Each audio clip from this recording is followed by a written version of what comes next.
Catch-22. Milo the Mayor. That was the mission on which Yossarian lost his nerve. Yossarian lost his nerve on the mission to Avignon because Snowden lost his guts. And Snowden lost his guts because their pilot that day was Hoople, who was only 15 years old, and their co-pilot was Dobbs, who was even worse, and who wanted Yossarian to join with him in a plot to murder Colonel Cathcart. Hoople was a good pilot, Yossarian knew, but he was only a kid, and Dobbs had no confidence in him either, and wrested the controls away without warning after they had dropped their bombs, going berserk in mid-air and tipping the plane over into that heart-stopping, ear-splitting, indescribably petrifying fatal dive that tore Yossarian's earphones free from their connection and hung him helplessly to the roof of the nose by the top of his head. "Oh, God!" Yossarian had shrieked soundlessly as he felt them all falling.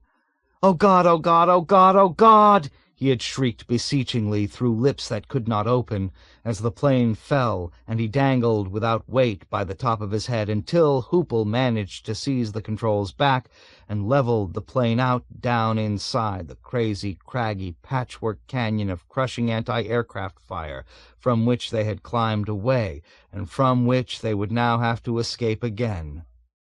Almost at once there was a thud and a hole the size of a big fist in the plexiglass. Yossarian's cheeks were stinging with shimmering splinters. There was no blood. "What happened? What happened?" he cried, and trembled violently when he could not hear his own voice in his ears.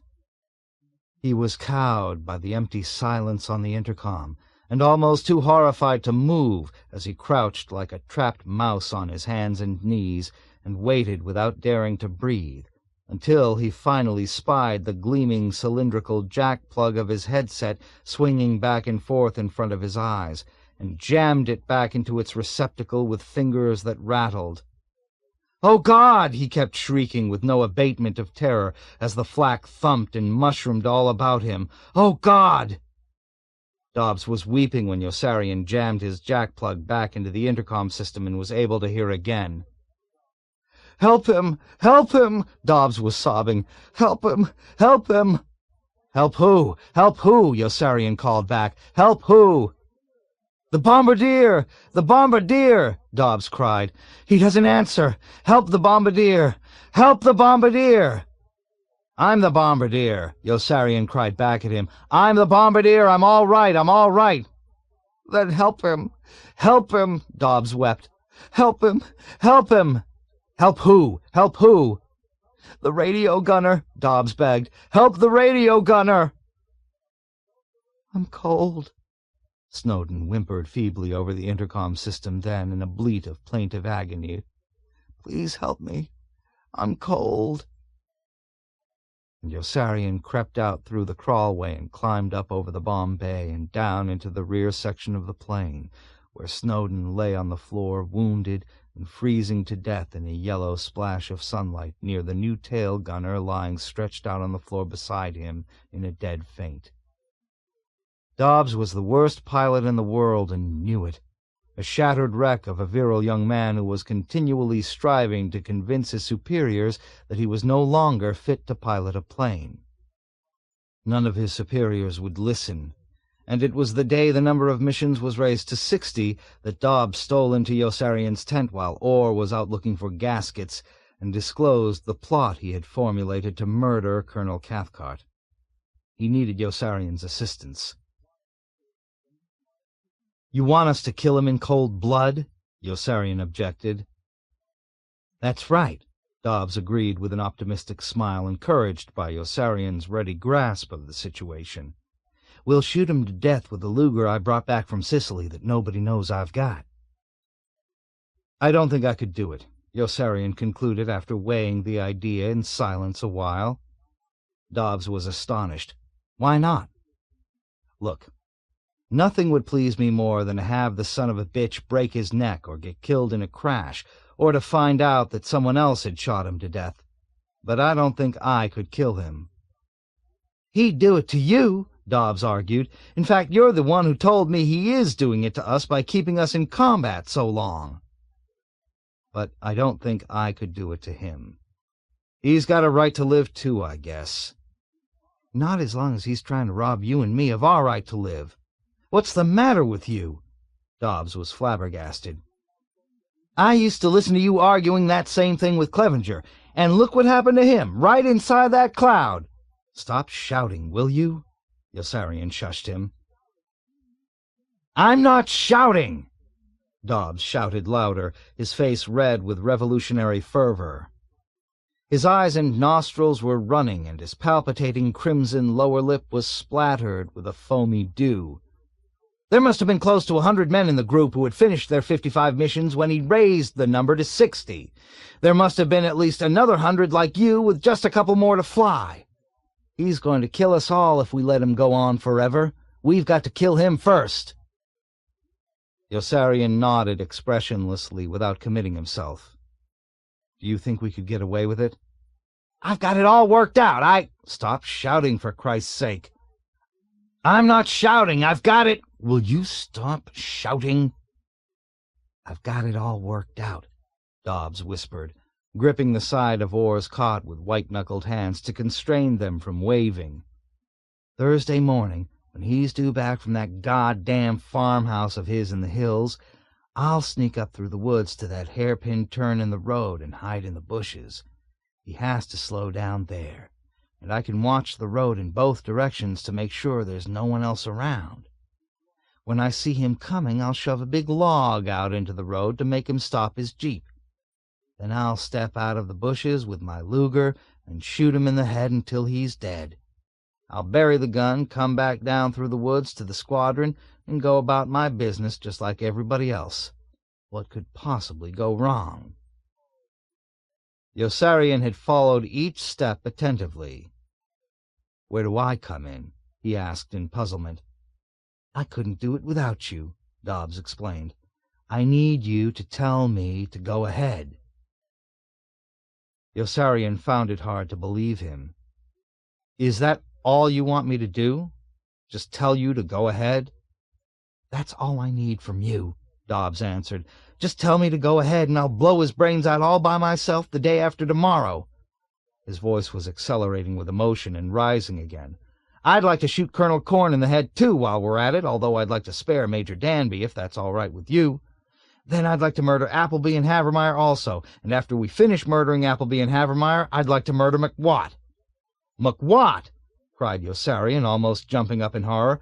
McWatt's a friend of mine. What do you want from McWatt? I don't know, Dobbs confessed with an air of floundering embarrassment. I just thought that as long as we were murdering Appleby and Havermeyer, we might as well murder McWatt, too. Don't you want to murder McWatt? Yossarian took a firm stand. Look, I might keep interested in this if you stop shouting it all over the island, and if you stick to killing Colonel Cathcart. But if you're going to turn this into a bloodbath, you can forget about me. All right. Dobbs sought to placate him. Just Colonel Cathcart. Should I do it? Tell me to go ahead. Yossarian shook his head. I don't think I could tell you to go ahead. Dobbs was frantic. I'm willing to compromise, he pleaded vehemently. You don't have to tell me to go ahead. Just tell me it's a good idea, okay? Is it a good idea? Yossarian still shook his head. It would have been a great idea if you had gone ahead and done it without even speaking to me. Now it's too late. I don't think I can tell you anything. Give me some more time, I might change my mind. Then it will be too late. Yossarian kept shaking his head. Dobbs was disappointed.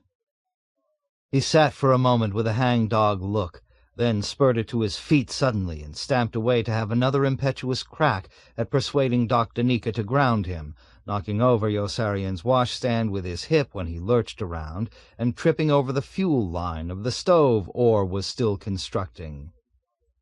Daneeka withstood Dobbs's blustering and gesticulating attack with a series of impatient nods, and sent him to the medical tent to describe his symptoms to Gus and Wes, who painted his gums purple with gentian violet solution the moment he started to talk. They painted his toes purple, too, and forced a laxative down his throat when he opened his mouth again to complain, and then they sent him away.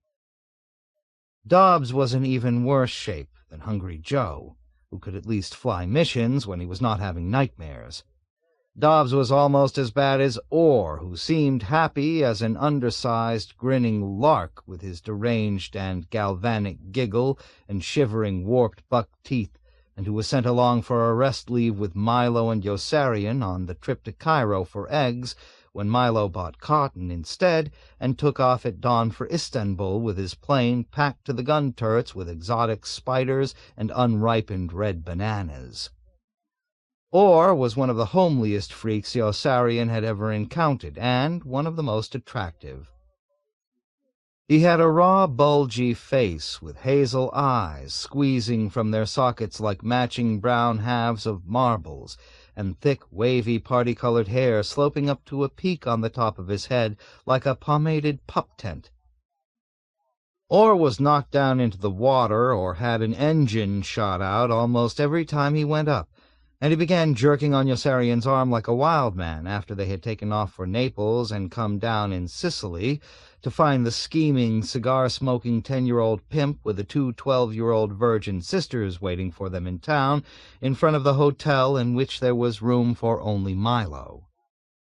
Yossarian pulled back from Orr adamantly, gazing with some concern and bewilderment at Mount Etna instead of Mount Vesuvius, and wondering what they were doing in Sicily instead of Naples, as Orr kept entreating him in a tittering, stuttering, concupiscent turmoil to go along with him behind the scheming 10-year-old pimp to his two 12-year-old virgin sisters, who were not really virgins and not really sisters, and who were really only 28.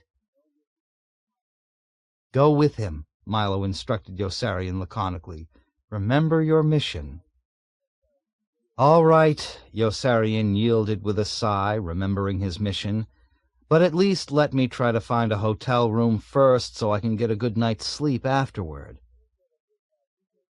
"You'll get a good night's sleep with the girls," Milo replied with the same air of intrigue. "Remember your mission." But they got no sleep at all, for Yossarian and Orr found themselves jammed into the same double bed with the two 12-year-old, 28-year-old prostitutes, who turned out to be oily and obese, and who kept waking them up all night long to ask them to switch partners. Yossarian's perceptions were soon so fuzzy that he paid no notice to the beige turban the fat one crowding into him kept wearing until late the next morning, when the scheming 10-year-old pimp with the Cuban panatella snatched it off in public in a bestial caprice that exposed in the brilliant Sicilian daylight her shocking, misshapen, and denudate skull. Vengeful neighbors had shaved her hair to the gleaming bone because she had slept with Germans. The girl screeched in feminine outrage and waddled comically after the scheming 10-year-old pimp, her grisly, bleak, violated scalp slithering up and down ludicrously around the queer, darkened wart of her face like something bleached and obscene. Yossarian had never laid eyes on anything so bare before. The pimp spun the turban high on his finger like a trophy, and kept himself skipping inches ahead of her fingertips as he led her in a tantalizing circle around the square congested with people who were howling with laughter and pointing to Yossarian with derision, when Milo strode up with a grim look of haste and puckered his lips reprovingly at the unseemly spectacle of so much vice and frivolity. Milo insisted on leaving at once for Malta. "We're sleepy," Orr whined. "That's your own fault," Milo censured them both self-righteously. "If you had spent the night in your hotel room instead of with these immoral girls, you'd both feel as good as I do today." "You told us to go with them," Yossarian retorted accusingly. "And we didn't have a hotel room. You were the only one who could get a hotel room." "That wasn't my fault either," Milo explained haughtily. "How was I supposed to know all the buyers would be in town for the chickpea harvest?"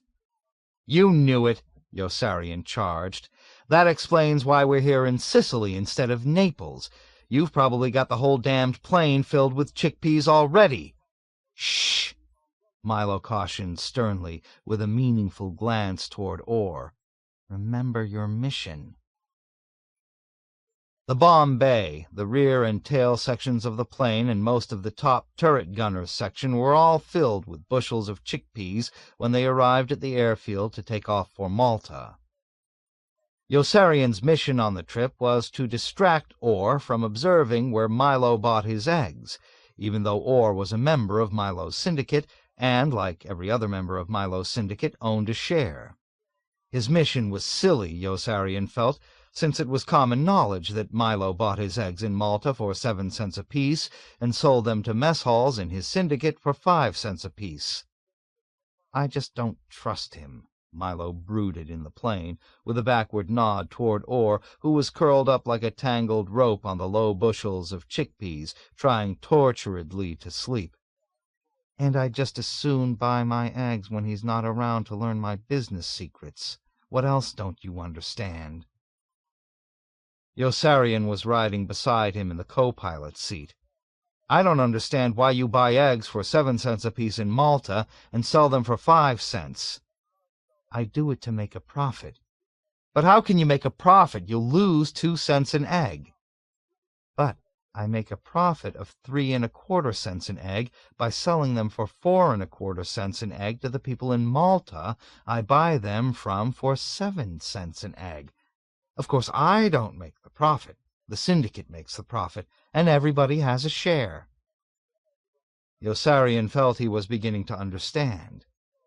"And the people you sell the eggs to at 4¼ cents apiece make a profit of 2¾ cents apiece when they sell them back to you at 7 cents apiece. Is that right? Why don't you sell the eggs directly to you and eliminate the people you buy them from?" "Because I'm the people I buy them from," Milo explained. "I make a profit of 3¼ cents apiece when I sell them to me, and a profit of 2¾ cents apiece when I buy them back from me. That's a total profit of 6 cents an egg. I lose only 2 cents an egg when I sell them to the mess halls at 5 cents apiece, and that's how I can make a profit buying eggs for 7 cents apiece and selling them for 5 cents apiece. I pay only 1 cent apiece at the hen when I buy them in Sicily." "In Malta," Yossarian corrected. "You buy your eggs in Malta, not Sicily." Milo chortled proudly. "I don't buy eggs in Malta," he confessed with an air of slight and clandestine amusement that was the only departure from industrious sobriety Yossarian had ever seen him make. "I buy them in Sicily for 1 cent apiece and transfer them to Malta secretly at 4½ cents apiece, in order to get the price of eggs up to 7 cents apiece when people come to Malta looking for them." "Why do people come to Malta for eggs when they're so expensive there?" "Because they've always done it that way." "Why don't they look for eggs in Sicily?" "Because they've never done it that way." "Now I really don't understand. Why don't you sell your mess halls the eggs for 7 cents apiece instead of for 5 cents apiece?" "Because my mess halls would have no need for me then. Anyone can buy 7 cents apiece eggs for 7 cents apiece." "Why don't they bypass you and buy the eggs directly from you in Malta at 4¼ cents apiece?" "Because I wouldn't sell it to them." "Why wouldn't you sell it to them?" "Because then there wouldn't be as much room for a profit. At least this way I can make a bit for myself as a middleman." "Then you do make a profit for yourself," Yossarian declared. "Of course I do, but it all goes to the syndicate, and everybody has a share. Don't you understand? It's exactly what happens with those plum tomatoes I sell to Colonel Cathcart." "Buy," Yossarian corrected him. "You don't sell plum tomatoes to Colonel Cathcart and Colonel Corn. You buy plum tomatoes from them." "No, sell," Milo corrected Yossarian. "I distribute my plum tomatoes in markets all over Pianosa under an assumed name, so that Colonel Cathcart and Colonel Corn can buy them up from me under their assumed names at 4 cents apiece and sell them back to me the next day for the syndicate at 5 cents apiece." They make a profit of 1 cent apiece, I make a profit of 3.5 cents apiece, and everybody comes out ahead." "Everybody but the syndicate," said Yossarian with a snort. "The syndicate is paying 5 cents apiece for plum tomatoes that cost you only half a cent apiece. How does the syndicate benefit?"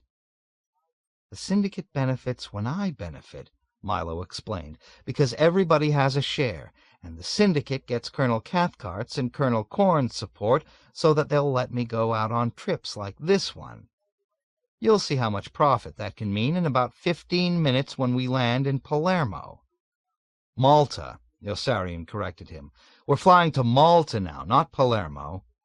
"No, we're flying to Palermo," Milo answered. "There's an endive exporter in Palermo I have to see for a minute about a shipment of mushrooms to burn that were damaged by mold." "Milo, how do you do it?" Yossarian inquired with laughing amazement and admiration. "You fill out a flight plan for one place, and then you go to another. Don't the people in the control towers ever raise hell?" "They all belong to the syndicate," Milo said. "And they know that what's good for the syndicate is good for the country, because that's what makes Sammy run. The men in the control towers have a share too, and that's why they always have to do whatever they can to help the syndicate." "Do I have a share?" "Everybody has a share." "Does Orr have a share?" "Everybody has a share." "And Hungry Joe, he has a share too?" "Everybody has a share." "Well, I'll be damned," mused Yossarian, deeply impressed with the idea of a share for the very first time. Milo turned toward him with a faint glimmer of mischief. "I have a surefire plan for cheating the federal government out of $6,000. We can make $3,000 apiece without any risk to either of us. Are you interested?" "No." Milo looked at Yossarian with profound emotion. "That's what I like about you," he exclaimed. "You're honest. You're the only one I know that I can really trust. That's why I wish you'd try to be of more help to me. I really was disappointed when you ran off with those 2 tramps in Catania yesterday." Yossarian stared at Milo in quizzical disbelief. "Milo, you told me to go with them, don't you remember?" "That wasn't my fault," Milo answered with dignity. "I had to get rid of Orr some way once we reached town. It will be a lot different in Palermo. When we land in Palermo, I want you and Orr to leave with the girls right from the airport." "With what girls?" "I radioed ahead and made arrangements with a 4-year-old pimp to supply you and Orr with 2 8-year-old virgins who are half Spanish. He'll be waiting at the airport in a limousine. Go right in as soon as you step out of the plane." "Nothing doing," said Yossarian, shaking his head. "The only place I'm going is to sleep." Milo turned livid with indignation, his slim, long nose flickering spasmodically between his black eyebrows and his unbalanced orange-brown mustache like the pale, thin flame of a single candle. "Yossarian, remember your mission," he reminded reverently. "To hell with my mission," Yossarian responded indifferently. "And to hell with the syndicate, too, even though I do have a share. I don't want any 8-year-old virgins, even if they are half Spanish." "I don't blame you. But these 8-year-old virgins are really only 32, and they're not really half Spanish, but only 1/3 Estonian." "I don't care for any virgins." "And they're not even virgins," Milo continued persuasively. "The one I picked out for you was married for a short time to an elderly school teacher who slept with her only on Sundays, so she's really almost as good as new." But Orr was sleepy too, and Yossarian and Orr were both at Milo's side when they rode into the city of Palermo from the airport and discovered that there was no room for the 2 of them at the hotel there either, and, more important, that Milo was mayor. The weird, implausible reception for Milo began at the airfield, where civilian laborers who recognized him halted in their duties respectfully to gaze at him with full expressions of controlled exuberance and adulation. News of his arrival preceded him into the city, and the outskirts were already crowded with cheering citizens as they sped by in their small, uncovered truck. Yossarian and Orr were mystified and mute and pressed close against Milo for security. Inside the city, the welcome for Milo grew louder as the truck slowed and eased deeper toward the middle of town. Small boys and girls had been released from school and were lining the sidewalks in new clothes, waving tiny flags. Yossarian and Orr were absolutely speechless now. The streets were jammed with joyous throngs, and strung overhead were huge banners bearing Milo's picture. Milo had posed for these pictures in a drab peasant's blouse with a high round collar, and his scrupulous paternal countenance was tolerant, wise, critical, and strong as he stared out at the populace omnisciently with his undisciplined mustache and disunited eyes. Sinking invalids blew kisses to him from windows. Aproned shopkeepers cheered ecstatically from the narrow doorways of their shops. Tubas crumped. Here and there a person fell and was trampled to death. Sobbing old women swarmed through each other frantically around the slow-moving truck to touch Milo's shoulder or press his hand. Milo bore the tumultuous celebration with benevolent grace. He waved back to everyone in elegant reciprocation, and showered generous handfuls of foil-covered Hershey kisses to the rejoicing multitudes. Lines of lusty young boys and girls skipped along behind him with their arms linked, chanting in hoarse and glassy-eyed adoration, "Milo! Milo! Milo!" Now that his secret was out, Milo relaxed with Yossarian and Orr, and inflated opulently with a vast, shy pride. His cheeks turned flesh-colored. Milo had been elected mayor of Palermo, and of nearby Carini, Monreale, Bagheria, Termini, Imerese, Cefalù, Mistreta, and Nicosia as well, because he had brought Scotch to Sicily. Yossarian was amazed. "The people here like to drink Scotch that much?" "They don't drink any of the Scotch," Milo explained. "Scotch is very expensive, and these people here are very poor." "Then why do you import it to Sicily if nobody drinks any?" "To build up a price. I move the Scotch here from Malta to make more room for profit when I sell it back to me for somebody else. I created a whole new industry here. Today, Sicily is the third largest exporter of Scotch in the world, and that's why they elected me mayor." "How about getting us a hotel room if you're such a hot shot?" Orr grumbled impertinently in a voice slurred with fatigue. Milo responded contritely. "That's just what I'm going to do," he promised. "I'm really sorry about forgetting to radio ahead for hotel rooms for you two. Come along to my office, and I'll speak to my deputy mayor about it right now." Milo's office was a barber shop, and his deputy mayor was a pudgy barber from whose obsequious lips cordial greetings foamed as effusively as the lather he began whipping up in Milo's shaving cup. "Well, Vittorio," said Milo, settling back lazily in one of Vittorio's barber chairs, "how were things in my absence this time?" "Very sad, Signor Milo, very sad. But now that you are back, the people are all happy again." "I was wondering about the size of the crowds. How come all the hotels are full?" "Because so many people from other cities are here to see you, Signor Milo, and because we have all the buyers who have come into town for the artichoke auction." Milo's hand soared up perpendicularly like an eagle and arrested Vittorio's shaving brush. "What's artichoke?" he inquired. "Artichoke, Signor Milo. An artichoke is a very tasty vegetable that is popular everywhere. You must try some artichokes while you are here, Signor Milo. We grow the best in the world." "Really?" said Milo. "How much are artichokes selling for this year?" "It looks like a very good year for artichokes. The crops were very bad." "Is that a fact?"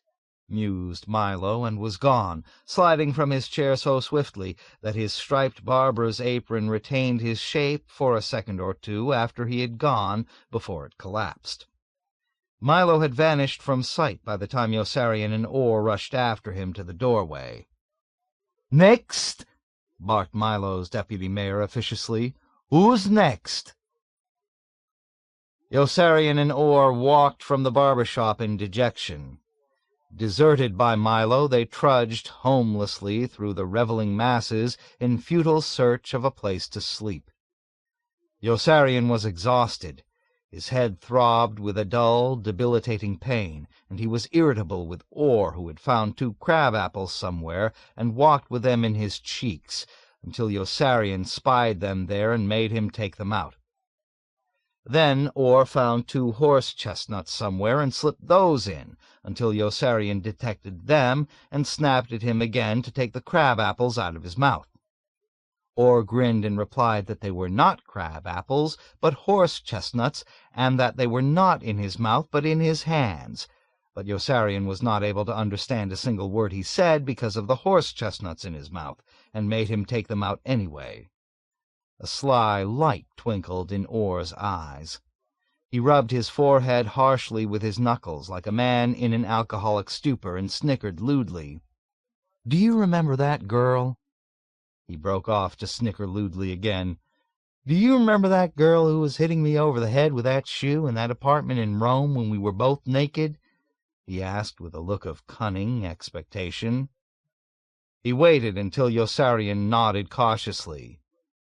"If you let me put the chestnuts back in my mouth, I'll tell you why she was hitting me. Is that a deal?" Yossarian nodded, and Orr told him the whole fantastic story of why the naked girl in Nately's whore's apartment was hitting him over the head with her shoe. But Yossarian was not able to understand a single word because the horse-chestnuts were back in his mouth. Yossarian roared with exasperated laughter at the trick, but in the end there was nothing for them to do when night fell but eat a damp dinner in a dirty restaurant and hitch a ride back to the airfield, where they slept on the chill metal floor of the plane and turned and tossed in groaning torment until the truck drivers blasted up less than 2 hours later with their crates of artichokes and chased them out onto the ground while they filled up the plane. A heavy rain began falling. Yossarian and Orr were dripping wet by the time the trucks drove away, and had no choice but to squeeze themselves back into the plane and roll themselves up like shivering anchovies between the jolting corners of the crates of artichokes that Milo flew up to Naples at dawn and exchanged for the cinnamon sticks, cloves, vanilla beans, and pepper pods that he rushed right back down south with that same day to Malta, where it turned out he was Assistant Governor General. There was no room for Yossarian and Orr in Malta either. Milo was Major Sir Milo Minderbinder in Malta, and had a gigantic office in the Governor-General's building. His mahogany desk was immense. In a panel of the oak wall between crossed British flags hung a dramatic, arresting photograph of Major Sir Milo Minderbinder in the dress uniform of the Royal Welsh Fusiliers. His mustache in the photograph was clipped and narrow, his chin was chiseled, and his eyes were sharp as thorns. Milo had been knighted, commissioned a major in the Royal Welsh Fusiliers, and named Assistant Governor-General of Malta because he had brought the egg trade there. He gave Yossarian and Orr generous permission to spend the night on the thick carpet in his office, but shortly after he left, a sentry in battle dress appeared and drove them from the building at the tip of his bayonet, and they rode out exhaustedly to the airport with a surly cab driver who overcharged them and went to sleep inside the plane again. which was filled now with leaking gunny sacks of cocoa and freshly ground coffee, and reeking with an odor so rich that they were both outside retching violently against the landing gear when Milo was chauffeured up the first thing the next morning, looking fit as a fiddle, and took right off for Oran, where there was again no room at the hotel for Yossarian and Orr, and where Milo was vice-shah. Milo had at his disposal sumptuous quarters inside a salmon-pink palace, but Yossarian and Orr were not allowed to accompany him inside because they were Christian infidels. They were stopped at the gates by gargantuan Berber guards with scimitars and chased away. Orr was snuffling and sneezing with a crippling head cold. Yossarian's broad back was bent and aching. He was ready to break Milo's neck, but Milo was vice-shah of Oran, and his person was sacred. Milo was not only the vice-shah of Oran, as it turned out, but also the Caliph of Baghdad, the Imam of Damascus, and the Sheikh of Araby.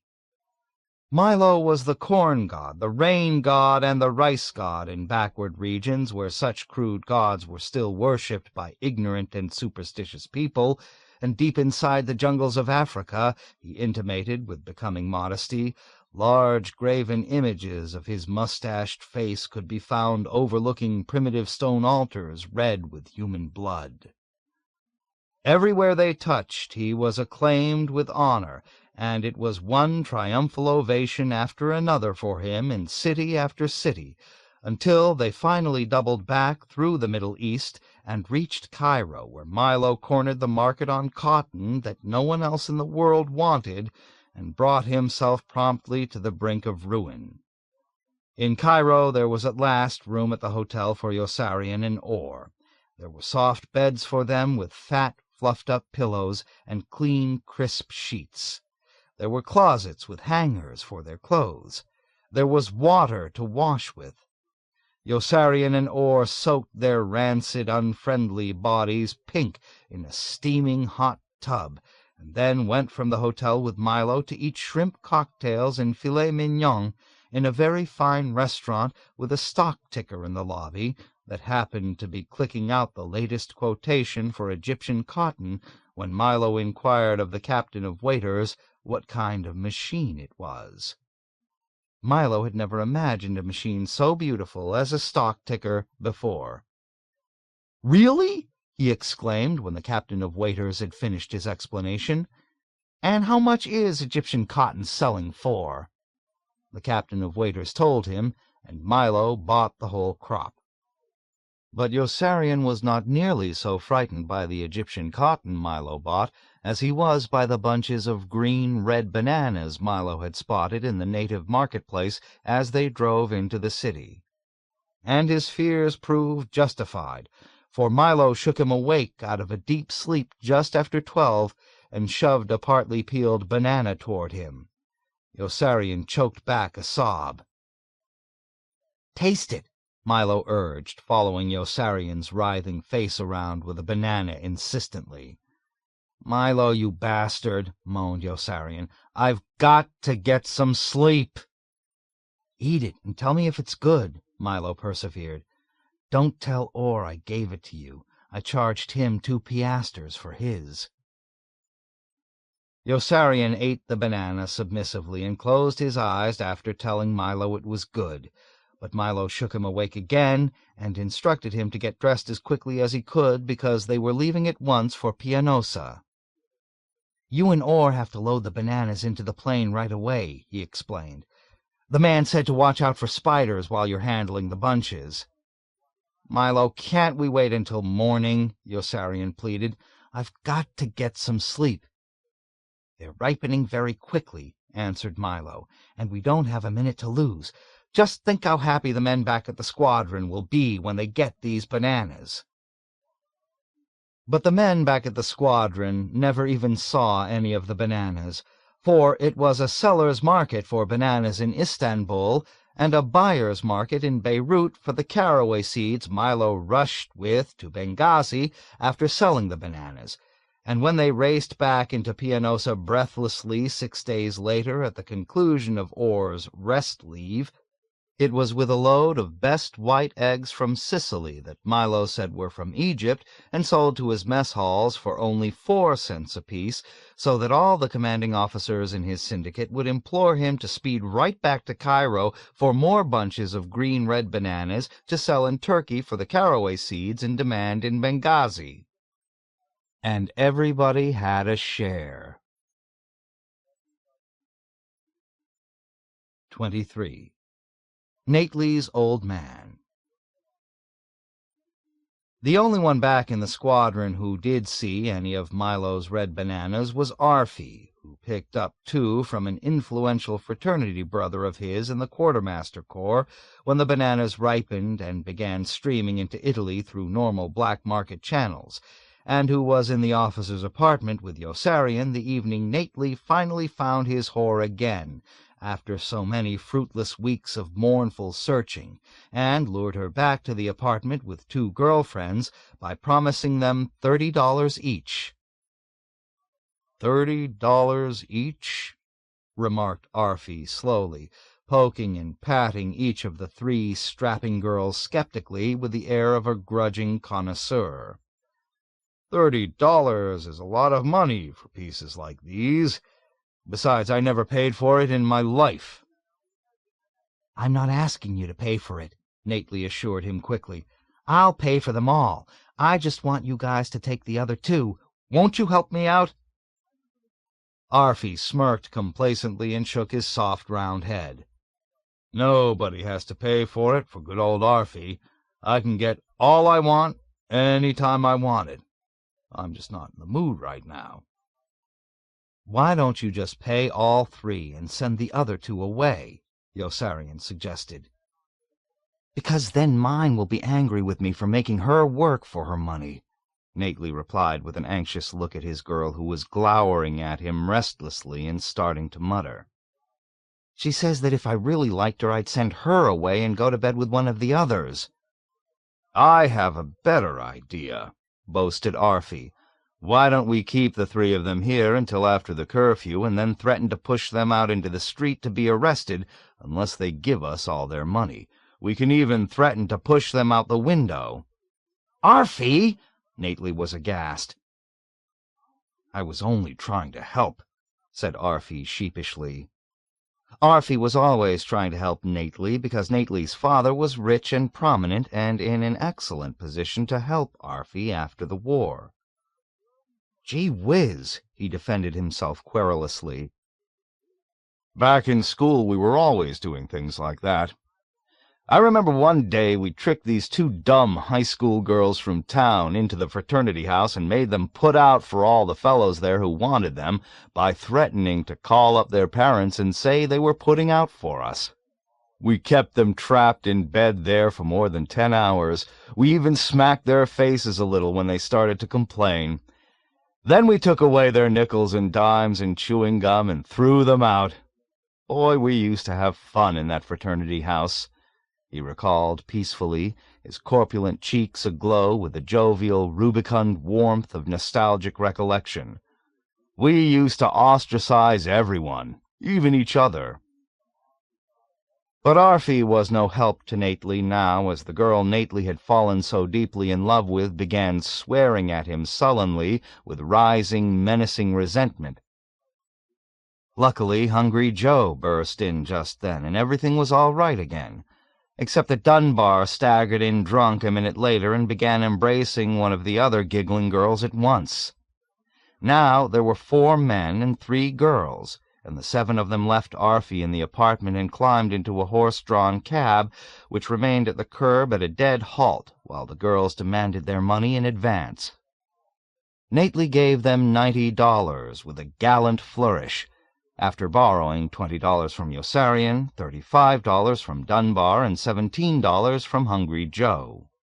The girls grew friendlier then and called an address to the driver, who drove them at a clopping pace halfway across the city into a section they had never visited before, and stopped in front of an old, tall building on a dark street.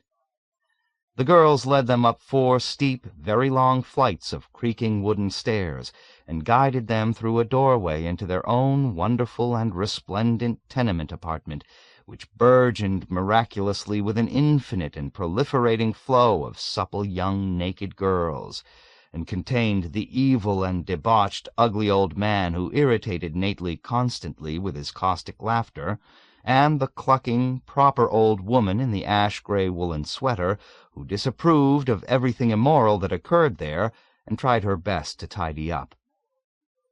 The amazing place was a fertile, seething cornucopia of female nipples and navels. At first there were just their own 3 girls in the dimly lit drab-brown sitting-room that stood at the juncture of 3 murky hallways leading in separate directions to the distant recesses of the strange and marvelous bordello.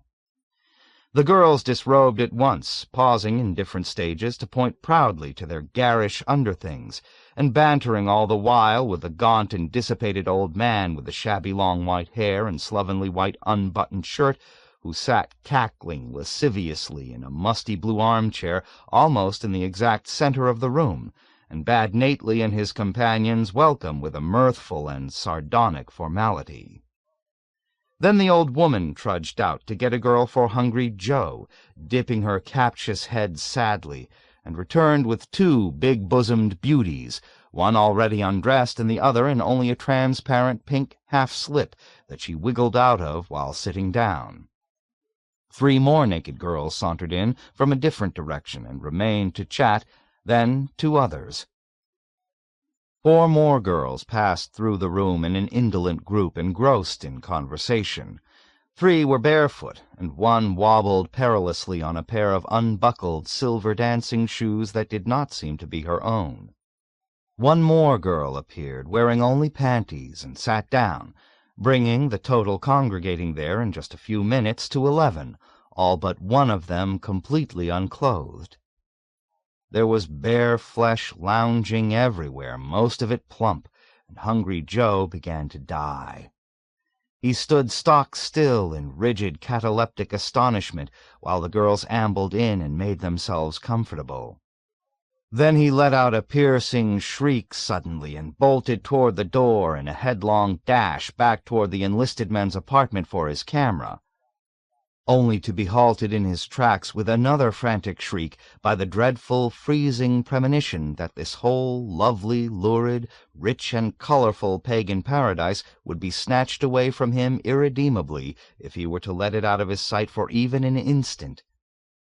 He stopped in the doorway and sputtered, the wiry veins and tendons in his face and neck pulsating violently.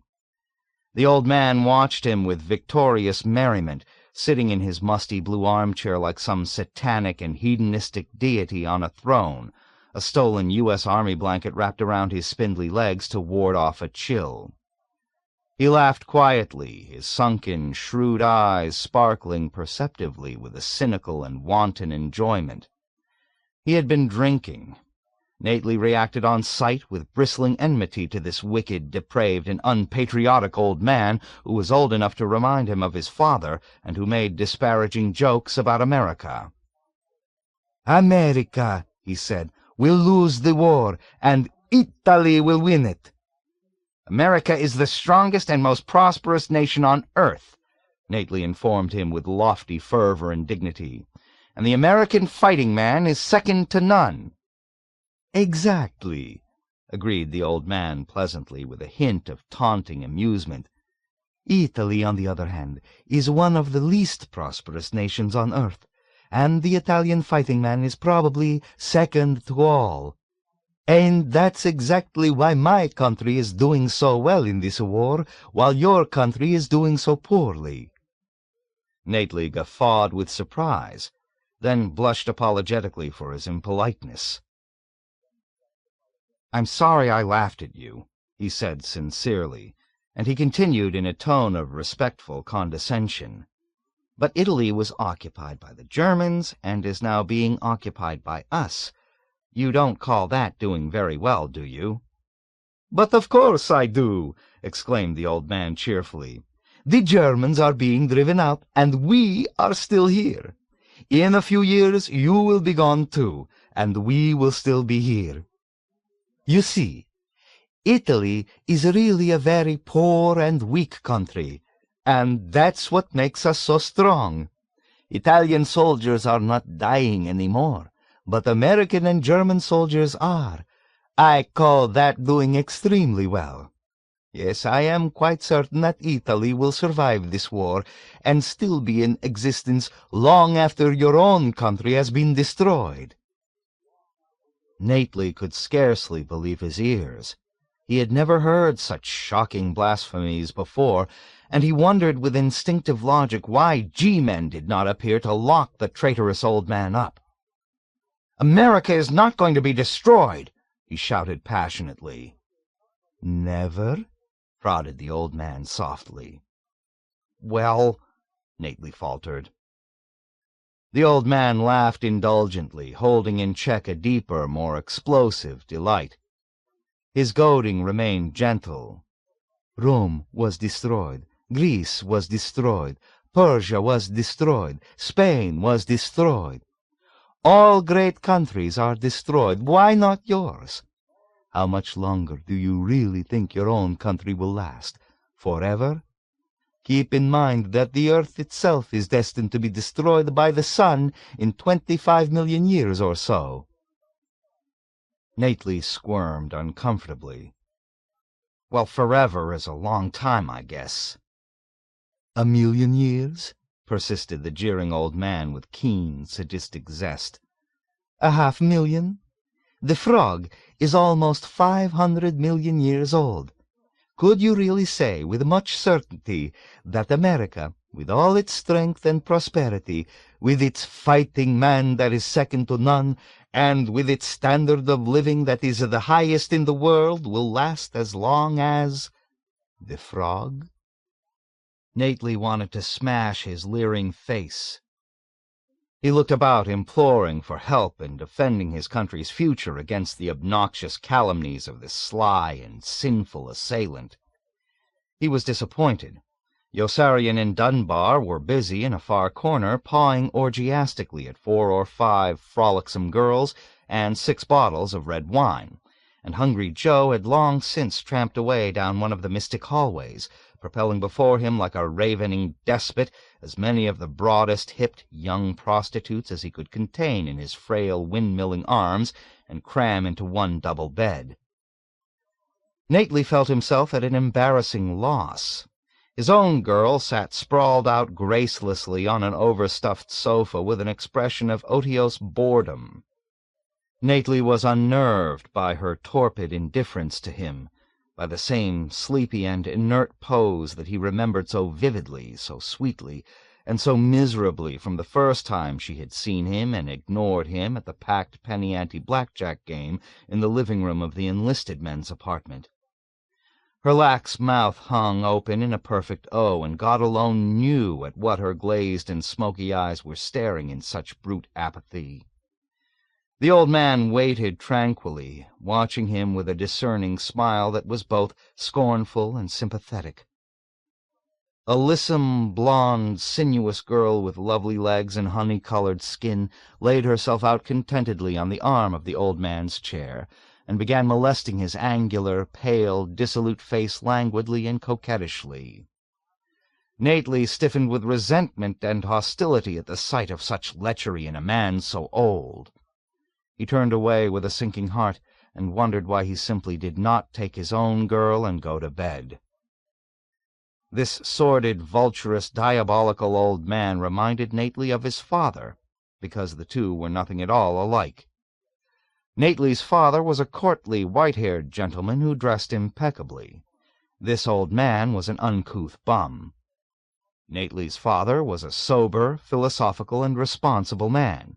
This old man was fickle and licentious. Nately's father was discreet and cultured.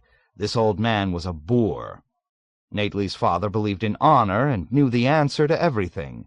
This old man believed in nothing and had only questions. Nately's father had a distinguished white mustache. This old man had no mustache at all. Nately's father, and everyone else's father Nately had ever met, was dignified, wise, and venerable.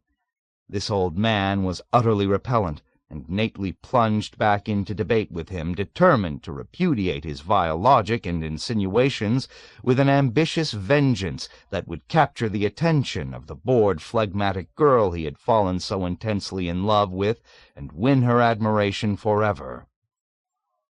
"Well, frankly, I don't know how long America is going to last," he proceeded dauntlessly. "I suppose we can't last forever if the world itself is going to be destroyed some day, but I do know that we're going to survive and triumph for a long, long time." "For how long?" mocked the profane old man with a gleam of malicious elation. "Not even as long as the frog?" "Much longer than you or me," Nately blurted out lamely. "Oh, is that all? That won't be very much longer, then, considering that you're so gullible and brave, and that I am already such an old, old man." "How old are you?" Nately asked, growing intrigued and charmed with the old man in spite of himself. 107. The old man chuckled heartily at Nately's look of chagrin. "I see you don't believe that, either." "I don't believe anything you tell me," Nately replied with a bashful, mitigating smile. "The only thing I do believe is that America is going to win the war." "You put so much stock in winning wars," the grubby, iniquitous old man scoffed. "The real trick lies in losing wars, in knowing which wars can be lost. Italy has been losing wars for centuries, and just see how splendidly we've done nonetheless. France wins wars and is in a continual state of crisis. Germany loses and prospers. Look at our own recent history. Italy won a war in Ethiopia and promptly stumbled into serious trouble. Victory gave us such insane delusions of grandeur that we helped start the world war we hadn't a chance of winning. But now that we are losing again, everything has taken a turn for the better, and we will certainly come out on top again if we succeed in being defeated." Nately gaped at him in undisguised befuddlement. "Now I really don't understand what you're saying. You talk like a madman." "But I live like a sane one. I was a fascist when Mussolini was on top, and I am an anti-fascist now that he has been deposed. I was fanatically pro-German when the Germans were here to protect us against the Americans. And now that the Americans are here to protect us against the Germans, I am fanatically pro-American.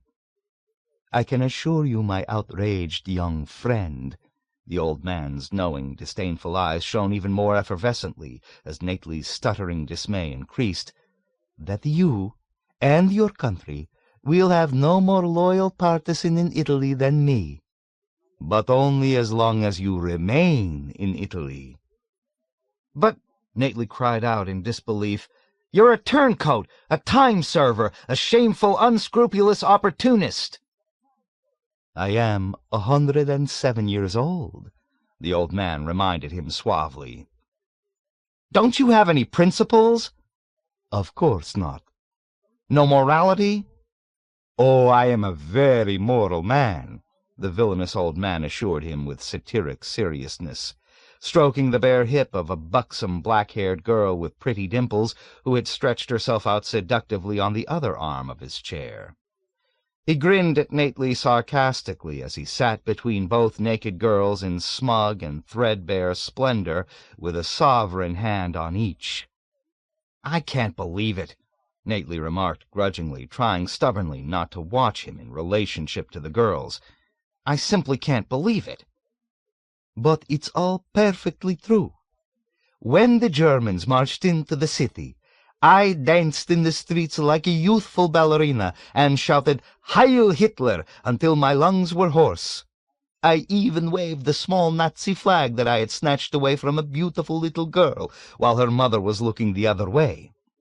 When the Germans left the city, I rushed out to welcome the Americans with a bottle of excellent brandy and a basket of flowers.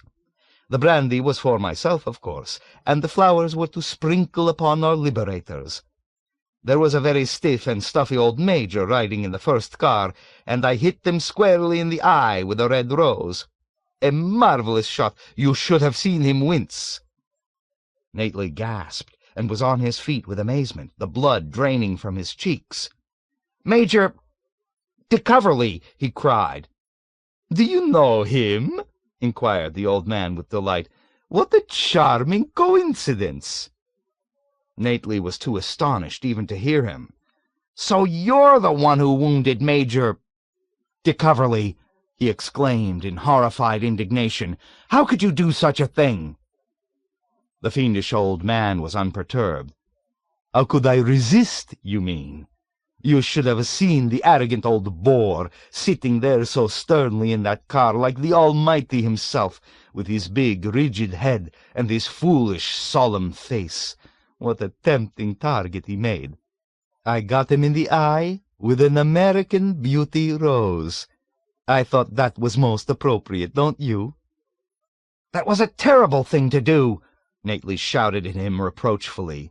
"A vicious and criminal thing. Major de Coverley is our squadron executive officer." "Is he?" teased the unregenerate old man, pinching his pointy jaw gravely in a parody of repentance. "In that case, you must give me credit for being impartial. When the Germans rode in, I almost stabbed the robust young Oberstleutnant to death with a sprig of Edelweiss."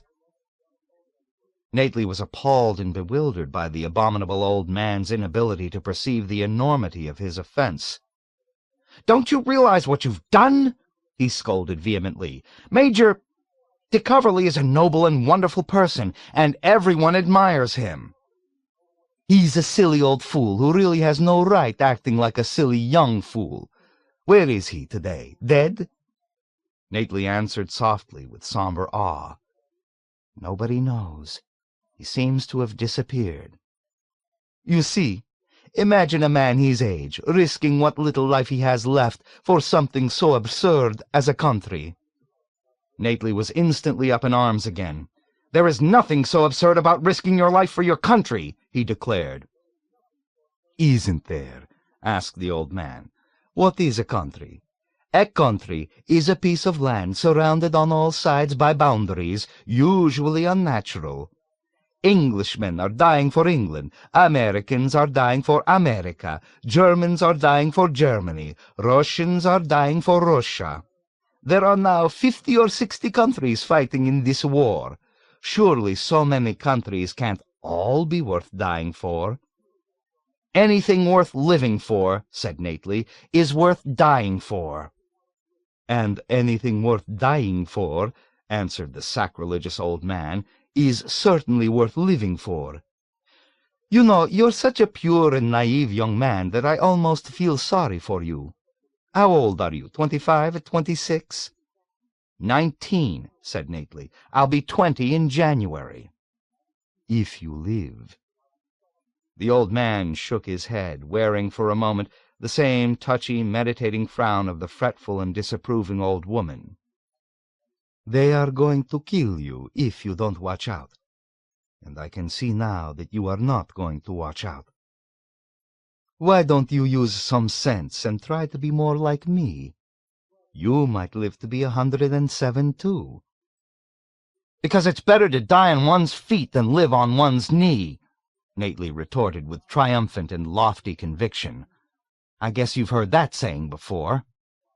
"Yes, I certainly have," mused the treacherous old man, smiling again. "But I'm afraid you have it backward. It is better to live on one's feet than die on one's knees. That is the way the saying goes." "Are you sure?" Nately asked with sober confusion. "It seems to make more sense my way." "No, it makes more sense my way. Ask your friends." Nately turned to ask his friends and discovered they had gone. Yossarian and Dunbar had both disappeared. The old man roared with contemptuous merriment at Nately's look of embarrassed surprise. Nately's face darkened with shame. He vacillated helplessly for a few seconds, and then spun himself around and fled inside the nearest of the hallways in search of Yossarian and Dunbar, hoping to catch them in time and bring them back to the rescue with news of the remarkable clash between the old man and Major de Coverley. All the doors in all the hallways were shut. There was light under none. It was already very late. Nately gave up his search forlornly. There was nothing left for him to do, he realized finally, but get the girl he was in love with and lie down with her somewhere to make tender, courteous love to her and plan their future together. But she had gone off to bed too by the time he returned to the sitting-room for her, and there was nothing left for him to do then but resume his abortive discussion with the loathsome old man, who rose from his armchair with jesting civility and excused himself for the night, abandoning Nately there with two bleary-eyed girls who could not tell him into which room his own whore had gone, and who padded off to bed several seconds later after trying in vain to interest him in themselves, leaving him to sleep alone in the sitting-room on the small, lumpy sofa. Nately was a sensitive, rich, good-looking boy with dark hair, trusting eyes, and a pain in his neck when he awoke on the sofa early the next morning and wondered dully where he was. His nature was invariably gentle and polite. He had lived for almost 20 years without trauma, tension, hate, or neurosis, which was proof to Yossarian of just how crazy he really was. His childhood had been a pleasant, though disciplined one. He got on well with his brothers and sisters, and he did not hate his mother and father, even though they had both been very good to him. Nately had been brought up to detest people like Aarfy, whom his mother characterized as climbers, and people like Milo, whom his father characterized as pushers, but he had never learned how, since he had never been permitted near them. As far back as he could recall, his homes in Philadelphia, New York, Maine, Palm Beach, Southampton, London, Deauville, Paris, and the south of France had always been crowded only with ladies and gentlemen who were not climbers or pushers. Nately's mother, a descendant of the New England Thorntons, was a daughter of the American Revolution. His father was a son of a bitch. "Always remember," his mother had reminded him frequently, "that you are a Nately. You are not a Vanderbilt, whose fortune was made by a vulgar tugboat captain, or a Rockefeller, whose wealth was amassed through unscrupulous speculations in crude petroleum, or a Reynolds or Duke, whose income was derived from the sale to the unsuspecting public of products containing cancer-causing resins and tars, and you are certainly not an Astor, whose family, I believe, still lets rooms. You are a Nately, and the Natleys have never done anything for their money." "What your mother means, son," interjected his father affably one time with that flair for graceful and economical expression Nately admired so much, "is that old money is better than new money, and that the newly rich are never to be esteemed as highly as the newly poor. Isn't that correct, my dear?" Nately's father brimmed continually with sage and sophisticated counsel of that kind. He was as ebullient and ruddy as mulled claret, and Nately liked him a great deal, although he did not like mulled claret. When war broke out, Nately's family decided that he would enlist in the armed forces, since he was too young to be placed in the diplomatic service, and since his father had it on excellent authority that Russia was going to collapse in a matter of weeks or months, and that Hitler, Churchill, Roosevelt, Mussolini, Gandhi, Franco, Perón, and the Emperor of Japan would then all sign a peace treaty and live together happily ever after. It was Nately's father's idea that he join the Air Corps, where he could train safely as a pilot while the Russians capitulated and the details of the armistice were worked out, and where, as an officer, he would associate only with gentlemen.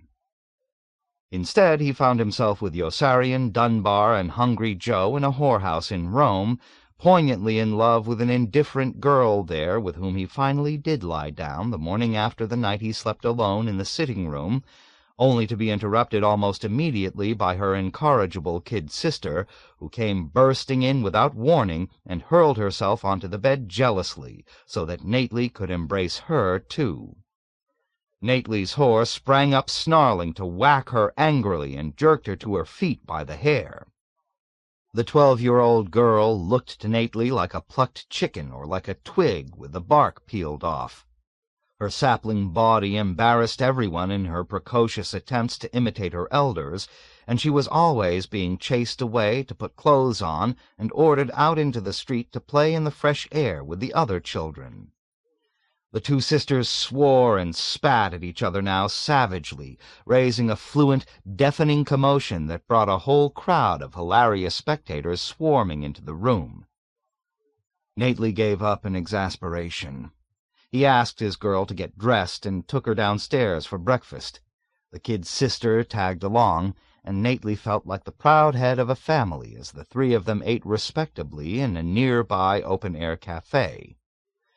But Nately's whore was already bored by the time they started back, and she decided to go street-walking with two other girls rather than spend more time with him.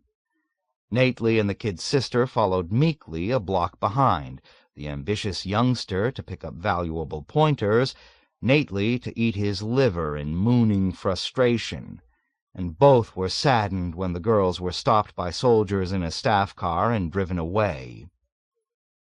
Nately went back to the cafe and bought the kid sister chocolate ice cream until her spirits improved, and then returned with her to the apartment, where Yossarian and Dunbar were flopped out in the sitting room with an exhausted Hungry Joe, who was still wearing on his battered face the blissful, numb, triumphant smile with which he had limped into view from his massive harem that morning like a person with numerous broken bones.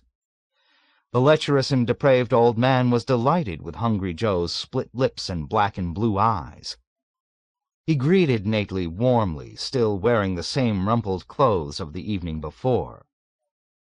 Nately was profoundly upset by his seedy and disreputable appearance, and whenever he came to the apartment he wished that the corrupt, immoral old man would put on a clean Brooks Brothers shirt, shave, comb his hair, wear a tweed jacket, and grow a dapper white mustache, so that Nately would not have to suffer such confusing shame each time he looked at him and was reminded of his father. 24. Milo. April had been the best month of all for Milo. Lilacs bloomed in April, and fruit ripened on the vine. Heartbeats quickened, and old appetites were renewed. In April a livelier iris gleamed upon the burnished dove. April was spring, and in the spring Milo Minderbinder's fancy had lightly turned to thoughts of tangerines. "Tangerines?" "Yes, sir." "My men would love tangerines," admitted the colonel in Sardinia who commanded 4 squadrons of B-26s. "There'll be all the tangerines they can eat that you're able to pay for with money from your mess fund," Milo assured him. "Cassava melons?" "Are going for a song in Damascus." "I have a weakness for cassava melons. I've always had a weakness for cassava melons." "Just lend me 1 plane from each squadron, just 1 plane, and you'll have all the cassavas you can eat that you've money to pay for." "We buy from the syndicate?" "And everybody has a share." "It's amazing, positively amazing. How can you do it?" "Mass purchasing power makes the big difference.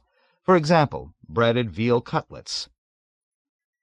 "I'm not so crazy about breaded veal cutlets," grumbled the skeptical B-25 commander in the north of Corsica. "Breaded veal cutlets are very nutritious," Milo admonished him piously. "They contain egg yolk and breadcrumbs, and so are lamb chops." "Ah, lamb chops," echoed the B-25 commander. "Good lamb chops?" "The best," said Milo, "that the black market has to offer." "Baby lamb chops?" "In the cutest little pink paper panties you ever saw, are going for a song in Portugal." "I can't send a plane to Portugal. I haven't the authority." "I can. once you lend the plane to me, with a pilot to fly it, and don't forget, you'll get General Dreedle." "Will General Dreedle eat in my mess hall again?"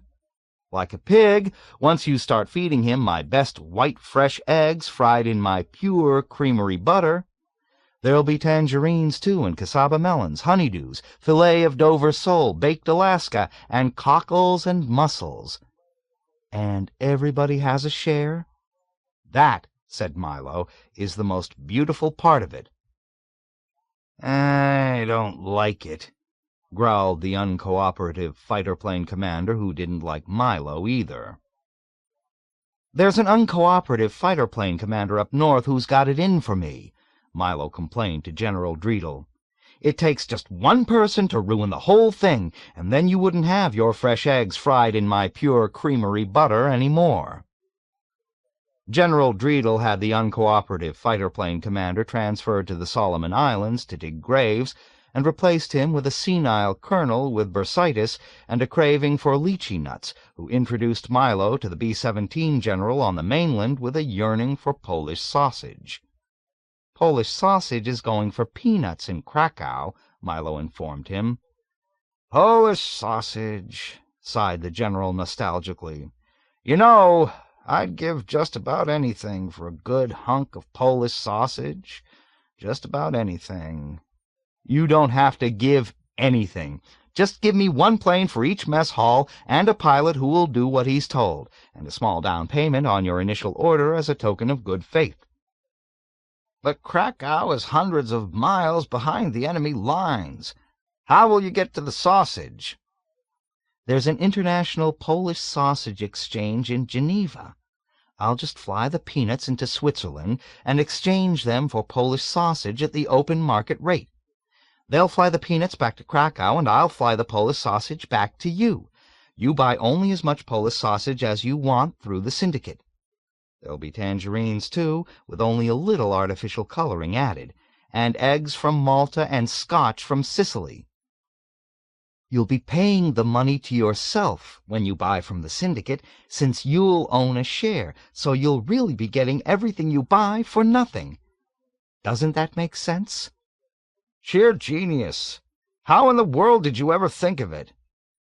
"My name is Milo Minderbinder. I am 27 years old."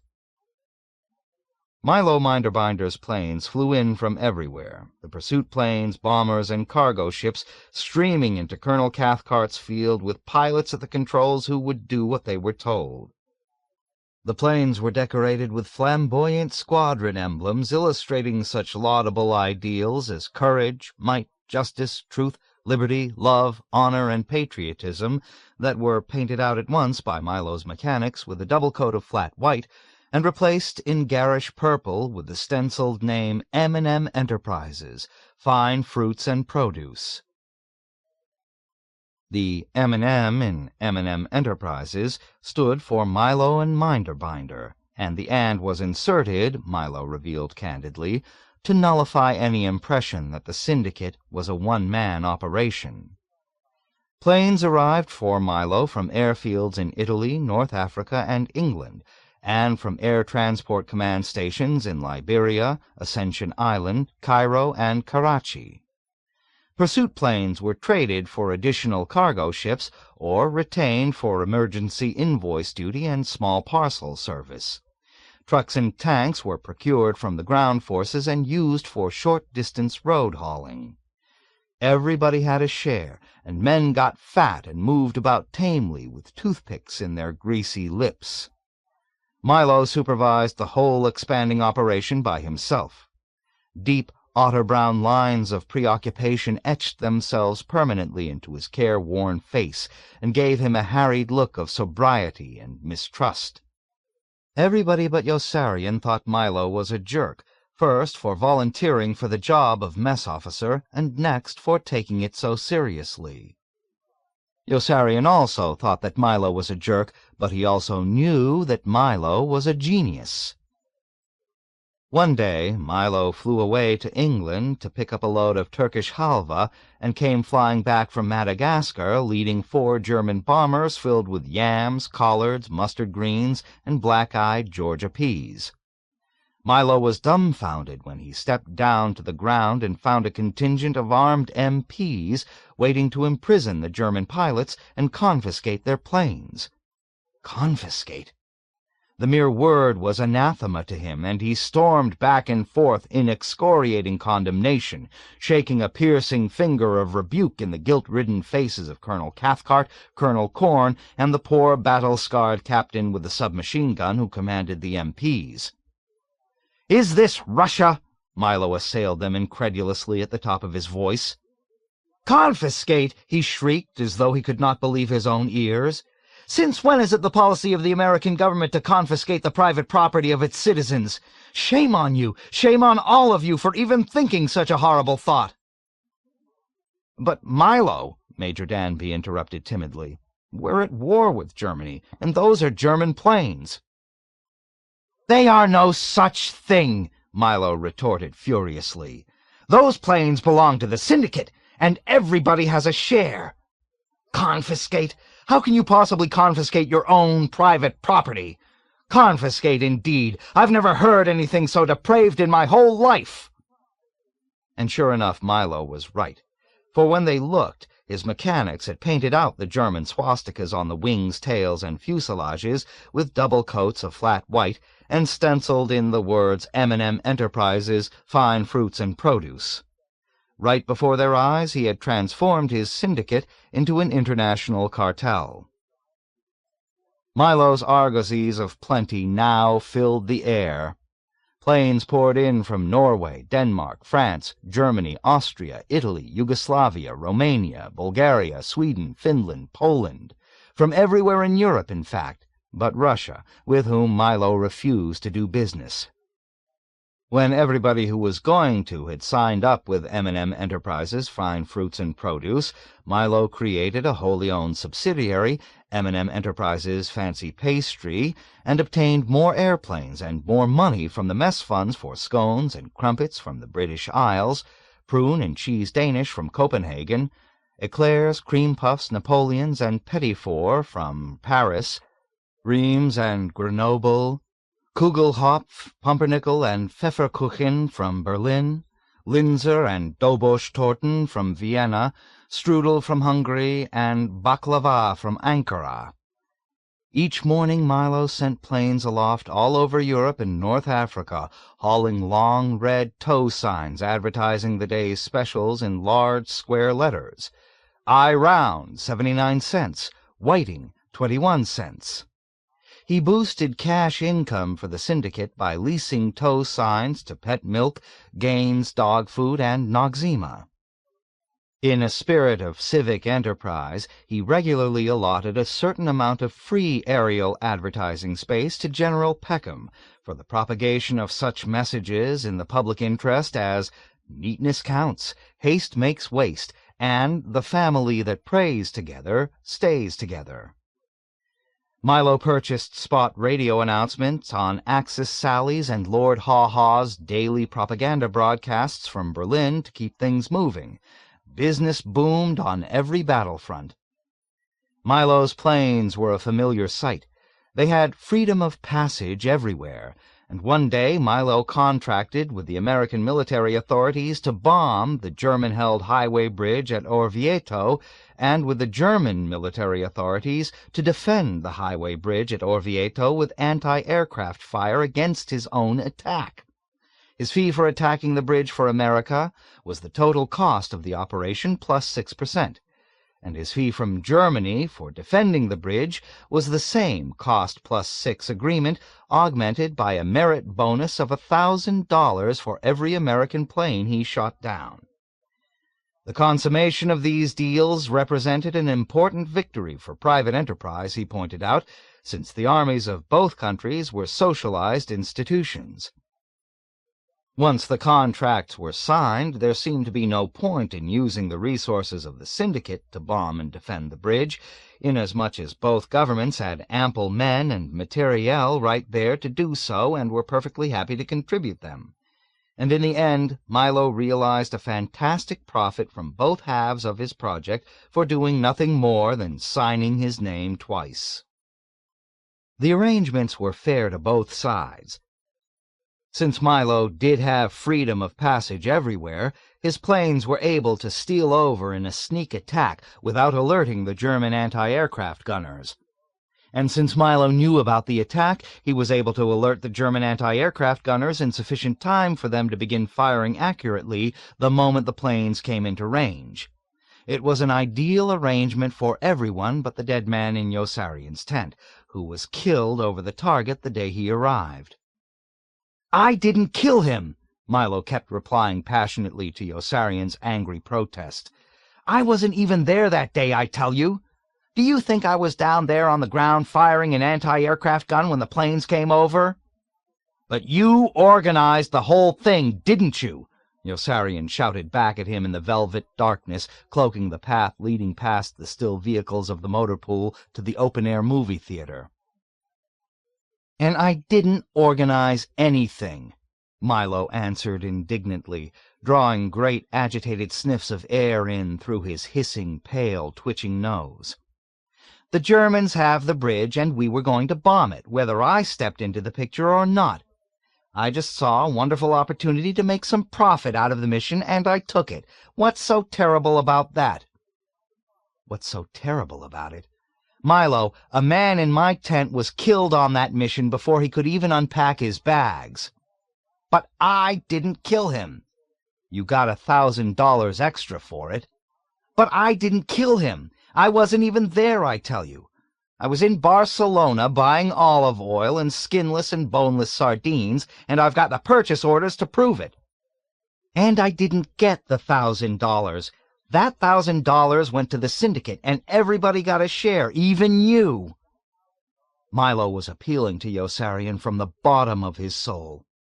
"Look, I didn't start this war, Yossarian, no matter what that lousy Wintergreen is saying. I'm just trying to put it on a business-like basis. Is anything wrong with that? You know, $1,000 ain't such a bad price for a medium bomber and a crew. If I can persuade the Germans to pay me $1,000 for every plane they shoot down, why shouldn't I take it?" "Because you're dealing with the enemy, that's why. Can't you understand that we're fighting a war? People are dying. Look around you, for Christ's sake." Milo shook his head with weary forbearance. "And the Germans are not our enemies," he declared. "Oh, I know what you're going to say. Sure, we're at war with them. But the Germans are also members in good standing of the syndicate, and it's my job to protect their rights as shareholders. Maybe they did start the war, and maybe they are killing millions of people, but they pay their bills a lot more promptly than some allies of ours I could name. Don't you understand that I have to respect the sanctity of my contract with Germany? Can't you see it from my point of view?" "No!" Yossarian rebuffed him harshly. Milo was stung, and made no effort to disguise his wounded feelings. It was a muggy, moonlit night filled with gnats, moths, and mosquitoes. Milo lifted his arm suddenly and pointed toward the open-air theater, where the milky, dust-filled beam bursting horizontally from the projector slashed a cone-like swath in the blackness, and draped in a fluorescent membrane of light the audience tilted on the seats there in hypnotic sags, their faces focused upward toward the illuminized movie screen. Milo's eyes were liquid with integrity, and his artless and uncorrupted face was lustrous with a shining mixture of sweat and insect repellent. "Look at them," he exclaimed in a voice choked with emotion. "They're my friends, my countrymen, my comrades in arms. A fellow never had a better bunch of buddies. Do you think I'd do a single thing to harm them if I didn't have to? Haven't I got enough on my mind? Can't you see how upset I am already about all that cotton piling up on those piers in Egypt?" Milo's voice splintered into fragments, and he clutched at Yossarian's shirt front as though drowning. His eyes were throbbing visibly like brown caterpillars.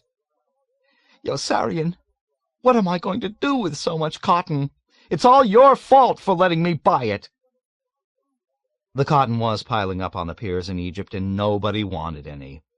Milo had never dreamed that the Nile Valley could be so fertile, or that there would be no market at all for the crop he had bought.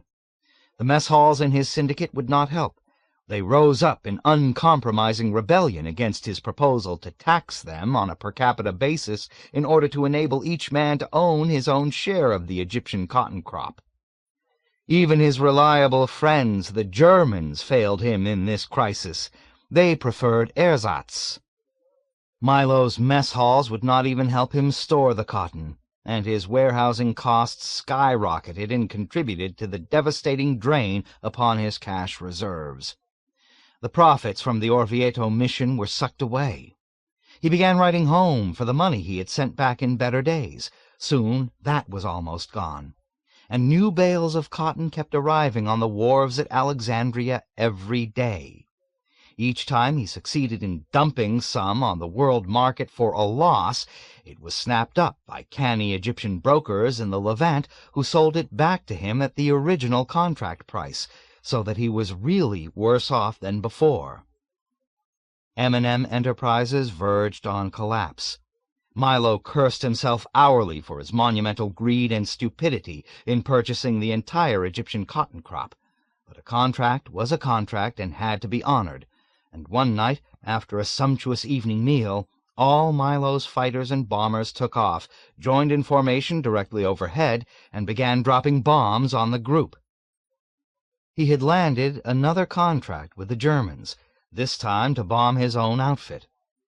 Milo's planes separated in a well-coordinated attack and bombed the fuel stocks and the ordnance dump, the repair hangars and the B-25 bombers resting on the lollipop-shaped hard stands at the field.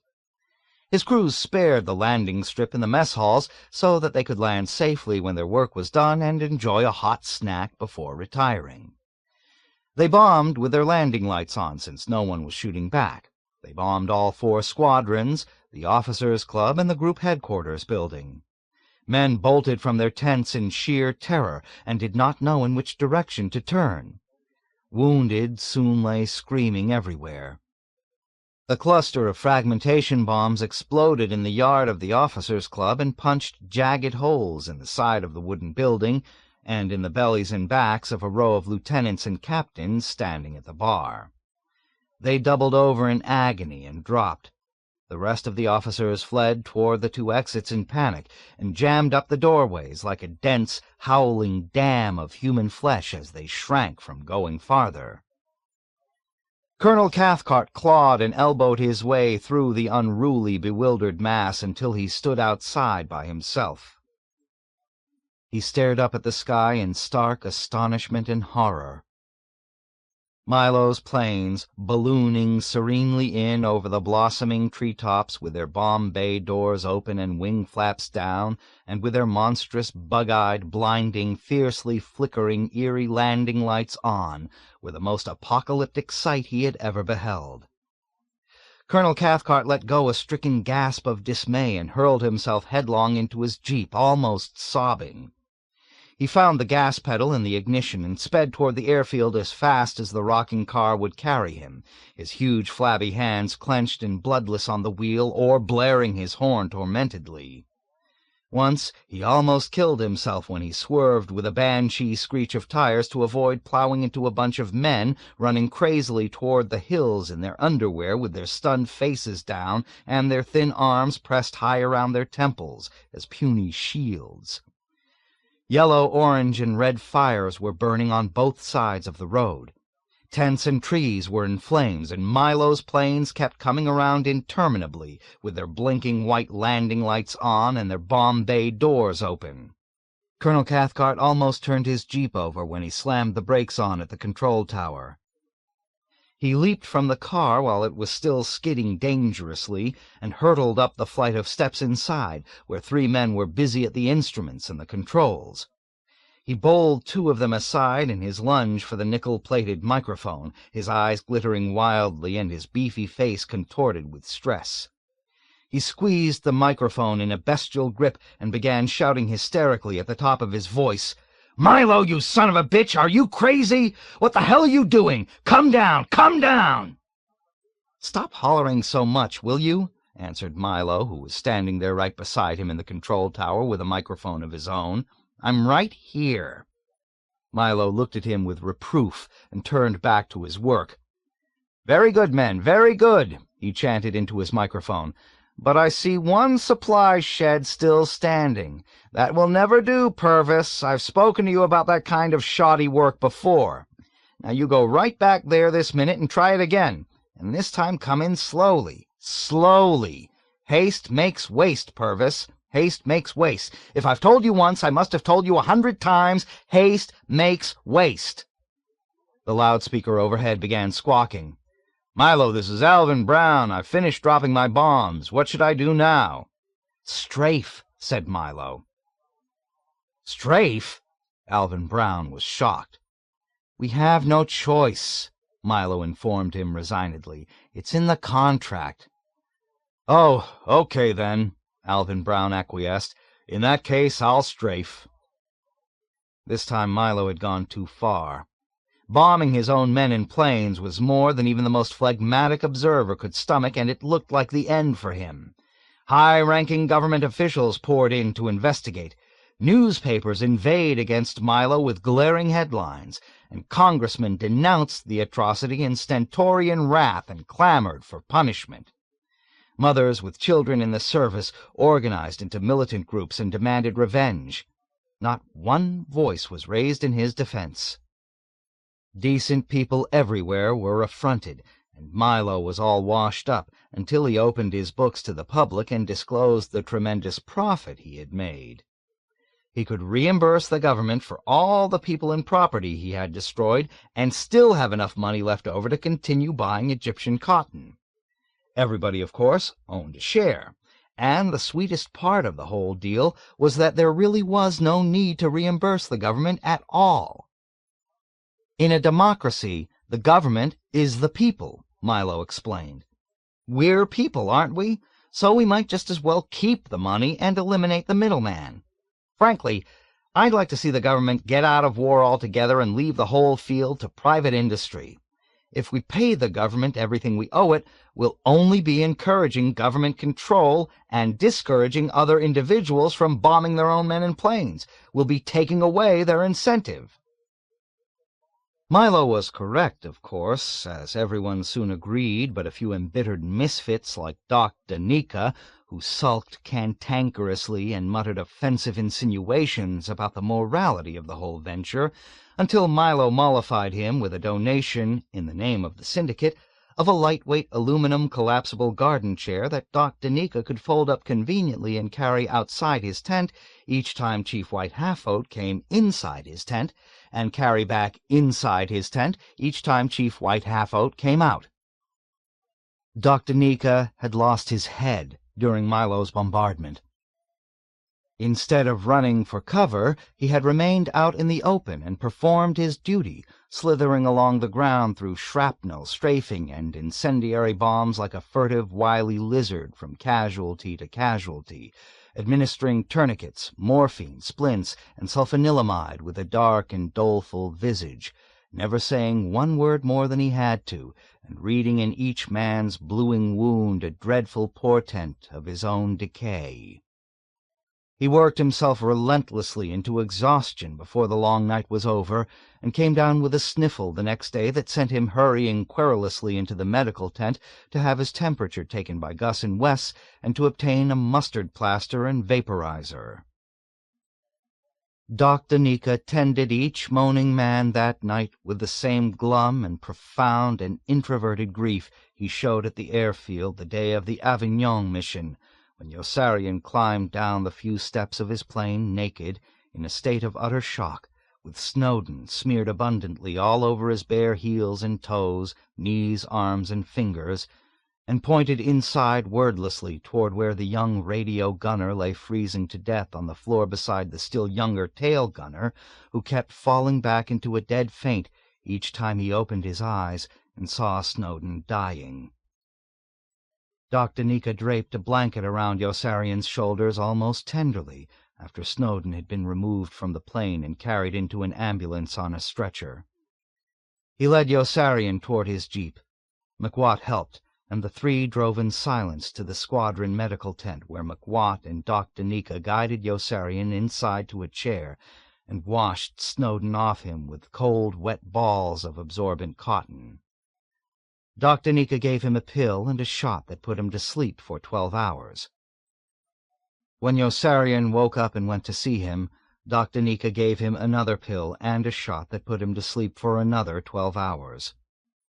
When Yossarian woke up again and went to see him, Daneeka made ready to give him another pill and a shot. "How long are you going to keep giving me those pills and shots?" Yossarian asked him. "Until you feel better." "I feel all right now." Daneeka's fragile, sun-tanned forehead furrowed with surprise.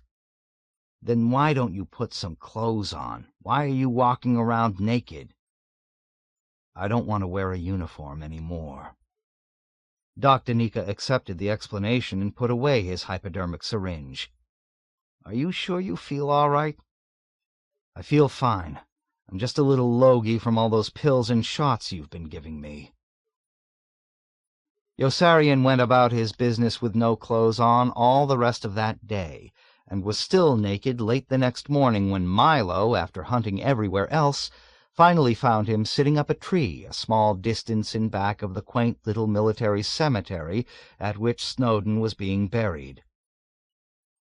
Milo was dressed in his customary business attire, olive-drab trousers, a fresh olive-drab shirt and tie with one silver first lieutenant's bar gleaming on the collar, and a regulation dress cap with a stiff leather bill. "I've been looking all over for you," Milo called up to Yossarian from the ground reproachfully. "You should have looked for me in this tree," Yossarian answered. "I've been up here all morning." "Come on down and taste this and tell me if it's good. It's very important." Yossarian shook his head. He sat nude on the lowest limb of the tree and balanced himself with both hands, grasping the bough directly above. He refused to budge, and Milo had no choice but to stretch both arms about the trunk in a distasteful hug and start climbing. He struggled upward clumsily with loud grunts and wheezes, and his clothes were squashed and crooked by the time he pulled himself up high enough to hook a leg over the limb and pause for breath. His dress cap was askew and in danger of falling. Milo caught it just when it began slipping. Globules of perspiration glistened like transparent pearls around his mustache and swelled like opaque blisters under his eyes. Yossarian watched him impassively. Cautiously, Milo worked himself around in a half-circle so that he could face Yossarian. He unwrapped tissue paper from something soft, round, and brown and handed it out to Yossarian. "Please taste this and let me know what you think. I'd like to serve it to the men." "What is it?" asked Yossarian, and took a big bite. "Chocolate-covered cotton." Yossarian gagged convulsively and sprayed his big mouthful of chocolate-covered cotton right out into Milo's face. "Here, take it back," he spouted angrily. "Jesus Christ, have you gone crazy? You didn't even take the goddamn seeds out." "Give it a chance, will you?" Milo begged. "It can't be that bad. Is it really that bad?" "It's even worse." "But I've got to make the mess halls feed it to the men." "They'll never be able to swallow it." "They've got to swallow it," Milo ordained with dictatorial grandeur, and almost broke his neck when he let go with one arm to wave a righteous finger in the air. "Come on out here," Yossarian invited him.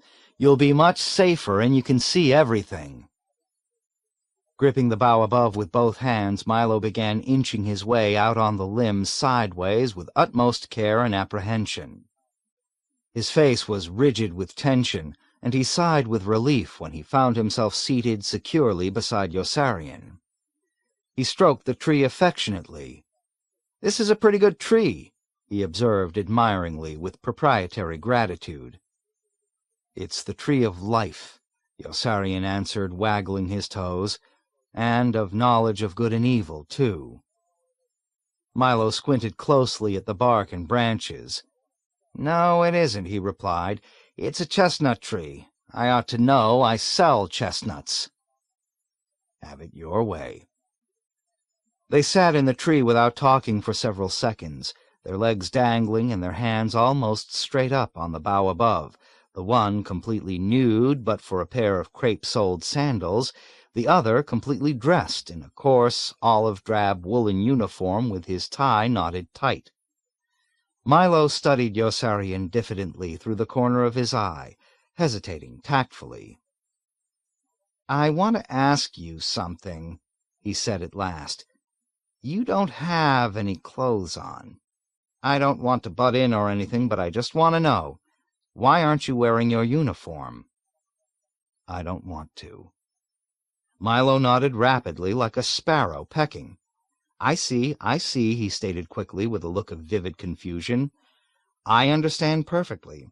I heard Appleby and Captain Black say you had gone crazy, and I just wanted to find out." He hesitated politely again, weighing his next question. "Aren't you ever going to put your uniform on again?" "I don't think so." Milo nodded with spurious vim to indicate he still understood, and then sat silent, ruminating gravely with troubled misgiving. A scarlet-crested bird shot by below, brushing sure dark wings against a quivering bush. Yossarian and Milo were covered in their bower by tissue-thin tiers of sloping green, and largely surrounded by other gray chestnut trees and a silver spruce. The sun was high overhead in a vast sapphire-blue sky beaded with low, isolated, puffy clouds of dry and immaculate white. There was no breeze, and the leaves about them hung motionless. The shade was feathery. Everything was at peace but Milo, who straightened suddenly with a muffled cry and began pointing excitedly. "Look at that!" he exclaimed in alarm. "Look at that! That's a funeral going on down there. That looks like the cemetery, isn't it?" Yossarian answered him slowly in a level voice. "They're burying that kid who got killed in my plane over Avignon the other day, Snowden." "What happened to him?" Milo asked in a voice deadened with awe. "He got killed." "That's terrible," Milo grieved, and his large brown eyes filled with tears. "That poor kid. It really is terrible." He bit his trembling lip hard, and his voice rose with emotion when he continued. "And it will get even worse if the mess halls don't agree to buy my cotton. Yossarian, what's the matter with them? Don't they realize it's their syndicate? Don't they know they've all got a share?" "Did the dead man in my tent have a share?" Yossarian demanded caustically. "Of course he did," Milo assured him lavishly. "Everybody in the squadron has a share." "He was killed before he even got into the squadron." Milo made a deft grimace of tribulation and turned away. "I wish you'd stop picking on me about that dead man in your tent," he pleaded peevishly. "I told you I didn't have anything to do with killing him. Is it my fault that I saw this great opportunity to corner the market on Egyptian cotton and got us into all this trouble? Was I supposed to know there was going to be a glut? I didn't even know what a glut was in those days. An opportunity to corner a market doesn't come along very often, and I was pretty shrewd to grab the chance when I had it." Milo gulped back a moan as he saw 6 uniformed pallbearers lift the plain pine coffin from the ambulance and set it gently down on the ground beside the yawning gash of the freshly dug grave. "And now I can't get rid of a single penny's worth," he mourned. Yossarian was unmoved by the fustian charade of the burial ceremony and by Milo's crushing bereavement. The chaplain's voice floated up to him through the distance tenuously, in an unintelligible, almost inaudible monotone, like a gaseous murmur.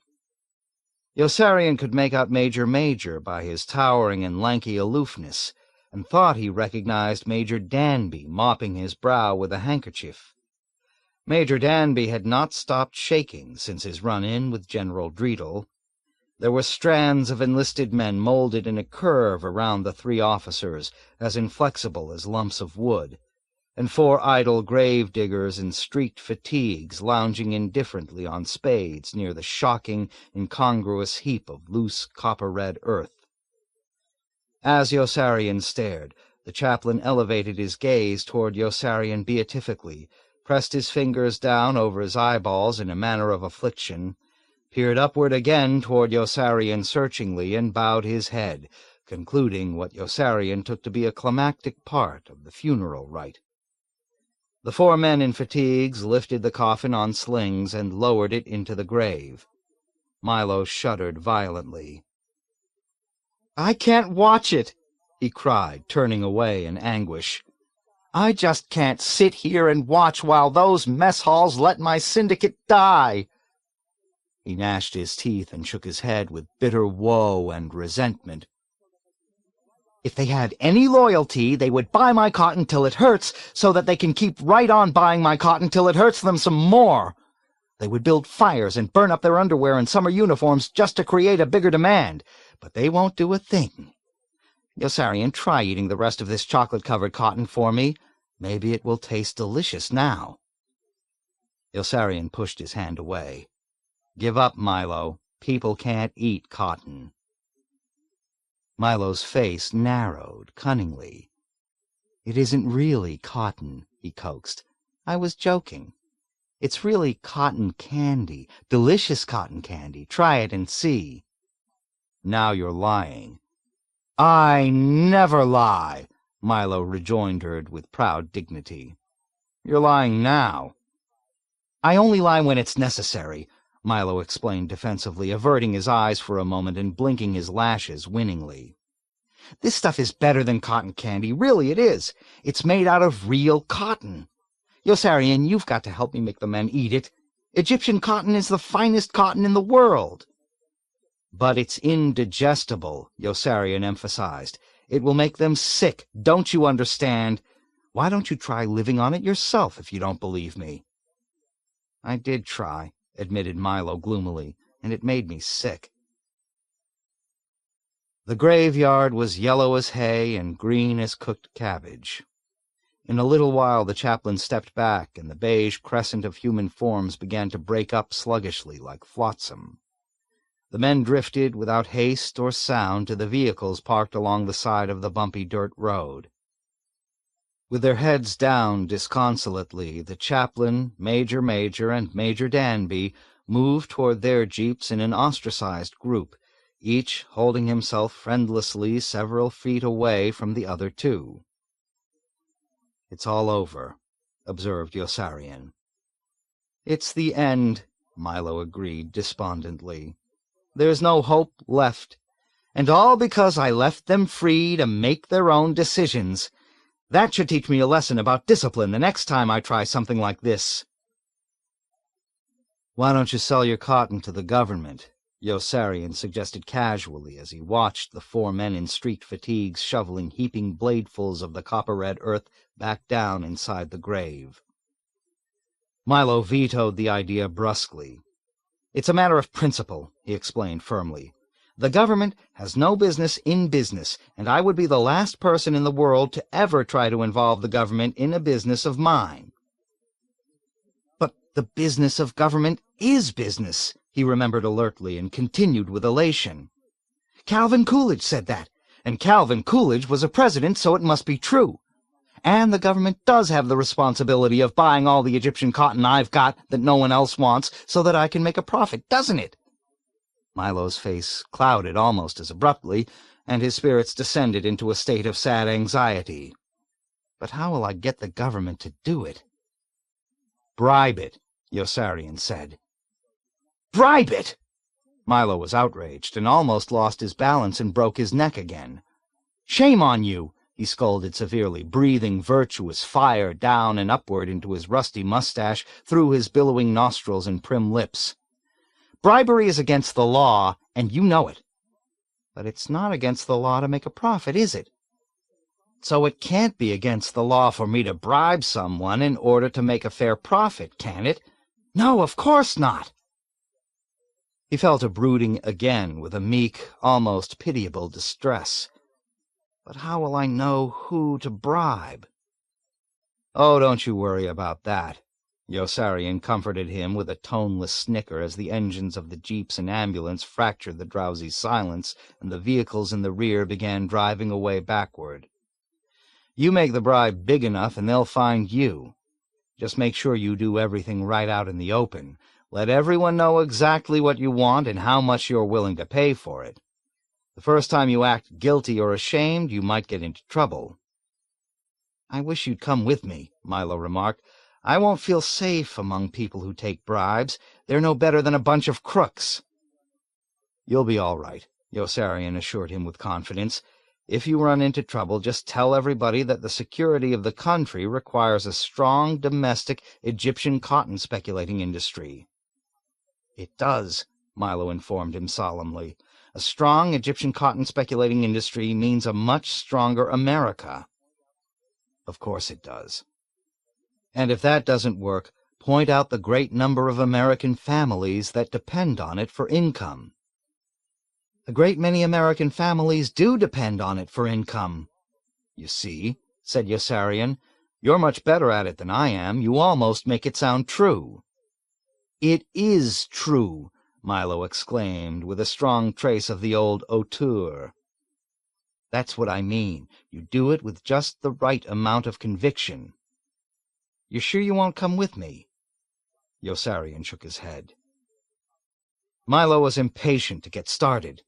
He stuffed the remainder of the chocolate-covered cotton ball into his shirt pocket and edged his way back gingerly along the branch to the smooth gray trunk. He threw his arms about the trunk in a generous and awkward embrace, and began shinnying down, the sides of his leather-soled shoes slipping constantly so that it seemed many times he would fall and injure himself. Halfway down he changed his mind and climbed back up. Bits of tree bark stuck to his mustache, and his straining face was flushed with exertion. "I wish you'd put your uniform on instead of going around naked that way," he confided pensively before he climbed back down again and hurried away. "You might start a trend, and then I'll never get rid of all this gall-darned cotton." 25. The Chaplain. It was already some time since the chaplain had first begun wondering what everything was all about. Was there a God? How could he be sure? Being an Anabaptist minister in the American army was difficult enough under the best of circumstances. Without dogma, it was almost intolerable. People with loud voices frightened him. Brave, aggressive men of action like Colonel Cathcart left him feeling helpless and alone. Wherever he went in the army he was a stranger. Enlisted men and officers did not conduct themselves with him as they conducted themselves with other enlisted men and officers, and even other chaplains were not as friendly toward him as they were toward each other. In a world in which success was the only virtue, he had resigned himself to failure. He was painfully aware that he lacked the ecclesiastical aplomb and savoir-faire that enabled so many of his colleagues in other faiths and sects to get ahead. He was just not equipped to excel. He thought of himself as ugly and wanted daily to be home with his wife. Actually, the chaplain was almost good-looking, with a pleasant, sensitive face as pale and brittle as sandstone. His mind was open on every subject. Perhaps he really was Washington Irving, and perhaps he really had been signing Washington Irving's name to those letters he knew nothing about. Such lapses of memory were not uncommon in medical annals, he knew. There was no way of really knowing anything, he knew, not even that there was no way of really knowing anything. He remembered very distinctly, or was under the impression he remembered very distinctly, his feeling that he had met Yossarian somewhere before the first time he had met Yossarian lying in bed in the hospital. He remembered experiencing the same disquieting sensation almost 2 weeks later when Yossarian appeared at his tent to ask to be taken off combat duty. By that time, of course, the chaplain had met Yossarian somewhere before, in that odd, unorthodox ward in which every patient seemed delinquent, but the unfortunate patient covered from head to toe in white bandages and plaster, who was found dead one day with a thermometer in his mouth. But the chaplain's impression of a prior meeting was of some occasion far more momentous and occult than that, of a significant encounter with Yossarian in some remote, submerged, and perhaps even entirely spiritual epoch, in which he had made the identical, foredooming admission that there was nothing, absolutely nothing, he could do to help him. Doubts of such kind gnawed at the chaplain's lean, suffering frame insatiably. Was there a single true faith, or a life after death? How many angels could dance on the head of a pin, and with what matters did God occupy himself in all the infinite eons before the creation? Why was it necessary to put a protective seal on the brow of Cain if there were no other people to protect him from? Did Adam and Eve produce daughters? These were the great complex questions of ontology that tormented him. Yet they never seemed nearly as crucial to him as the question of kindness and good manners. He was pinched perspiringly in the epistemological dilemma of the skeptic, unable to accept solutions to problems he was unwilling to dismiss as unsolvable. He was never without misery, and never without hope.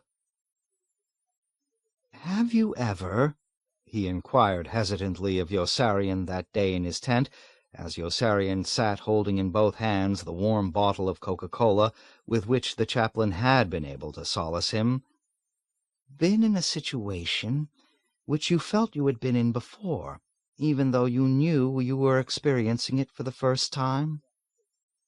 Yossarian nodded perfunctorily, and the chaplain's breath quickened in anticipation as he made ready to join his willpower with Yossarian's in a prodigious effort to rip away at last the voluminous black folds shrouding the eternal mysteries of existence. "Do you have that feeling now?"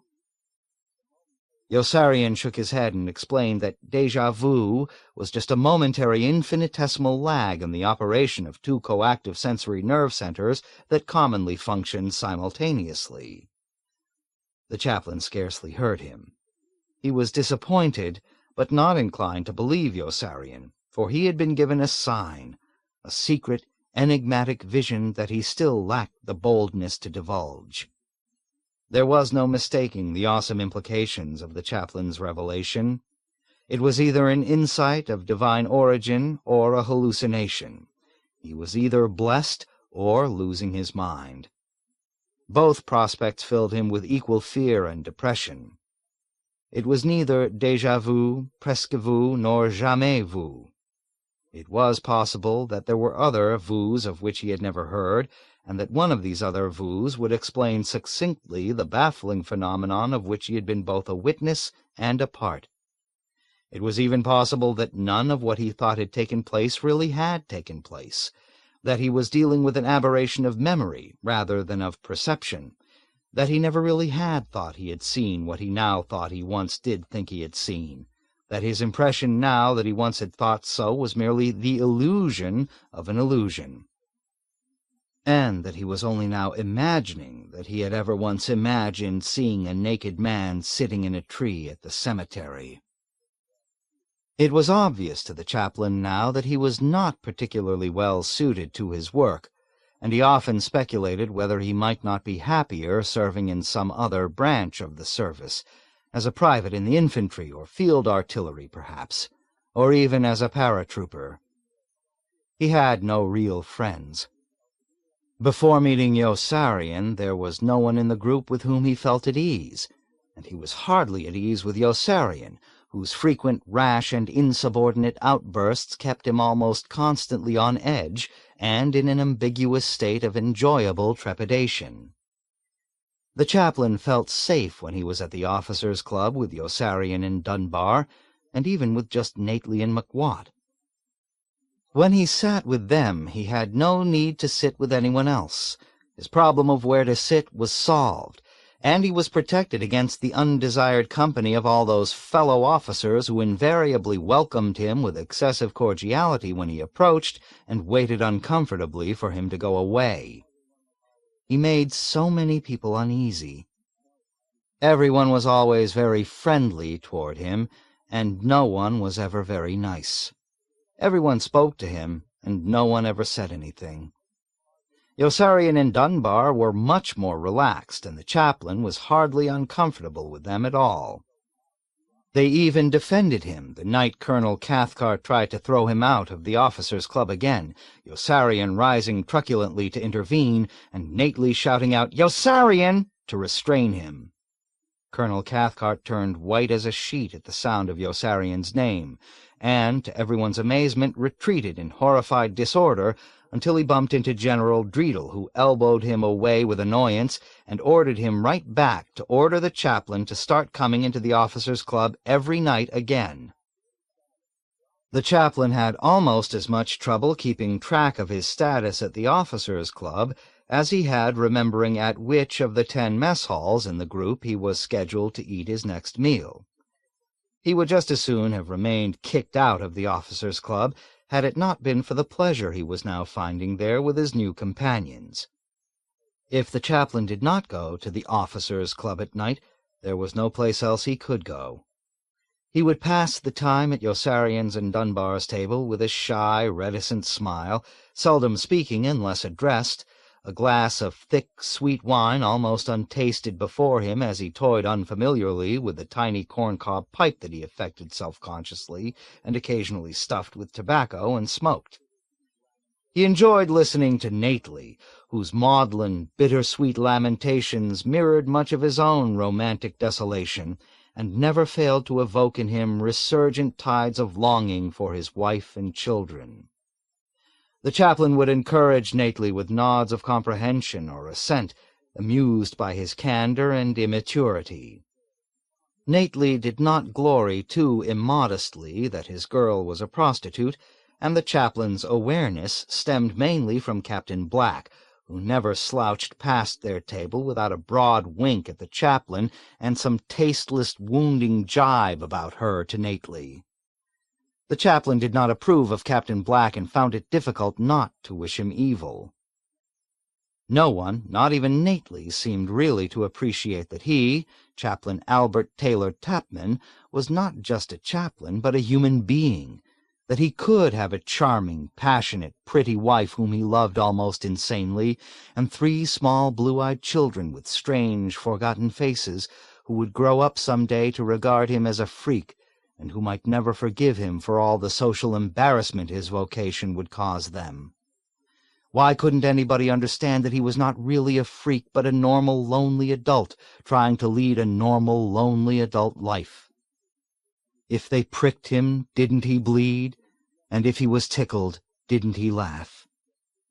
It seemed never to have occurred to them that he, just as they, had eyes, hands, organs, dimensions, senses, and affections, that he was wounded by the same kind of weapons they were, warmed and cooled by the same breezes, and fed by the same kind of food, although he was forced to concede in a different mess hall for each successive meal. The only person who did seem to realize he had feelings was Corporal Whitcomb, who had just managed to bruise them all by going over his head to Colonel Cathcart with his proposal for sending form letters of condolence home to the families of men killed or wounded in combat. The chaplain's wife was the one thing in the world he could be certain of, and it would have been sufficient if only he had been left to live his life out with just her and the children. The chaplain's wife was a reserved, diminutive, agreeable woman in her early 30s, very dark and very attractive, with a narrow waist, calm, intelligent eyes, and small, bright, pointy teeth in a childlike face that was vivacious and petite.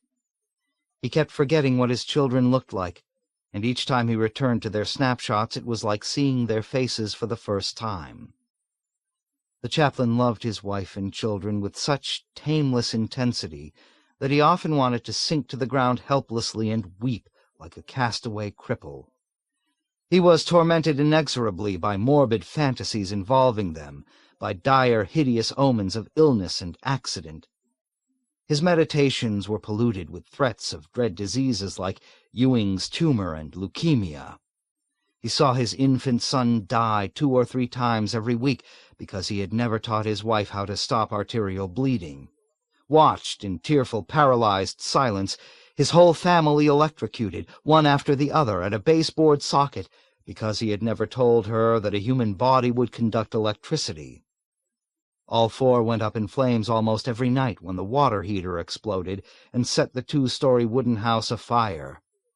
In ghastly, heartless, revolting detail, he saw his poor dear wife's trim and fragile body crushed to a viscous pulp against the brick wall of a market building by a half-witted drunken automobile driver, and watched his hysterical 5-year-old daughter being led away from the grisly scene by a kindly middle-aged gentleman with snow-white hair, who raped and murdered her repeatedly as soon as he had driven her off to a deserted sand-pit, while his 2 younger children starved to death slowly in the house after his wife's mother, who had been babysitting, dropped dead from a heart attack when news of his wife's accident was given to her over the telephone. The chaplain's wife was a sweet, soothing, considerate woman, and he yearned to touch the warm flesh of her slender arm again, and stroke her smooth black hair, to hear her intimate, comforting voice. She was a much stronger person than he was. He wrote brief, untroubled letters to her once a week, sometimes twice. He wanted to write urgent love letters to her all day long and crowd the endless pages with desperate, uninhibited confessions of his humble worship and need, and with careful instructions for administering artificial respiration. He wanted to pour out to her in torrents of self-pity all his unbearable loneliness and despair, and warn her never to leave the boric acid or the aspirin in reach of the children, or to cross a street against the traffic light. He did not wish to worry her. The chaplain's wife was intuitive, gentle, compassionate, and responsive.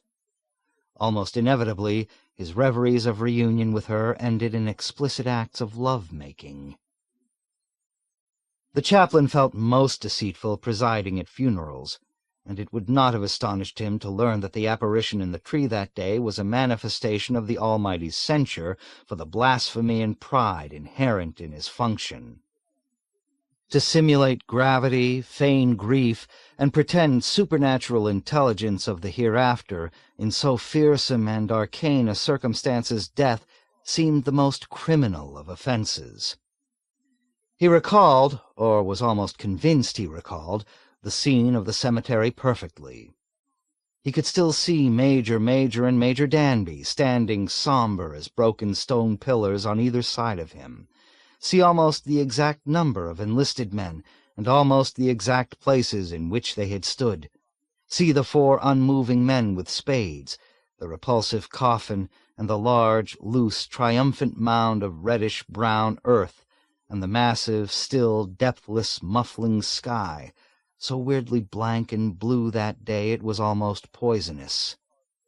He would remember them forever, for they were all part and parcel of the most extraordinary event that had ever befallen him, an event perhaps marvelous, perhaps pathological, the vision of the naked man in the tree.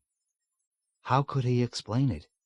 It was not already seen or never seen, and certainly not almost seen. Neither déjà vu, jamais vu, nor presque vu was elastic enough to cover it. Was it a ghost, then, the dead man's soul, an angel from heaven or a minion from hell? Or was the whole fantastic episode merely the figment of a diseased imagination, his own, of a deteriorating mind, a rotting brain? The possibility that there really had been a naked man in the tree, 2 men actually, since the first had been joined shortly by a second man clad in a brown mustache and sinister dark garments from head to toe, who bent forward ritualistically along the limb of the tree to offer the first man something to drink from a brown goblet, never crossed the chaplain's mind. The chaplain was sincerely a very helpful person who was never able to help anyone, not even Yossarian, when he finally decided to seize the bull by the horns and visit Major secretly to learn if, as Yossarian had said, the men in Colonel Cathcart's group really were being forced to fly more combat missions than anyone else. It was a daring, impulsive move on which the chaplain decided, after quarreling with Corporal Whitcomb again and washing down with tepid canteen water his joyless lunch of a Milky Way and Baby Ruth. He went to Major on foot, so that Corporal Whitcomb would not see him leaving, stealing into the forest noiselessly until the 2 tents in his clearing were left behind, then dropping down inside the abandoned railroad ditch where the footing was surer. He hurried along the fossilized wooden ties with accumulating mutinous anger. He had been browbeaten and humiliated successively that morning by Colonel Cathcart, Colonel Corn, and Corporal Whitcomb. He just had to make himself felt in some respect.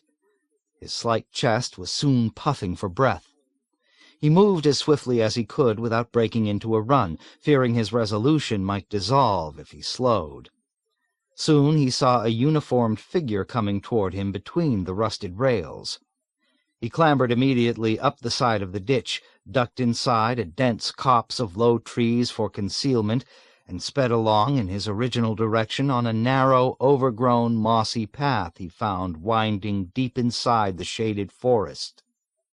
It was tougher going there, but he plunged ahead with the same reckless and consuming determination, slipping and stumbling often, and stinging his unprotected hands on the stubborn branches blocking his way, until the bushes and tall ferns on both sides spread open, and he lurched past an olive-drab military trailer on cinder blocks clearly visible through the thinning underbrush.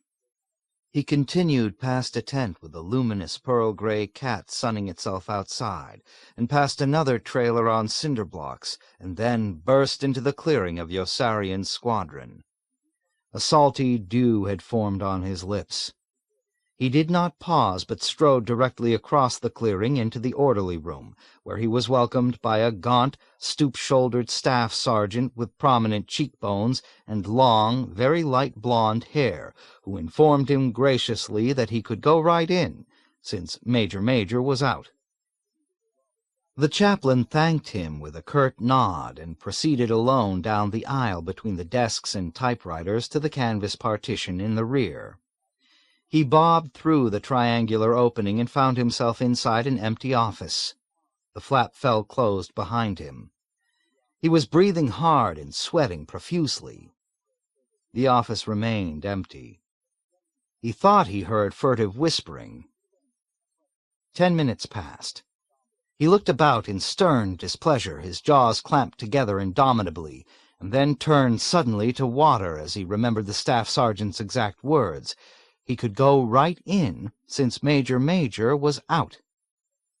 The enlisted men were playing a practical joke. The chaplain shrank back from the wall in terror, bitter tears springing to his eyes. A pleading whimper escaped his trembling lips. Major was elsewhere, and the enlisted men in the other room had made him the butt of an inhuman prank.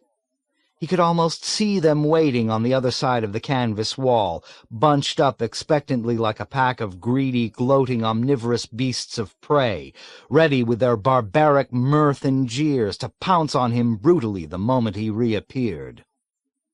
He cursed himself for his gullibility and wished in panic for something like a mask or a pair of dark glasses and a false mustache to disguise him, or for a forceful, deep voice like Colonel Cathcart's, and broad muscular shoulders and biceps to enable him to step outside fearlessly and vanquish his malevolent persecutors with an overbearing authority and self-confidence that would make them all quail and slink away cravenly in repentance. He lacked the courage to face them. The only other way out was the window. The coast was clear, and the chaplain jumped out of Major's office through the window, darted swiftly around the corner of the tent, and leaped down inside the railroad ditch to hide. He scooted away with his body doubled over and his face contorted intentionally into a nonchalant, sociable smile in case anyone chanced to see him. He abandoned the ditch for the forest the moment he saw someone coming toward him from the opposite direction, and ran through the cluttered forest frenziedly like someone pursued, his cheeks burning with disgrace. He heard loud, wild peals of derisive laughter crashing all about him, and caught blurred glimpses of wicked, beery faces smirking far back inside the bushes and high overhead in the foliage of the trees. Spasms of scorching pain stabbed through his lungs and slowed him to a crippled walk. He lunged and staggered onward until he could go no farther, and collapsed all at once against a gnarled apple tree, banging his head hard against the trunk as he toppled forward, and holding on with both arms to keep from falling. His breathing was a rasping, moaning din in his ears. Minutes passed like hours before he finally recognized himself as the source of the turbulent roar that was overwhelming him. The pains in his chest abated. Soon he felt strong enough to stand. He cocked his ears craftily. The forest was quiet. There was no demonic laughter. No one was chasing him. He was too tired and sad and dirty to feel relieved. He straightened his disheveled clothing with fingers that were numb and shaking, and walked the rest of the way to the clearing with rigid self-control. The chaplain brooded often about the danger of heart attack. Corporal Whitcomb's jeep was still parked in the clearing. The chaplain tiptoed stealthily around the back of Corporal Whitcomb's tent rather than pass the entrance and risk being seen and insulted by him. Heaving a grateful sigh, he slipped quickly inside his own tent and found Corporal Whitcomb ensconced on his cot, his knees propped up. Corporal Whitcomb's mud-caked shoes were on the chaplain's blanket, and he was eating one of the chaplain's candy bars as he thumbed with a sneering expression through one of the chaplain's Bibles. "Where have you been?" he demanded rudely and disinterestedly without looking up. The chaplain colored and turned away evasively. "I went for a walk through the woods." "All right," Corporal Whitcomb snapped. "Don't take me into your confidence, but just wait and see what happens to my morale." He bit into the chaplain's candy bar hungrily and continued with a full mouth. "You had a visitor while you were gone, Major Major." The chaplain spun around with surprise and cried, "Major Major? Major Major was here? That's who we're talking about, isn't it? Where did he go?" "He jumped down into that railroad ditch and took off like a frightened rabbit," Corporal Whitcomb snickered. "What a jerk!" "Did he say what he wanted?" "He said he needed your help in a matter of great importance." The chaplain was astounded. "Major Major said that?" "He didn't say that," Corporal Whitcomb corrected with withering precision. "He wrote it down in a sealed personal letter he left on your desk." The chaplain glanced at the bridge table that served as his desk and saw only the abominable orange-red, pear-shaped plum tomato he had obtained that same morning from Colonel Cathcart, still lying on its side where he had forgotten it, like an indestructible and incarnadine symbol of his own ineptitude. "Where is the letter?" "I threw it away as soon as I tore it open and read it." Corporal Whitcomb slammed the Bible shut and jumped up. "What's the matter? Won't you take my word for it?" He walked out. He walked right back in and almost collided with the chaplain, who was rushing out behind him on his way back to Major Major. "You don't know how to delegate responsibility," Corporal Whitcomb informed him sullenly. "That's another one of the things that's wrong with you." The chaplain nodded penitently and hurried past, unable to make himself take the time to apologize. He could feel the skillful hand of fate motivating him imperatively. Twice that day already, he realized now, Major Major had come racing toward him inside the ditch. And twice that day the chaplain had stupidly postponed the destined meeting by bolting into the forest. He seethed with self-recrimination as he hastened back as rapidly as he could stride along the splintered, irregularly spaced railroad ties. Bits of grit and gravel inside his shoes and socks were grinding the tops of his toes raw. His pale, laboring face was screwed up unconsciously into a grimace of acute discomfort. The early August afternoon was growing hotter and more humid. It was almost a mile from his tent to Yossarian's squadron. The chaplain's summer-tan shirt was soaking with perspiration by the time he arrived there and rushed breathlessly back inside the orderly room tent, where he was halted peremptorily by the same treacherous, soft-spoken staff sergeant with round eyeglasses and gaunt cheeks, who requested him to remain outside because Major Major was inside, and told him he would not be allowed inside until Major Major went out. The chaplain looked at him in an uncomprehending daze. Why did the sergeant hate him, he wondered. His lips were white and trembling. He was aching with thirst. What was the matter with people? Wasn't there tragedy enough? The sergeant put his hand out and held the chaplain steady. "I'm sorry, sir," he said regretfully in a low, courteous, melancholy voice, "but those are Major's orders. He never wants to see anyone." "He wants to see me," the chaplain pleaded. "He came to my tent to see me while I was here before." Major did that?" the sergeant asked. "Yes, he did. Please go in and ask him." "I'm afraid I can't go in, sir. He never wants to see me either. Perhaps if you left a note." "I don't want to leave a note. Doesn't he ever make an exception?" "Only in extreme circumstances.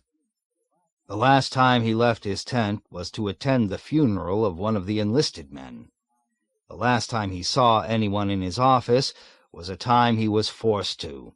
A bombardier named Yossarian forced—" "Yossarian?" The chaplain lit up with excitement at this new coincidence. Was this another miracle in the making? "But that's exactly whom I want to speak to him about. Did they talk about the number of missions Yossarian has to fly?" "Yes, sir, that's exactly what they did talk about. Captain Yossarian had flown 51 missions, and he appealed to Major to ground him so that he wouldn't have to fly 4 more. Colonel Cathcart wanted only 55 missions then." "And what did Major say?" Major told him there was nothing he could do." The chaplain's face fell. Major said that?" "Yes, sir. In fact, he advised Yossarian to go see you for help. Are you certain you wouldn't like to leave a note, sir?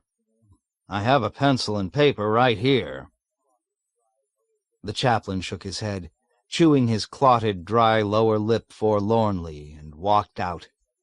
It was still so early in the day, and so much had already happened. The air was cooler in the forest. His throat was parched and sore. He walked slowly and asked himself ruefully what new misfortune could possibly befall him a moment before the mad hermit in the woods leaped out at him without warning from behind a mulberry bush. The chaplain screamed at the top of his voice. The tall, cadaverous stranger fell back in fright at the chaplain's cry and shrieked, "Don't hurt me!" "Who are you?" the chaplain shouted. "Please don't hurt me," the man shouted back. "I'm the chaplain." "Then why do you want to hurt me?" "I don't want to hurt you," the chaplain insisted with a rising hint of exasperation, even though he was still rooted to the spot. "Just tell me who you are and what you want from me." "I just want to find out if Chief White Half-Oat died of pneumonia yet," the man shouted back. "That's all I want. I live here. My name is Flume. I belong to the squadron, but I live here in the woods. You can ask anyone." The chaplain's composure began trickling back as he studied the queer, cringing figure intently. A pair of captain's bars ulcerated with rust hung on the man's ragged shirt collar. He had a hairy, tar-black mole on the underside of one nostril and a heavy, rough mustache the color of poplar bark. "Why do you live in the woods if you belong to the squadron?"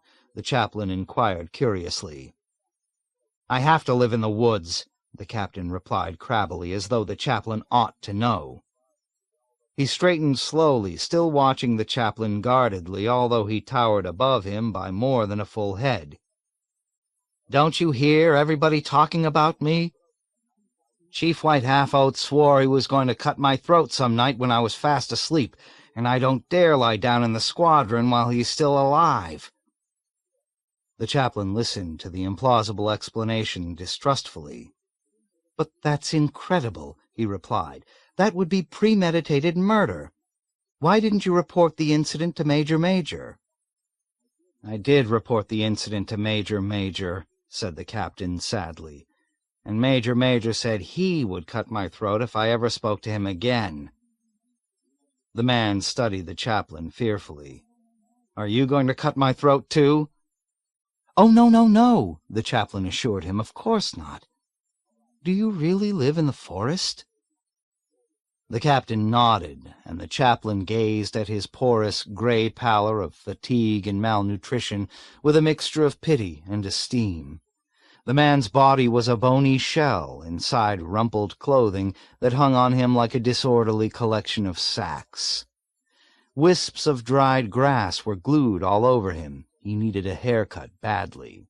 There were great dark circles under his eyes. The chaplain was moved almost to tears by the harassed, bedraggled picture the captain presented, and he filled with deference and compassion at the thought of the many severe rigors the poor man had to endure daily. In a voice hushed with humility, he said, "Who does your laundry?" The captain pursed his lips in a businesslike manner. "I have it done by a washerwoman in one of the farmhouses down the road. I keep my things in my trailer and sneak inside once or twice a day for a clean handkerchief or a change of underwear." "What will you do when winter comes?" "Oh, I expect to be back in the squadron by then," the captain answered with a kind of martyred confidence.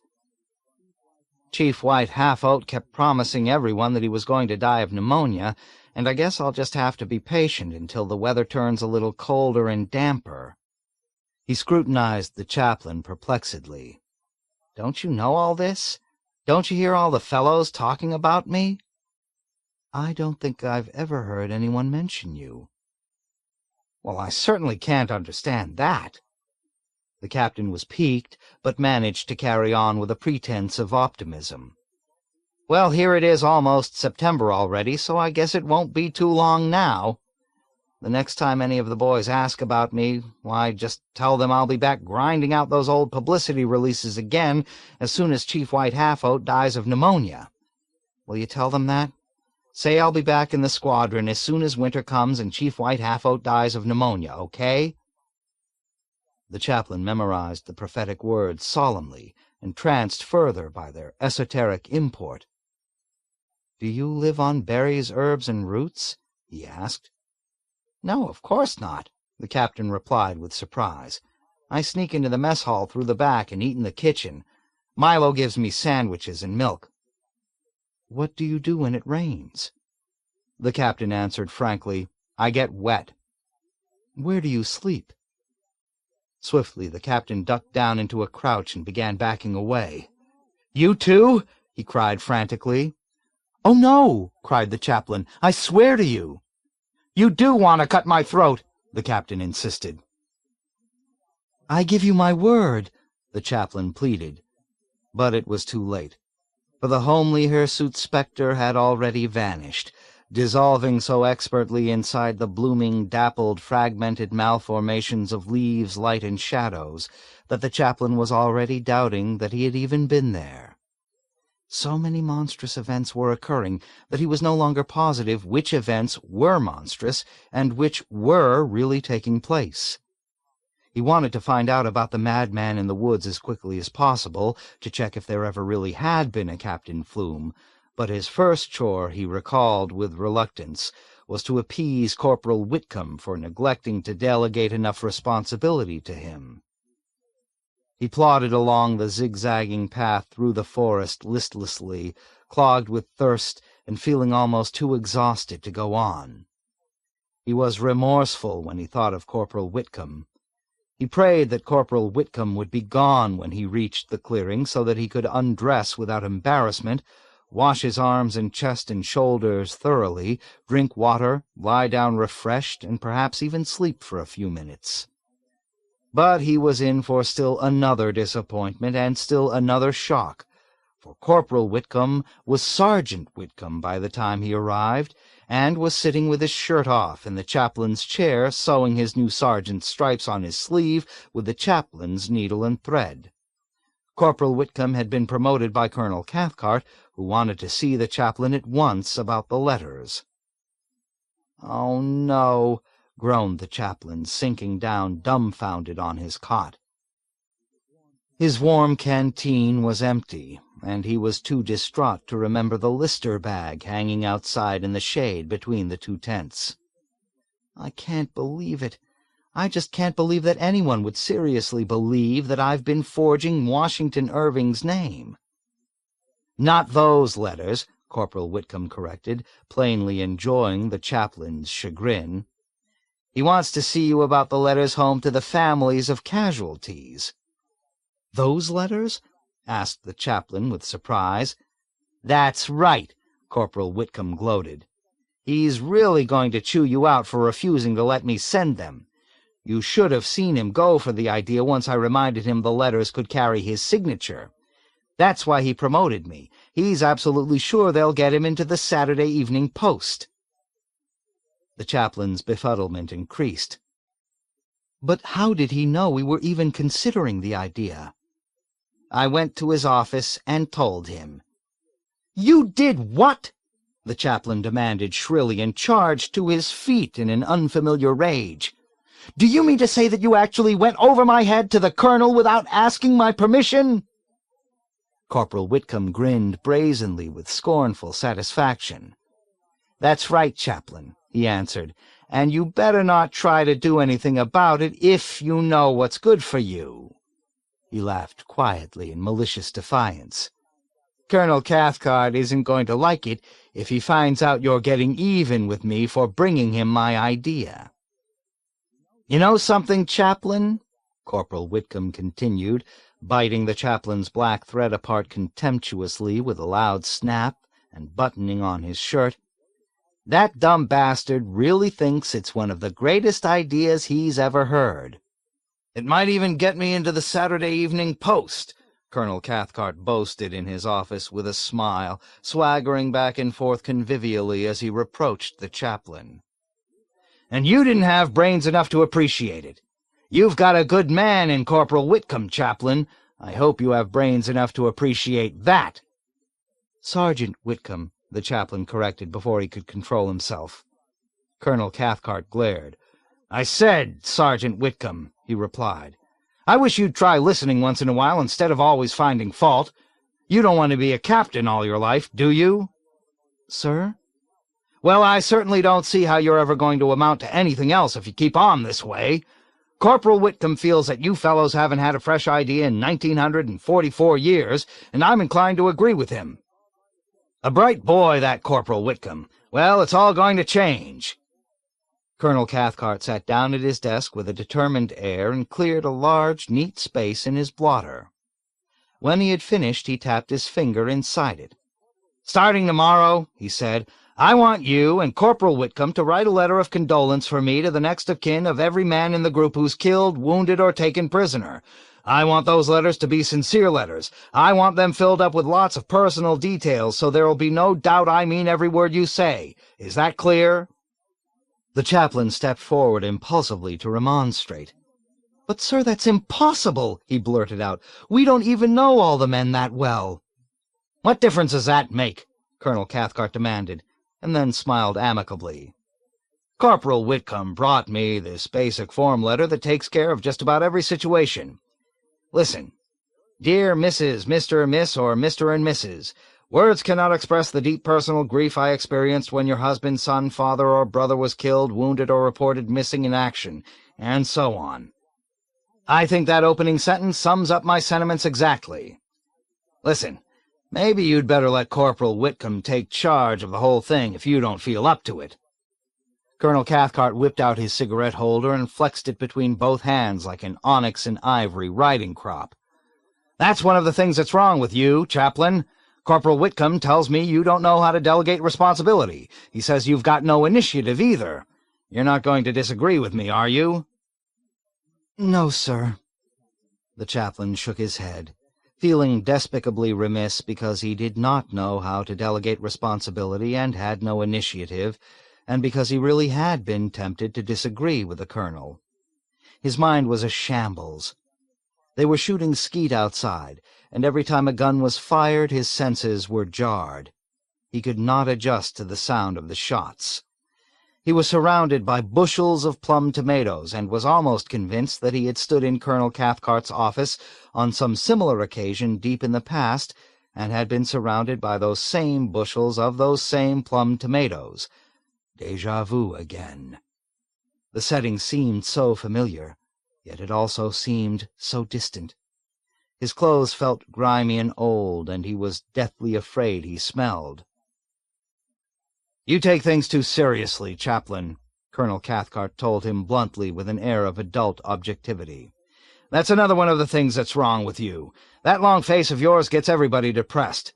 Let me see you laugh once in a while. Come on, Chaplain. You give me a belly laugh right now, and I'll give you a whole bushel of plum tomatoes." He waited a second or two watching, and then chortled victoriously. "You see, Chaplain, I'm right. You can't give me a belly laugh, can you?" "No, sir," admitted the chaplain meekly, swallowing slowly with a visible effort. "Not right now. I'm very thirsty." "Then get yourself a drink. Colonel Corn keeps some bourbon in his desk. You ought to try dropping around the Officers' Club with us some evening just to have yourself a little fun. Try getting lit once in a while. I hope you don't feel you're better than the rest of us just because you're a professional man." "Oh, no, sir," the chaplain assured him with embarrassment. "As a matter of fact, I have been going to the Officers' Club the past few evenings." "You're only a captain, you know," Colonel Cathcart continued, paying no attention to the chaplain's remark. "You may be a professional man, but you're still only a captain." "Yes, sir, I know." "That's fine, then. It's just as well you didn't laugh before. I wouldn't have given you the plum tomatoes anyway. Corporal Whitcomb tells me you took a plum tomato when you were in here this morning." "This morning? But, sir, you gave it to me." Colonel Cathcart cocked his head with suspicion. "I didn't say I didn't give it to you, did I? I merely said you took it. I don't see why you've got such a guilty conscience if you really didn't steal it. Did I give it to you?" "Yes, sir, I swear you did." "Then I'll just have to take your word for it, although I can't imagine why I'd want to give you a plum tomato." Colonel Cathcart transferred a round glass paperweight competently from the right edge of his desk to the left edge and picked up a sharpened pencil. "Okay, Chaplain, I've got a lot of important work to do now if you're through. You'll let me know when Corporal Whitcomb has sent out about a dozen of those letters, and we'll get in touch with the editors of the Saturday Evening Post." A sudden inspiration made his face brighten. "Say, I think I'll volunteer the group for Avignon again. That should speed things up." "For Avignon?" The chaplain's heart missed a beat, and all his flesh began to prickle and creep. "That's right," the colonel explained exuberantly. "The sooner we get some casualties, the sooner we can make some progress on this. I'd like to get in the Christmas issue if we can. I imagine the circulation is higher then." And to the chaplain's horror, the colonel lifted the phone to volunteer the group for Avignon, and tried to kick him out of the Officers' Club again that very same night, a moment before Yossarian rose up drunkenly, knocking over his chair to start an avenging punch that made Nately call out his name and made Colonel Cathcart blanch and retreat prudently smack into General Dreedle, who shoved him off his bruised foot disgustedly and ordered him forward to kick the chaplain right back into the Officers' Club. It was all very upsetting to Colonel Cathcart. First, the dreaded name Yossarian tolling out again clearly like a warning of doom, and then General Dreedle's bruised foot, and that was another fault Colonel Cathcart found in the chaplain, the fact that it was impossible to predict how General Dreedle would react each time he saw him. Colonel Cathcart would never forget the first evening General Dreedle took notice of the chaplain in the Officers' Club, lifting his ruddy, sweltering, intoxicated face to stare ponderously through the yellow pall of cigarette smoke at the chaplain lurking near the wall by himself. "Well, I'll be damned," General Dreedle had exclaimed hoarsely, his shaggy, gray, menacing eyebrows beetling in recognition. "Is that a chaplain I see over there? That's really a fine thing when a man of God begins hanging around a place like this with a bunch of dirty drunks and gamblers." Colonel Cathcart compressed his lips primly and started to rise. "I couldn't agree with you more, sir," he assented briskly in a tone of ostentatious disapproval. "I just don't know what's happening to the clergy these days." "They're getting better, that's what's happening to them," General Dreedle growled emphatically. Colonel Cathcart gulped awkwardly and made a nimble recovery. "Yes, sir, they are getting better. That's exactly what I had in mind, sir." "This is just the place for a chaplain to be, mingling with the men while they're out drinking and gambling so he can get to understand them and win their confidence. How the hell else is he ever going to get them to believe in God? That's exactly what I had in mind, sir, when I ordered him to come here, Colonel Cathcart said carefully, and threw his arm familiarly around the chaplain's shoulders as he walked him off into a corner to order him in a cold undertone to start reporting for duty at the officers' club every evening, to mingle with the men while they were drinking and gambling, so that he could get to understand them and win their confidence. The chaplain agreed, and did report for duty to the officers' club every night to mingle with men who wanted to avoid him, until the evening the vicious fist-fight broke out at the ping-pong table, and Chief White Half-Oat whirled without provocation and punched Colonel Moodus squarely in the nose, knocking Colonel Moodus down on the seat of his pants and making General Dreedle roar with lusty, unexpected laughter, until he spied the chaplain standing close by, gawking at him grotesquely in tortured wonder. General Dreedle froze at the sight of him. He glowered at the chaplain with swollen fury for a moment, his good humor gone, and turned back toward the bar disgruntledly, rolling from side to side like a sailor on his short bandy legs. Colonel Cathcart cantered fearfully along behind, glancing anxiously about in vain for some sign of help from Colonel Corn. "That's a fine thing," General Dreedle growled at the bar, gripping his empty shot-glass in his burly hand. "That's really a fine thing, when a man of God begins hanging around a place like this with a bunch of dirty drunks and gamblers." Colonel Cathcart sighed with relief. "Yes, sir," he exclaimed proudly. "It certainly is a fine thing." "Then why the hell don't you do something about it?" "Sir?" Colonel Cathcart inquired, blinking. "Do you think it does you credit to have your chaplain hanging around here every night? He's in here every goddamn time I come." "You're right, sir. Absolutely right," Colonel Cathcart responded. "It does me no credit at all, and I am going to do something about it this very minute." "Aren't you the one who ordered him to come here?" "No, sir. That was Colonel Corn. I intend to punish him severely, too." "If he wasn't a chaplain," General Dreedle muttered, "I'd have him taken outside and shot." "He's not a chaplain, sir," Colonel Cathcart advised helpfully. "Isn't he? Then why the hell does he wear that cross on his collar if he's not a chaplain?" "He doesn't wear a cross on his collar, sir. He wears a silver leaf. He's a lieutenant colonel." "You've got a chaplain who's a lieutenant colonel?" inquired General Dreedle with amazement. "Oh, no, sir. My chaplain is only a captain." "Then why the hell does he wear a silver leaf on his collar if he's only a captain?" "He doesn't wear a silver leaf on his collar, sir. He wears a cross." "Go away from me now, you son of a bitch," said General Dreedle, "or I'll have you taken outside and shot." "Yes, sir." Colonel Cathcart went away from General Dreedle with a gulp and kicked the chaplain out of the officers' club, and it was exactly the way it almost was 2 months later, after the chaplain had tried to persuade Colonel Cathcart to rescind his order increasing the number of missions to 60, and had failed abysmally in that endeavor too, and the chaplain was ready now to capitulate to despair entirely, but was restrained by the memory of his wife, whom he loved and missed so pathetically with such sensual and exalted ardor, and by the lifelong trust he had placed in the wisdom and justice of an immortal, omnipotent, omniscient, humane, universal, anthropomorphic, English-speaking, Anglo-Saxon, pro-American God, which had begun to waver. So many things were testing his faith. There was the Bible, of course, but the Bible was a book, and so were Bleak House, Treasure Island, Ethan Frome, and The Last of the Mohicans. Did it indeed seem probable, as he had once overheard Dunbar ask, that the answers to the riddles of creation would be supplied by people too ignorant to understand the mechanics of rainfall? Had Almighty God, in all his infinite wisdom, really been afraid that men 6,000 years ago would succeed in building a tower to heaven? Where the devil was heaven, was it up, down? There was no up or down in a finite but expanding universe in which even the vast, burning, dazzling, majestic sun was in a state of progressive decay that would eventually destroy the earth too. There were no miracles.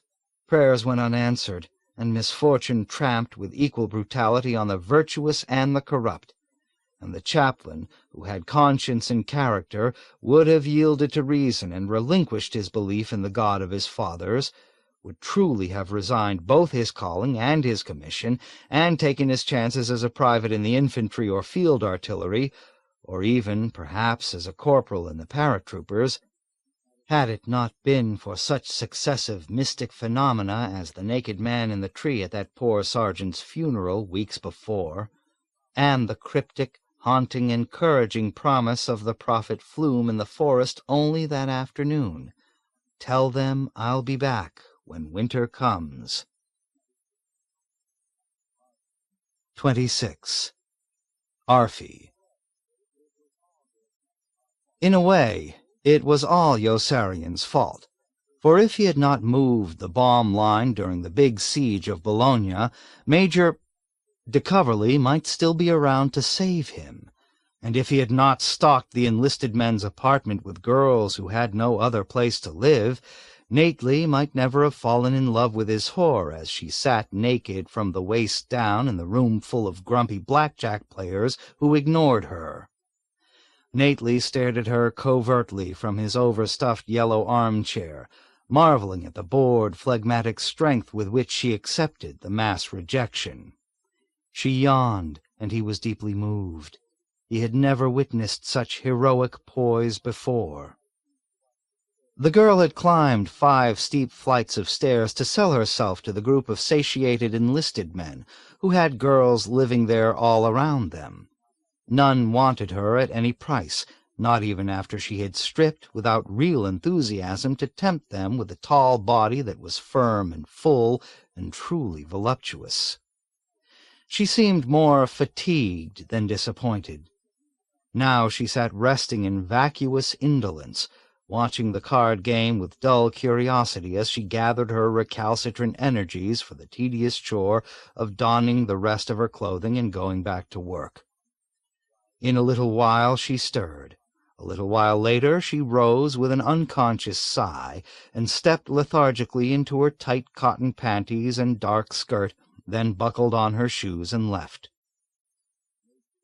Nately slipped out behind her, and when Yossarian and Aarfy entered the officer's apartment almost 2 hours later, there she was again stepping into her panties and skirt, and it was almost like the chaplain's recurring sensation of having been through a situation before, except for Nately, who was moping inconsolably with his hands in his pockets.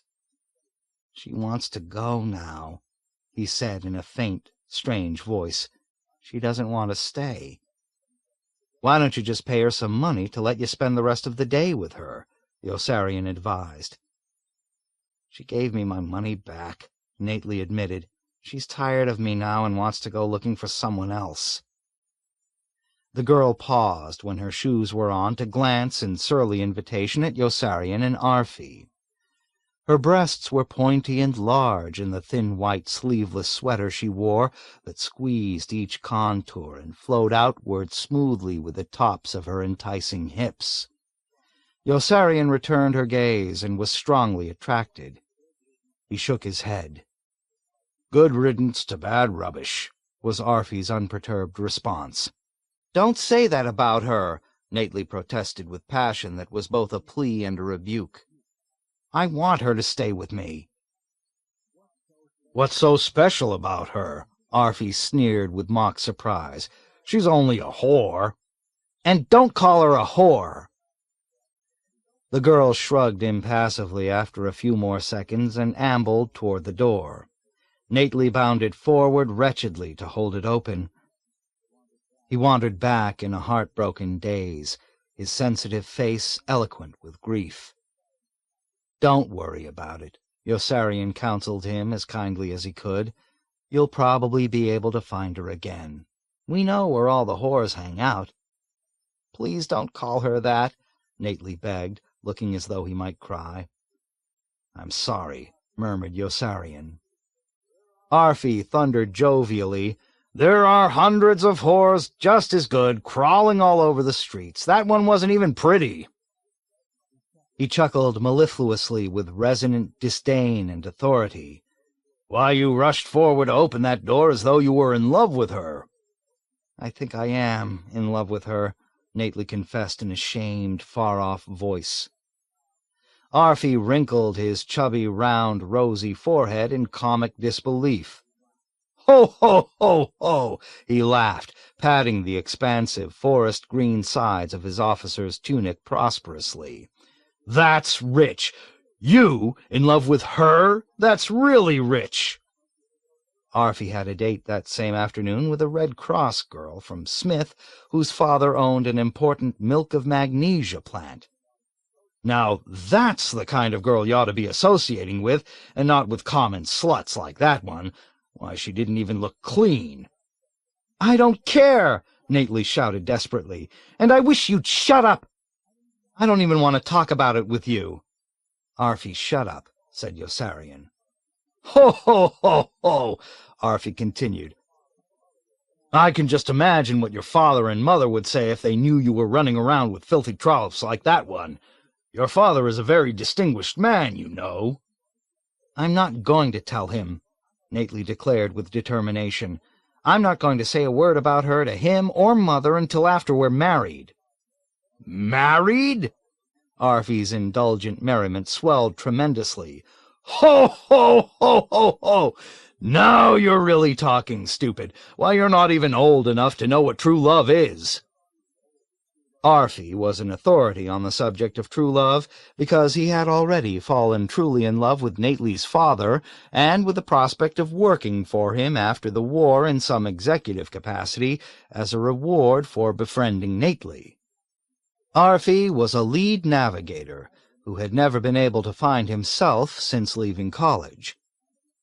He was a genial, magnanimous lead navigator who could always forgive the other men in the squadron for denouncing him furiously each time he got lost on a combat mission and led them over concentrations of anti-aircraft fire.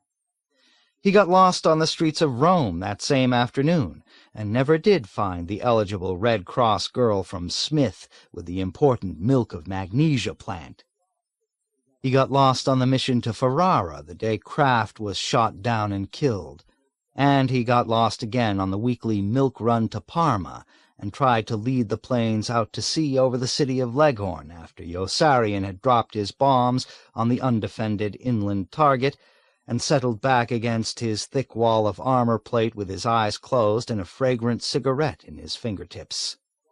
Suddenly there was flak, and all at once McWatt was shrieking over the intercom, "Flak! Flak! Where the hell are we? What the hell's going on?" Yossarian flipped his eyes open in alarm and saw the totally unexpected bulging black puffs of flak crashing down in toward them from high up, and Aarfy's complacent, melon-round, tiny-eyed face gazing out at the approaching cannon bursts with affable bemusement. Yossarian was flabbergasted. His leg went abruptly to sleep. McWatt had started to climb and was yelping over the intercom for instructions. Yossarian sprang forward to see where they were and remained in the same place. He was unable to move. Then he realized he was sopping wet. He looked down at his crotch with a sinking, sick sensation. A wild crimson blot was crawling upward rapidly along his shirt front like an enormous sea monster rising to devour him. He was hit. Separate trickles of blood spilled to a puddle on the floor through one saturated trouser leg like countless unstoppable swarms of wriggling red worms. His heart stopped. A second solid jolt struck the plane. Yossarian shuddered with revulsion at the queer sight of his wound and screamed at Aarfy for help. "I lost my balls! Aarfy, I lost my balls!" Aarfy didn't hear, and Yossarian bent forward and tugged at his arm. "Aarfy, help me!" he pleaded, almost weeping. "I'm hit! I'm hit!" Aarfy turned slowly with a blind, quizzical grin. "What?" "I'm hit, Aarfy! Help me!" Aarfy grinned again and shrugged amiably. "I can't hear you," he said. "Can't you see me?" Yossarian cried incredulously, and he pointed to the deepening pool of blood he felt splashing down all around him and spreading out underneath. "I'm wounded! Help me, for God's sake! Aarfy, help me!" "I still can't hear you." Aarfy complained tolerantly, cupping his podgy hand behind the blanched corolla of his ear. "What did you say?" Yossarian answered in a collapsing voice, weary suddenly of shouting so much, of the whole frustrating, exasperating, ridiculous situation. He was dying, and no one took notice. "Never mind." "What?" Aarfy shouted. "I said I lost my balls. Can't you hear me? I'm wounded in the groin." "I still can't hear you," Aarfy chided.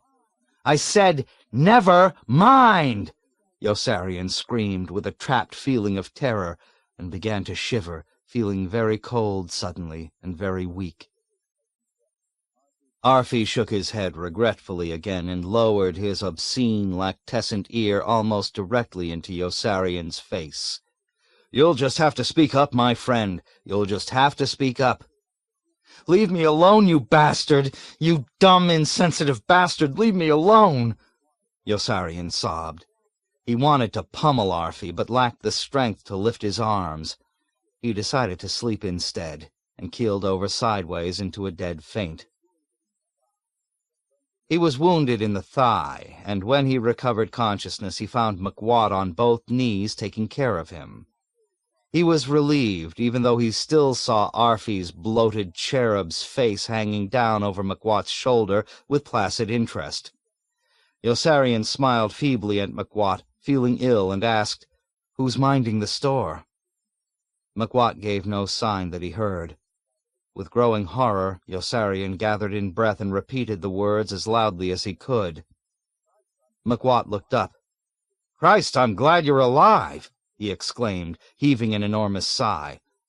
The good-humored, friendly crinkles about his eyes were white with tension and oily with grime as he kept unrolling an interminable bandage around the bulky cotton compress Yossarian felt strapped burdensomely to the inside of one thigh. "Nately's at the controls. The poor kid almost started bawling when he heard you were hit. He still thinks you're dead. They knocked open an artery for you, but I think I've got it stopped. I gave you some morphine." "Give me some more." "It might be too soon. I'll give you some more when it starts to hurt." "It hurts now." "Oh, well, what the hell," said McWatt, and injected another sirette of morphine into Yossarian's arm. "When you tell Nately I'm all right," said Yossarian to McWatt, and lost consciousness again as everything went fuzzy behind a film of strawberry-stained gelatin, and a great baritone buzz swallowed him in sound. He came to in the ambulance and smiled encouragement at Doc Daneeka's weevil-like, glum and overshadowed countenance for the dizzy second or two he had before everything went rose-petal pink again, and then turned really black and unfathomably still. Yossarian woke up in the hospital and went to sleep. When he woke up in the hospital again, the smell of ether was gone, and Dunbar was lying in pajamas in the bed across the aisle, maintaining that he was not Dunbar, but a fortiori. Yossarian thought he was cracked. He curled his lip skeptically at Dunbar's bit of news and slept on it fitfully for a day or two, then woke up while the nurses were elsewhere and eased himself out of bed to see for himself. The floor swayed like the floating raft at the beach, and the stitches on the inside of his thigh bit into his flesh like fine sets of fish teeth as he limped across the aisle to peruse the name on the temperature card on the foot of Dunbar's bed. But sure enough, Dunbar was right. He was not Dunbar any more, but Second Lieutenant Anthony F. Fortiori. "What the hell's going on?" A. Fortiori got out of bed and motioned to Yossarian to follow. Grasping for support at anything he could reach, Yossarian limped along after him out into the corridor and down the adjacent ward to a bed containing a harried young man with pimples and a receding chin. The harried young man rose on one elbow with alacrity as they approached. A. Fortiori jerked his thumb over his shoulder and said, "Screw!" The harried young man jumped out of bed and ran away. A. Fortiori climbed into the bed and became Dunbar again.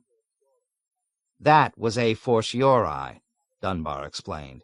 "They didn't have an empty bed in your ward, so I pulled my rank and chased him back here into mine. It's a pretty satisfying experience, pulling rank. You ought to try it sometime. You ought to try it right now, in fact, because you look like you're going to fall down." Yossarian felt like he was going to fall down. He turned to the lantern-jawed, leather-faced, middle-aged man lying in the bed next to Dunbar's, jerked his thumb over his shoulder, and said, "Screw." The middle-aged man stiffened fiercely and glared. "He's a major," Dunbar explained. "Why don't you aim a little lower and try becoming Warrant Officer Homer Lumley for a while? Then you can have a father in the state legislature and a sister who's engaged to a champion skier. Just tell him you're a captain." Yossarian turned to the startled patient Dunbar had indicated. "I'm a captain," he said, jerking his thumb over his shoulder. "Screw." The startled patient jumped down to the floor at Yossarian's command and ran away. Yossarian climbed up into his bed and became Warrant Officer Homer Lumley, who felt like vomiting and was covered suddenly with a clammy sweat. He slept for an hour and wanted to be Yossarian again. It did not mean so much to have a father in the state legislature and a sister who was engaged to a champion skier. Dunbar led the way back to Yossarian's ward, where he thumbed a fortiori out of bed to become Dunbar again for a while. There was no sign of Warrant Officer Homer Lumley. Nurse Kramer was there, though, and sizzled with sanctimonious anger like a damp firecracker. She ordered Yossarian to get right back into his bed and blocked his path so he couldn't comply. Her pretty face was more repulsive than ever. Nurse Kramer was a good-hearted, sentimental creature who rejoiced unselfishly at news of weddings, engagements, births, and anniversaries, even though she was unacquainted with any of the people involved. "Are you crazy?" she scolded virtuously, shaking an indignant finger in front of his eyes. "I suppose you just don't care if you kill yourself, do you?" "It's myself," he reminded her. "I suppose you just don't care if you lose your leg, do you?" "It's my leg." "It certainly is not your leg," Nurse Kramer retorted. "That leg belongs to the U.S. government. It's no different than a gear or a bedpan.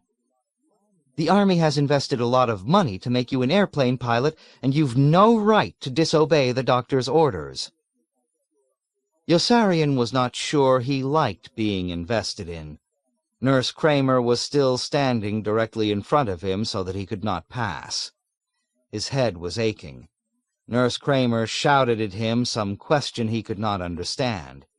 He jerked his thumb over his shoulder and said, "Screw."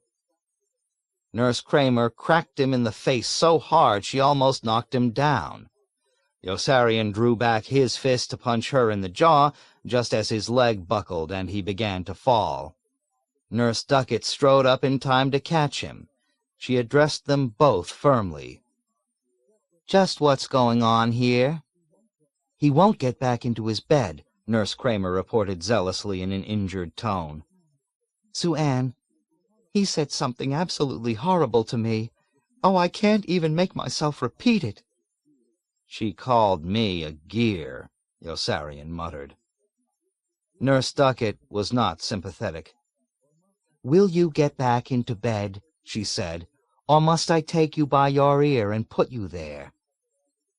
"Take me by my ear and put me there," Yossarian dared her. Nurse Duckett took him by his ear and put him back in bed. 27. Nurse Duckett. Nurse Sue Ann Duckett was a tall, spare, mature, straight-backed woman with a prominent, well-rounded ass, small breasts, and angular, ascetic New England features that came equally close to being very lovely and very plain. Her skin was white and pink, her eyes small, her nose and chin slender and sharp. She was able, prompt, strict, and intelligent. She welcomed responsibility and kept her head in every crisis. She was adult and self-reliant, and there was nothing she needed from anyone. Yossarian took pity and decided to help her. Next morning, while she was standing bent over, smoothing the sheets at the foot of his bed, he slipped his hand stealthily into the narrow space between her knees and, all at once, brought it up swiftly under her dress as far as it would go. Nurse Duckett shrieked and jumped into the air a mile, but it wasn't high enough, and she squirmed and vaulted and seesawed back and forth on her divine fulcrum for almost a full 15 seconds before she wiggled free finally and retreated frantically into the aisle with an ashen, trembling face. She backed away too far, and Dunbar, who had watched from the beginning, sprang forward on his bed without warning and flung both arms around her bosom from behind. Nurse Duckett let out another scream and twisted away, fleeing far enough from Dunbar for Yossarian to lunge forward and grab her by the snatch again. Nurse Duckett bounced out across the aisle once more like a ping-pong ball with legs. Dunbar was waiting vigilantly, ready to pounce. She remembered him just in time and leaped aside. Dunbar missed completely and sailed by her over the bed to the floor, landing on his skull with a soggy, crunching thud that knocked him cold. He woke up on the floor with a bleeding nose and exactly the same distressful head symptoms he had been feigning all along. The ward was in a chaotic uproar. Nurse Duckett was in tears, and Yossarian was consoling her apologetically as he sat beside her on the edge of a bed. The commanding colonel was wroth, and shouting at Yossarian that he would not permit his patients to take indecent liberties with his nurses. "What do you want from him?" Dunbar asked plaintively from the floor, wincing at the vibrating pains in his temples that his voice set up. "He didn't do anything." "I'm talking about you!" the thin, dignified colonel bellowed as loudly as he could. "You're going to be punished for what you did." "What do you want from him?" Yossarian called out. "All he did was fall on his head." "And I'm talking about you, too," the colonel declared, whirling to rage at Yossarian. "You're going to be good and sorry you grabbed Nurse Duckett by the bosom." "I didn't grab Nurse Duckett by the bosom," said Yossarian. "I grabbed her by the bosom," said Dunbar. "Are you both crazy?" the doctor cried shrilly, backing away and pale in confusion. "Yes, he really is crazy, Doc," Dunbar assured him. "Every night he dreams he's holding a live fish in his hands." The doctor stopped in his tracks with a look of elegant amazement and distaste, and the ward grew still. "He does what?" he demanded. "He dreams he's holding a live fish in his hand." "What kind of fish?" the doctor inquired sternly of Yossarian. "I don't know," Yossarian answered. "I can't tell one kind of fish from another." "In which hand do you hold them?" "It varies," answered Yossarian.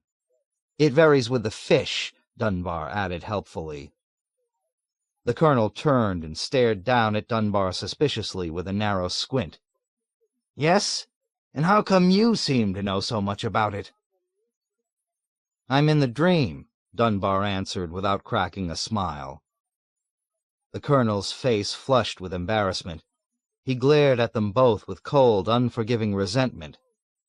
"Get up off the floor and into your bed," he directed Dunbar through thin lips.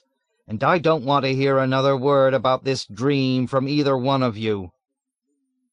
I've got a man on my staff to listen to disgusting bilge like this."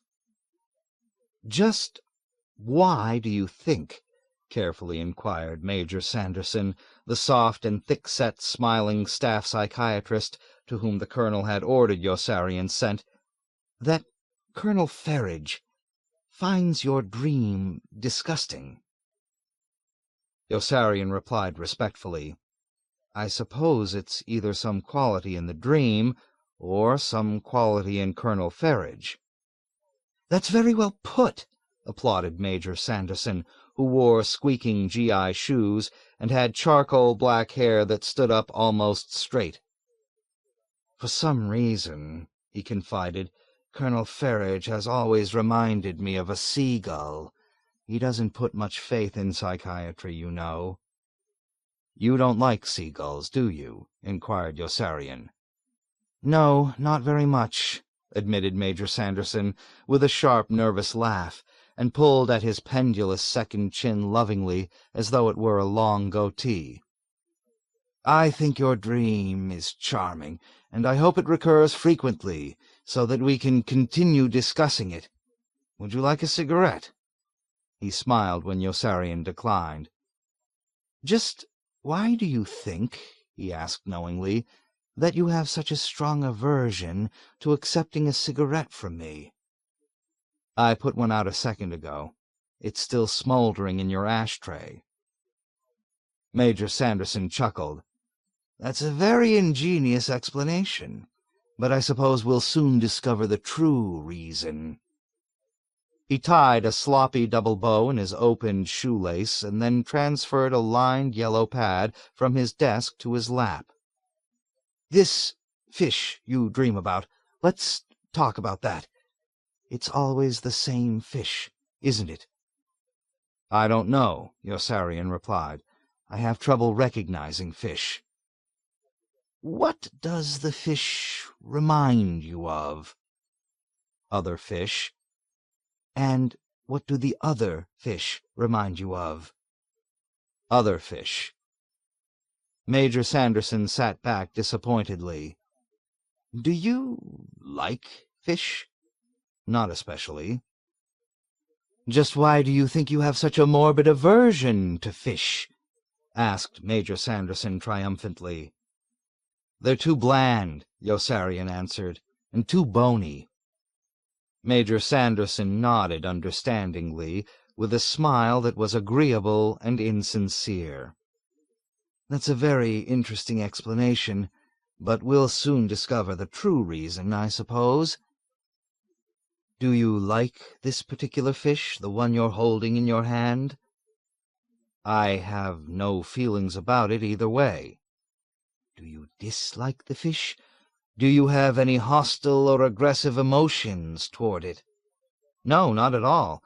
In fact, I rather like the fish." "Then you do like the fish?" "Oh, no, I have no feelings toward it either way." "But you just said you liked it, and now you say you have no feelings toward it either way. I've just caught you in a contradiction, don't you see?" "Yes, sir, I suppose you have caught me in a contradiction." Major Sanderson proudly lettered "Contradiction" on his pad with his thick black pencil. "Just why do you think," he resumed when he had finished, looking up, "that you made those two statements expressing contradictory emotional responses to the fish?" "I suppose I have an ambivalent attitude toward it." Major Sanderson sprang up with joy when he heard the words ambivalent attitude. "You do understand!" he exclaimed, wringing his hands together ecstatically.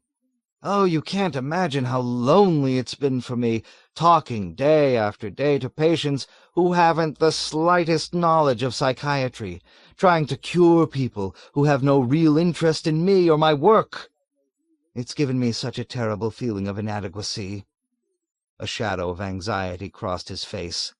"I can't seem to shake it." "Really?" asked Yossarian, wondering what else to say. "Why do you blame yourself for gaps in the education of others?" "It's silly, I know," Major Sanderson replied uneasily, with a giddy, involuntary laugh. "But I've always depended very heavily on the good opinion of others. I reached puberty a bit later than all the other boys my age, you see, and it's given me all sorts of problems. I just know I'm going to enjoy discussing them with you. I'm so eager to begin that I'm almost reluctant to digress now to your problem, but I'm afraid I must. Colonel Ferridge would be cross if he knew we were spending all our time on me. I'd like to show you some ink blots now, to find out what certain shapes and colors remind you of." "You can save yourself the trouble, Doctor. Everything reminds me of sex." "Does it?" cried Major Sanderson with delight, as though unable to believe his ears. "Now we're really getting somewhere. Do you ever have any good sex dreams?" "My fish dream is a sex dream." No, I mean real sex dreams. The kind where you grab some naked bitch by the neck and pinch her and punch her in the face until she's all bloody, and then throw yourself down to ravish her and burst into tears because you love her and hate her so much you don't know what else to do. That's the kind of sex dreams I like to talk about. Don't you ever have sex dreams like that?" Yossarian reflected a moment with a wise look. "That's a fish dream," he decided. Major Sanderson recoiled as though he had been slapped. "Yes, of course," he conceded frigidly, his manner changing to one of edgy and defensive antagonism. "But I'd like you to dream one like that anyway, just to see how you react. That will be all for today. In the meantime, I'd also like you to dream up the answers to some of those questions I asked you. These sessions are no more pleasant for me than they are for you, you know." "I'll mention it to Dunbar," Yossarian replied. "Dunbar?" "He's the one who started it all. It's his dream." "Oh, Dunbar," Major Sanderson sneered, his confidence returning. "I'll bet Dunbar is that evil fellow who really does all those nasty things you're always being blamed for, isn't he?" "He's not so evil." "And yet you'll defend him to the very death, won't you?" "Not that far." Major Sanderson smiled tauntingly and wrote Dunbar on his pad. "Why are you limping?" he asked sharply as Yossarian moved to the door.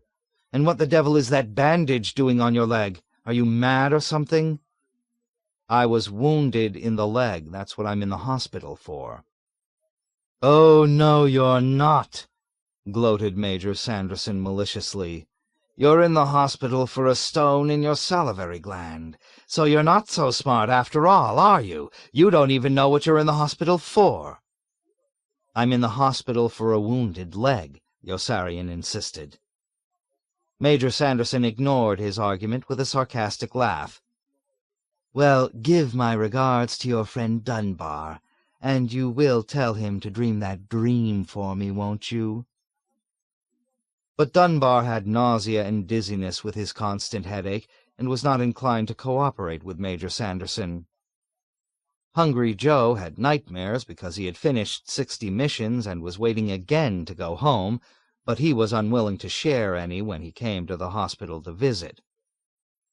"Hasn't anyone got any dreams for Major Sanderson?" Yossarian asked. "I hate to disappoint him. He feels so rejected already." "I've been having a very peculiar dream ever since I learned you were wounded," confessed the chaplain. "I used to dream every night that my wife was dying or being murdered, or that my children were choking to death on morsels of nutritious food. Now I dream that I'm out swimming in water over my head, and a shark is eating my left leg in exactly the same place where you have your bandage." "That's a wonderful dream," Dunbar declared. "I bet Major Sanderson will love it." "That's a horrible dream," Major Sanderson cried. "It's filled with pain and mutilation and death.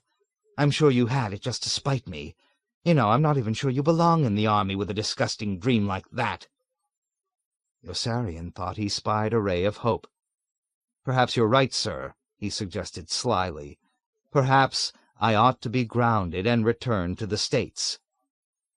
"Hasn't it ever occurred to you that in your promiscuous pursuit of women you are merely trying to assuage your subconscious fears of sexual impotence?" "Yes, sir, it has." "Then why do you do it?" "To assuage my fears of sexual impotence." "Why don't you get yourself a good hobby instead?" Major Sanderson inquired with friendly interest. "Like fishing. Do you really find Nurse Duckett so attractive? I should think she was rather bony. Rather bland and bony, you know, like a fish."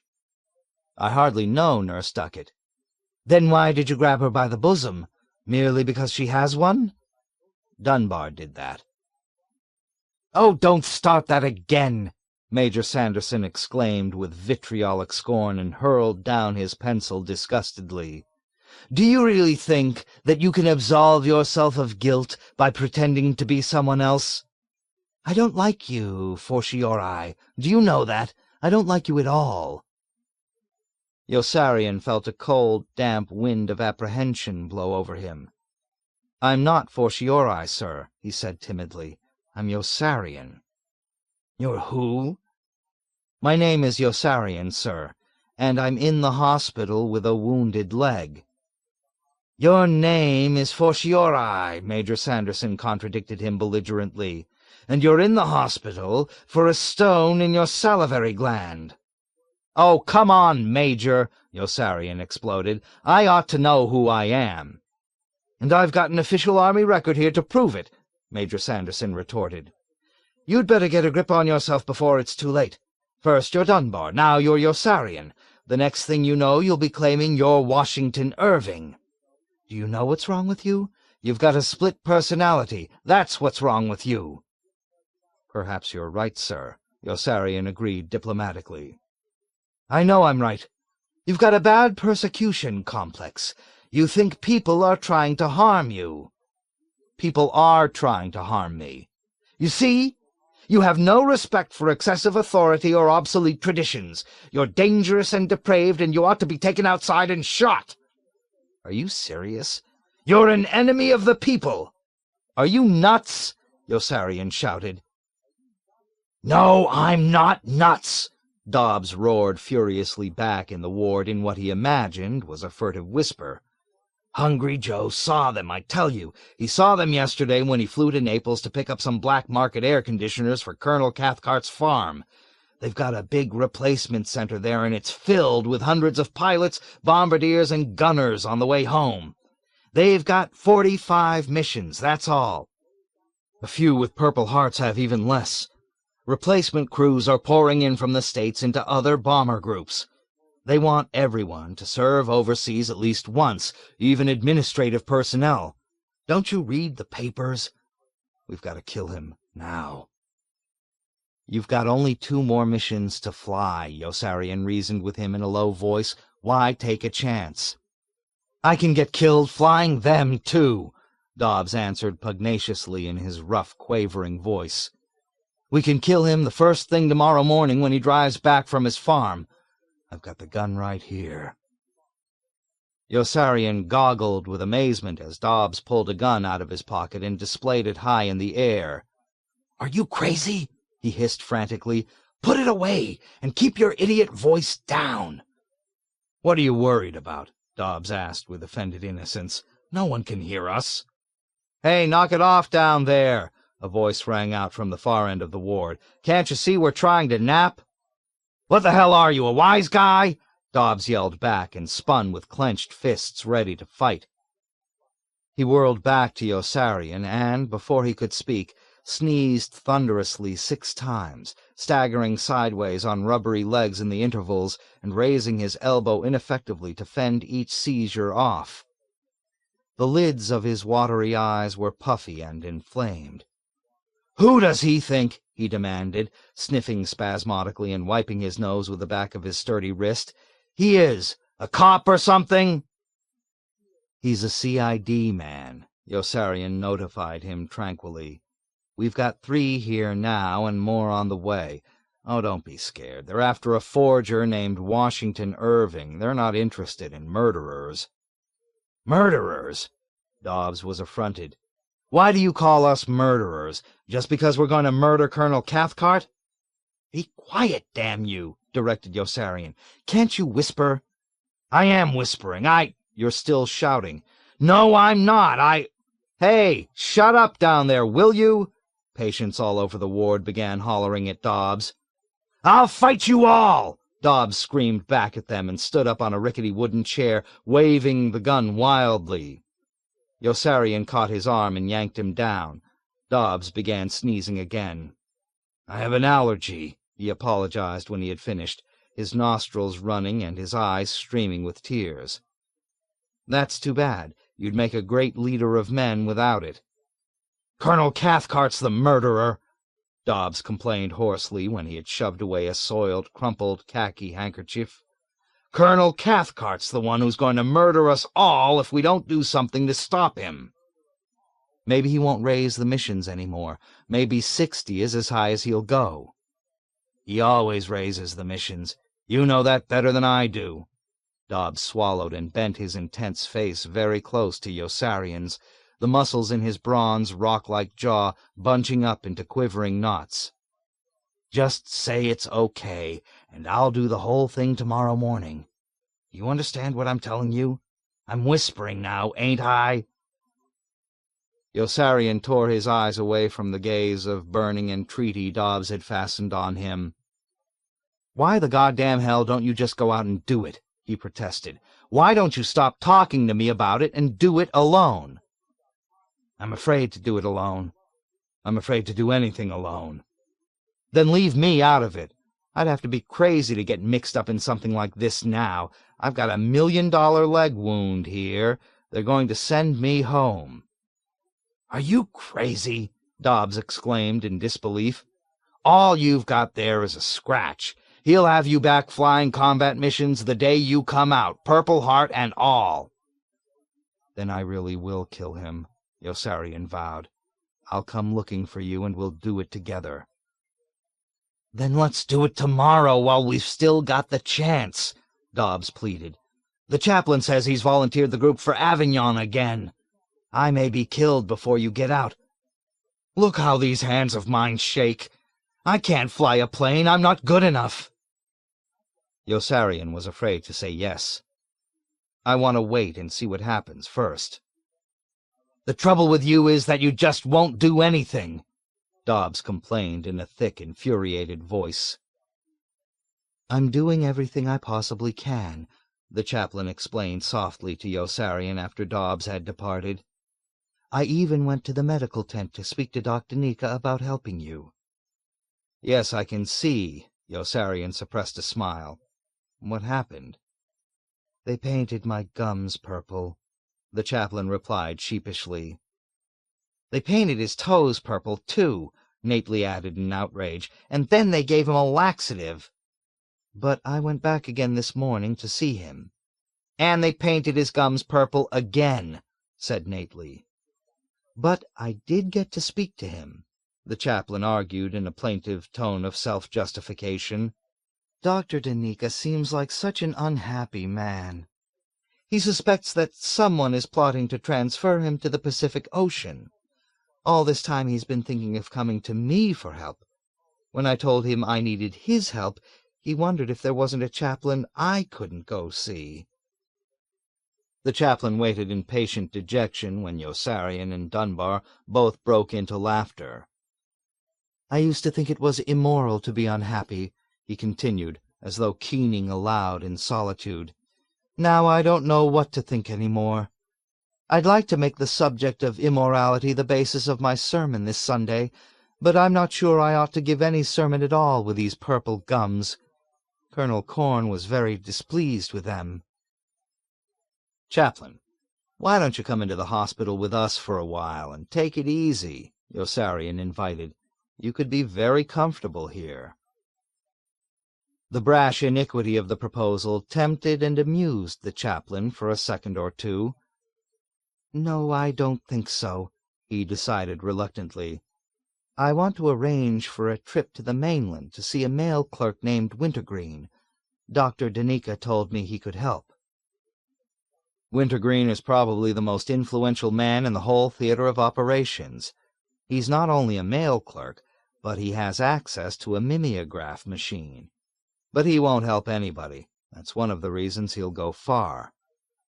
I'd like to speak to him anyway. There must be somebody who will help you. Do it for Dunbar, Chaplain, Yossarian corrected with a superior air. I've got this $1 million leg wound that will take me out of combat. If that doesn't do it, there's a psychiatrist who thinks I'm not good enough to be in the army. I'm the one who isn't good enough to be in the army, Dunbar whined jealously. It was my dream. It's not the dream, Dunbar, Yossarian explained. He likes your dream. It's my personality. He thinks it's split. It's split right down the middle, said Major Sanderson, who had laced his lumpy GI shoes for the occasion and had slicked his charcoal dull hair down with some stiffening and redolent tonic. He smiled ostentatiously to show himself reasonable and nice. "I'm not saying that to be cruel and insulting," he continued with cruel and insulting delight. "I'm not saying it because I hate you and want revenge. I'm not saying it because you rejected me and hurt my feelings terribly. No, I'm a man of medicine, and I'm being coldly objective. I have very bad news for you. Are you man enough to take it?" "God, no!" screamed Yossarian. "I'll go right to pieces." Major Sanderson flew instantly into a rage. "Can't you even do one thing right?" he pleaded, turning beet red with vexation and crashing the sides of both fists down upon his desk together. "The trouble with you is that you think you're too good for all the conventions of society. You probably think you're too good for me, too, just because I arrived at puberty late. Well, do you know what you are? You're a frustrated, unhappy, disillusioned, undisciplined, maladjusted young man." Major Sanderson's disposition seemed to mellow as he reeled off the uncomplimentary adjectives. "Yes, sir," Yossarian agreed carefully. "I guess you're right." "Of course I'm right. You're immature. You've been unable to adjust to the idea of war." "Yes, sir." "You have a morbid aversion to dying. You probably resent the fact that you're at war and might get your head blown off any second." "I more than resent it, sir. I'm absolutely incensed." "You have deep-seated survival anxieties, and you don't like bigots, bullies, snobs, or hypocrites. Subconsciously, there are many people you hate." "Consciously, sir, consciously," Yossarian corrected in an effort to help. "I hate them consciously." "You're antagonistic to the idea of being robbed, exploited, degraded, humiliated, or deceived. Misery depresses you, ignorance depresses you, persecution depresses you, violence depresses you, slums depress you, greed depresses you, crime depresses you, corruption depresses you. You know, it wouldn't surprise me if you're a manic depressive." "Yes, sir, perhaps I am." "Don't try to deny it." "I'm not denying it, sir," said Yossarian, pleased with the miraculous rapport that finally existed between them. "I agree with all you've said." "Then you admit you're crazy, do you?" "Crazy?" Yossarian was shocked. "What are you talking about? Why am I crazy? You're the one who's crazy." Major Sanderson turned red with indignation again and crashed both fists down upon his thighs. "Calling me crazy," he shouted in a sputtering rage, "is a typically sadistic and vindictive paranoiac reaction. You really are crazy." "Then why don't you send me home?" "And I'm going to send you home." "They're going to send me home," Yossarian announced jubilantly as he hobbled back into the ward. "Me too," A. Fortiori rejoiced. "They just came to my ward and told me." "What about me?" Dunbar demanded petulantly of the doctors. "You," they replied with asperity. "You're going with Yossarian, right back into combat." And back into combat they both went. Yossarian was enraged when the ambulance returned him to the squadron, and he went limping for justice to Doc Daneeka, who glared at him glumly with misery and disdain. "You!" Doc Daneeka exclaimed mournfully with accusing disgust, the egg-shaped pouches under both eyes firm and censorious. "All you ever think of is yourself. Go take a look at the bomb line if you want to see what's been happening since you went to the hospital." Yossarian was startled. "Are we losing?" "Losing?" Doc Daneeka cried. "The whole military situation has been going to hell ever since we captured Paris. I knew it would happen." He paused, his sulking ire turning to melancholy, and frowned irritably as though it were all Yossarian's fault. "American troops are pushing into German soil. The Russians have captured back all of Romania. Only yesterday the Greeks in the 8th Army captured Rimini. The Germans are on the defensive everywhere." Daneeka paused again, and fortified himself with a huge breath for a piercing ejaculation of grief. "There's no more Luftwaffe left," he wailed. He seemed ready to burst into tears. "The whole Gothic line is in danger of collapsing." "So?" asked Yossarian. "What's wrong?" "What's wrong?" Daneeka cried. "If something doesn't happen soon, Germany may surrender, and then we'll all be sent to the Pacific." Yossarian gawked at Daneeka in grotesque dismay. "Are you crazy? Do you know what you're saying?" "Yeah, it's easy for you to laugh," Daneeka sneered. "Who the hell is laughing?" "At least you've got a chance. You're in combat and might get killed, but what about me? I've got nothing to hope for." "You're out of your goddamn head!" Yossarian shouted at him emphatically, seizing him by the shirt front. "Do you know that? Now keep your stupid mouth shut and listen to me." Daneeka wrenched himself away. "Don't you dare talk to me like that. I'm a licensed physician." "Then keep your stupid licensed physician's mouth shut and listen to what they told me up at the hospital. I'm crazy. Did you know that?" "So?" "Really crazy." "So?" "I'm nuts, cuckoo. Don't you understand? I'm off my rocker. They sent someone else home in my place by mistake. They've got a licensed psychiatrist up at the hospital who examined me, and that was his verdict. I'm really insane." "So?" "So?" Yossarian was puzzled by Daneeka's inability to comprehend. "Don't you see what that means? Now you can take me off combat duty and send me home. They're not going to send a crazy man out to be killed, are they?" "Who else will go?" 28. Dobbs. McWatt went, and McWatt was not crazy. And so did Yossarian, still walking with a limp, and when Yossarian had gone 2 more times and then found himself menaced by the rumor of another mission to Bologna, he limped determinedly into Dobbs's tent early one warm afternoon, put a finger to his mouth, and said, "Shush." "What are you shushing him for?" asked Kid Sampson, peeling a tangerine with his front teeth as he perused the dog-eared pages of a comic book. "He isn't even saying anything." "Screw," said Yossarian to Kid Sampson, jerking his thumb back over his shoulder toward the entrance of the tent. Kid Sampson cocked his blond eyebrows discerningly and rose to cooperate.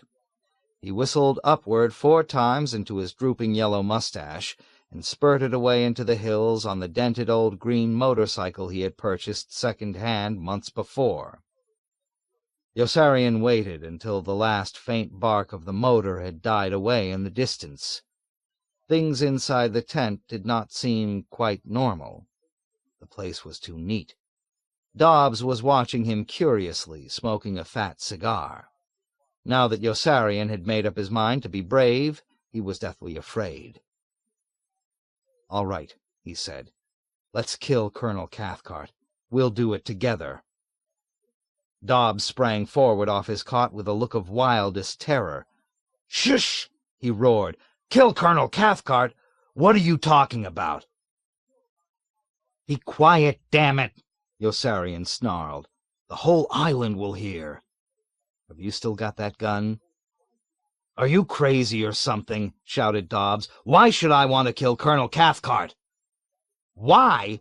Yossarian stared at Dobbs with an incredulous scowl. "Why? It was your idea, wasn't it? Didn't you come to the hospital and ask me to do it?"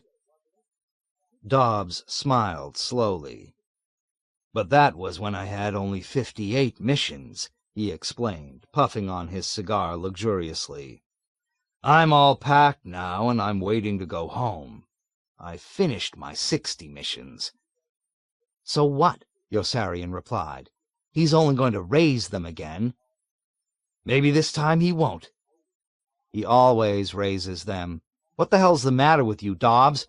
Ask Hungry Joe how many times he's packed his bags." I've got to wait and see what happens," Dobbs maintained stubbornly. "I'd have to be crazy to get mixed up in something like this now that I'm out of combat." He flicked the ash from his cigar. "No, my advice to you," he remarked, "is that you fly your 60 missions like the rest of us, and then see what happens." Yossarian resisted the impulse to spit squarely in his eye. "I may not live through 60, he wheedled in a flat, pessimistic voice. "There's a rumor around that he volunteered the group for Bologna again." "It's only a rumor," Dobbs pointed out with a self-important air. "You mustn't believe every rumor you hear. Will you stop giving me advice?"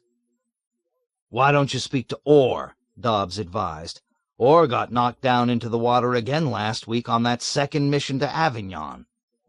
Maybe he's unhappy enough to kill him." "Orr hasn't got brains enough to be unhappy." Orr had been knocked down into the water again while Yossarian was still in the hospital, and had eased his crippled airplane down gently into the glassy blue swells off Marseille with such flawless skill that not one member of the 6-man crew suffered the slightest bruise. The escape hatches in the front and rear sections flew open while the sea was still foaming white and green around the plane, and the men scrambled out as speedily as they could in their flaccid orange Mae West life jackets that failed to inflate and dangled limp and useless around their necks and waists. The life jackets failed to inflate because Milo had removed the twin carbon dioxide cylinders from the inflating chambers to make the strawberry and crushed pineapple ice cream sodas he served in the officers' mess hall, and had replaced them with mimeographed notes that read, "What's good for M&M Enterprises is good for the country." Orr popped out of the sinking airplane last. "You should have seen him!" Sergeant Knight roared with laughter as he related the episode to Yossarian.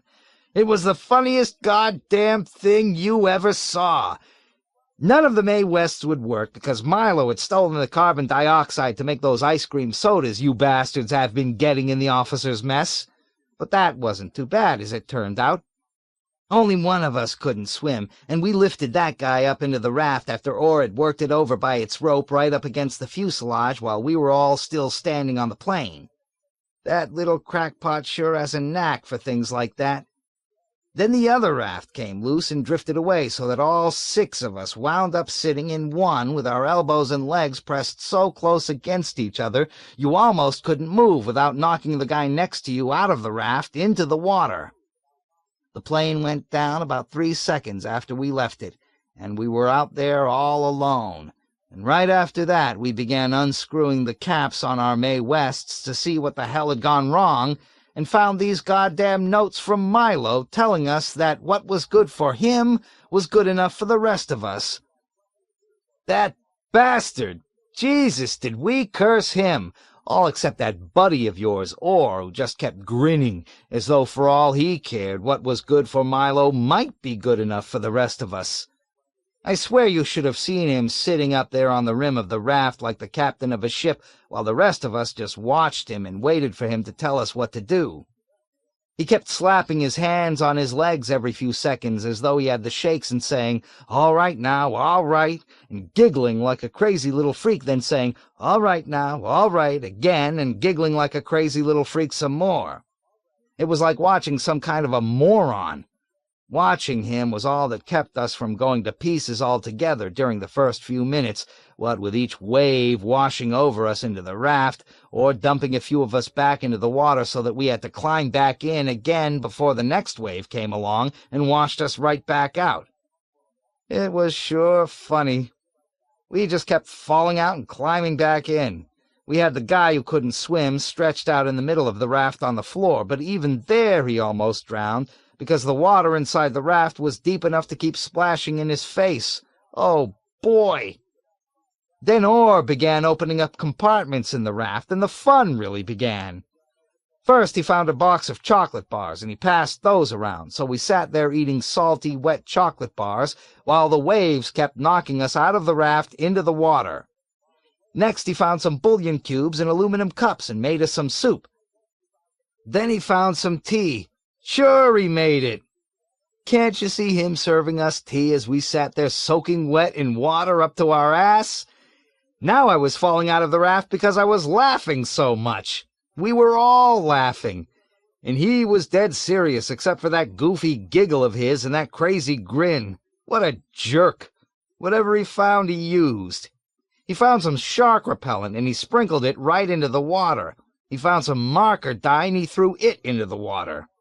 The next thing he finds is a fishing line and dried bait, and his face lights up as though the air-sea rescue launch had just sped up to save us before we died of exposure, or before the Germans sent a boat out from Spezia to take us prisoner or machine-gun us. In no time at all, Orr had that fishing line out into the water, trolling away as happy as a lark. "Lieutenant, what do you expect to catch?" I asked him. "Cod," he told me, and he meant it. And it's a good thing he didn't catch any, because he would have eaten that codfish raw if he had caught any, and would have made us eat it too, because he had found this little book that said it was all right to eat codfish raw. The next thing he found was this little blue oar about the size of a Dixie cup spoon, and sure enough, he began rowing with it, trying to move all 900 pounds of us with that little stick. Can you imagine? After that, he found a small magnetic compass and a big waterproof map, and he spread the map open on his knees and set the compass on top of it. And that's how he spent the time until the launch picked us about 30 minutes later, sitting there with that baited fishing line out behind him, with the compass in his lap and the map spread out on his knees, and paddling away as hard as he could with that dinky blue oar, as though he was speeding to Majorca. Jesus! Sergeant Knight knew all about Majorca, and so did Orr, because Yossarian had told them often of such sanctuaries as Spain, Switzerland, and Sweden, where American flyers could be interned for the duration of the war under conditions of utmost ease and luxury merely by flying there. Yossarian was the squadron's leading authority on internment, and had already begun plotting an emergency heading into Switzerland on every mission he flew into northernmost Italy. He would certainly have preferred Sweden, where the level of intelligence was high, and where he could swim nude with beautiful girls with low, demurring voices, and sire whole, happy, undisciplined tribes of illegitimate Yossarians that the state would assist through parturition and launch into life without stigma. But Sweden was out of reach, too far away, and Yossarian waited for the piece of flak that would knock out one engine over the Italian Alps and provide him with the excuse for heading for Switzerland. He would not even tell his pilot he was guiding him there. Yossarian often thought of scheming with some pilot he trusted to fake a crippled engine and then destroy the evidence of deception with a belly landing. But the only pilot he really trusted was McWatt, who was happiest where he was, and still got a big boot out of buzzing his plane over Yossarian's tent, or roaring in so low over the bathers at the beach that the fierce wind from his propellers slashed dark furrows in the water and whipped sheets of spray flapping back for seconds afterward. Dobbs and Hungry Joe were out of the question, and so was Orr, who was tinkering with the valve of the stove again when Yossarian limped despondently back into the tent after Dobbs had turned him down. The stove Orr was manufacturing out of an inverted metal drum stood in the middle of the smooth cement floor he had constructed. He was working sedulously on both knees. Yossarian tried paying no attention to him and limped wearily to his cot and sat down with a labored, drawn-out grunt. Prickles of perspiration were turning chilly on his forehead. Dobbs had depressed him. Daneeka depressed him. An ominous vision of doom depressed him when he looked at Orr. He began ticking with a variety of internal tremors. Nerves twitched, and the vein in one wrist began palpitating. Orr studied Yossarian over his shoulder, his moist lips drawn back around convex rows of large buck teeth. Reaching sideways, he dug a bottle of warm beer out of his footlocker, and he handed it to Yossarian after prying off the cap. Neither said a word. Yossarian sipped the bubbles off the top and tilted his head back. Orr watched him cunningly with a noiseless grin. Yossarian eyed Orr guardedly. Orr snickered with a slight mucid sibilance and turned back to his work, squatting. Yossarian grew tense. "Don't start," he begged in a threatening voice, both hands tightening around his beer bottle. "Don't start working on your stove." Orr cackled quietly. "I'm almost finished." "No, you're not. You're about to begin. Here's the valve. See, it's almost all together. And you're about to take it apart. I know what you're doing, you bastard. I've seen you do it 300 times. Orr shivered with glee. "I want to get the leak in this gasoline line out," he explained. "I've got it down now to where it's only an ooze." "I can't watch you," Yossarian confessed tonelessly. "If you want to work with something big, that's okay. But that valve is filled with tiny parts, and I just haven't got the patience right now to watch you working so hard over things that are so goddamn small and unimportant." "Just because they're small doesn't mean they're unimportant." "I don't care." "Once more?" "When I'm not around. You're a happy imbecile, and you don't know what it means to feel the way I do. Things happen to me when you work over small things that I can't even begin to explain. I find out that I can't stand you. I start to hate you, and I'm soon thinking seriously about busting this bottle down on your head or stabbing you in the neck with that hunting knife there. Do you understand?" Orr nodded very intelligently. "I won't take the valve apart now," he said, and began taking it apart, working with slow, tireless, interminable precision, his rustic, ungainly face bent very close to the floor, picking painstakingly at the minute mechanism in his fingers with such limitless, plodding concentration that he seemed scarcely to be thinking of it at all. Yossarian cursed him silently and made up his mind to ignore him. "What the hell's your hurry with that stove, anyway?" he barked out a moment later in spite of himself. "It's still hot out. We're probably going swimming later. What are you worried about the cold for?" "The days are getting shorter," Orr observed philosophically. "I'd like to get this all finished for you while there's still time. You'll have the best stove in the squadron when I'm through. It will burn all night with this feed control I'm fixing, and these metal plates will radiate the heat all over the tent. If you leave a helmet full of water on this thing when you go to sleep, you'll have warm water to wash with all ready for you when you wake up. Won't that be nice? If you want to cook eggs or soup, all you'll have to do is set the pot down here and turn the fire up." "What do you mean, me?" Yossarian wanted to know. "Where are you going to be?" Orr's stunted torso shook suddenly with a muffled spasm of amusement. "I don't know," he exclaimed, and a weird, wavering giggle gushed out suddenly through chattering buck teeth like an exploding jet of emotion. He was still laughing when he continued, and his voice was clogged with saliva. "If they keep on shooting me down this way, I don't know where I'm going to be." Yossarian was moved. "Why don't you try to stop flying, Orr? You've got an excuse." "I've only got 18 missions." "But you've been shot down on almost every one. You're either ditching or crash landing every time you go up." "Oh, I don't mind flying missions. I guess they're lots of fun. You ought to try flying a few with me when you're not flying lead, just for laughs, tee-hee." Orr gazed up at Yossarian through the corners of his eyes with a look of pointed mirth. Yossarian avoided his stare. "They've got me flying lead again." "When you're not flying lead. If you had my brains, do you know what you'd do? You'd go right to Pilchard and Wren and tell them you want to fly with me." "And get shot down with you every time you go up? What's the fun in that?" "That's just why you ought to do it," Orr insisted. "I guess I'm just about the best pilot around now when it comes to ditching or making crash landings. It would be good practice for you." Good practice for what?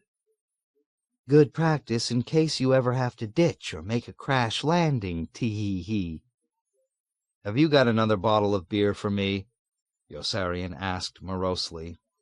Do you want to bust it down on my head? This time Yossarian did laugh. Like that whore in that apartment in Rome? Or sniggered lewdly, his bulging crab-apple cheeks blowing outward with pleasure. Do you really want to know why she was hitting me over the head with her shoe? He teased. I do know, Yossarian teased back. Nately's whore told me. Or grinned like a gargoyle. No, she didn't. Yossarian felt sorry for Orr. Orr was so small and ugly. Who would protect him if he lived? Who would protect a warm-hearted, simple-minded gnome like Orr from rowdies and cliques, and from expert athletes like Appleby who had flies in their eyes, and would walk right over him with swaggering conceit and self-assurance every chance they got? Yossarian worried frequently about Orr. Who would shield him against animosity and deceit, against people with ambition and the embittered snobbery of the big shot's wife, against the squalid, corrupting indignities of the profit motive and the friendly neighborhood butcher with inferior meat? Orr was a happy and unsuspecting simpleton with a thick mass of wavy, polychromatic hair parted down the center. He would be mere child's play for them. They would take his money, screw his wife, and show no kindness to his children. Yossarian felt a flood of compassion sweep over him. Orr was an eccentric midget, a freakish, likable dwarf with a smutty mind and 1,000 valuable skills that would keep him in a low-income group all his life. He could use a soldering iron and hammer 2 boards together so that the wood did not split and the nails did not bend. He could drill holes. He had built a good deal more in the tent while Yossarian was away in the hospital. He had filed or chiseled a perfect channel in the cement so that the slender gasoline line was flush with the floor as it ran to the stove from the tank he had built outside on an elevated platform. He had constructed andirons for the fireplace out of excess bomb parts and had filled them with stout silver logs. And he had framed with stained wood the photographs of girls with big breasts he had torn out of cheesecake magazines and hung over the mantelpiece. Or could open a can of paint. He could mix paint, thin paint, remove paint. He could chop wood and measure things with a ruler. He knew how to build fires. He could dig holes, and he had a real gift for bringing water for them both in cans and canteens from the tanks near the mess hall. He could engross himself in an inconsequential task for hours without growing restless or bored, as oblivious to fatigue as the stump of a tree and almost as taciturn. He had an uncanny knowledge of wildlife and was not afraid of dogs or cats or beetles or moths, or of foods like scrod or tripe. Yossarian sighed drearily and began brooding about the rumored mission to Bologna. The valve Orr was dismantling was about the size of a thumb, and contained 37 separate parts, excluding the casing, many of them so minute that Orr was required to pinch them tightly between the tips of his fingernails as he placed them carefully on the floor in orderly, catalogued rows, never quickening his movements or slowing them down, never tiring, never pausing in his relentless, methodical, monotonous procedure, unless it was to leer at Yossarian with maniacal mischief. Yossarian tried not to watch him. He counted the parts and thought he would go clear out of his mind. He turned away, shutting his eyes, but that was even worse, for now he had only the sounds, the tiny, maddening, indefatigable, distinct clicks and rustles of hands and weightless parts.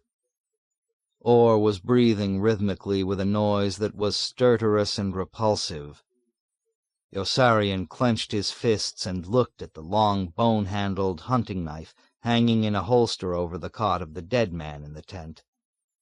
As soon as he thought of stabbing Orr, his tension eased. The idea of murdering Orr was so ridiculous that he began to consider it seriously with queer whimsy and fascination. He searched the nape of Orr's neck for the probable site of the medulla oblongata. Just the daintiest stick there would kill him and solve so many serious, agonizing problems for them both. "Does it hurt?" Orr asked at precisely that moment, as though by protective instinct.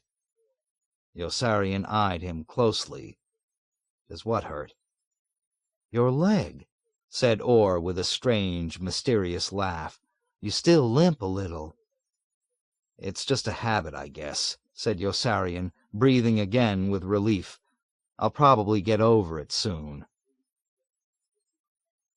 Orr rolled over sideways to the floor and came up on one knee, facing toward Yossarian. "Do you remember," he drawled reflectively with an air of labored recollection, "that girl who was hitting me on the head that day in Rome?" He chuckled at Yossarian's involuntary exclamation of tricked annoyance. "I'll make a deal with you about that girl. I'll tell you why that girl was hitting me on the head with her shoe that day if you answer one question." "What's the question?" "Did you ever screw Nately's girl?" Yossarian laughed with surprise. "Me? No. Now tell me why that girl hit you with her shoe." "That wasn't the question," Orr informed him with victorious delight. "That was just conversation. She acts like you screwed her." "Well, I didn't." "How does she act?" "She acts like she don't like you." "She doesn't like anyone." "She likes Captain Black," Orr reminded. "That's because he treats her like dirt. Anyone can get a girl that way." "She wears a slave bracelet on her leg with his name on it." "He makes her wear it to needle Nately." "She even gives him some of the money she gets from Nately." "Listen, what do you want from me?" "Did you ever screw my girl?" "Your girl? Who the hell is your girl?" "The one who hit me over the head with her shoe." "I've been with her a couple of times," Yossarian admitted. "Since when is she your girl? What are you getting at?" "She don't like you either." "What the hell do I care if she likes me or not? She likes me as much as she likes you." "Did she ever hit you over the head with her shoe?" "Or I'm tired. Why don't you leave me alone?" "Tee hee hee. How about that skinny countess in Rome and her skinny daughter-in-law?" Orr persisted impishly with increasing zest. "Did you ever screw them?" "Oh, how I wish I could," sighed Yossarian honestly, imagining, at the mere question, the prurient, used, decaying feel in his petting hands of their teeny, pulpy buttocks and breasts. "They don't like you either," commented Orr. "They like Aarfy and they like Nately, but they don't like you. Women just don't seem to like you. I think they think you're a bad influence." "Women are crazy," Yossarian answered, and waited grimly for what he knew was coming next. "How about that other girl of yours?" Orr asked with a pretense of pensive curiosity. "The fat one, the bald one. You know, that fat, bald one in Sicily with the turban who kept sweating over us all night long. Is she crazy, too?" "Didn't she like me either?" "How could you do it to a girl with no hair?" "How was I supposed to know she had no hair?" "I knew it," Orr bragged. "I knew it all the time." "You knew she was bald?" Yossarian exclaimed in wonder. "No, I knew this valve wouldn't work if I left a part out," Orr answered, glowing with cranberry-red elation because he had just duped Yossarian again. "Will you please hand me that small composition gasket that rolled over there? It's right near your foot." "No, it isn't."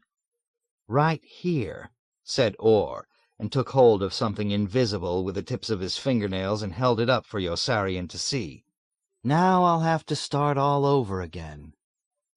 "I'll kill you if you do. I'll murder you on the spot." Why don't you ever fly with me? Orr asked suddenly and looked straight into Yossarian's face for the first time. There, that's the question I want you to answer. Why don't you ever fly with me? Yossarian turned away with intense shame and embarrassment. I told you why. They've got me flying lead bombardier most of the time. That's not why, Orr said, shaking his head. You went to Pilchard and Wren after the first Avignon mission and told them you didn't ever want to fly with me.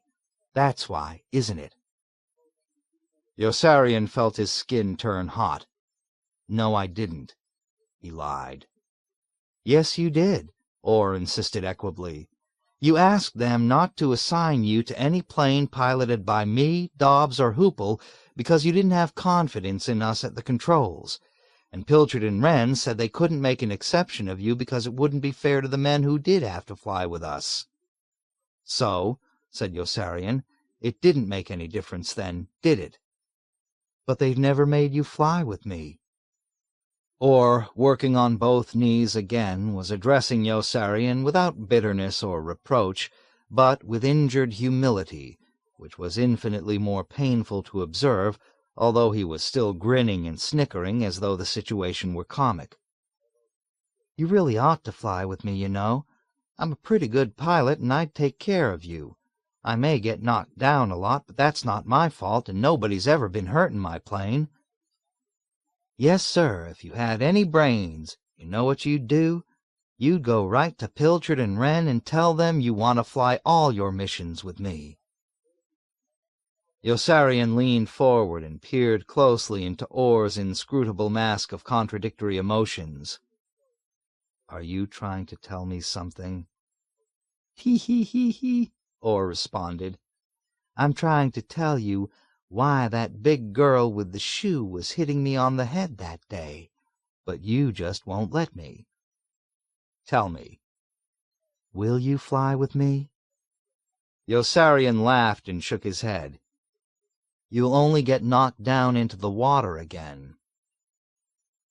Orr did get knocked down into the water again when the rumored mission to Bologna was flown, and he landed his single-engine plane with a smashing jar on the choppy, wind-swept waves tossing and falling below the warlike black thunderclouds mobilizing overhead.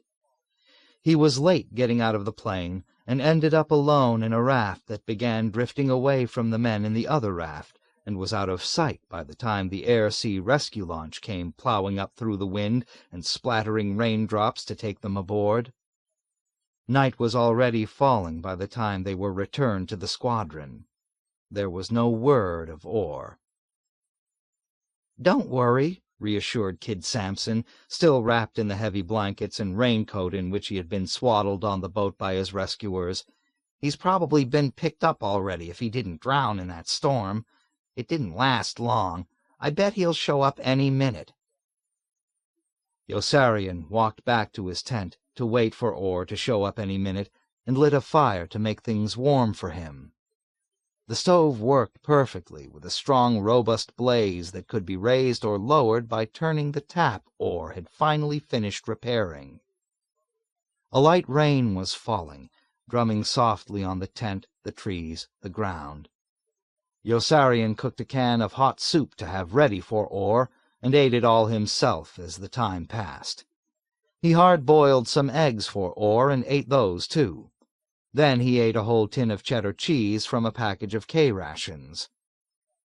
Each time he caught himself worrying, he made himself remember that Orr could do everything, and broke into silent laughter at the picture of Orr in the raft as Sergeant Knight had described him, bent forward with a busy, preoccupied smile over the map and compass in his lap, stuffing one soaking wet chocolate bar after another into his grinning, tittering mouth as he paddled away dutifully through the lightning, thunder, and rain with the bright blue, useless toy oar, the fishing line with dried bait trailing out behind him.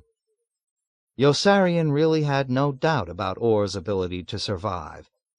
If fish could be caught with that silly fishing line, Orr would catch them.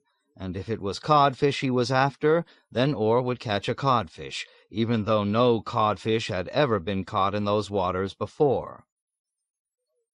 Yossarian put another can of soup up to cook, and ate that, too, when it was hot.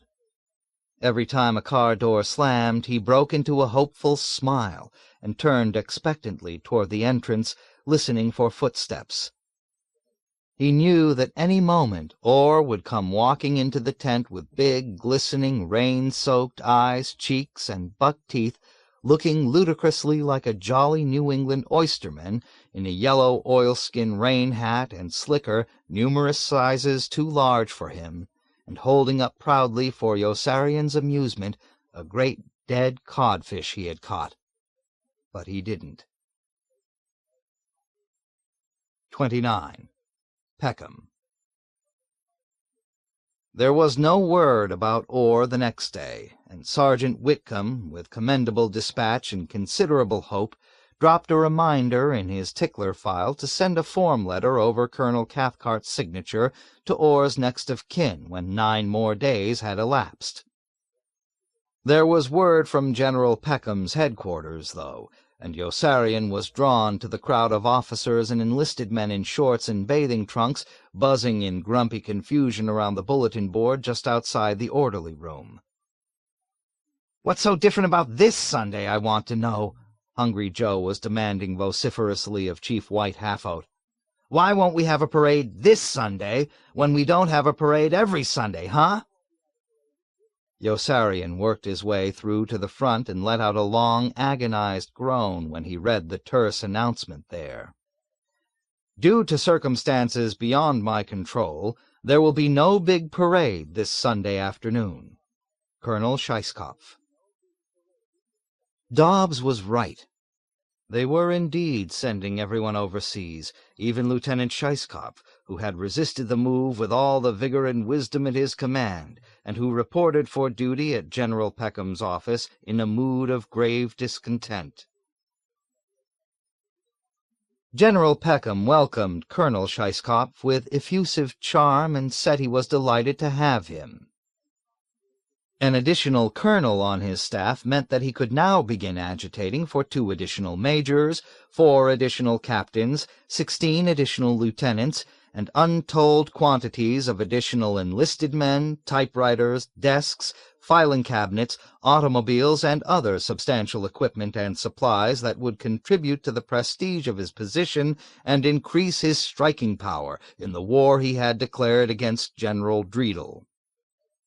He now had 2 full colonels. General Dreedel had only 5, and 4 of those were combat commanders. With almost no intriguing at all, General Peckem had executed a maneuver that would eventually double his strength. And General Dreedel was getting drunk more often. The future looked wonderful, and General Peckem contemplated his bright new colonel enchantedly with an effulgent smile. In all matters of consequence, General P. Peckem was, as he always remarked when he was about to criticize the work of some close associate publicly, a realist. He was a handsome, pink-skinned man of 53. His manner was always casual and relaxed, and his uniforms were custom-made. He had silver-gray hair, slightly myopic eyes, and thin, overhanging, sensual lips. He was a perceptive, graceful, sophisticated man who was sensitive to everyone's weaknesses but his own, and found everyone absurd but himself. General Peckem laid great fastidious stress on small matters of taste and style. He was always augmenting things. Approaching events were never coming, but always upcoming. It was not true that he wrote memorandums praising himself and recommending that his authority be enhanced to include all combat operations. He wrote memoranda.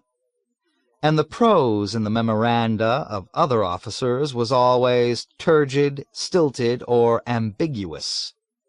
The errors of others were inevitably deplorable. Regulations were stringent, and his data never was obtained from a reliable source, but always were obtained. General Peckem was frequently constrained. Things were often incumbent upon him, and he frequently acted with greatest reluctance. It never escaped his memory that neither black nor white was a color, and he never used verbal when he meant oral. He could quote glibly from Plato, Nietzsche, Montaigne, Theodore Roosevelt, the Marquis de Sade, and Warren G. Harding. A virgin audience like Colonel Scheisskopf was grist for General Peckem's mill, a stimulating opportunity to throw open his whole dazzling, erudite treasure-house of puns, wisecracks, slanders, homilies, anecdotes, proverbs, epigrams, apothegms, bon mots, and other pungent sayings. He beamed urbanely as he began orienting Colonel Scheisskopf to his new surroundings.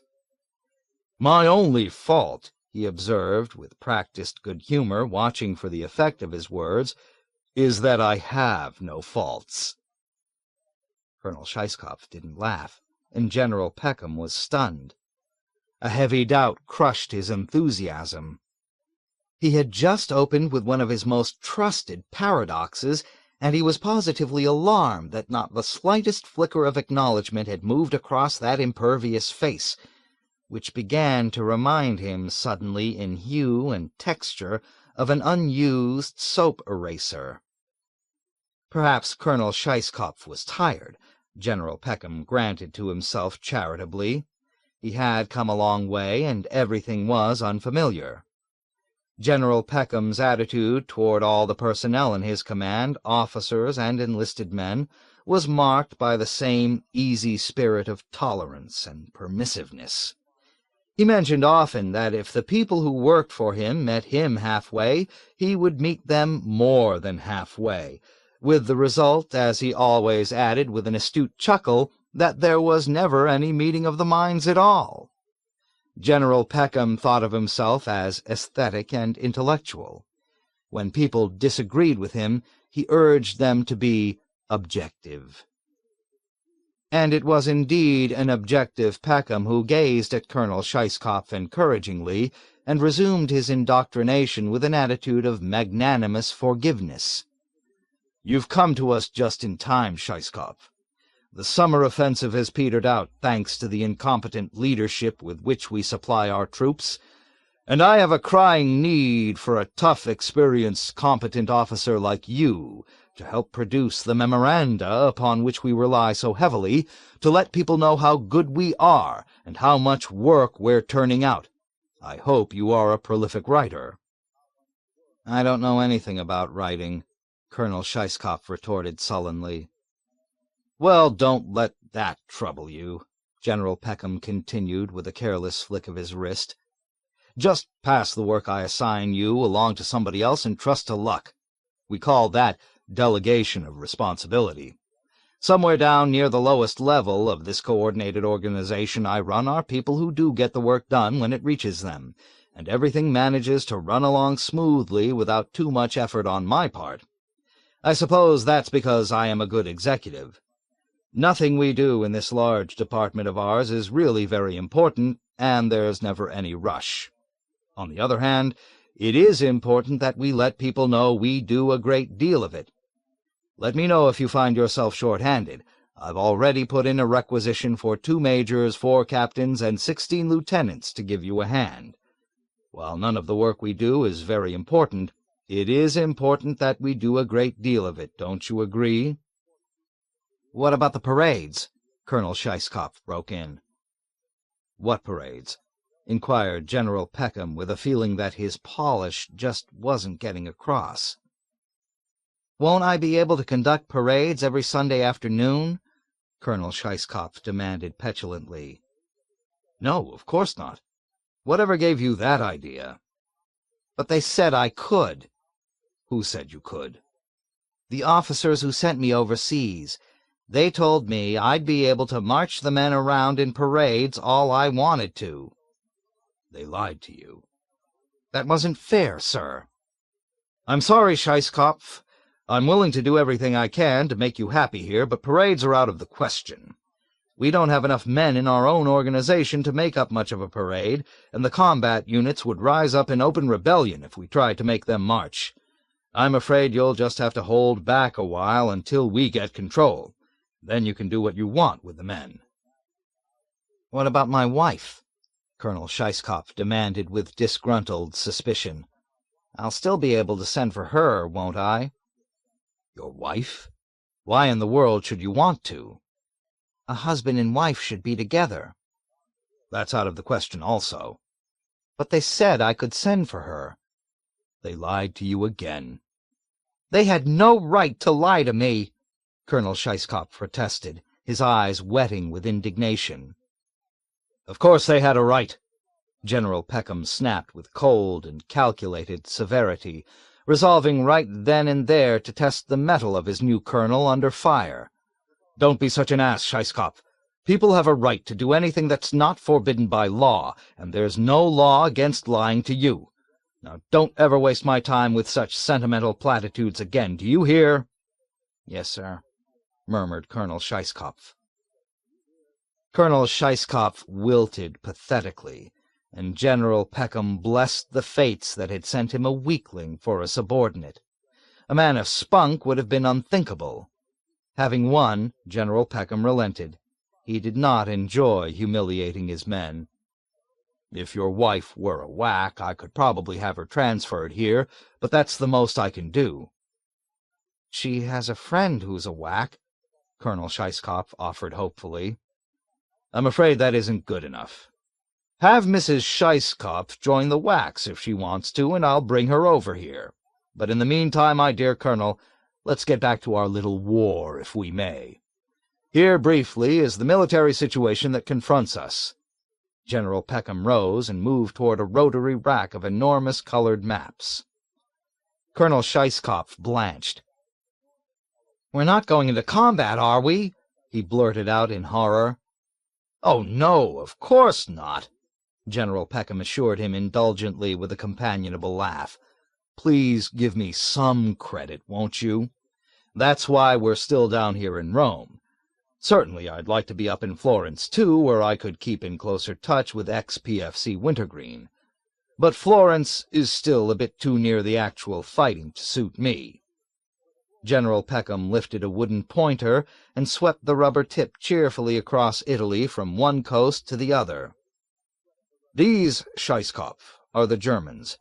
They're dug into these mountains very solidly in the Gothic line and won't be pushed out till late next spring, although that isn't going to stop those clods we have in charge from trying. That gives us, in Special Services, almost 9 months to achieve our objective. And that objective is to capture every bomber group in the U.S. Air Force. After all," said General Peckem with his low, well-modulated chuckle, "if dropping bombs on the enemy isn't a special service, I wonder what in the world is. Don't you agree?" Colonel Scheisskopf gave no indication that he did agree, but General Peckem was already too entranced with his own loquacity to notice. "Our position right now is excellent. Reinforcements like yourself keep arriving, and we have more than enough time to plan our entire strategy carefully. Our immediate goal," he said, "is right here." And General Peckem swung his pointer south to the island of Pianosa and tapped it significantly upon a large word that had been lettered on there with black grease pencil. The word was Dreidel. Colonel Scheisskopf, squinting, moved very close to the map, and for the first time since he entered the room a light of comprehension shed a dim glow over his stolid face. "I think I understand," he exclaimed. "Yes, I know I understand. Our first job is to capture Dreidel away from the enemy, right?" General Peckem laughed benignly. "No, Scheisskopf.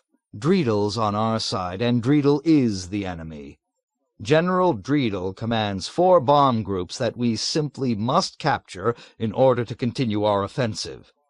Conquering General Dreidel will give us the aircraft and vital bases we need to carry our operations into other areas. And that battle, by the way, is just about won." General Peckem drifted toward the window, laughing quietly again, and settled back against the sill with his arms folded, greatly satisfied by his own wit and by his knowledgeable, blasé impudence. The skilled choice of words he was exercising was exquisitely titillating. General Peckem liked listening to himself talk, liked most of all listening to himself talk about himself. "General Dreedle simply doesn't know how to cope with me," he gloated. "I keep invading his jurisdiction with comments and criticisms that are really none of my business, and he doesn't know what to do about it. When he accuses me of seeking to undermine him, I merely answer that my only purpose in calling attention to his errors is to strengthen our war effort by eliminating inefficiency. Then I ask him innocently if he's opposed to improving our war effort. Oh, he grumbles and he bristles and he bellows, but he's really quite helpless. He's simply out of style. He's turning into quite a souse, you know. The poor blockhead shouldn't even be a general. He has no tone at all. Thank God he isn't going to last." General Peckem chuckled with jaunty relish and sailed smoothly along toward a favorite learned allusion. "I sometimes think of myself as Fortinbras, in the play Hamlet by William Shakespeare, who just keeps circling and circling around the action until everything else falls apart, and then strolls in at the end to pick up all the pieces for himself. Shakespeare is— I don't know anything about plays," Colonel Scheisskopf broke in bluntly. General Peckem looked at him with amazement. Never before had a reference of his to Shakespeare's hallowed Hamlet been ignored and trampled upon with such rude indifference. He began to wonder with genuine concern just what sort of shithead the Pentagon had foisted on him. "What do you know about?" he asked acidly. "Parades," answered Colonel Scheisskopf eagerly. "Will I be able to send out memos about parades?" "As long as you don't schedule any." General Peckem returned to his chair, still wearing a frown. "And as long as they don't interfere with your main assignment of recommending that the authority of special services be expanded to include combat activities." "Can I schedule parades and then call them off?" General Peckem brightened instantly. "Why, that's a wonderful idea. But just send out weekly announcements postponing the parades. Don't even bother to schedule them. That would be infinitely more disconcerting." General Peckem was blossoming spryly with cordiality again. "Yes, Scheisskopf," he said, "I think you've really hit on something. After all, what combat commander could possibly quarrel with us for notifying his men that there won't be a parade that coming Sunday? We'd be merely stating a widely known fact. But the implication is beautiful, yes, positively beautiful. We're implying that we could schedule a parade if we chose to. I'm going to like you, Scheisskopf. Stop in and introduce yourself to Colonel Cargill and tell him what you're up to. I know you two will like each other." Colonel Cargill came storming into General Peckham's office a minute later in a furor of timid resentment. "I've been here longer than Scheisskopf," he complained. "Why can't I be the one to call off the parades?" "Because Scheisskopf has experience with parades and you haven't. You can call off USO shows if you want to. In fact, why don't you? Just think of all the places that won't be getting a USO show on any given day. Think of all the places each big-name entertainer won't be visiting. Yes, Cargill, I think you've hit on something. I think you've just thrown open a whole new area of operation for us. Tell Colonel Scheisskopf I want him to work along under your supervision on this, and send him in to see me when you're through giving him instructions." "Colonel Cargill says you told him you want me to work along under his supervision on the USO project," Colonel Scheisskopf complained. "I told him no such thing," answered General Peckem. "Confidentially, Scheisskopf, I'm not too happy with Colonel Cargill. He's bossy and he's slow. I'd like you to keep a close eye on what he's doing and see if you can't get a little more work out of him." "He keeps butting in," Colonel Cargill protested. "He won't let me get any work done." "There's something very funny about Scheisskopf," General Peckem agreed reflectively. "Keep a very close eye on him. and see if you can't find out what he's up to." "Now he's butting into my business," Colonel Scheisskopf cried. "Don't let it worry you, Scheisskopf," said General Peckem, congratulating himself on how adeptly he had fit Colonel Scheisskopf into his standard method of operation. Already his two colonels were barely on speaking terms. "Colonel Cargill envies you because of the splendid job you're doing on parades. He's afraid I'm going to put you in charge of bomb patterns." Colonel Scheisskopf was all ears. "What are bomb patterns?"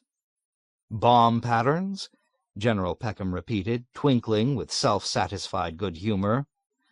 "A bomb pattern is a term I dreamed up just several weeks ago. It means nothing, but you'd be surprised at how rapidly it's caught on. Why, I've got all sorts of people convinced I think it's important for the bombs to explode close together and make a neat aerial photograph. There's one colonel in Pianosa who's hardly concerned any more with whether he hits the target or not. Let's fly over and have some fun with him today. It will make Colonel Cargill jealous, and I learned from Wintergreen this morning that General Dreedel will be off in Sardinia. It drives General Dreedel insane to find out I've been inspecting one of his installations while he's been off inspecting another. We may even get there in time for the briefing. They'll be bombing a tiny, undefended village, reducing the whole community to rubble. I have it from Wintergreen, Wintergreen's an ex-sergeant now, by the way, that the mission is entirely unnecessary. Its only purpose is to delay German reinforcements at a time when we aren't even planning an offensive. But that's the way things go when you elevate mediocre people to positions of authority." He gestured languidly toward his gigantic map of Italy. "Why, this tiny mountain village is so insignificant that it isn't even there." They arrived at Colonel Cathcart's group too late to attend the preliminary briefing and hear Major Danby insist, "But it is there, I tell you. It's there, it's there." "It's where?" Dunbar demanded defiantly, pretending not to see. "It's right there on the map where this road makes this slight turn. Can't you see this slight turn on your map?" "No, I can't see it." "I can see it," volunteered Havermeyer, and marked the spot on Dunbar's map. "And here's a good picture of the village right on these photographs. I understand the whole thing. The purpose of the mission is to knock the whole village sliding down the side of the mountain and create a roadblock that the Germans will have to clear. Is that right?" "That's right," said Major Danby, mopping his perspiring forehead with his handkerchief. "I'm glad somebody here is beginning to understand. These two armored divisions will be coming down from Austria into Italy along this road. The village is built on such a steep incline that all the rubble from the houses and other buildings you destroy will certainly tumble right down and pile up on the road." "What the hell difference will it make?" Dunbar wanted to know, as Yossarian watched him excitedly with a mixture of awe and adulation. "It will only take them a couple of days to clear it." Major Danby was trying to avoid an argument. "Well, it apparently makes some difference to headquarters," he answered in a conciliatory tone. "I suppose that's why they ordered the mission." "Have the people in the village been warned?" asked McWatt. Major Danby was dismayed that McWatt, too, was registering opposition. "No, I don't think so." "Haven't we dropped any leaflets telling them that this time we'll be flying over to hit them?" asked Yossarian. "Can't we even tip them off so they'll get out of the way?" "No, I don't think so." Major Danby was sweating some more and still shifting his eyes about uneasily. "The Germans might find out and choose another road. I'm not sure about any of this. I'm just making assumptions." "They won't even take shelter," Dunbar argued bitterly. "They'll pour out into the streets to wave when they see our planes coming. All the children and dogs and old people. Jesus Christ! Why can't we leave them alone?" "Why can't we create the roadblock somewhere else?" asked McWatt. "Why must it be there?" "I don't know," Major Danby answered unhappily. "I don't know. Look, fellows, We've got to have some confidence in the people above us who issue our orders. They know what they're doing." "The hell they do," said Dunbar. "What's the trouble?" inquired Colonel Corn, moving leisurely across the briefing room with his hands in his pockets and his tan shirt baggy. "Oh, no trouble, Colonel," said Major Danby, trying nervously to cover up. "We're just discussing the mission." "They don't want to bomb the village," Havermeyer snickered, giving Major Danby away. "You prick," Yossarian said to Havermeyer. "You leave Havermeyer alone," Colonel Corn ordered Yossarian curtly. He recognized Yossarian as the drunk who had accosted him roughly at the officers' club one night before the first mission to Bologna, and he swung his displeasure prudently to Dunbar. "Why don't you want to bomb the village?" "It's cruel, that's why." "Cruel?" asked Colonel Corn with cold good humor, frightened only momentarily by the uninhibited vehemence of Dunbar's hostility. "Would it be any less cruel to let those 2 German divisions down to fight with our troops? American lives are at stake too, you know. Would you rather see American blood spilled?" "American blood is being spilled, but those people are living up there in peace. Why can't we leave them the hell alone?" "Yes, it's easy for you to talk," Colonel Corn jeered. "You're safe here in Pianosa. It won't make any difference to you when these German reinforcements arrive, will it?" Dunbar turned crimson with embarrassment and replied in a voice that was suddenly defensive. "Why can't we create the roadblock somewhere else? Couldn't we bomb the slope of a mountain or the road itself?" "Would you rather go back to Bologna?" The question, asked quietly, rang out like a shot, and created a silence in the room that was awkward and menacing. Yossarian prayed intensely with shame that Dunbar would keep his mouth shut. Dunbar dropped his gaze, and Colonel Corn knew he had won. "No, I thought not," he continued with undisguised scorn. "You know, Colonel Cathcart and I have to go to a lot of trouble to get you a milk run like this. If you'd sooner fly missions to Bologna, Spezia, and Ferrara, we can get those targets with no trouble at all." His eyes gleamed dangerously behind his rimless glasses, and his muddy jowls were square and hard. "Just let me know." "I would," responded Havermeyer eagerly, with another boastful snicker. "I like to fly into Bologna straight and level with my head in the bomb sight and listen to all that flak pumping away all around me. I get a big kick out of the way the men come charging over to me after the mission and call me dirty names. Even the enlisted men get sore enough to curse me and want to take socks at me." Colonel Corn chucked Havermeyer under the chin jovially, ignoring him, and then addressed himself to Dunbar and Yossarian in a dry monotone. "You've got my sacred word for it. Nobody is more distressed about those lousy wops up in the hills than Colonel Cathcart and myself. Mais c'est la guerre." "Try to remember that we didn't start the war and Italy did, that we weren't the aggressors and Italy was, and that we couldn't possibly inflict as much cruelty on the Italians, Germans, Russians, and Chinese as they're already inflicting on themselves." Colonel Corn gave Major Danby's shoulder a friendly squeeze, without changing his unfriendly expression. "Carry on with the briefing, Danby, and make sure they understand the importance of a tight bomb pattern." "Oh, no, Colonel," Major Danby blurted out, blinking upward. "Not for this target. I've told them to space their bombs 60 feet apart, so that we'll have a roadblock the full length of the village instead of in just one spot. It will be a much more effective roadblock with a loose bomb pattern." "We don't care about the roadblock," Colonel Corn informed him. "Colonel Cathcart wants to come out of this mission with a good, clean aerial photograph he won't be ashamed to send through channels. Don't forget that General Peckem will be here for the full briefing, and you know how he feels about bomb patterns. Incidentally, Major, you'd better hurry up with these details and clear out before he gets here. General Peckem can't stand you." "Oh, no, Colonel," Major Danby corrected obligingly. "It's General Dreedel who can't stand me."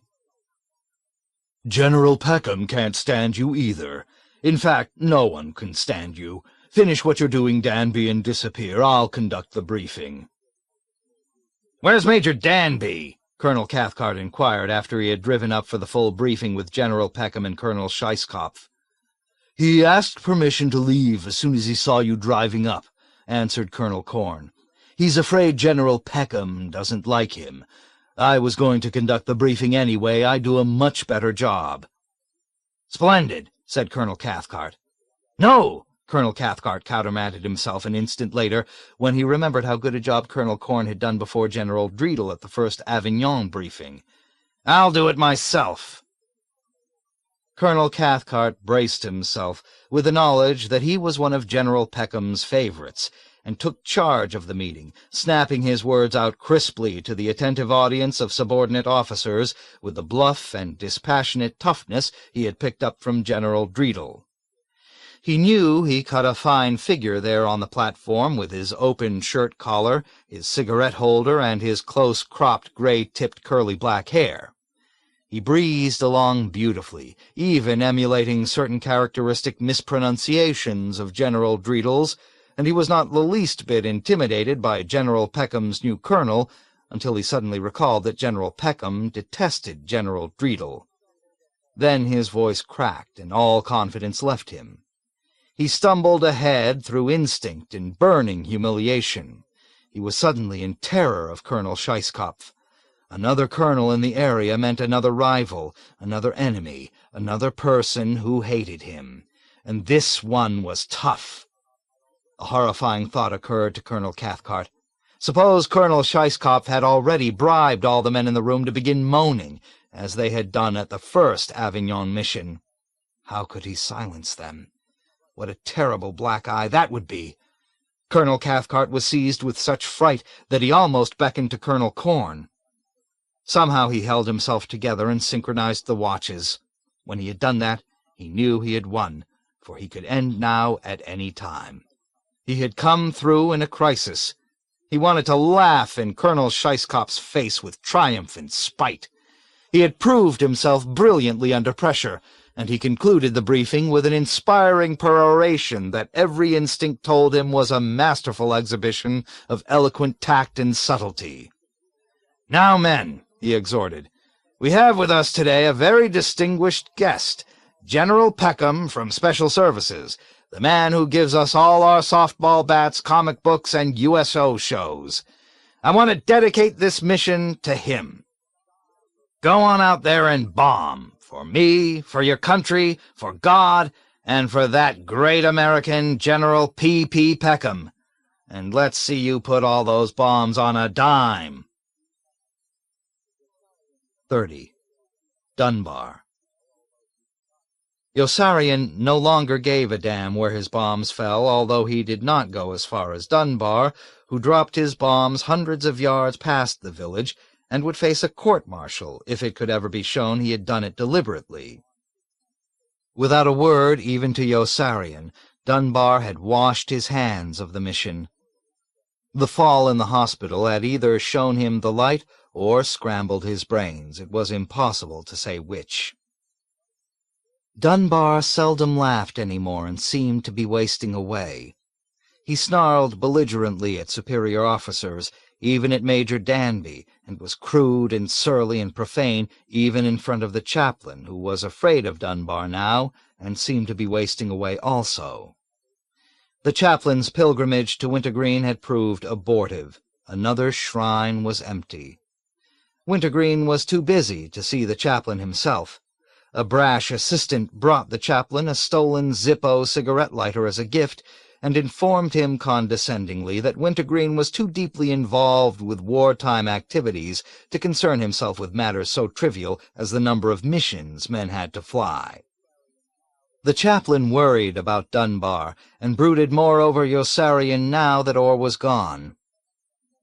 To the chaplain, who lived by himself in a spacious tent whose pointy top sealed him in gloomy solitude each night like the cap of a tomb, it seemed incredible that Yossarian really preferred living alone and wanted no roommates.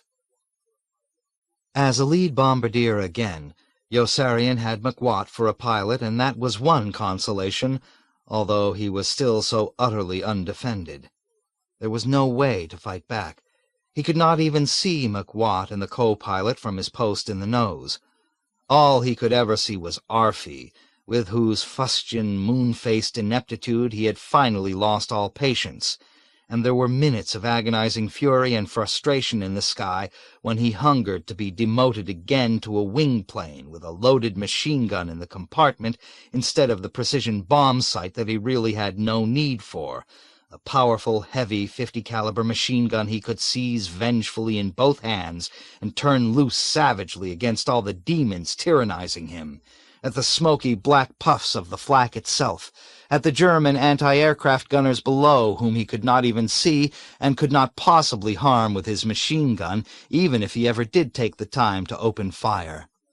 At Havermeyer and Appleby in the lead plane for their fearless straight and level bomb run on the third mission to Bologna, where the flak from 224 cannons had knocked out one of Orr's engines for the very last time, and sent him down, ditching into the sea between Genoa and La Spezia, just before the brief thunderstorm broke. Actually, there was not much he could do with that powerful machine gun except load it and test-fire a few rounds. It was no more use to him than the bomb sight. He could really cut loose with it against attacking German fighters, but there were no German fighters anymore, and he could not even swing it all the way around into the helpless faces of pilots like Hoople and Dobbs, and order them back down carefully to the ground, as he had once ordered Kid Sampson back down, which is exactly what he did want to do to Dobbs and Hoople on the hideous first mission to Avignon, the moment he realized the fantastic pickle he was in. The moment he found himself aloft in a wing plane with Dobbs and Hoople in the flight headed by Havermeyer and Appleby. Dobbs and Hoople, Hoople and Dobbs. Who were they? What preposterous madness to float in thin air 2 miles high on an inch or two of metal, sustained from death by the meager skill and intelligence of 2 vapid strangers, a beardless kid named Hoople, and a nervous nut like Dobbs, who really did go nuts right there in the plane, running amuck over the target without leaving his co-pilot's seat, and grabbing the controls from Hoople to plunge them all down into that chilling dive that tore Yossarian's headset loose and brought them right back inside the dense flak from which they had almost escaped. The next thing he knew, another stranger, a radio gunner named Snowden, was dying in back. It was impossible to be positive that Dobbs had killed him, for when Yossarian plugged his headset back in, Dobbs was already on the intercom pleading for someone to go up front and help the bombardier. And almost immediately Snowden broke in whimpering, "Help me, please help me. I'm cold, I'm cold." And Yossarian crawled slowly out of the nose and up on top of the bomb bay, and wriggled back into the rear section of the plane, passing the first aid kit on the way that he had to return for, to treat Snowden for the wrong wound, the yawning, raw, melon-shaped hole as big as a football in the outside of his thigh, the unsevered, blood-soaked muscle fibers inside pulsating weirdly like blind things with lives of their own, the oval, naked wound that was almost a foot long, and made Yossarian moan in shock and sympathy the instant he spied it and nearly made him vomit. And the small, slight tail gunner was lying on the floor beside Snowden in a dead faint, his face as white as a handkerchief, so that Yossarian sprang forward with revulsion to help him first. Yes, in the long run he was much safer flying with McWatt, and he was not even safe with McWatt, who loved flying too much, and went buzzing boldly inches off the ground with Yossarian in the nose on the way back from the training flight to break in the new bombardier and the whole replacement crew Colonel Cathcart had obtained after Orr was lost. The practice bomb range was on the other side of Pianosa, and flying back, McWatt edged the belly of the lazing, slow-cruising plane just over the crest of mountains in the middle, and then, instead of maintaining altitude, jolted both engines open all the way, lurched up on one side, and, to Yossarian's astonishment, began following the falling land down as fast as the plane would go, wagging his wings gaily and skimming with a massive, grinding, hammering roar over each rocky rise and dip of the rolling terrain like a dizzy gull over wild brown waves. Yossarian was petrified. The new bombardier beside him sat demurely with a bewitched grin and kept whistling, "Whee!" And Yossarian wanted to reach out and crush his idiotic face with one hand as he flinched and flung himself away from the boulders and hillocks and lashing branches of trees that loomed up above him out in front and rushed past just underneath in a sinking, streaking blur. No one had a right to take such frightful risks with his life. "Go up! Go up! Go up!" he shouted frantically at McWatt, hating him venomously. But McWatt was singing buoyantly over the intercom and probably couldn't hear. Yossarian, blazing with rage and almost sobbing for revenge, hurled himself down into the crawlway and fought his way through against the dragging weight of gravity and inertia until he arrived at the main section and pulled himself up to the flight deck to stand trembling behind McWatt in the pilot's seat. He looked desperately about for a gun, a gray-black .45 automatic that he could cock and ram right up against the base of McWatt's skull. There was no gun. There was no hunting knife either, and no other weapon with which he could bludgeon or stab, and Yossarian grasped and jerked the collar of McWatt's coveralls in tightening fists and shouted to him to go up, go up. The land was still swimming by underneath and flashing by overhead on both sides. McWatt looked back at Yossarian and laughed joyfully, as though Yossarian were sharing his fun. Yossarian slid both hands around McWatt's bare throat and squeezed. McWatt turned stiff. "Go up," Yossarian ordered unmistakably through his teeth in a low, menacing voice, "or I'll kill you." Rigid with caution, McWatt cut the motors back and climbed gradually. Yossarian's hands weakened on McWatt's neck and slid down off his shoulders to dangle inertly. He was not angry any more. He was ashamed. When McWatt turned, he was sorry the hands were his, and wished there were some place where he could bury them. They felt dead. McWatt gazed at him deeply. There was no friendliness in his stare. "Boy," he said coldly, "you sure must be in pretty bad shape. You ought to go home." "They won't let me," Yossarian answered with averted eyes and crept away. Yossarian stepped down from the flight deck and seated himself on the floor, hanging his head with guilt and remorse. He was covered with sweat. McWatt set course directly back toward the field. Yossarian wondered whether McWatt would now go to the operations tent to see Pilchard and Wren and request that Yossarian never be assigned to his plane again, just as Yossarian had gone surreptitiously to speak to them about Dobbs and Hoople and Orr, and, unsuccessfully, about Aarfy. He had never seen McWatt look displeased before, had never seen him in any but the most light-hearted mood, and he wondered whether he had just lost another friend. But McWatt winked at him reassuringly as he climbed down from the plane and joshed hospitably with the credulous new pilot and bombardier during the jeep ride back to the squadron, although he did not address a word to Yossarian until all four had returned their parachutes and separated, and the two of them were walking side by side toward their own row of tents. Then McWatt's sparsely freckled, tan, Scotch-Irish face broke suddenly into a smile, and he dug his knuckles playfully into Yossarian's ribs, as though throwing a punch. "You louse!" he laughed. "Were you really going to kill me up there?" Yossarian grinned penitently and shook his head. "No, I don't think so." "I didn't realize you got it so bad. Boy, why don't you talk to somebody about it?" "I talk to everybody about it. What the hell's the matter with you? Don't you ever hear me?" "I guess I never really believed you."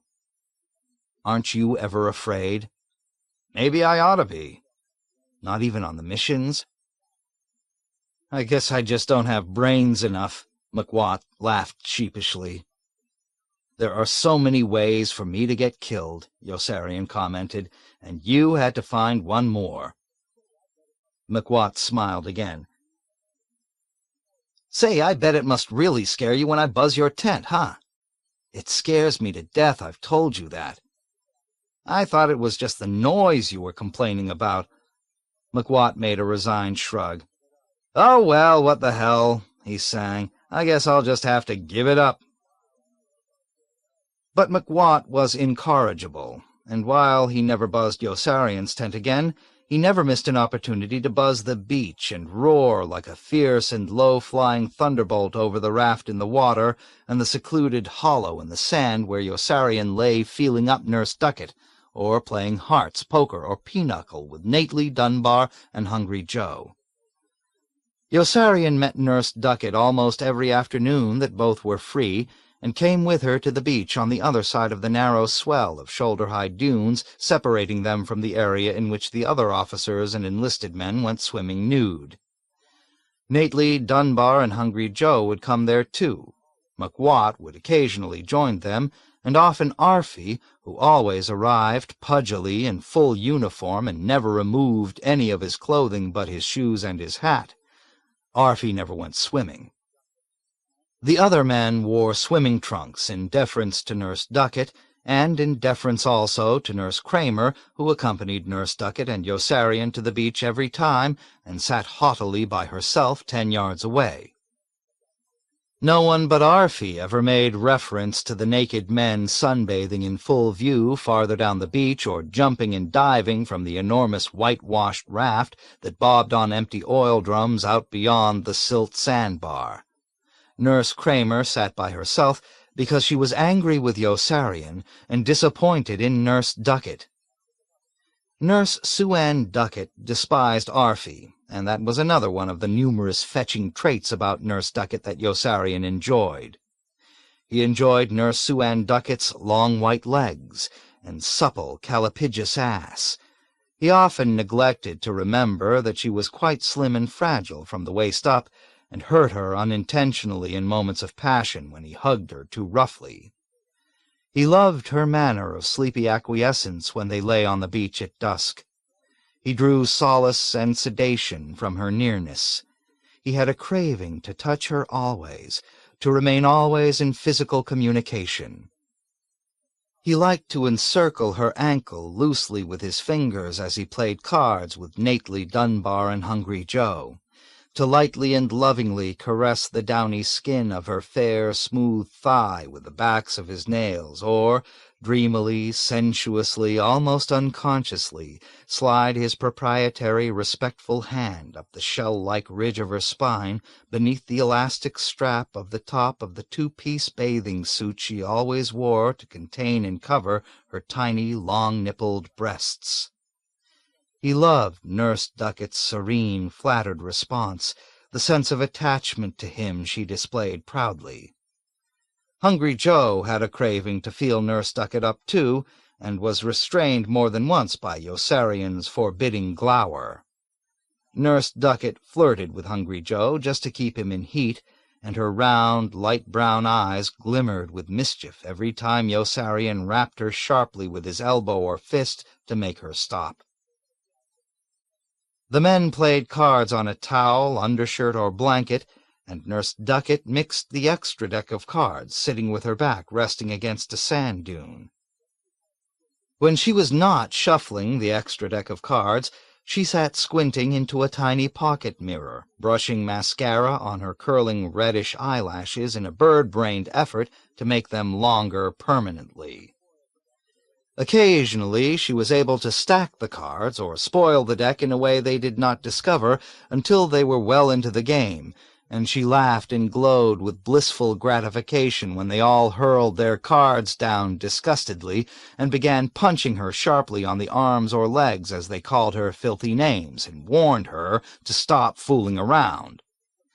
She would prattle nonsensically when they were striving hardest to think, and a pink flush of elation crept into her cheeks when they gave her more sharp raps on the arms and legs with their fists and told her to shut up. Nurse Duckett revelled in such attention, and ducked her short chestnut bangs with joy when Yossarian and the others focused upon her. It gave her a peculiar feeling of warm and expectant well-being to know that so many naked boys and men were idling close by on the other side of the sand dunes. She had only to stretch her neck or rise on some pretext to see 20 or 40 undressed males lounging or playing ball in the sunlight. Her own body was such a familiar and unremarkable thing to her that she was puzzled by the convulsive ecstasy men could take from it, by the intense and amusing need they had merely to touch it, to reach out urgently and press it, squeeze it, pinch it, rub it. She did not understand Yossarian's lust, but she was willing to take his word for it. Evenings when Yossarian felt horny, he brought Nurse Duckett to the beach with 2 blankets, and enjoyed making love to her with most of their clothes on, more than he sometimes enjoyed making love to all the vigorous, bare, amoral girls in Rome. Frequently they went to the beach at night, and did not make love, but just lay shivering between the blankets against each other to ward off the brisk, damp chill. The ink-black nights were turning cold, the stars frosty and fewer. The raft swayed in the ghostly trail of moonlight and seemed to be sailing away. A marked hint of cold weather penetrated the air. Other men were just starting to build stoves and came to Yossarian's tent during the day to marvel at Orr's workmanship.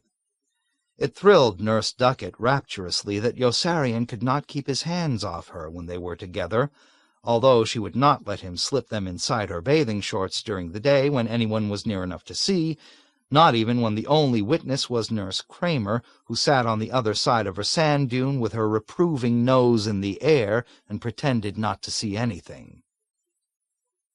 Nurse Kramer had stopped speaking to Nurse Duckett, her best friend, because of her liaison with Yossarian, but still went everywhere with Nurse Duckett, since Nurse Duckett was her best friend. She did not approve of Yossarian or his friends. When they stood up and went swimming with Nurse Duckett, Nurse Kramer stood up and went swimming too, maintaining the same 10-yard distance between them, and maintaining her silence, snubbing them even in the water. When they laughed and splashed, she laughed and splashed. When they dived, she dived. When they swam to the sandbar and rested, Nurse Kramer swam to the sandbar and rested. When they came out, she came out, dried her shoulders with her own towel, and seated herself aloofly in her own spot, her back rigid and a ring of reflected sunlight burnishing her light blonde hair like a halo. Nurse Kramer was prepared to begin talking to Nurse Duckett again if she repented and apologized. Nurse Duckett preferred things the way they were. For a long time she had wanted to give Nurse Kramer a rap to make her shut up. Nurse Duckett found Yossarian wonderful and was already trying to change him. She loved to watch him taking short naps with his face down and his arm thrown across her, or staring bleakly at the endless, tame, quiet waves breaking like pet puppy dogs against the shore, scampering lightly up the sand a foot or two and then trotting away. She was calm in his silences. She knew she did not bore him, and she buffed or painted her fingernails studiously while he dozed or brooded, and the desultory warm afternoon breeze vibrated delicately on the surface of the beach. She loved to look at his wide, long, sinewy back with its bronzed, unblemished skin. She loved to bring him to flame instantly by taking his whole ear in her mouth suddenly and running her hand down his front all the way. She loved to make him burn and suffer till dark, then satisfy him, then kiss him adoringly because she had brought him such bliss. Yossarian was never lonely with Nurse Duckett, who really did know how to keep her mouth shut, and was just capricious enough. He was haunted and tormented by the vast, boundless ocean. He wondered mournfully, as Nurse Duckett buffed her nails, about all the people who had died under water.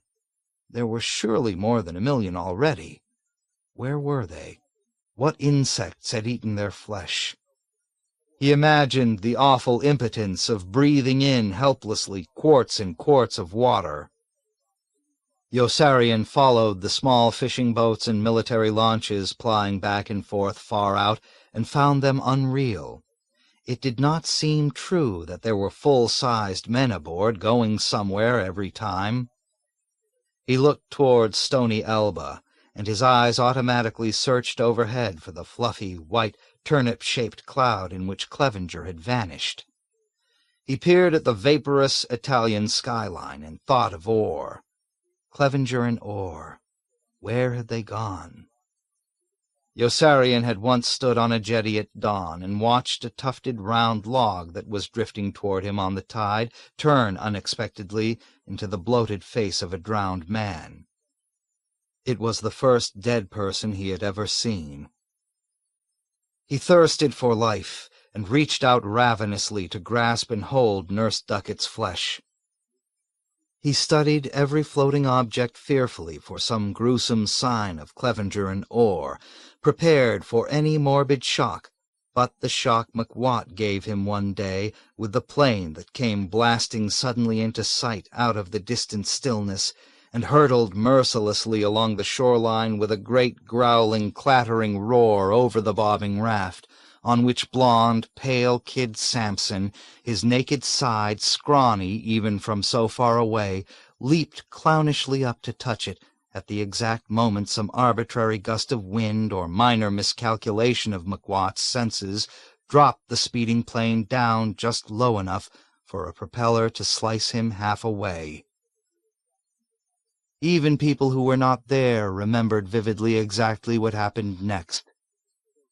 There was the briefest, softest tst filtering audibly through the shattering, overwhelming howl of the plane's engines, and then there were just Kid Sampson's two pale, skinny legs, still joined by strings somehow at the bloody, truncated hips, standing stock still on the raft for what seemed a full minute or two before they toppled over backward into the water finally, with a faint, echoing splash, and turned completely upside down, so that only the grotesque toes and the plaster-white soles of Kid Sampson's feet remained in view. On the beach all hell broke loose. Nurse Kramer materialized out of thin air suddenly and was weeping hysterically against Yossarian's chest, while Yossarian hugged her shoulders and soothed her. His other arm bolstered Nurse Duckett, who was trembling and sobbing against him too, her long, angular face dead white. Everyone at the beach was screaming and running, and the men sounded like women. They scampered for their things in panic, stooping hurriedly and looking askance at each gentle, knee-high wave, bubbling in as though some ugly, red, grisly organ like a liver or a lung might come washing right up against them. Those in the water were struggling to get out, forgetting in their haste to swim, wailing, walking, held back in their flight by the viscous, clinging sea as though by a biting wind. Kid Sampson had reigned all over. Those who spied drops of him on their limbs or torsos drew back with terror and revulsion, as though trying to shrink away from their own odious skins.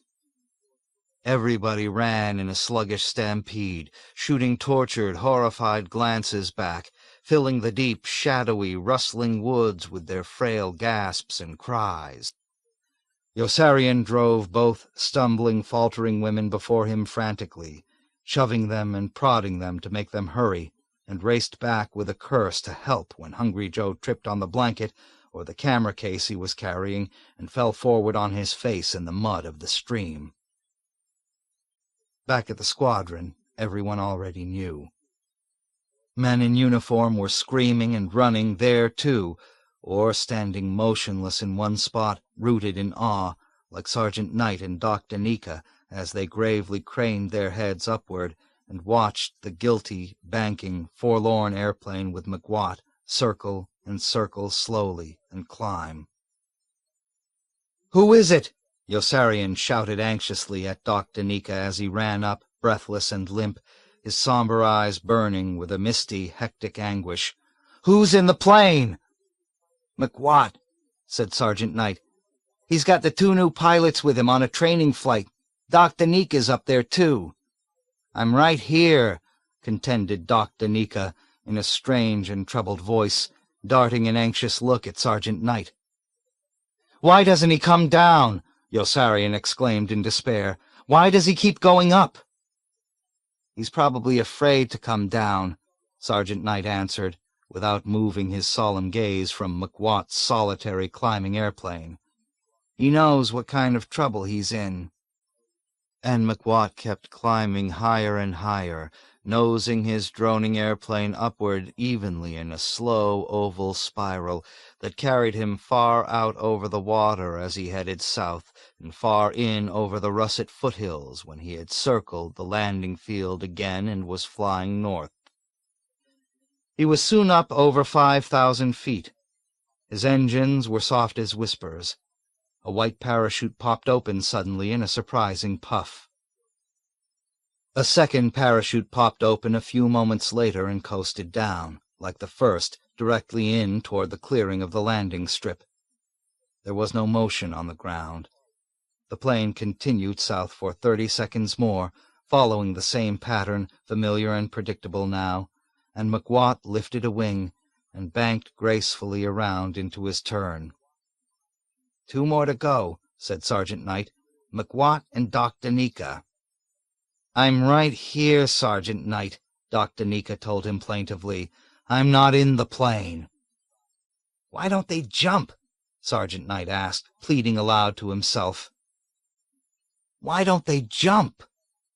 "It doesn't make sense," grieved Daneeka, biting his lip. "It just doesn't make sense."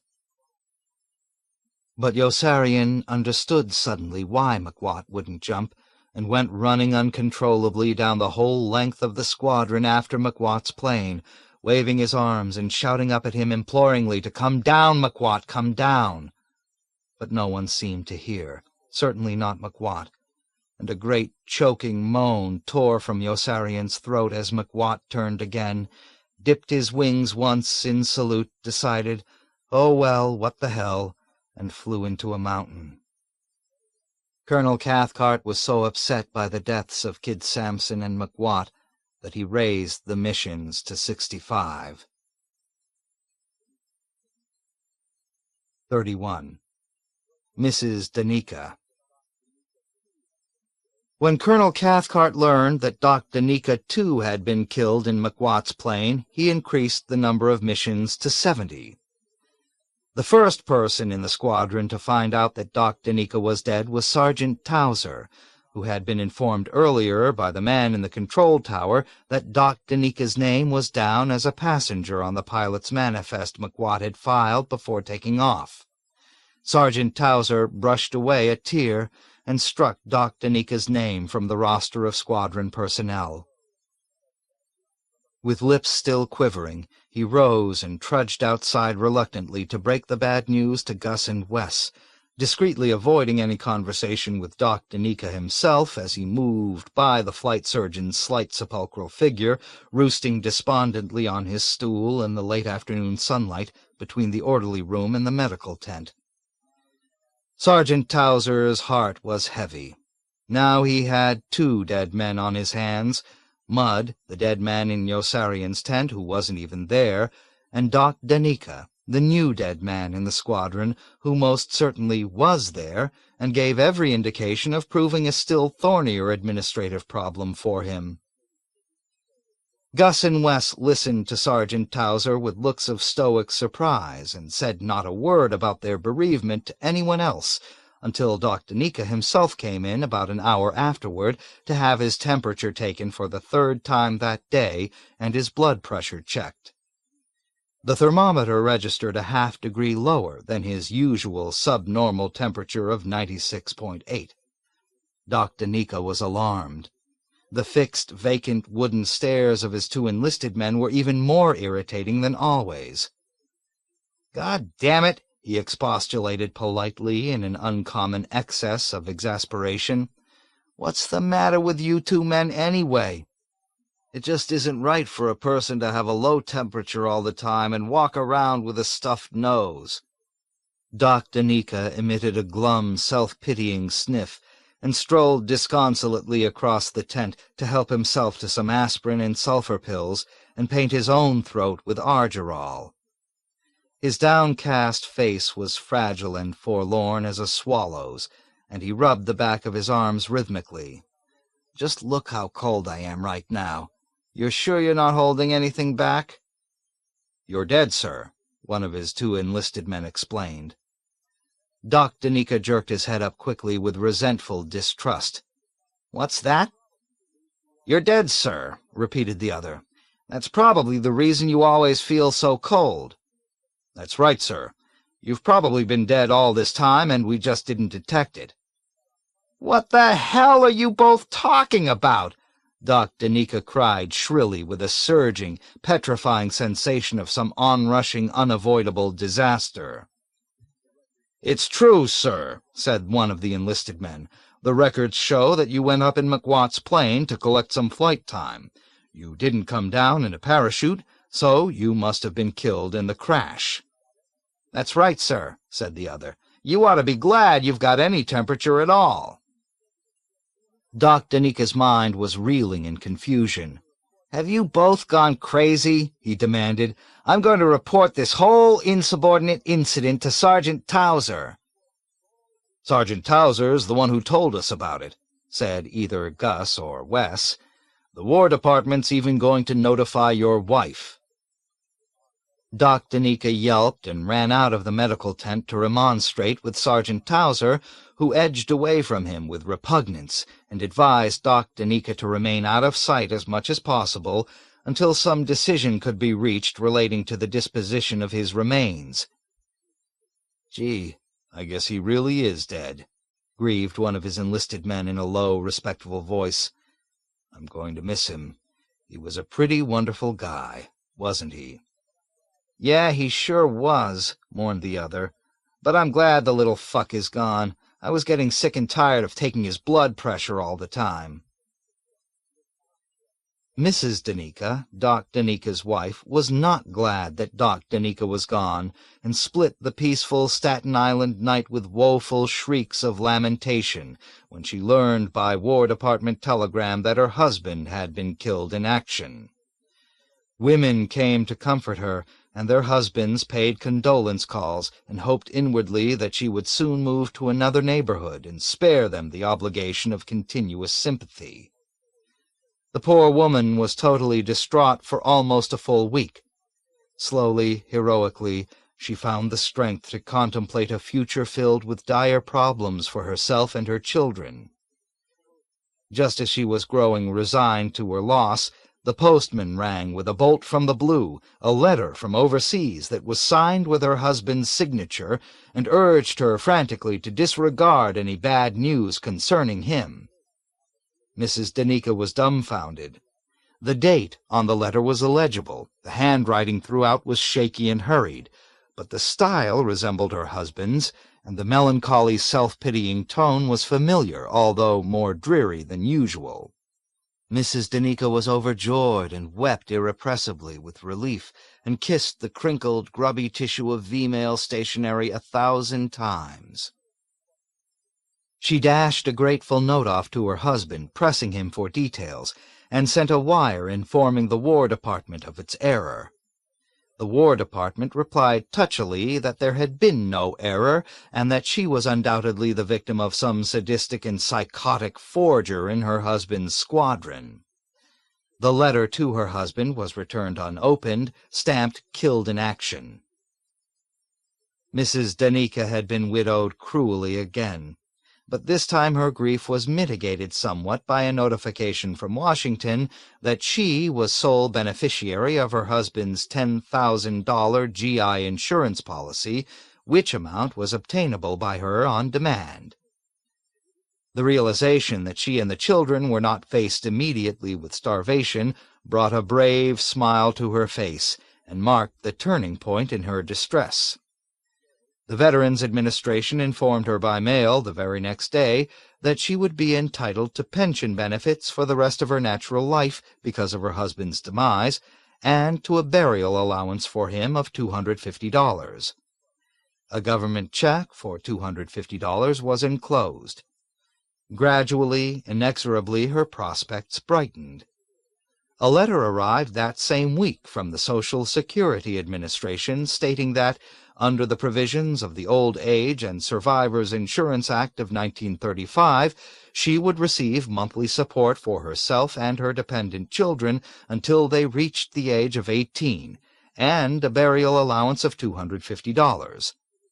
With these government letters as proof of death, she applied for payment on 3 life insurance policies Daneeka had carried, with a value of $50,000 each. Her claim was honored and processed swiftly. Each day brought new, unexpected treasures. A key to a safe deposit box led to a 4th life insurance policy with a face value of $50,000 and to $18,000 in cash, on which income tax had never been paid and need never be paid. A fraternal lodge to which he had belonged gave her a cemetery plot. A second fraternal organization of which he had been a member sent her a burial allowance of $250. His county medical association gave her a burial allowance of $250. The husbands of her closest friends began to flirt with her. Mrs. Daneeka was simply delighted with the way things were turning out and had her hair dyed. Her fantastic wealth just kept piling up, and she had to remind herself daily that all the hundreds of thousands of dollars she was acquiring were not worth a single penny without her husband to share this good fortune with her. It astonished her that so many separate organizations were willing to do so much to bury Daneeka, who, back in Pianosa, was having a terrible time trying to keep his head above the ground, and wondered with dismal apprehension why his wife did not answer the letter he had written. He found himself ostracized in the squadron by men who cursed his memory foully for having supplied Colonel Cathcart with provocation to raise the number of combat missions. Records attesting to his death were pullulating like insect eggs, and verifying each other beyond all contention.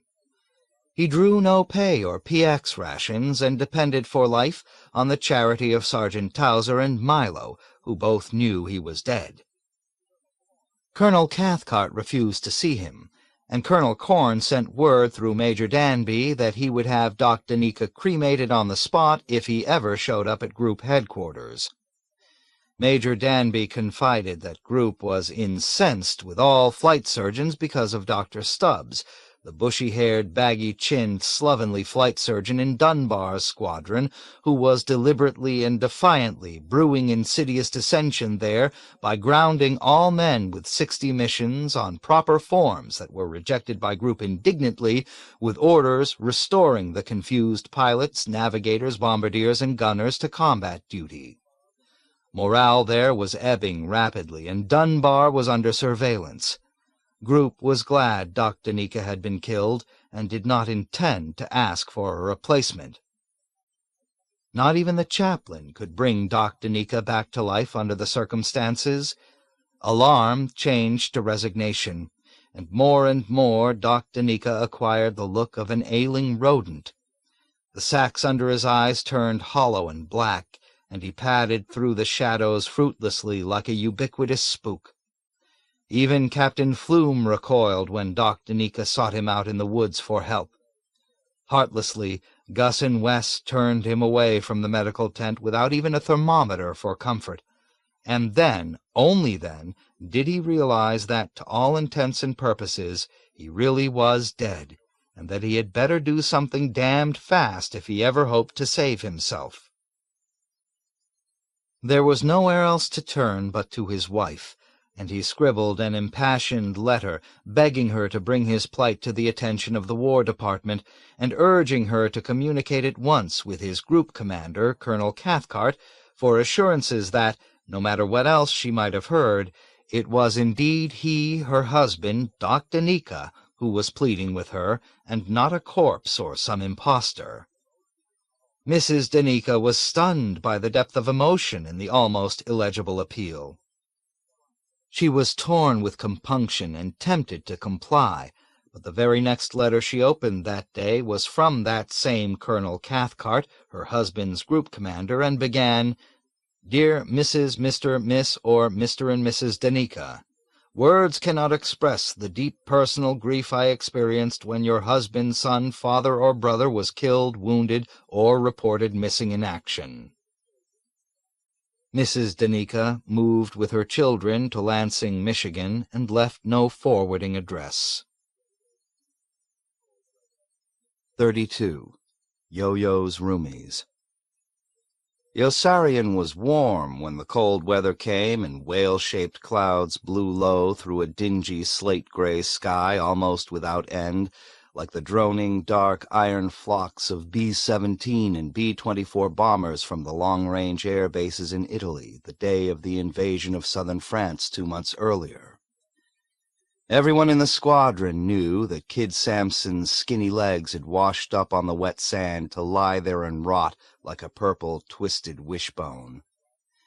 No one would go to retrieve them, not Gus or Wes, or even the men in the mortuary at the hospital.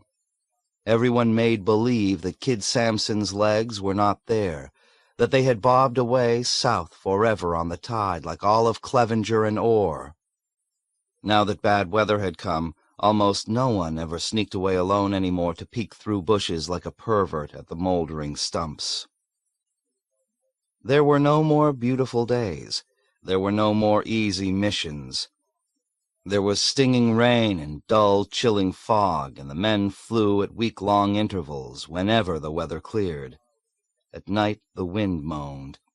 The gnarled and stunted tree trunks creaked and groaned and forced Yossarian's thoughts each morning, even before he was fully awake, back on Kid Sampson's skinny legs bloating and decaying, as systematically as a ticking clock, in the icy rain and wet sand all through the blind, cold, gusty October nights. After Kid Sampson's legs, he would think of pitiful, whimpering Snowden, freezing to death in the rear section of the plane, holding his eternal, immutable secret concealed inside his quilted armor-plate flak suit, until Yossarian had finished sterilizing and bandaging the wrong wound on his leg, and then spilling it out suddenly all over the floor.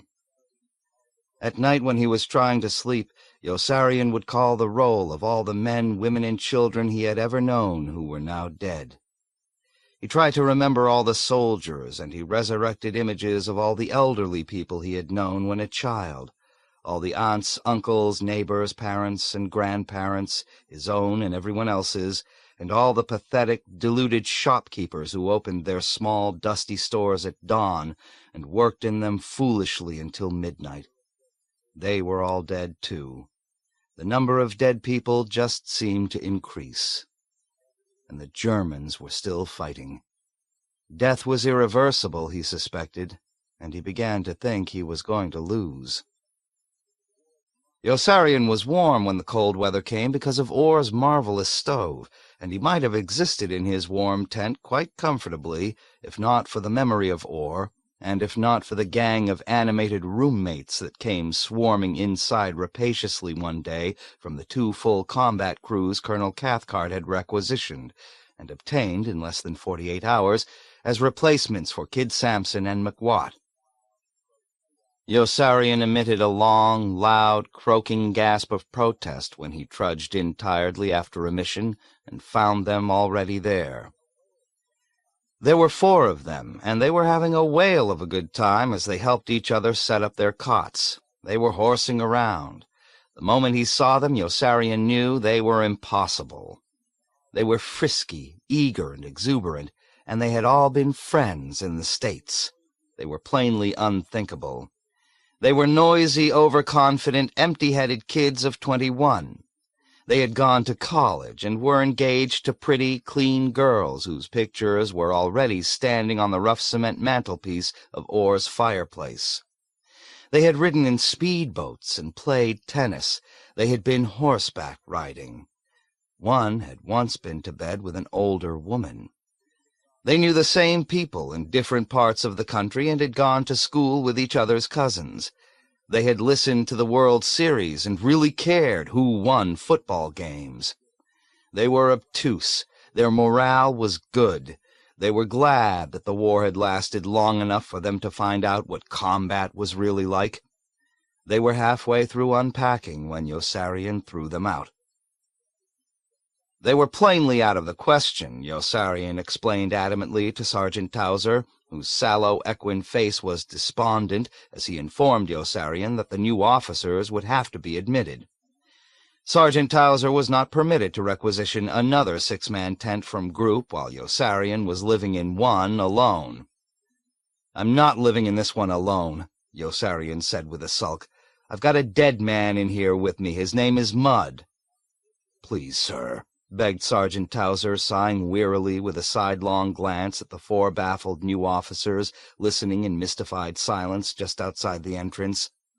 "Mud was killed on the mission to Orvieto. You know that. He was flying right beside you." "Then why don't you move his things out?" "Because he never even got here. Captain, please don't bring that up again. You can move in with Lieutenant Nately if you like. I'll even send some men from the orderly room to transfer your belongings." But to abandon Orr's tent would be to abandon Orr, who would have been spurned and humiliated clownnishly by these four simple-minded officers waiting to move in. It did not seem just that these boisterous, immature young men should show up after all the work was done and be allowed to take possession of the most desirable tent on the island.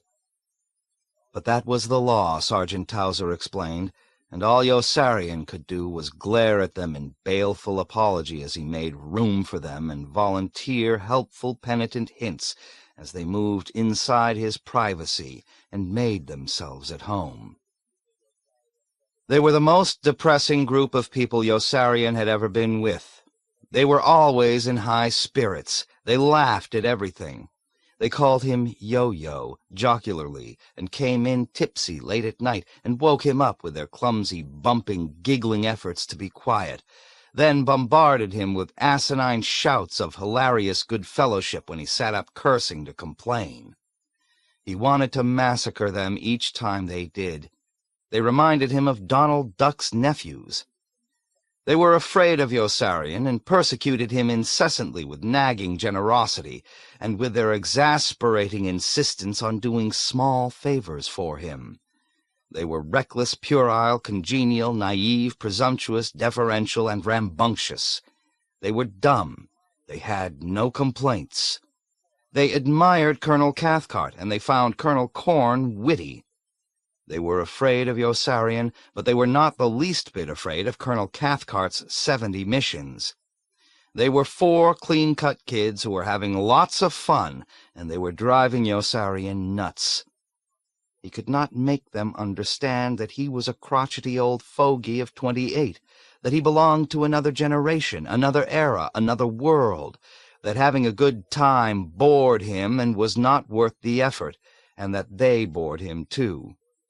He could not make them shut up. They were worse than women. They had not brains enough to be introverted and repressed. Cronies of theirs in other squadrons began dropping in unashamedly and using the tent as a hangout. There was often not enough room for him. Worst of all, he could no longer bring Nurse Duckett there to lie down with her. And now that foul weather had come, he had no place else. This was a calamity he had not foreseen, and he wanted to bust his roommates' heads open with his fists, or pick them up each in turn by the seats of their pants and the scruffs of their necks, and pitch them out once and for all into the dank, rubbery perennial weeds growing between his rusty soup-can urinal with nail-holes in the bottom and the knotty pine squadron latrine that stood like a beach locker not far away. Instead of busting their heads open, he tramped in his galoshes and black raincoat through the drizzling darkness to invite Chief White Half-Out to move in with him, too, and drive the fastidious, clean-living bastards out with his threats and swinish habits. But Chief White Half-Out felt cold and was already making plans to move up into the hospital to die of pneumonia. Instinct told Chief White Half-Out it was almost time. His chest ached, and he coughed chronically. Whiskey no longer warmed him. Most damning of all, Captain Flume had moved back into his trailer. Here was an omen of unmistakable meaning. He had to move back, Yossarian argued in a vain effort to cheer up the glum, barrel-chested Indian, whose well-knit, sorrel-red face had degenerated rapidly into a dilapidated, calcareous gray. He'd die of exposure if he tried to live in the woods in this weather. No, that wouldn't drive the yellow belly back, Chief White Half-Oat disagreed obstinately. He tapped his forehead with cryptic insight. No, sirree. He knows something. He knows it's time for me to die of pneumonia, that's what he knows. And that's how I know it's time. What does Doc Daneeka say? I'm not allowed to say anything, Doc Daneeka said sorrowfully from his seat on his stool in the shadows of a corner, his smooth, tapered, diminutive face turtle green in the flickering candlelight. Everything smelled of mildew. The bulb in the tent had blown out several days before, and neither of the two men had been able to muster the initiative to replace it. I'm not allowed to practice medicine any more, Doc Daneeka added. He's dead, Chief White Half-Oat gloated with a hoarse laugh entangled in phlegm. That's really funny. I don't even draw my pay any more. That's really funny, Chief White Half-Oat repeated. All this time he's been insulting my liver, and look what happened to him. He's dead, killed by his own greed. That's not what killed me, Doc Daneeka observed in a voice that was calm and flat. There's nothing wrong with greed. It's all that lousy Dr. Stubbs's fault, getting Colonel Cathcart and Colonel Corn stirred up against flight surgeons. He's going to give the medical profession a bad name by standing up for principle. If he's not careful, he'll be blackballed by his state medical association and kept out of the hospitals. Yossarian watched Chief White Half-Oat pour whiskey carefully into 3 empty shampoo bottles and store them away in the musette bag he was packing. Can't you stop by my tent on your way to the hospital and punch one of them in the nose for me? He speculated aloud. I've got 4 of them, and they're going to crowd me out of my tent altogether. You know, something like that once happened to my whole tribe, Chief White Half-Oat remarked in jolly appreciation, sitting back on his cot to chuckle. Why don't you get Captain Black to kick those kids out? Captain Black likes to kick people out. Yossarian grimaced sourly at the mere mention of Captain Black, who was already bullying the new flyers each time they stepped into his intelligence tent for maps or information. Yossarian's attitude toward his roommates turned merciful and protective at the mere recollection of Captain Black. It was not their fault that they were young and cheerful, he reminded himself as he carried the swinging beam of his flashlight back through the darkness. He wished that he could be young and cheerful, too. And it wasn't their fault that they were courageous, confident, and carefree. He would just have to be patient with them until 1 or 2 were killed and the rest wounded, and then they would all turn out okay. He vowed to be more tolerant and benevolent, but when he ducked inside his tent with his friendlier attitude, a great yellow blaze was roaring in the fireplace, and he gasped in horrified amazement. Orr's beautiful birch logs were going up in smoke. His roommates had set fire to them. He gaped at the 4 insensitive, overheated faces and wanted to shout curses at them. He wanted to bang their heads together as they greeted him with loud, convivial cries, and invited him generously to pull up a chair and eat their chestnuts and roasted potatoes. What could he do with them? And the very next morning they got rid of the dead man in his tent. Just like that, they whisked him away. They carried his cot and all his belongings right out into the bushes and simply dumped them there, and then they strode back, slapping their hands briskly at a job well done. Yossarian was stunned by their overbearing vigor and zeal, by their practical, direct efficiency. In a matter of moments they had disposed energetically of a problem with which Yossarian and Sergeant Towser had been grappling unsuccessfully for months. Yossarian was alarmed. They might get rid of him just as quickly, he feared. And he ran to Hungry Joe and fled with him to Rome the day before Nately's whore finally got a good night's sleep and woke up in love. 33. Nately's whore. He missed Nurse Duckett in Rome. There was not much else to do after Hungry Joe left on his mail run. Yossarian missed Nurse Duckett so much that he went searching hungrily through the streets for Luciana, whose laugh and invisible scar he had never forgotten, or the boozy, blousy, bleary-eyed floozy in the overloaded white brassiere and unbuttoned orange satin blouse, whose naughty, salmon-colored cameo ring Aarfy had thrown away so callously through the window of her car.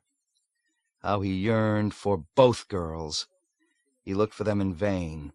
He was so deeply in love with them, and he knew he would never see either again. Despair gnawed at him. Visions beset him. He wanted Nurse Duckett with her dress up and her slim thighs bare to the hips. He banged a thin streetwalker with a wet cough who picked him up from an alley between hotels, but that was no fun at all, and he hastened to the enlisted men's apartment for the fat, friendly maid in the lime-colored panties, who was overjoyed to see him, but couldn't arouse him. He went to bed there early and slept alone. He woke up disappointed and banged a sassy, short, chubby girl he found in the apartment after breakfast, but that was only a little better, and he chased her away when he'd finished and went back to sleep. He napped till lunch and then went shopping for presents for Nurse Duckett and a scarf for the maid in the lime-colored panties, who hugged him with such gargantuan gratitude that he was soon hot for Nurse Duckett and ran looking lecherously for Luciana again. Instead, he found Aarfy, who had landed in Rome when Hungry Joe returned with Dunbar, Nately, and Dobbs, and who would not go along on the drunken foray that night to rescue Nately's whore from the middle-aged military big-shots holding her captive in a hotel because she would not say uncle. "Why should I risk getting into trouble just to help her out?" Aarfy demanded haughtily. "But don't tell Nately I said that. Tell him I had to keep an appointment with some very important fraternity brothers." The middle-aged big-shots would not let Nately's whore leave until they made her say uncle.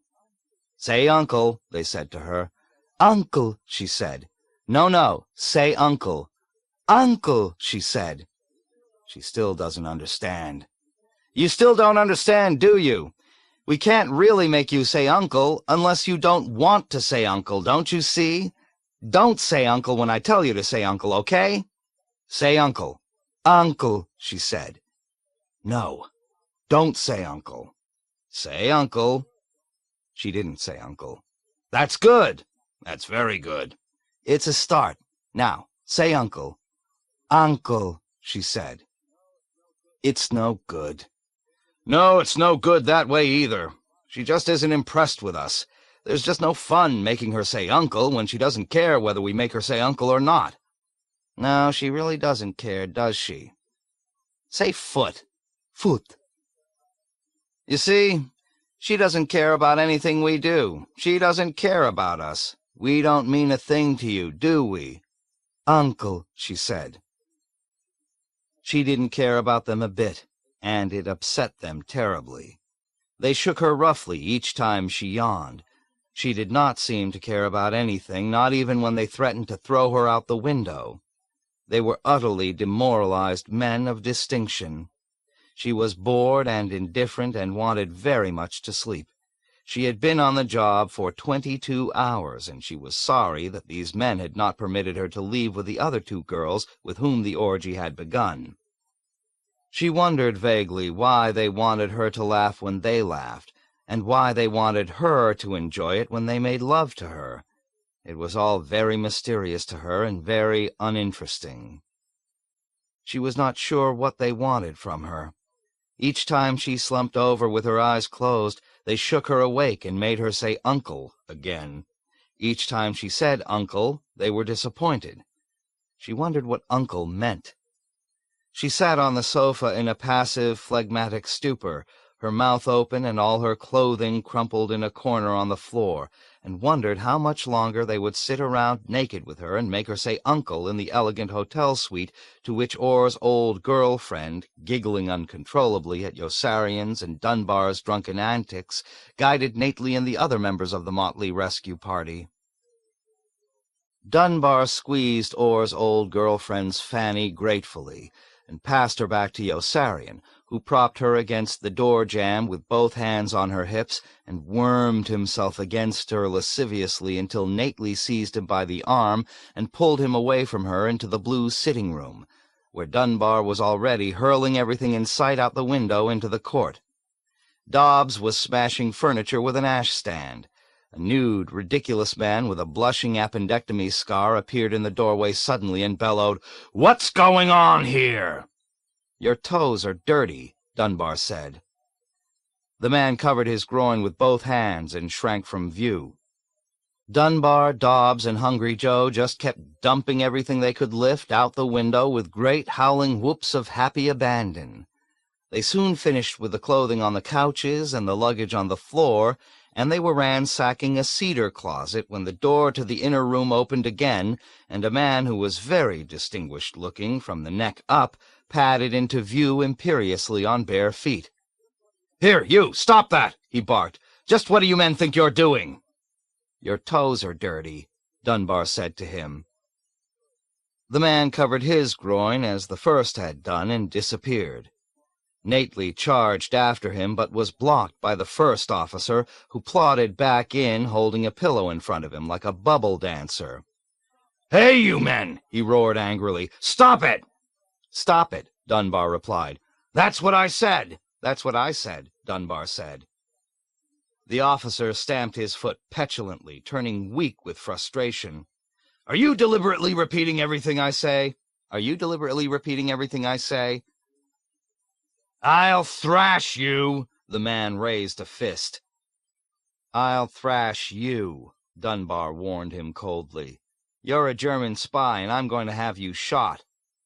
"German spy! I'm an American colonel." "You don't look like an American colonel. You look like a fat man with a pillow in front of him. Where's your uniform if you're an American colonel?" "You just threw it out the window." "All right, men," Dunbar said. "Lock the silly bastard up. Take the silly bastard down to the station house and throw away the key." The colonel blanched with alarm. "Are you all crazy? Where's your badge? Hey, you, come back in here." But he whirled too late to stop Nately, who had glimpsed his girl sitting on the sofa in the other room and had darted through the doorway behind his back. The others poured through after him right into the midst of the other naked big shots. Hungry Joe laughed hysterically when he saw them, pointing in disbelief at one after the other and clasping his head and sides.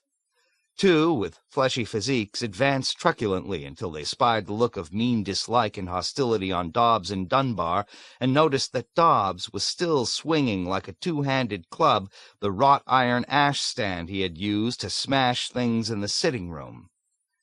Nately was already at his girl's side. She stared at him without recognition for a few seconds. Then she smiled faintly and let her head sink to his shoulder with her eyes closed. Nately was in ecstasy. She had never smiled at him before. "Filpo," said a calm, slender, jaded-looking man who had not even stirred from his armchair, "you don't obey orders. I told you to get them out, and you've gone and brought them in.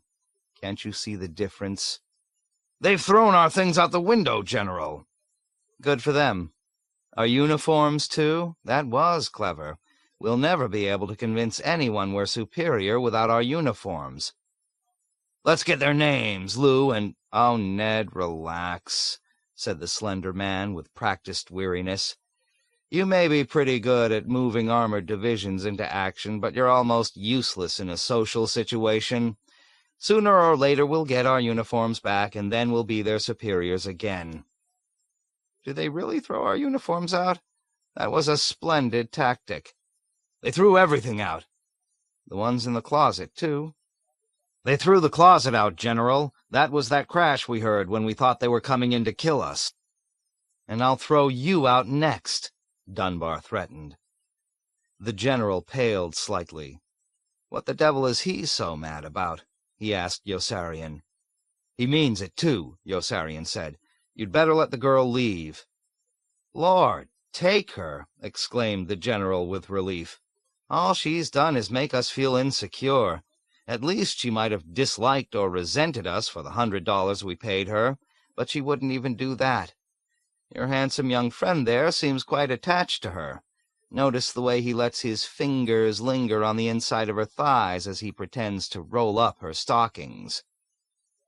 Nately, caught in the act, blushed guiltily and moved more quickly through the steps of dressing her. She was sound asleep and breathed so regularly that she seemed to be snoring softly. "Let's charge her now, Lou," urged another officer. "We've got more personnel, and we can encircle—" "Oh, no, Bill," answered the general with a sigh. "You may be a wizard at directing a pincer movement in good weather on level terrain against an enemy that has already committed his reserves, but you don't always think so clearly anywhere else. Why should we want to keep her?" "General, we're in a very bad strategic position. We haven't got a stitch of clothing, and it's going to be very degrading and embarrassing for the person who has to go downstairs through the lobby to get some." "Yes, Filpo, you're quite right," said the general, "and that's exactly why you're the one to do it. Get going." "Naked, sir?" "Take your pillow with you if you want to. And get some cigarettes, too, while you're downstairs picking up my underwear and pants, will you?" "I'll send everything up for you," Yossarian offered. "There, General," said Filpo with relief. "Now I won't have to go." "Filpo, you nitwit, can't you see he's lying?" "Are you lying?" Yossarian nodded, and Filpo's faith was shattered. Yossarian laughed and helped Nately walk his girl out into the corridor and into the elevator.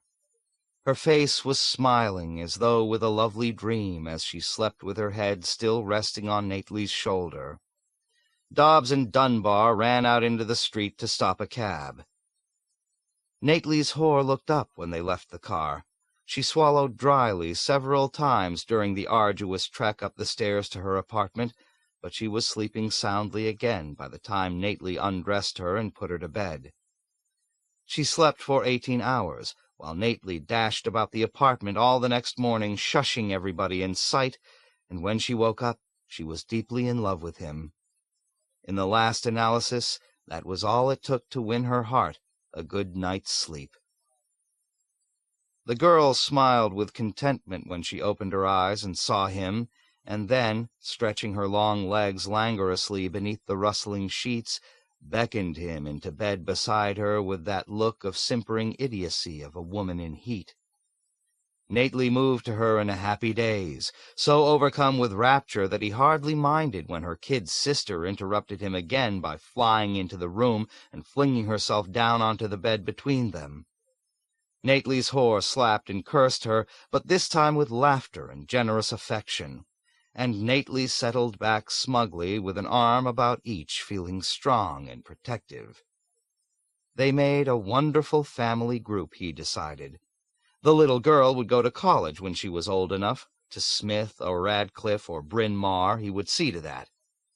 Nately bounded out of bed after a few minutes to announce his good fortune to his friends at the top of his voice. He called to them jubilantly to come to the room, and slammed the door in their startled faces as soon as they arrived. He had remembered just in time that his girl had no clothes on. "Get dressed," he ordered her, congratulating himself on his alertness. "Perché?" she asked curiously. "Perché?" he repeated with an indulgent chuckle. "Because I don't want them to see you without any clothes on." "Perché no?" she inquired. "Perché no?" He looked at her with astonishment. "Because it isn't right for other men to see you naked, that's why." "Perché no?" "Because I say so!" Nately exploded in frustration. "Now don't argue with me. I'm the man, and you have to do whatever I say. From now on, I forbid you to ever go out of this room unless you have all your clothes on. Is that clear?" Nately's whore looked at him as though he were insane. "Are you crazy? Che succede?" "I mean every word I say." "Tu sei pazzo!" she shouted at him with incredulous indignation, and sprang out of bed. Snarling unintelligibly, she snapped on panties and strode toward the door. Nately drew himself up with full, manly authority. "I forbid you to leave this room that way," he informed her. "Tu sei pazzo!" she shot back at him after she had left, shaking her head in disbelief. Idiota, tu sei un pazzo imbecille. Tu sei pazzo, said her thin kid sister, starting out after her in the same haughty walk. You come back here, Nately ordered her. I forbid you to go out that way, too. Idiota, the kid sister called back at him with dignity after she had flounced past. Tu sei un pazzo imbecille. Nately fumed in circles of distracted helplessness for several seconds, and then sprinted out into the sitting room to forbid his friends to look at his girlfriend while she complained about him in only her panties. Why not? Asked Dunbar. Why not? Exclaimed Nately. Because she's my girl now, and it isn't right for you to see her unless she's fully dressed. Why not? Asked Dunbar. You see, said his girl with a shrug, lui è pazzo. Si, è molto pazzo, echoed her kid sister. Then make her keep her clothes on if you don't want us to see her, argued Hungry Joe. What the hell do you want from us? She won't listen to me, Nately confessed sheepishly. So from now on you'll all have to shut your eyes or look in the other direction when she comes in that way, okay? Madone, cried his girl in exasperation, and stamped out of the room. Madone, cried her kid sister, and stamped out behind her. Lui è pazzo, Yossarian observed good-naturedly. I certainly have to admit it. Hey, you crazy or something? Hungry Joe demanded of Nately. The next thing you know, you'll be trying to make her give up hustling. From now on, Nately said to his girl, I forbid you to go out hustling. Perché? She inquired curiously. Perché? He screamed with amazement. Because it's not nice, that's why. Perché no? Because it just isn't, Nately insisted. It just isn't right for a nice girl like you to go looking for other men to sleep with. I'll give you all the money you need so you won't have to do it anymore. And what will I do all day instead? Do? Said Nately. You'll do what all your friends do. My friends go looking for men to sleep with. Then get new friends.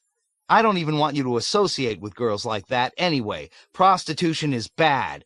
Everybody knows that, even him. He turned with confidence to the experienced old man. Am I right? You're wrong, answered the old man. Prostitution gives her an opportunity to meet people. It provides fresh air and wholesome exercise, and it keeps her out of trouble. From now on, Nately declared sternly to his girlfriend, I forbid you to have anything to do with that wicked old man. Va fongul, his girl replied, rolling her harassed eyes up toward the ceiling. What does he want from me? She implored, shaking her fists. Lasciami, she told him in menacing entreaty. Stupido! If you think my friends are so bad, go tell your friends not to ficky-fick all the time with my friends. From now on, Nately told his friends, I think you fellows ought to stop running around with her friends and settle down. Madone, cried his friends, rolling their harassed eyes up toward the ceiling. Nately had gone clear out of his mind. He wanted them all to fall in love right away and get married. Dunbar could marry Orr's whore, and Yossarian could fall in love with Nurse Duckett or anyone else he liked. After the war, they could all work for Nately's father and bring up their children in the same suburb. Nately saw it all very clearly. Love had transmogrified him into a romantic idiot, and they drove him away back into the bedroom to wrangle with his girl over Captain Black. She agreed not to go to bed with Captain Black again or give him any more of Nately's money, but she would not budge an inch on her friendship with the ugly, ill-kempt, dissipated, filthy-minded old man who witnessed Nately's flowering love affair with insulting derision and would not admit that Congress was the greatest deliberative body in the whole world. From now on, Nately ordered his girl firmly, I absolutely forbid you even to speak to that disgusting old man. Again the old man, cried the girl in wailing confusion. Perché no? He doesn't like the House of Representatives. Mamma mia, what's the matter with you? È pazzo, observed her kid sister philosophically. That's what's the matter with him. Si, the older girl agreed readily, tearing at her long brown hair with both hands. Lui è pazzo. But she missed Nately when he was away, and was furious with Yossarian when he punched Nately in the face with all his might and knocked him into the hospital with a broken nose. 34. Thanksgiving. It was actually all Sergeant Knight's fault that Yossarian busted Nately in the nose on Thanksgiving Day, after everyone in the squadron had given humble thanks to Milo for providing the fantastically opulent meal on which the officers and enlisted men had gorged themselves insatiably all afternoon, and for dispensing, like inexhaustible largesse, the unopened bottles of cheap whiskey he handed out unsparingly to every man who asked. Even before dark, young soldiers with pasty white faces were throwing up everywhere and passing out drunkenly on the ground. The air turned foul. Other men picked up steam as the hours passed, and the aimless, riotous celebration continued. It was a raw, violent, guzzling saturnalia that spilled obstreperously through the woods to the officers' club, and spread up into the hills toward the hospital and the anti-aircraft gun emplacements. There were fist-fights in the squadron, and one stabbing. Corporal Kolodny shot himself through the leg in the intelligence tent while playing with a loaded gun, and had his gums and toes painted purple in the speeding ambulance as he lay on his back with the blood spurting from his wound. Men with cut fingers, bleeding heads, stomach cramps, and broken ankles came limping penitently up to the medical tent to have their gums and toes painted purple by Gus and Wes, and be given a laxative to throw into the bushes. The joyous celebration lasted long into the night, and the stillness was fractured often by wild, exultant shouts and by the cries of people who were merry or sick. There was the recurring sound of retching and moaning, of laughter, greetings, threats, and swearing, and of bottles shattering against rock. There were dirty songs in the distance. It was worse than New Year's Eve. Yossarian went to bed early for safety, and soon dreamed that he was fleeing almost headlong down an endless wooden staircase, making a loud staccato clatter with his heels. Then he woke up a little and realized someone was shooting at him with a machine gun. A tortured, terrified sob rose in his throat. His first thought was that Milo was attacking the squadron again, and he rolled off his cot to the floor and lay underneath in a trembling, praying ball, his heart thumping like a drop forge, his body bathed in a cold sweat. There was no noise of planes. A drunken, happy laugh sounded from afar. "Happy New Year! Happy New Year!" a triumphant, familiar voice shouted hilariously from high above between the short, sharp bursts of machine-gun fire, and Yossarian understood that some men had gone, as a prank, to one of the sandbagged machine-gun emplacements Milo had installed in the hills after his raid on the squadron and staffed with his own men.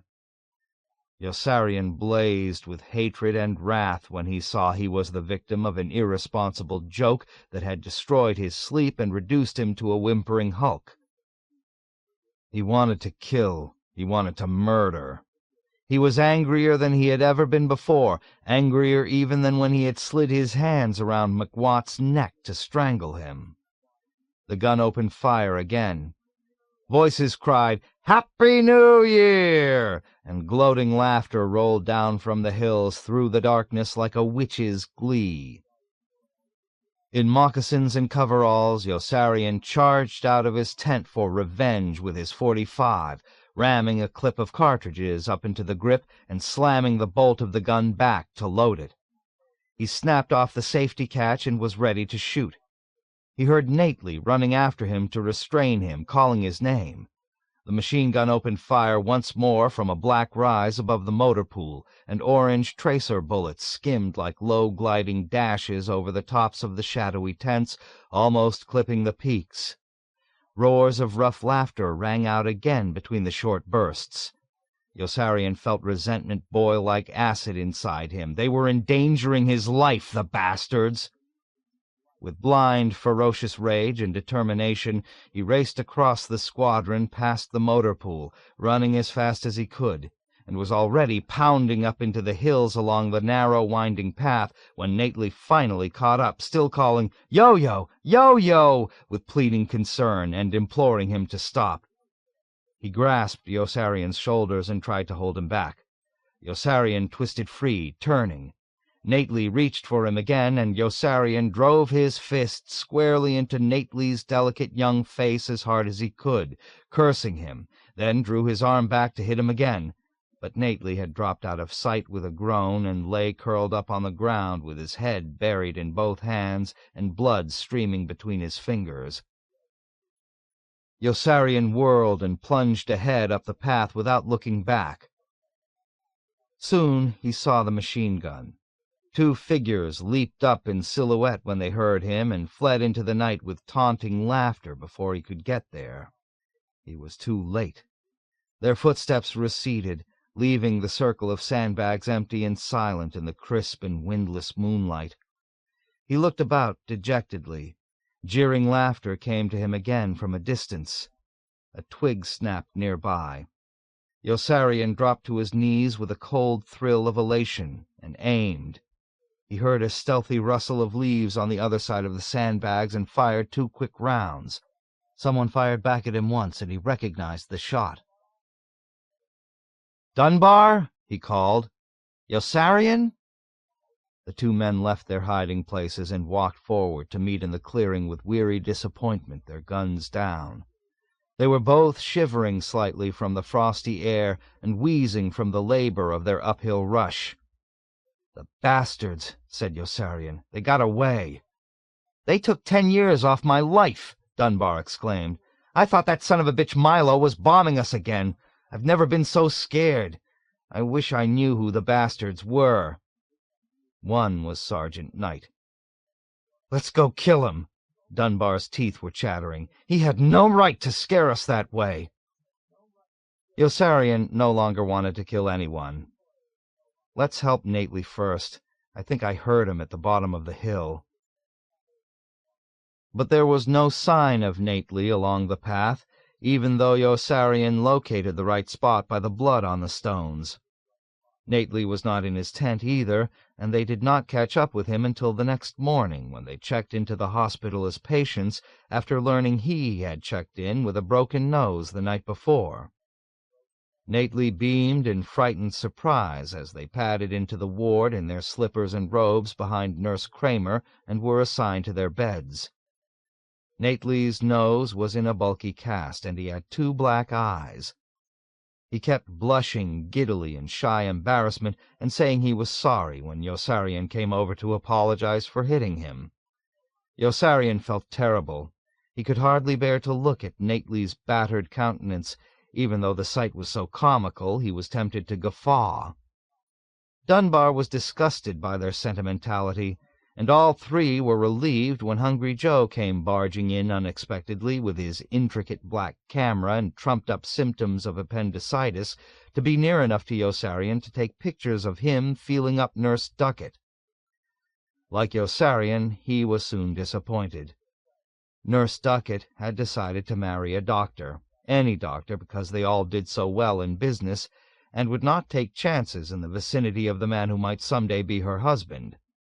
Hungry Joe was irate and inconsolable until, of all people, the chaplain was led in wearing a maroon corduroy bathrobe, shining like a skinny lighthouse with a radiant grin of self-satisfaction too tremendous to be concealed. The chaplain had entered the hospital with a pain in his heart that the doctors thought was gas in his stomach, and with an advanced case of Wisconsin shingles. "What in the world are Wisconsin shingles?" asked Yossarian. "That's just what the doctors wanted to know," blurted out the chaplain proudly, and burst into laughter. No one had ever seen him so waggish or so happy. "There's no such thing as Wisconsin shingles. Don't you understand? I lied. I made a deal with the doctors. I promised that I would let them know when my Wisconsin shingles went away if they would promise not to do anything to cure them. I never told a lie before. Isn't it wonderful?" The chaplain had sinned, and it was good. Common sense told him that telling lies and defecting from duty were sins. On the other hand, everyone knew that sin was evil and that no good could come from evil. But he did feel good. He felt positively marvelous. Consequently, it followed logically that telling lies and defecting from duty could not be sins. The chaplain had mastered in a moment of divine intuition the handy technique of protective rationalization, and he was exhilarated by his discovery. It was miraculous. It was almost no trick at all, he saw, to turn vice into virtue and slander into truth, impotence into abstinence, arrogance into humility, plunder into philanthropy, thievery into honor, blasphemy into wisdom, brutality into patriotism, and sadism into justice. Anybody could do it. It required no brains at all. It merely required no character. With effervescent agility, the chaplain ran through the whole gamut of orthodox immoralities, while Nately sat up in bed with flushed elation, astounded by the mad gang of companions of which he found himself the nucleus. He was flattered and apprehensive, certain that some severe official would soon appear and throw the whole lot of them out like a pack of bums. No one bothered them. In the evening they all trooped exuberantly out to see a lousy Hollywood extravaganza in Technicolor, and when they trooped exuberantly back in after the lousy Hollywood extravaganza, the soldier in white was there, and Dunbar screamed and went to pieces. "He's back!" Dunbar screamed. "He's back! He's back!" Yossarian froze in his tracks, paralyzed as much by the eerie shrillness in Dunbar's voice as by the familiar, white, morbid sight of the soldier in white, covered from head to toe in plaster and gauze. A strange, quavering, involuntary noise came bubbling from Yossarian's throat. "He's back!" Dunbar screamed again. "He's back!" a patient delirious with fever echoed in automatic terror. All at once the ward erupted into bedlam. Mobs of sick and injured men began ranting incoherently and running and jumping in the aisle as though the building were on fire. A patient with one foot and one crutch was hopping back and forth swiftly in panic, crying, "What is it? What is it? Are we burning? Are we burning?" "He's back!" someone shouted at him. "Didn't you hear him? He's back! He's back!" "Who's back?" shouted someone else. "Who is it? What does it mean? What should we do? Are we on fire? Get up and run, damn it! Everybody, get up and run!" Everybody got out of bed and began running from one end of the ward to the other. One CID man was looking for a gun to shoot one of the other CID men who had jabbed his elbow into his eye. The ward had turned into chaos. The patient, delirious with a high fever, leaped into the aisle and almost knocked over the patient with one foot, who accidentally brought the black rubber tip of his crutch down on the other's bare foot, crushing some toes. The delirious man with a fever and the crushed toes sank to the floor and wept in pain, while other men tripped over him and hurt him more in their blind, milling, agonized stampede. "He's back," all the men kept mumbling and chanting and calling out hysterically as they rushed back and forth. "He's back! He's back!" Nurse Kramer was there in the middle suddenly like a spinning policeman, trying desperately to restore order, dissolving helplessly into tears when she failed. "Be still, please be still," she urged uselessly through her massive sobs. The chaplain, pale as a ghost, had no idea what was going on. Neither did Nately, who kept close to Yossarian's side, clinging to his elbow, or Hungry Joe, who followed dubiously with his scrawny fists clenched and glanced from side to side with a face that was scared. "Hey, what's going on?" Hungry Joe pleaded. "What the hell is going on?" "It's the same one!" Dunbar shouted at him emphatically in a voice rising clearly above the raucous commotion. "Don't you understand? It's the same one!" "The same one!" Yossarian heard himself echo, quivering with a deep and ominous excitement that he could not control, and shoved his way after Dunbar toward the bed of the soldier in white. "Take it easy, fellas," the short patriotic Texan counseled affably, with an uncertain grin. "There's no cause to be upset. Why don't we all just take it easy?" "The same one," others began murmuring, chanting, and shouting. Suddenly Nurse Duckett was there, too. "What's going on?" she demanded. "He's back!" Nurse Kramer screamed, sinking into her arms. "He's back! He's back!" It was indeed the same man. He had lost a few inches and added some weight, but Yossarian remembered him instantly by the two stiff arms and the two stiff, thick, useless legs all drawn upward into the air almost perpendicularly by the taut ropes and the long lead weights suspended from pulleys over him, and by the frayed black hole in the bandages over his mouth. He had in fact hardly changed at all. There was the same zinc pipe rising from the hard stone mass over his groin and leading to the clear glass jar on the floor. There was the same clear glass jar on a pole, dripping fluid into him through the crook of his elbow. Yossarian would recognize him anywhere. He wondered who he was. "There's no one inside!" Dunbar yelled out at him unexpectedly. Yossarian felt his heart skip a beat and his legs grow weak. "What are you talking about?" he shouted with dread, stunned by the haggard, sparking anguish in Dunbar's eyes, and by his crazed look of wild shock and horror. "Are you nuts or something? What the hell do you mean there's no one inside?" "They've stolen him away," Dunbar shouted back. "He's hollow inside like a chocolate soldier. They just took him away and left those bandages there." "Why should they do that?"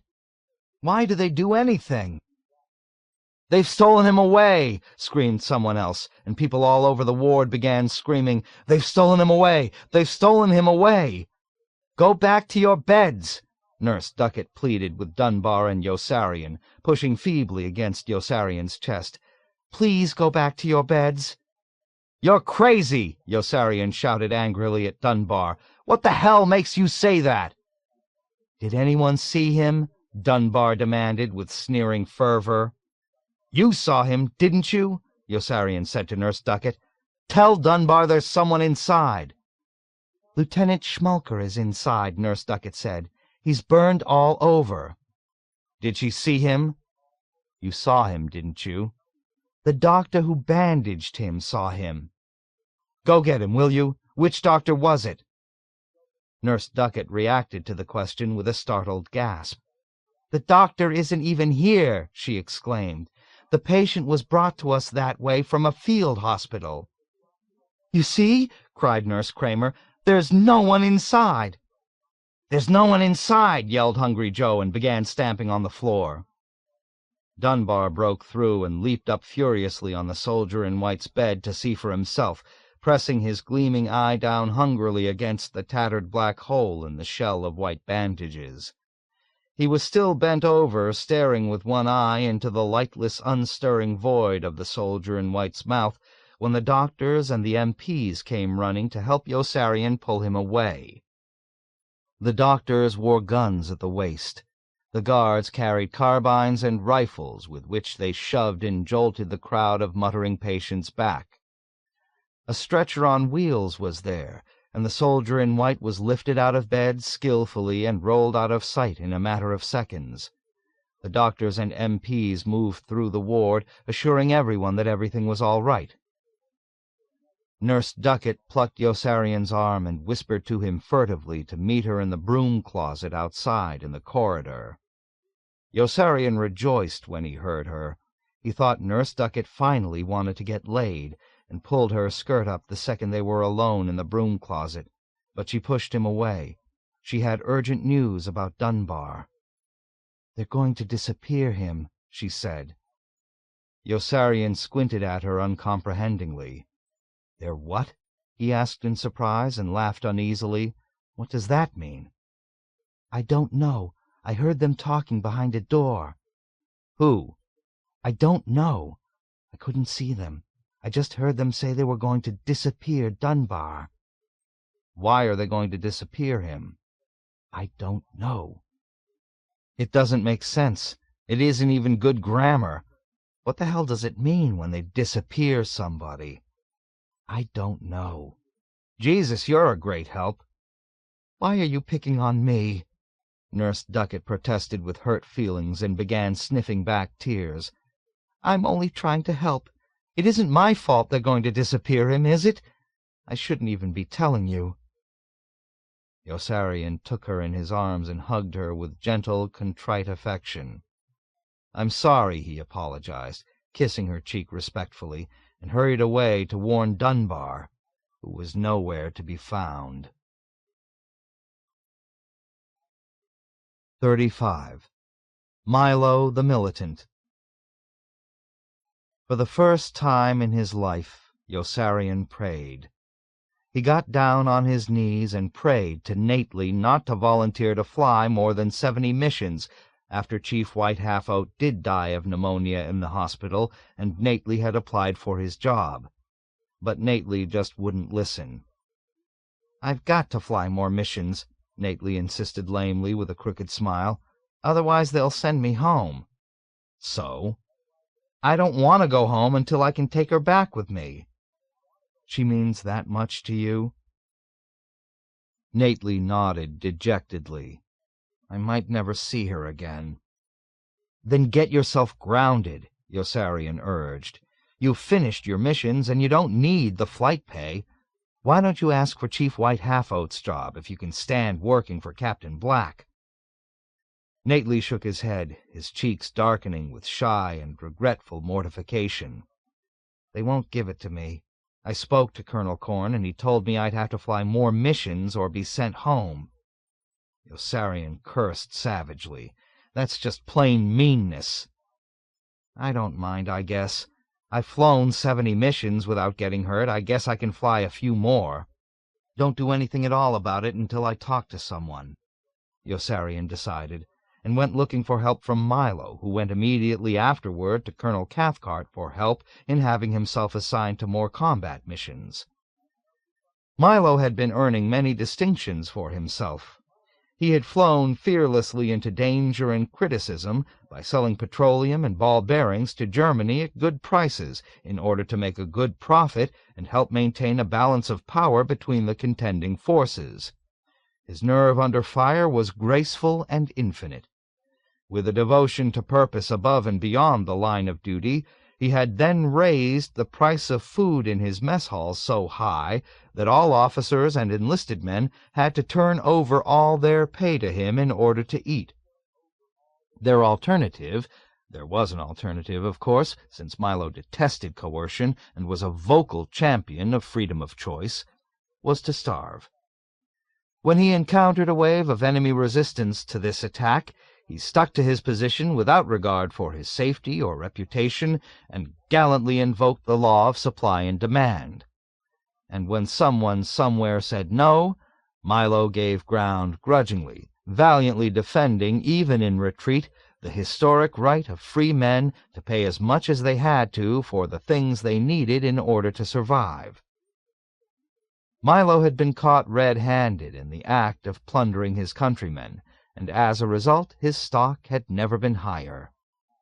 He proved good as his word when a raw-boned major from Minnesota curled his lip in rebellious disavowal and demanded his share of the syndicate Milo kept saying everybody owned.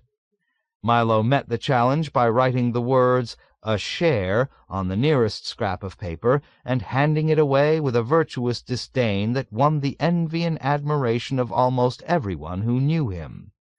His glory was at a peak, and Colonel Cathcart, who knew and admired his war record, was astonished by the deferential humility with which Milo presented himself at group headquarters and made his fantastic appeal for more hazardous assignment.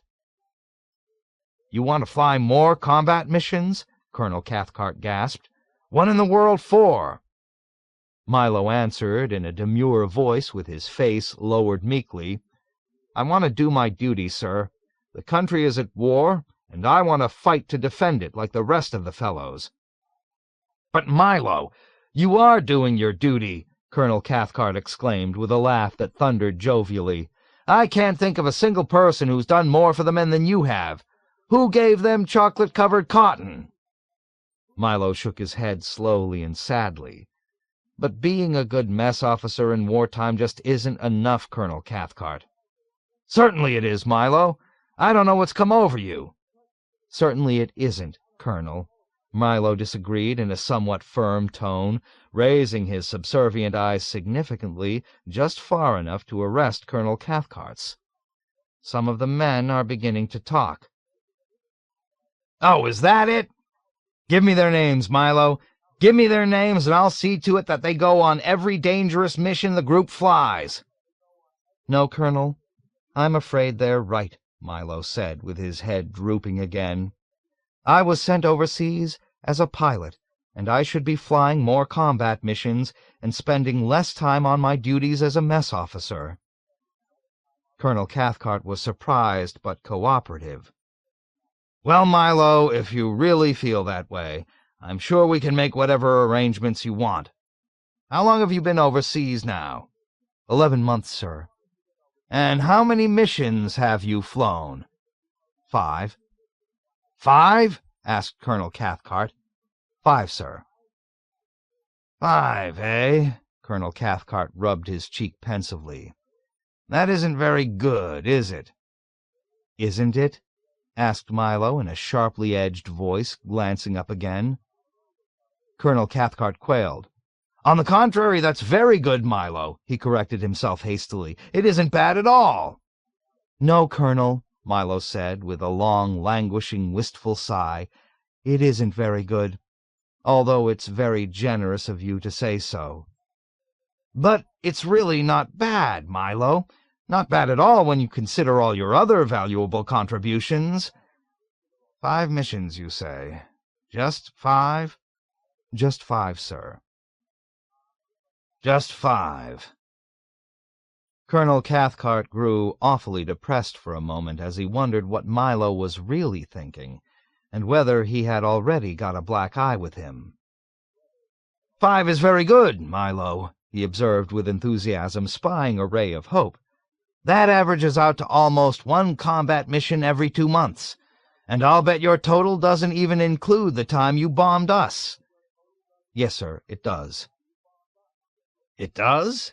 inquired Colonel Cathcart with mild wonder. "You didn't actually fly along on that mission, did you? If I remember correctly, you were in the control tower with me, weren't you?" "But it was my mission," Milo contended. "I organized it, and we used my planes and supplies. I planned and supervised the whole thing." "Oh, certainly, Milo, certainly. I'm not disputing you. I'm only checking the figures to make sure you're claiming all you're entitled to. Did you also include the time we contracted with you to bomb the bridge at Orvieto?" "Oh, no, sir. I didn't think I should, since I was in Orvieto at the time directing the anti-aircraft fire." "I don't see what difference that makes, Milo. It was still your mission, and a damned good one, too, I must say. We didn't get the bridge, but we did have a beautiful bomb pattern. I remember General Peckem commenting on it.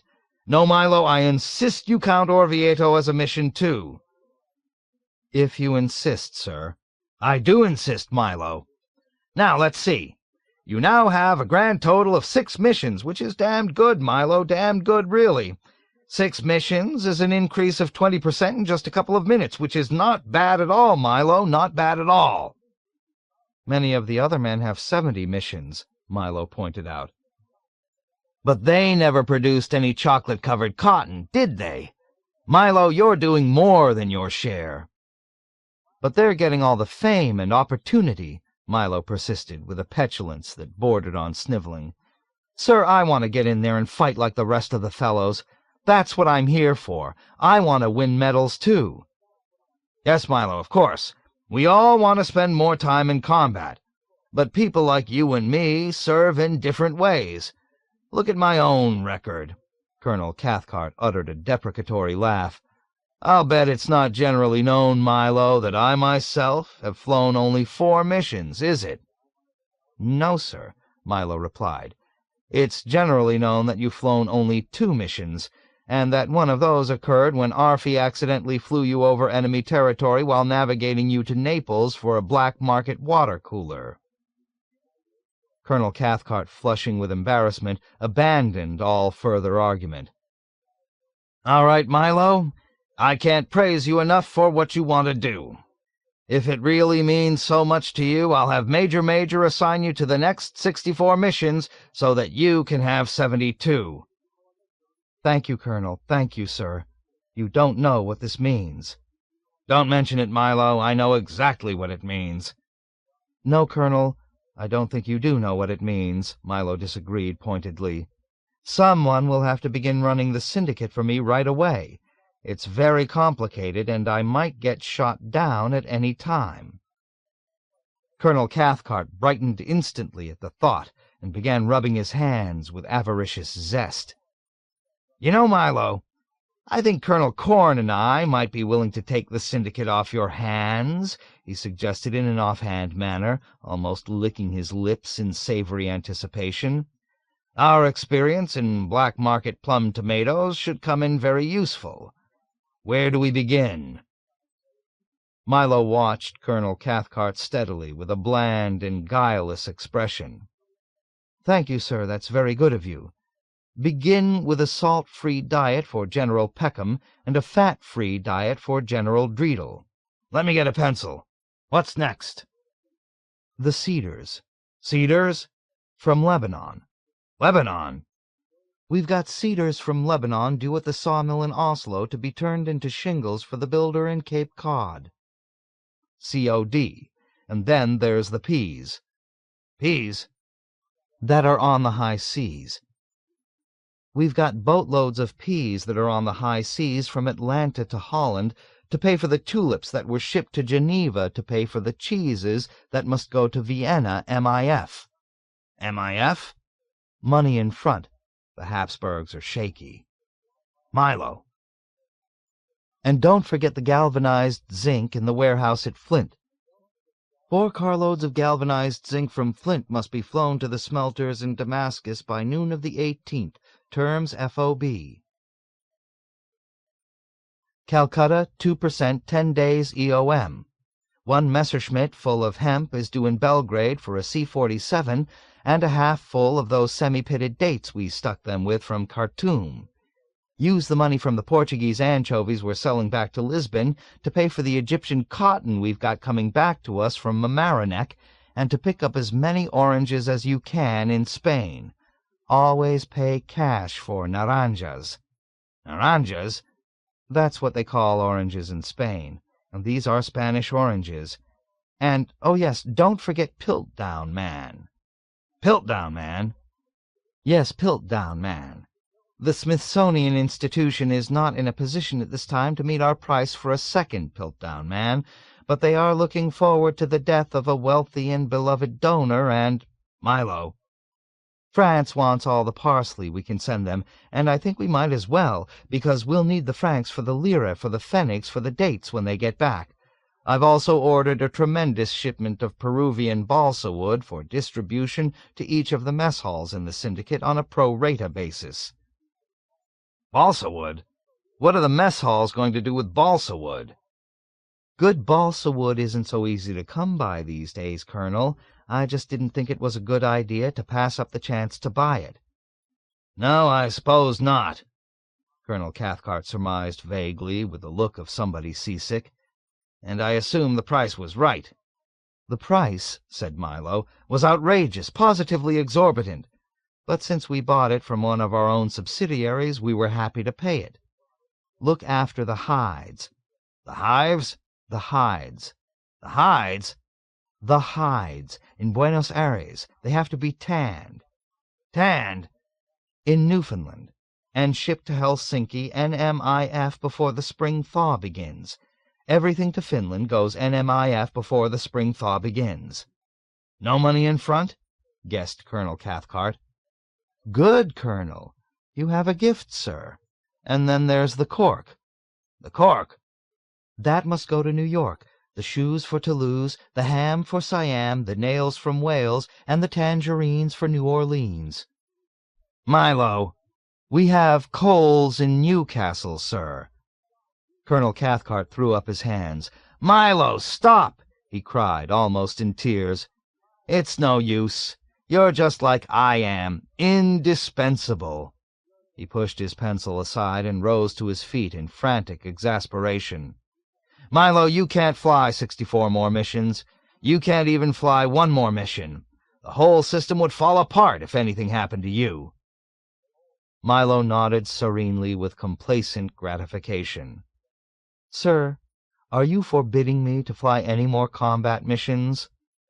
"Milo, I forbid you to fly any more combat missions," Colonel Cathcart declared in a tone of stern and inflexible authority. "But that's not fair, sir," said Milo.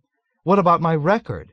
The other men are getting all the fame and medals and publicity. Why should I be penalized just because I'm doing such a good job as mess officer?" "No, Milo, it isn't fair. But I don't see anything we can do about it." "Maybe we can get someone else to fly my missions for me." "But maybe we can get someone else to fly your missions for you," Colonel Cathcart suggested. "How about the striking coal miners in Pennsylvania and West Virginia?" Milo shook his head. "It would take too long to train them." "But why not the men in the squadron, sir? After all, I'm doing all this for them. They ought to be willing to do something for me in return." "But why not the men in the squadron, Milo?" Colonel Cathcart exclaimed. "After all, you're doing all this for them. They ought to be willing to do something for you in return." "What's fair is fair." "What's fair is fair." "They could take turns, sir." "They might even take turns flying your missions for you, Milo." "Who gets the credit?" "You get the credit, Milo, and if a man wins a medal flying one of your missions, you get the medal." "Who dies if he gets killed?" "Why, he dies, of course. After all, Milo, what's fair is fair. There's just one thing." "You'll have to raise the number of missions." "I might have to raise the number of missions again, and I'm not sure the men will fly them. They're still pretty sore because I jumped them to 70. If I can just get one of the regular officers to fly more, the rest will probably follow." "Nately will fly more missions, sir," Milo said. "I was told in strictest confidence just a little while ago that he'll do anything he has to in order to remain overseas with a girl he's fallen in love with." "But Nately will fly more," Colonel Cathcart declared, and he brought his hands together in a resounding clap of victory. "Yes, Nately will fly more, and this time I'm really going to jump the missions, right up to 80, and really knock General Dreedle's eye out. And this is a good way to get that lousy rat Yossarian back into combat where he might get killed." "Yossarian?" A tremor of deep concern passed over Milo's simple, homespun features, and he scratched the corner of his reddish-brown mustache thoughtfully. "Yeah, Yossarian. I hear he's going around saying that he's finished his missions and the war's over for him. Well, maybe he has finished his missions, but he hasn't finished your missions, has he? Ha, ha! Has he got a surprise coming to him?" "Sir, Yossarian is a friend of mine," Milo objected. "I'd hate to be responsible for doing anything that would put him back in combat. I owe a lot to Yossarian. Isn't there any way we could make an exception of him?" "Oh, no, Milo," Colonel Cathcart clucked sententiously, shocked by the suggestion. "We must never play favorites. We must always treat every man alike." "I'd give everything I own to Yossarian," Milo persevered gamely in Yossarian's behalf.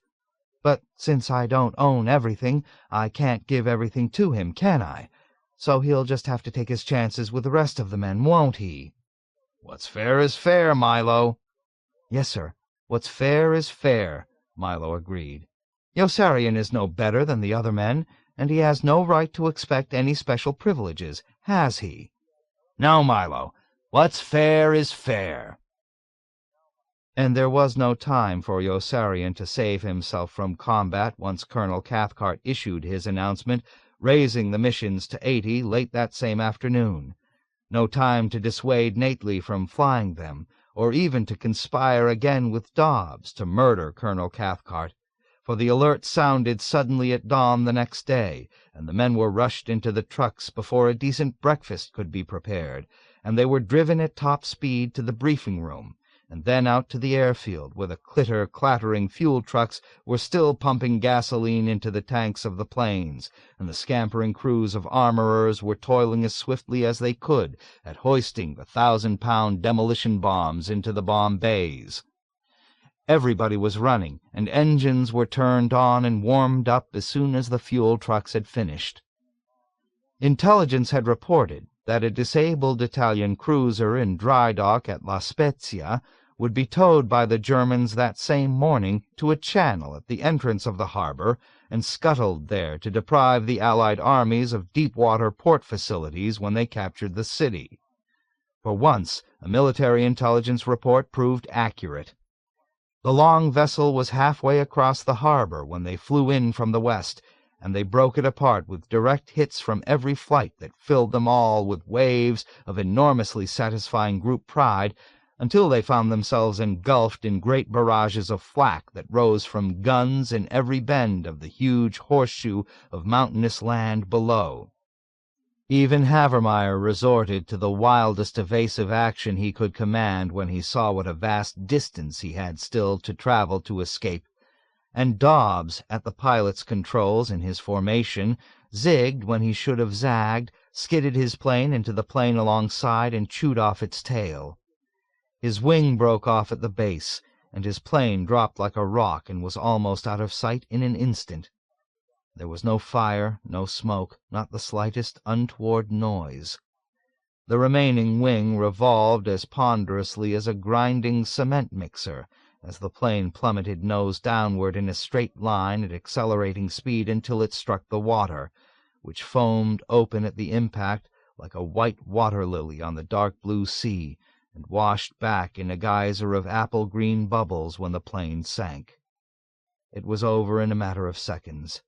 There were no parachutes, and Nately, in the other plane, was killed too. 36. The Cellar. Nately's death almost killed the chaplain.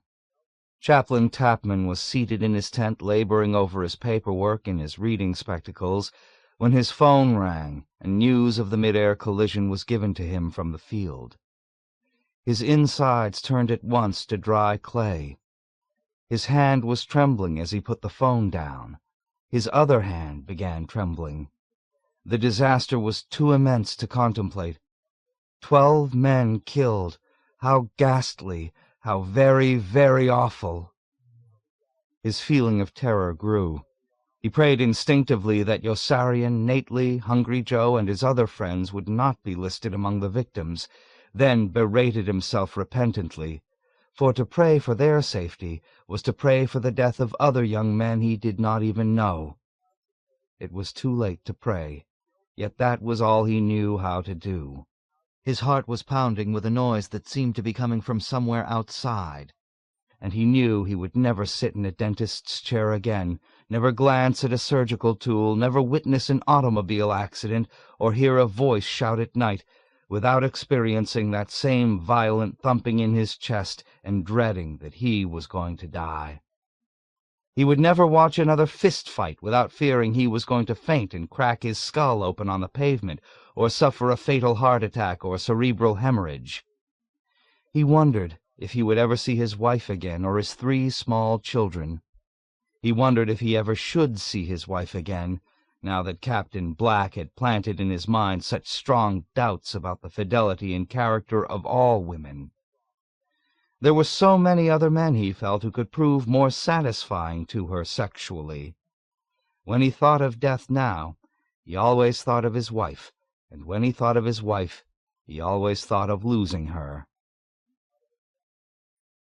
In another minute the chaplain felt strong enough to rise and walk with glum reluctance to the tent next door for Sergeant Whitcomb. They drove in Sergeant Whitcomb's jeep. The chaplain made fists of his hands to keep them from shaking as they lay in his lap. He ground his teeth together and tried not to hear as Sergeant Whitcomb chirruped exultantly over the tragic event. 12 men killed meant 12 more form letters of condolence that could be mailed in one bunch to the next of kin over Colonel Cathcart's signature, giving Sergeant Whitcomb hope of getting an article on Colonel Cathcart into the Saturday Evening Post in time for Easter. At the field, a heavy silence prevailed, overpowering motion like a ruthless, insensate spell holding in thrall the only beings who might break it. The chaplain was in awe. He had never beheld such a great, appalling stillness before. Almost 200 tired, gaunt, downcast men stood holding their parachute packs in a somber and unstirring crowd outside the briefing room, their faces staring blankly in different angles of stunned dejection. They seemed unwilling to go, unable to move. The chaplain was acutely conscious of the faint noise his footsteps made as he approached. His eyes searched hurriedly, frantically, through the immobile maze of limp figures.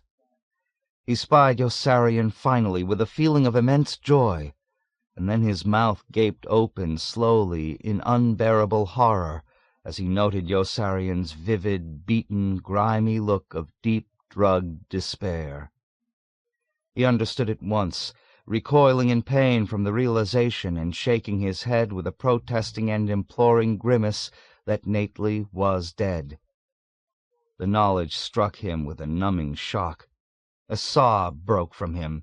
The blood drained from his legs, and he thought he was going to drop. Nately was dead.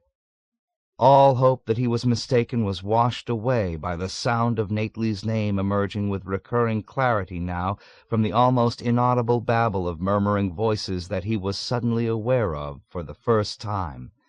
Nately was dead. The boy had been killed. A whimpering sound rose in the chaplain's throat, and his jaw began to quiver. His eyes filled with tears, and he was crying. He started toward Yossarian on tiptoe to mourn beside him and share his wordless grief. At that moment a hand grabbed him roughly around the arm, and a brusque voice demanded, "Chaplain Tapman."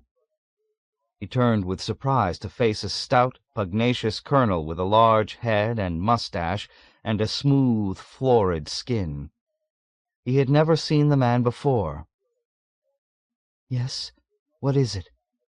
The fingers grasping the chaplain's arm were hurting him, and he tried in vain to squirm loose. "Come along." The chaplain pulled back in frightened confusion. "Where? Why? Who are you, anyway?" "You'd better come along with us, Father," a lean, hawk-faced major on the chaplain's other side intoned with reverential sorrow. "We're from the government. We want to ask you some questions."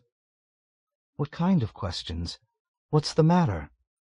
"Aren't you Chaplain Tapman?" demanded the obese colonel. "He's the one," Sergeant Whitcomb answered. "Go on along with them," Captain Black called out to the chaplain with a hostile and contemptuous sneer. "Go on into the car if you know what's good for you." Hands were drawing the chaplain away irresistibly. He wanted to shout for help to Yossarian, who seemed too far away to hear. Some of the men nearby were beginning to look at him with awakening curiosity. The chaplain bent his face away with burning shame and allowed himself to be led into the rear of a staff car and seated between the fat colonel with a large pink face and the skinny, unctuous, despondent major. He automatically held a wrist out to each, wondering for a moment if they wanted to handcuff him. Another officer was already in the front seat. A tall MP with a whistle and a white helmet got in behind the wheel. The chaplain did not dare raise his eyes until the closed car had lurched from the area and the speeding wheels were whining on the bumpy blacktop road. "Where are you taking me?" he asked in a voice soft with timidity and guilt, his gaze still averted. The notion came to him that they were holding him to blame for the mid-air crash and the death of Nately. "What have I done?" "Why don't you keep your trap shut and let us ask the questions?" said the colonel. "Don't talk to him that way," said the major. "It isn't necessary to be so disrespectful." "Then tell him to keep his trap shut and let us ask the questions." "Father, please keep your trap shut and let us ask the questions," urged the Major sympathetically. "It will be better for you." "It isn't necessary to call me father," said the chaplain. "I'm not a Catholic." "Neither am I, Father," said the Major. "It's just that I'm a very devout person, and I like to call all men of God Father." "He doesn't even believe there are atheists in foxholes," the Colonel mocked, and nudged the chaplain in the ribs familiarly. "Go on, Chaplain, tell him. Are there atheists in foxholes?" "I don't know, sir," the chaplain replied. "I've never been in a foxhole." The officer in front swung his head around swiftly with a quarrelsome expression. "You've never been in heaven either, have you? But you know there's a heaven, don't you?" "Or do you?" said the Colonel. "That's a very serious crime you've committed, Father," said the Major. "What crime?" "We don't know yet," said the Colonel, "but we're going to find out, and we sure know it's very serious." The car swung off the road at group headquarters with a squeal of tires, slackening speed only slightly, and continued around past the parking lot to the back of the building. The three officers and the chaplain got out. In single file they ushered him down a wobbly flight of wooden stairs leading to the basement, and led him into a damp, gloomy room with a low cement ceiling and unfinished stone walls. There were cobwebs in all the corners. A huge centipede blew across the floor to the shelter of a water pipe. They sat the chaplain in a hard, straight-backed chair that stood behind a small bare table. "Please make yourself comfortable, Chaplain," invited the Colonel cordially, switching on a blinding spotlight and shooting it squarely into the chaplain's face. He placed a set of brass knuckles and a box of wooden matches on the table. "We want you to relax." The chaplain's eyes bugged out incredulously. His teeth chattered and his limbs felt utterly without strength. He was powerless. They might do whatever they wished to him, he realized. These brutal men might beat him to death right there in the basement, and no one would intervene to save him. No one, perhaps, but the devout and sympathetic Major with a sharp face, who set a water tap dripping loudly into a sink, and returned to the table to lay a length of heavy rubber hose down beside the brass knuckles. "Everything's going to be all right, Chaplain," the Major said encouragingly. "You've got nothing to be afraid of if you're not guilty." "What are you so afraid of? You're not guilty, are you?" "Sure he's guilty," said the Colonel. "Guilty as hell." "Guilty of what?" implored the chaplain, feeling more and more bewildered, and not knowing which of the men to appeal to for mercy. The third officer wore no insignia, and lurked in silence off to the side. "What did I do?" "That's just what we're going to find out," answered the Colonel, and he shoved a pad and pencil across the table to the chaplain. "Write your name for us, will you? In your own handwriting." "My own handwriting?" "That's right. Anywhere on the page." When the chaplain had finished, the Colonel took the pad back and held it up alongside a sheet of paper he removed from a folder. "See?" he said to the Major, who had come to his side and was peering solemnly over his shoulder. "They're not the same, are they?" the Major admitted. "I told you he did it." "Did what?" asked the chaplain. "Chaplain, this comes as a great shock to me," the Major accused in a tone of heavy lamentation. "What does?" "I can't tell you how disappointed I am in you." "For what?" persisted the chaplain more frantically. "What have I done?" "For this," replied the Major, and, with an air of disillusioned disgust, tossed down on the table the pad on which the chaplain had signed his name. "This isn't your handwriting." The chaplain blinked rapidly with amazement. "But of course it's my handwriting." "No, it isn't, Chaplain. You're lying again." "But I just wrote it!" the chaplain cried in exasperation. "You saw me write it." "That's just it," the Major answered bitterly. "I saw you write it. You can't deny that you did write it. A person who'll lie about his own handwriting will lie about anything." "But who lied about my own handwriting?" demanded the chaplain, forgetting his fear in the wave of anger and indignation that welled up inside him suddenly. "Are you crazy or something? What are you both talking about?" "We asked you to write your name in your own handwriting, and you didn't do it." "But of course I did. In whose handwriting did I write it, if not my own?" "In somebody else's." "Whose?" "That's just what we're going to find out," threatened the colonel. "Talk, Chaplain." The chaplain looked from one to the other of the two men with rising doubt and hysteria. "That handwriting is mine," he maintained passionately. "Where else is my handwriting if that isn't it?" "Right here," answered the colonel. And looking very superior, he tossed down on the table a photostatic copy of a piece of V-mail in which everything but the salutation, "Dear Mary," had been blocked out, and on which the censoring officer had written, "I long for you tragically. A.T. Tapman, Chaplain, U.S. Army." The colonel smiled scornfully as he watched the chaplain's face turn crimson. "Well, Chaplain, do you know who wrote that?" The chaplain took a long moment to reply. He had recognized Yossarian's handwriting. "No." "You can read, though, can't you?" the colonel persevered sarcastically. "The author signed his name." "That's my name there." "Then you wrote it, Q.E.D." "But I didn't write it. That isn't my handwriting either." "Then you signed your name in somebody else's handwriting again," the colonel retorted with a shrug. "That's all that means." "Oh, this is ridiculous!" the chaplain shouted, suddenly losing all patience. He jumped to his feet in a blazing fury, both fists clenched. "I'm not going to stand for this any longer, do you hear? 12 men were just killed, and I have no time for these silly questions. You've no right to keep me here, and I'm just not going to stand for it." Without saying a word, the colonel pushed the chaplain's chest hard and knocked him back down into the chair, and the chaplain was suddenly weak and very much afraid again. The major picked up the length of rubber hose and began tapping it menacingly against his open palm.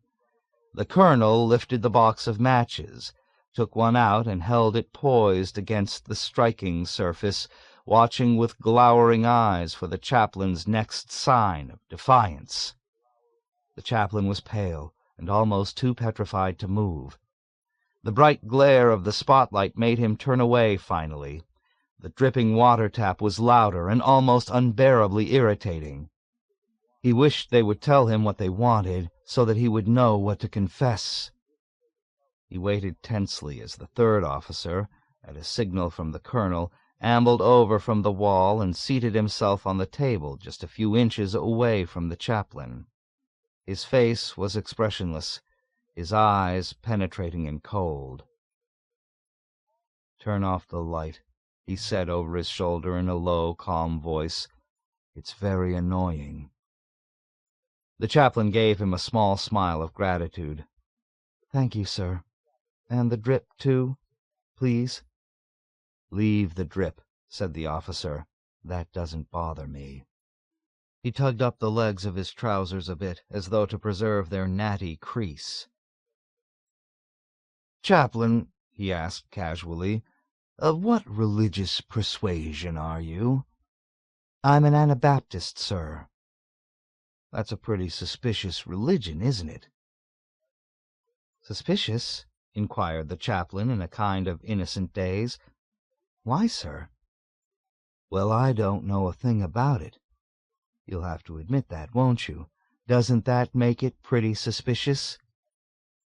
"I don't know, sir," the chaplain answered diplomatically with an uneasy stammer. He found the man's lack of insignia disconcerting, and was not even sure he had to say, "Sir." Who was he, and what authority had he to interrogate him? "Chaplain, I once studied Latin. I think it's only fair to warn you of that before I ask my next question."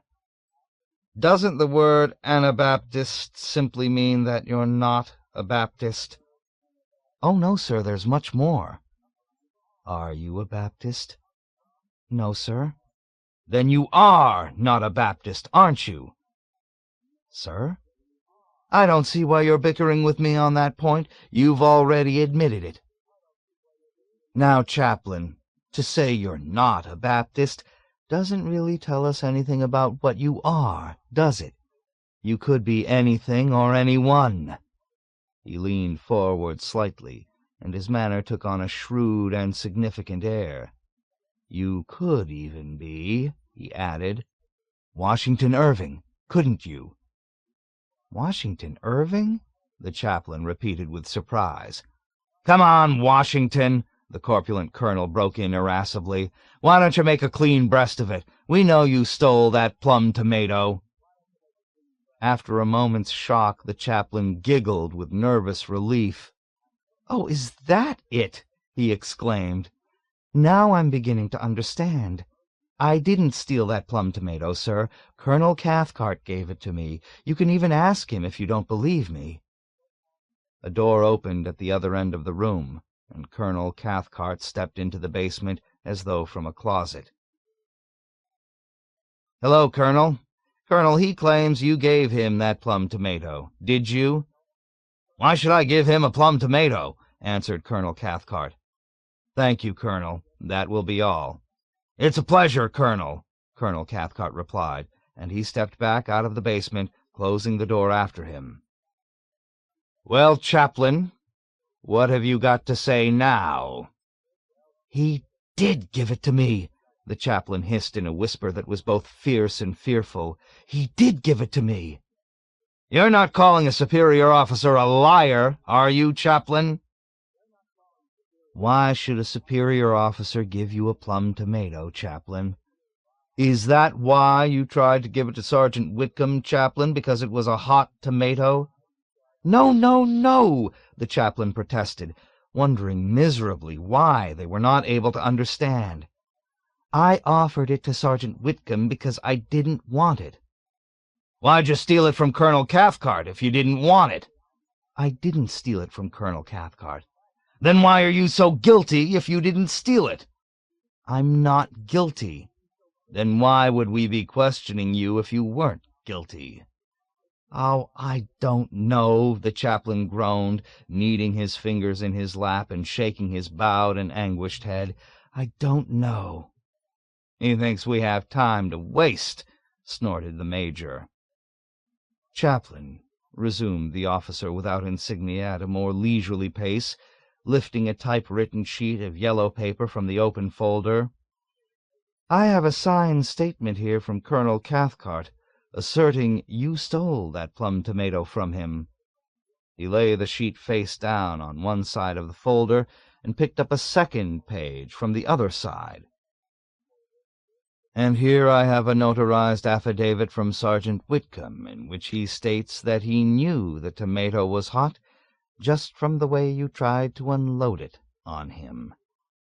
I swear to God I didn't steal it, sir, the chaplain pleaded with distress, almost in tears.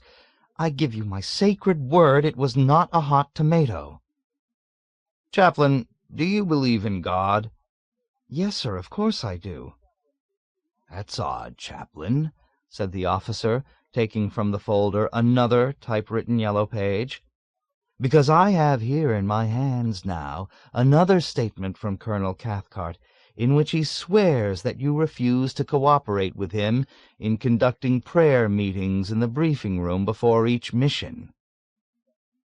After looking blank a moment, the chaplain nodded quickly with recollection. Oh, that's not quite true, sir, he explained eagerly. Colonel Cathcart gave up the idea himself once he realized enlisted men pray to the same God as officers. He did what? Exclaimed the officer in disbelief. What nonsense! Declared the red-faced colonel, and swung away from the chaplain with dignity and annoyance. Does he expect us to believe that? Cried the major incredulously. The officer without insignia chuckled acidly. Chaplain, Aren't you stretching things a bit far now?" he inquired with a smile that was indulgent and unfriendly. "But, sir, it's the truth, sir. I swear it's the truth." "I don't see how that matters one way or the other," the officer answered nonchalantly, and reached sideways again toward the open folder filled with papers. "Chaplain, did you say you did believe in God in answer to my question? I don't remember." "Yes, sir, I did say so, sir. I do believe in God." "Then that really is very odd, Chaplain, because I have here another affidavit from Colonel Cathcart that states you once told him atheism was not against the law. Do you recall ever making a statement like that to anyone?" The chaplain nodded without any hesitation, feeling himself on very solid ground now. "Yes, sir, I did make a statement like that. I made it because it's true. Atheism is not against the law." "But that's still no reason to say so, Chaplain, is it?"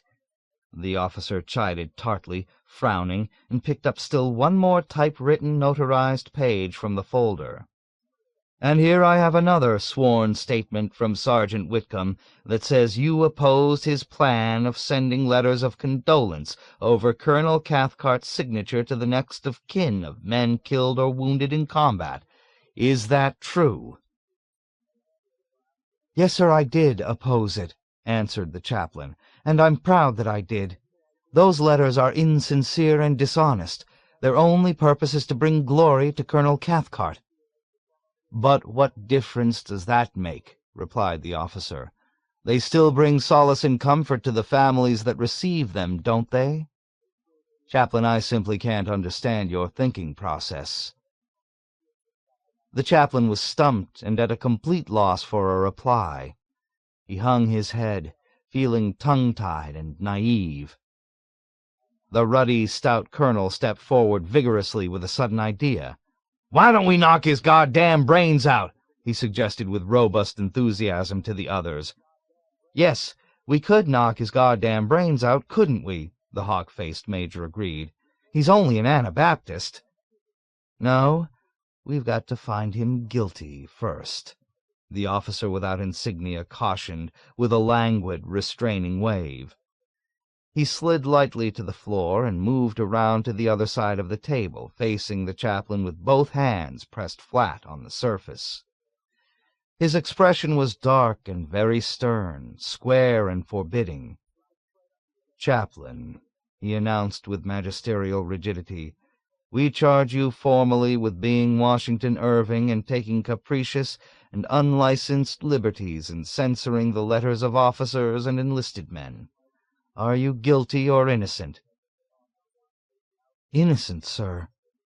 The chaplain licked dry lips with a dry tongue and leaned forward in suspense on the edge of his chair. "Guilty," said the colonel. "Guilty," said the major. "Guilty it is, then," remarked the officer without insignia, and wrote a word on a page in the folder. "Chaplain," he continued, looking up, "we accuse you also of the commission of crimes and infractions we don't even know about yet. Guilty or innocent?" "I don't know, sir. How can I say if you don't tell me what they are?" "How can we tell you if we don't know?" "Guilty," decided the colonel. "Sure, he's guilty," agreed the major. "If they're his crimes and infractions, he must have committed them." "Guilty it is, then," chanted the officer without insignia, and moved off to the side of the room. "He's all yours, Colonel." "Thank you," commended the colonel. "You did a very good job." He turned to the chaplain. "Okay, chaplain, the jig's up. Take a walk." The chaplain did not understand. "What do you wish me to do?" "Go on, beat it, I told you," the colonel roared, jerking a thumb over his shoulder angrily. "Get the hell out of here." The chaplain was shocked by his bellicose words and tone, and to his own amazement and mystification deeply chagrined that they were turning him loose. "Aren't you even going to punish me?" he inquired with querulous surprise. You're damned right we're going to punish you, but we're certainly not going to let you hang around while we decide how and when to do it, so get going. Hit the road." The chaplain rose tentatively and took a few steps away. "I'm free to go?" "For the time being.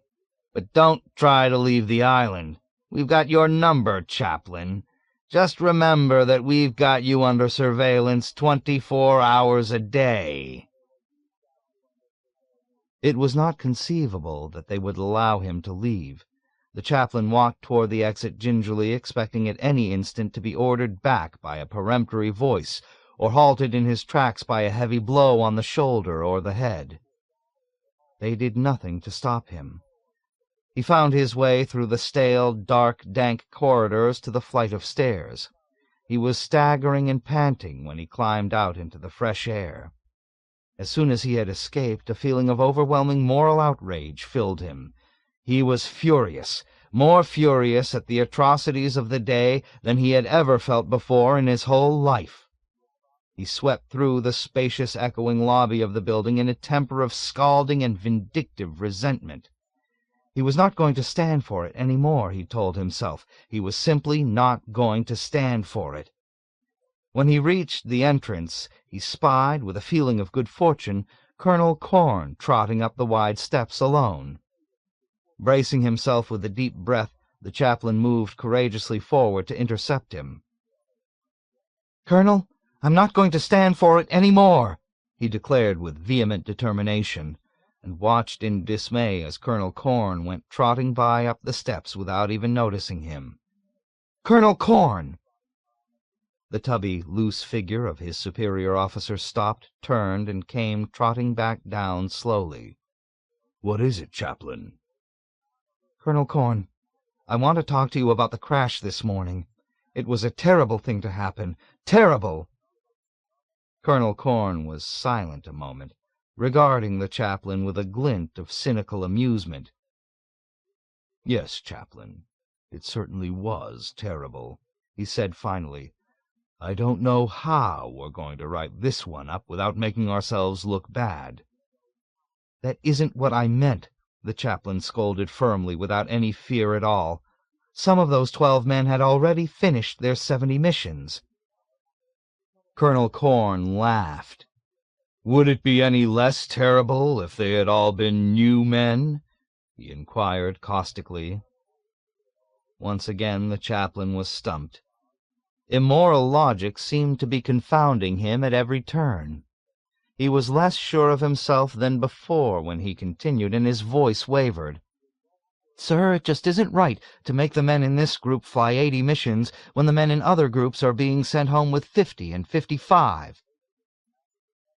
"We'll take the matter under consideration," Colonel Corn said with bored disinterest, and started away. "Adios, Padre." "What does that mean, sir?" the chaplain persisted in a voice turning shrill. Colonel Corn stopped with an unpleasant expression and took a step back down. "It means we'll think about it, Padre," he answered with sarcasm and contempt. "You wouldn't want us to do anything without thinking about it, would you?" "No, sir, I suppose not. But you have been thinking about it, haven't you?" "Yes, Padre, we have been thinking about it. But to make you happy, we'll think about it some more, and you'll be the first person we'll tell if we reach a new decision. And now, adios." Colonel Corn whirled away again and hurried up the stairs. "Colonel Corn!" The chaplain's cry made Colonel Corn stop once more. His head swung slowly around toward the chaplain with a look of morose impatience. Words gushed from the chaplain in a nervous torrent. "Sir, I would like your permission to take the matter to General Dreedel. I want to bring my protests to Wing Headquarters." Colonel Corn's thick, dark jowls inflated unexpectedly with a suppressed guffaw, and it took him a moment to reply. "That's all right, Padre," he answered with mischievous merriment, trying hard to keep a straight face. "You have my permission to speak to General Dreedel." "Thank you, sir. I believe it only fair to warn you that I think I have some influence with General Dreedel." "It's good of you to warn me, Padre. and I believe it only fair to warn you that you won't find General Dreedle at Wing." Colonel Corn grinned wickedly, and then broke into triumphant laughter. "General Dreedle is out, Padre, and General Peckem is in. We have a new wing commander." The chaplain was stunned. "General Peckem?" "That's right, Chaplain. Have you got any influence with him?" "Why, I don't even know General Peckem," the chaplain protested wretchedly. Colonel Corn laughed again. "That's too bad, Chaplain, because Colonel Cathcart knows him very well." Colonel Corn chuckled steadily with gloating relish for another second or two, and then stopped abruptly. "And by the way, Padre," he warned coldly, poking his finger once into the chaplain's chest, "the jig is up between you and Dr. Stubbs. We know very well he sent you up here to complain today." "Dr. Stubbs?" The chaplain shook his head in baffled protest. "I haven't seen Dr. Stubbs, Colonel. I was brought here by 3 strange officers who took me down into the cellar without authority and questioned and insulted me." Colonel Corn poked the chaplain in the chest once more. "You know damned well Dr. Stubbs has been telling the men in his squadron they didn't have to fly more than 70 missions. He laughed harshly. "Well, Padre, they do have to fly more than 70 missions, because we're transferring Dr. Stubbs to the Pacific. So, adios, Padre, adios." 37. General Scheisskopf. Dreedle was out, and General Peckem was in, and General Peckem had hardly moved inside General Dreedle's office to replace him when his splendid military victory began falling to pieces around him. "General Scheisskopf?" he inquired unsuspectingly of the sergeant in his new office who brought him word of the order that had come in that morning. "You mean Colonel Scheisskopf, don't you?" "No, sir. General Scheisskopf. He was promoted to general this morning, sir." "Well, that's certainly curious. Scheisskopf? A general? What grade?" "Lieutenant General, sir." "Lieutenant General?"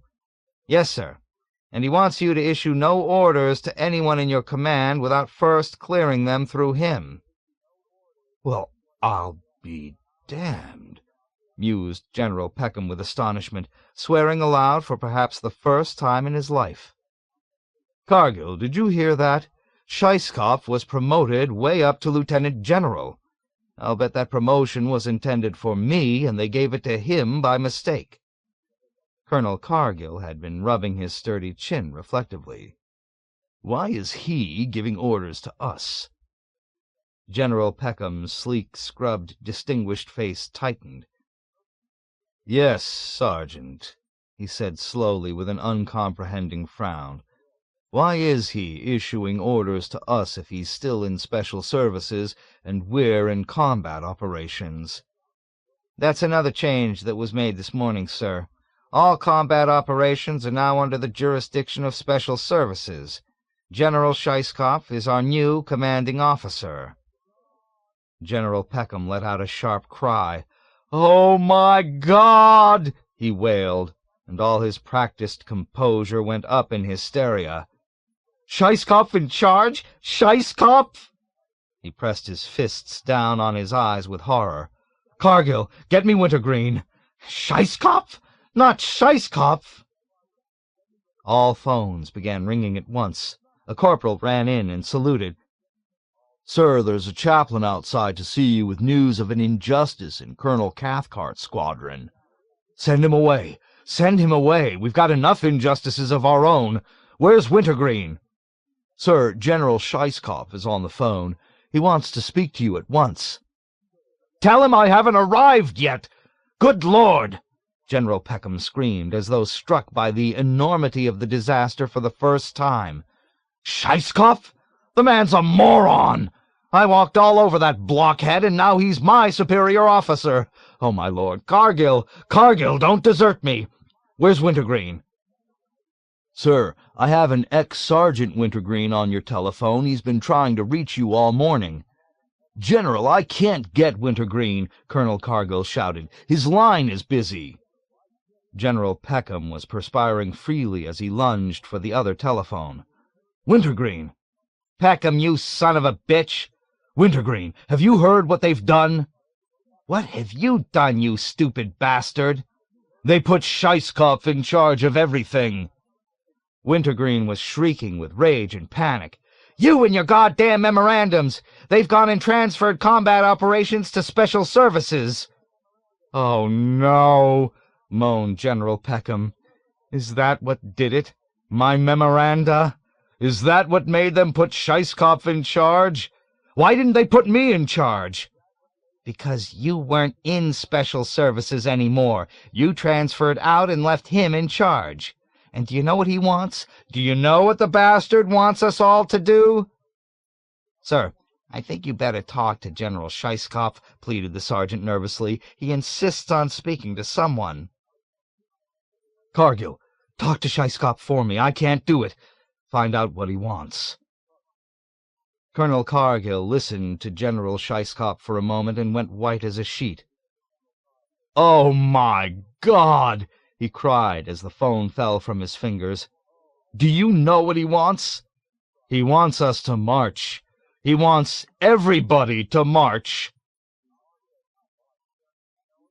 38. Kid Sister. Yossarian marched backward with his gun on his hip and refused to fly any more missions. He marched backward because he was continuously spinning around as he walked to make certain no one was sneaking up on him from behind. Every sound to his rear was a warning, every person he passed a potential assassin. He kept his hand on his gun butt constantly and smiled at no one but Hungry Joe. He told Captain Pilchard and Captain Wren that he was through flying. Captain Pilchard and Captain Wren left his name off the flight schedule for the next mission and reported the matter to Group Headquarters. Colonel Corn laughed calmly. "What the devil do you mean he won't fly more missions?" he asked with a smile, as Colonel Cathcart crept away into a corner to brood about the sinister import of the name Yossarian popping up to plague him once again. "Why won't he?" "His friend Nately was killed in the crash over Spezia. Maybe that's why." "Who does he think he is? Achilles?" Colonel Corn was pleased with the simile, and filed a mental reminder to repeat it the next time he found himself in General Peckham's presence.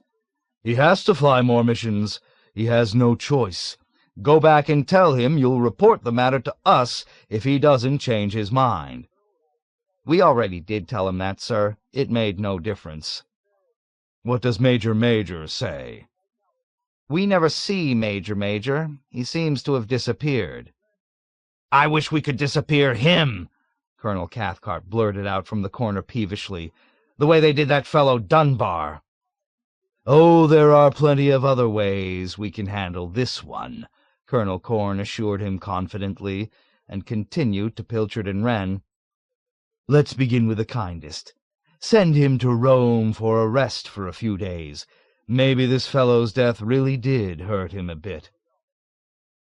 Nately's death, in fact, almost killed Yossarian, too. For when he broke the news to Nately's whore in Rome, she uttered a piercing, heartbroken shriek and tried to stab him to death with a potato peeler. "Brutto!" she howled at him in hysterical fury as he bent her arm up around behind her back and twisted gradually until the potato peeler dropped from her grasp. "Brutto! Brutto!" She lashed at him swiftly with the long-nailed fingers of her free hand and raked open his cheek.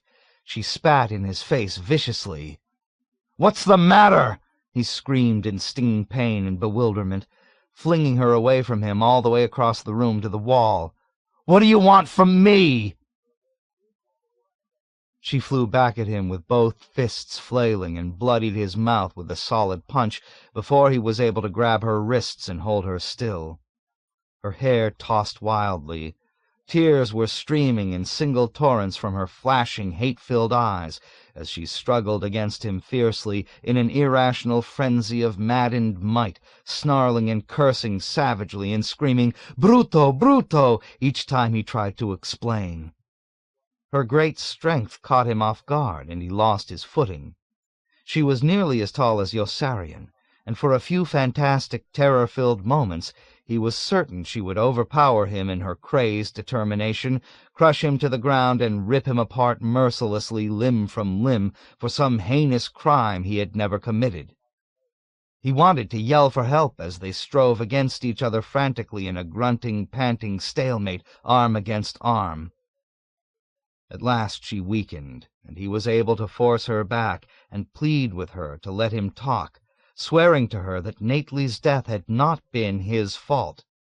She spat in his face again, and he pushed her away hard in disgusted anger and frustration. She hurled herself down toward the potato peeler the instant he released her. He flung himself down after her, and they rolled over each other on the floor several times before he could tear the potato peeler away. She tried to trip him with her hand as he scrambled to his feet and scratched an excruciating chunk out of his ankle.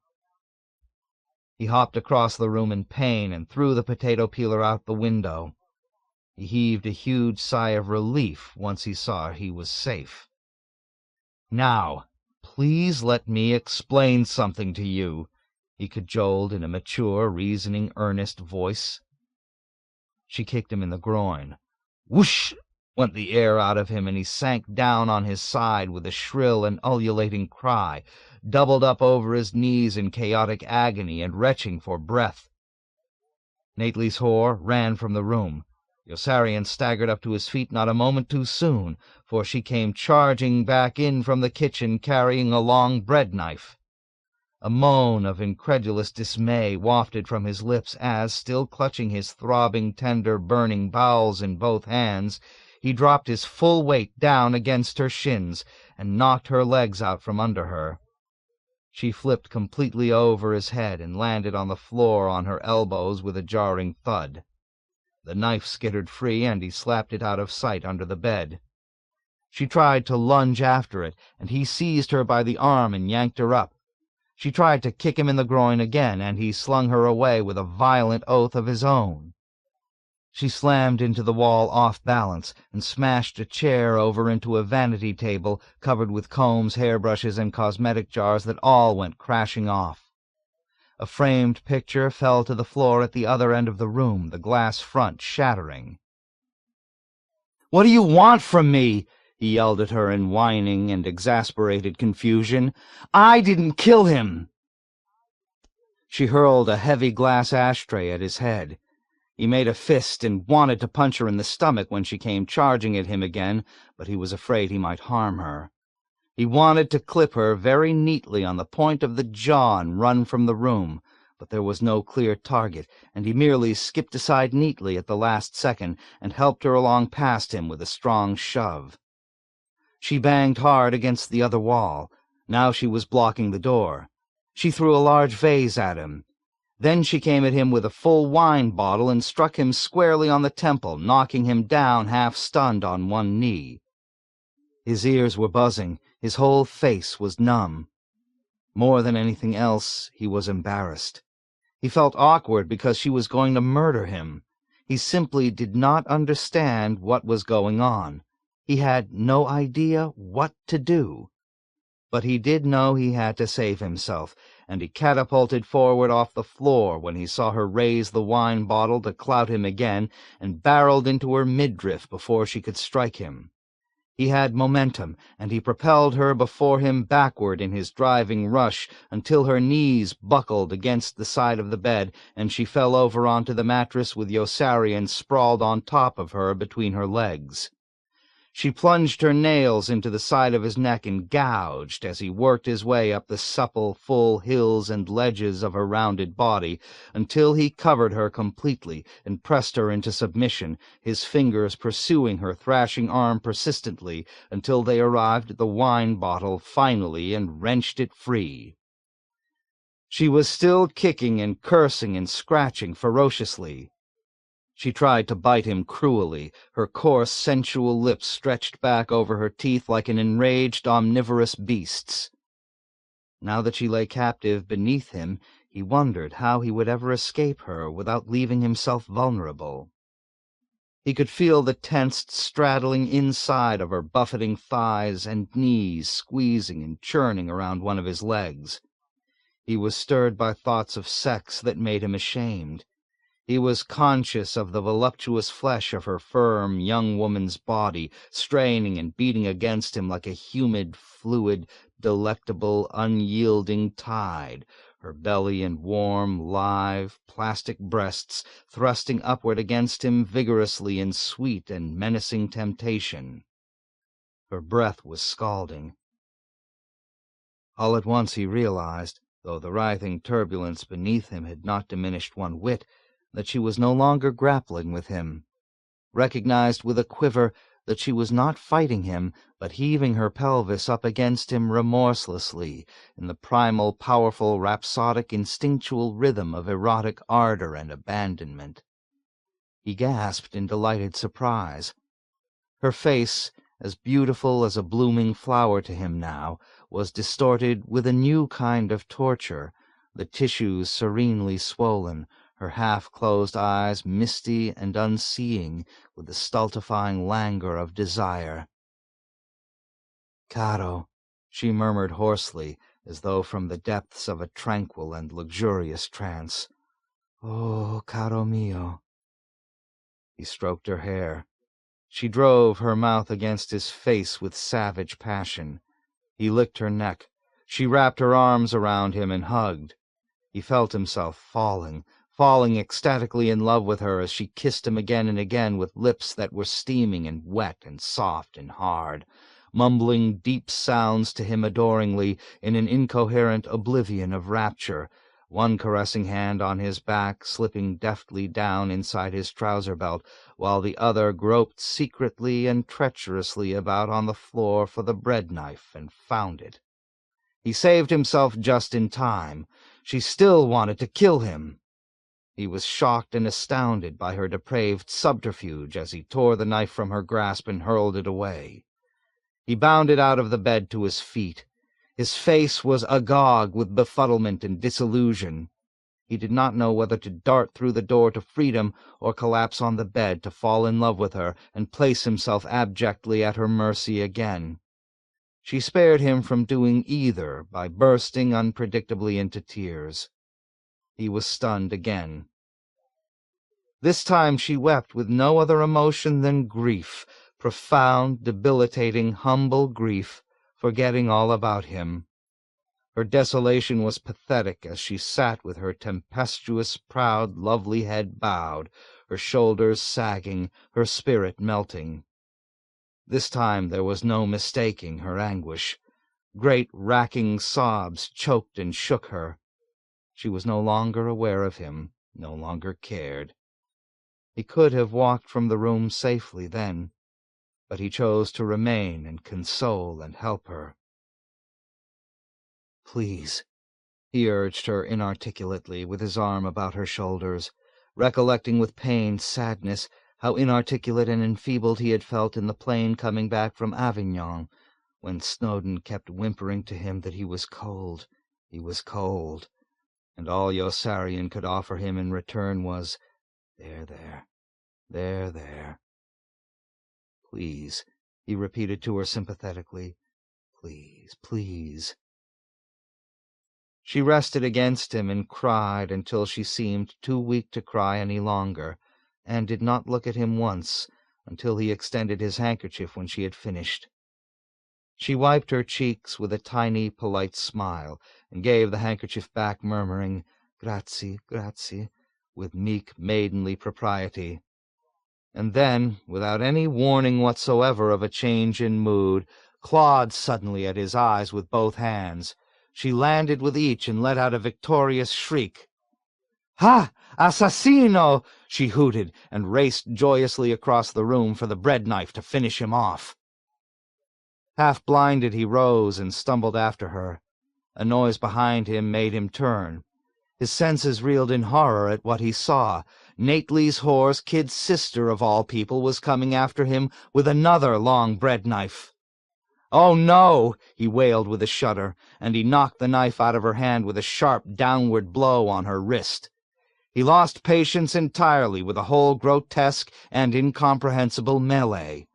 There was no telling who might lunge at him next through the doorway with another long bread knife, and he lifted Nately's whore's kid sister off the floor, threw her at Nately's whore, and ran out of the room, out of the apartment, and down the stairs. The two girls chased out into the hall after him. He heard their footsteps lag farther and farther behind as he fled, and then cease altogether. He heard sobbing directly overhead. Glancing backward up the stairwell, he spied Nately's whore sitting in a heap on one of the steps, weeping with her face in both hands, while her pagan, irrepressible kid sister hung dangerously over the banister, shouting, "Bruto! Bruto!" down at him happily, and brandished her bread knife at him as though it were an exciting new toy she was eager to use. Yossarian escaped, but kept looking back over his shoulder anxiously as he retreated through the street. People stared at him strangely, making him more apprehensive. He walked in nervous haste, wondering what there was in his appearance that caught everyone's attention. When he touched his hand to a sore spot on his forehead, his fingers turned gooey with blood, and he understood. He dabbed his face and neck with a handkerchief. Wherever it pressed, he picked up new red smudges. He was bleeding everywhere. He hurried into the Red Cross building and down the 2 steep flights of white marble stairs to the men's washroom, where he cleansed and nursed his innumerable visible wounds with cold water and soap, and straightened his shirt collar and combed his hair. He had never seen a face so badly bruised and scratched as the one still blinking back at him in the mirror with a dazed and startled uneasiness. What on earth had she wanted from him? When he left the men's room, Nately's whore was waiting outside in ambush. She was crouched against the wall near the bottom of the staircase and came pouncing down upon him like a hawk with a glittering silver steak-knife in her fist. He broke the brunt of her assault with his upraised elbow and punched her neatly on the jaw. Her eyes rolled.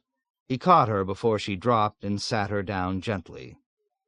Then he ran up the steps and out of the building, and spent the next 3 hours hunting through the city for Hungry Joe so that he could get away from Rome before she could find him again. He did not feel really safe until the plane had taken off.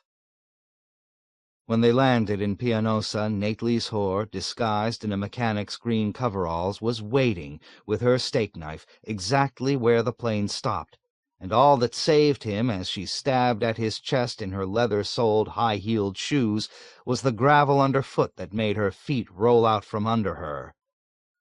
Yossarian, astounded, hauled her up into the plane and held her motionless on the floor in a double arm-lock, while Hungry Joe radioed the control tower for permission to return to Rome. At the airport in Rome, Yossarian dumped her out of the plane on the taxi strip, and Hungry Joe took right off for Pianosa again without even cutting his engines. Scarcely breathing, Yossarian scrutinized every figure warily as he and Hungry Joe walked back through the squadron toward their tents. Hungry Joe eyed him steadily with a funny expression. "Are you sure you didn't imagine the whole thing?" Hungry Joe inquired hesitantly after a while. "Imagine it? You were right there with me, weren't you? You just flew her back to Rome." "Maybe I imagined the whole thing, too. Why does she want to kill you for?" "She never did like me. Maybe it's because I broke his nose, or maybe it's because I was the only one in sight she could hate when she got the news. Do you think she'll come back?" Yossarian went to the officers' club that night and stayed very late. He kept a leery eye out for Nately's whore as he approached his tent. He stopped when he saw her hiding in the bushes around the side, gripping a huge carving knife, and all dressed up to look like a Pianosan farmer. Yossarian tiptoed around the back noiselessly and seized her from behind. "Caramba!" she exclaimed in a rage, and resisted like a wildcat as he dragged her inside the tent and hurled her down on the floor. "Hey, what's going on?" queried one of his roommates drowsily. "Hold her till I get back," Yossarian ordered, yanking him out of bed on top of her and running out. "Hold her!" "Let me kill him, and I'll ficky-fick you all," she offered. The other roommates leaped out of their cots when they saw it was a girl, and tried to make her ficky-fick them all first as Yossarian ran to get Hungry Joe, who was sleeping like a baby. Yossarian lifted Hoople's cat off Hungry Joe's face and shook him awake. Hungry Joe dressed rapidly. This time they flew the plane north and turned in over Italy, far behind the enemy lines.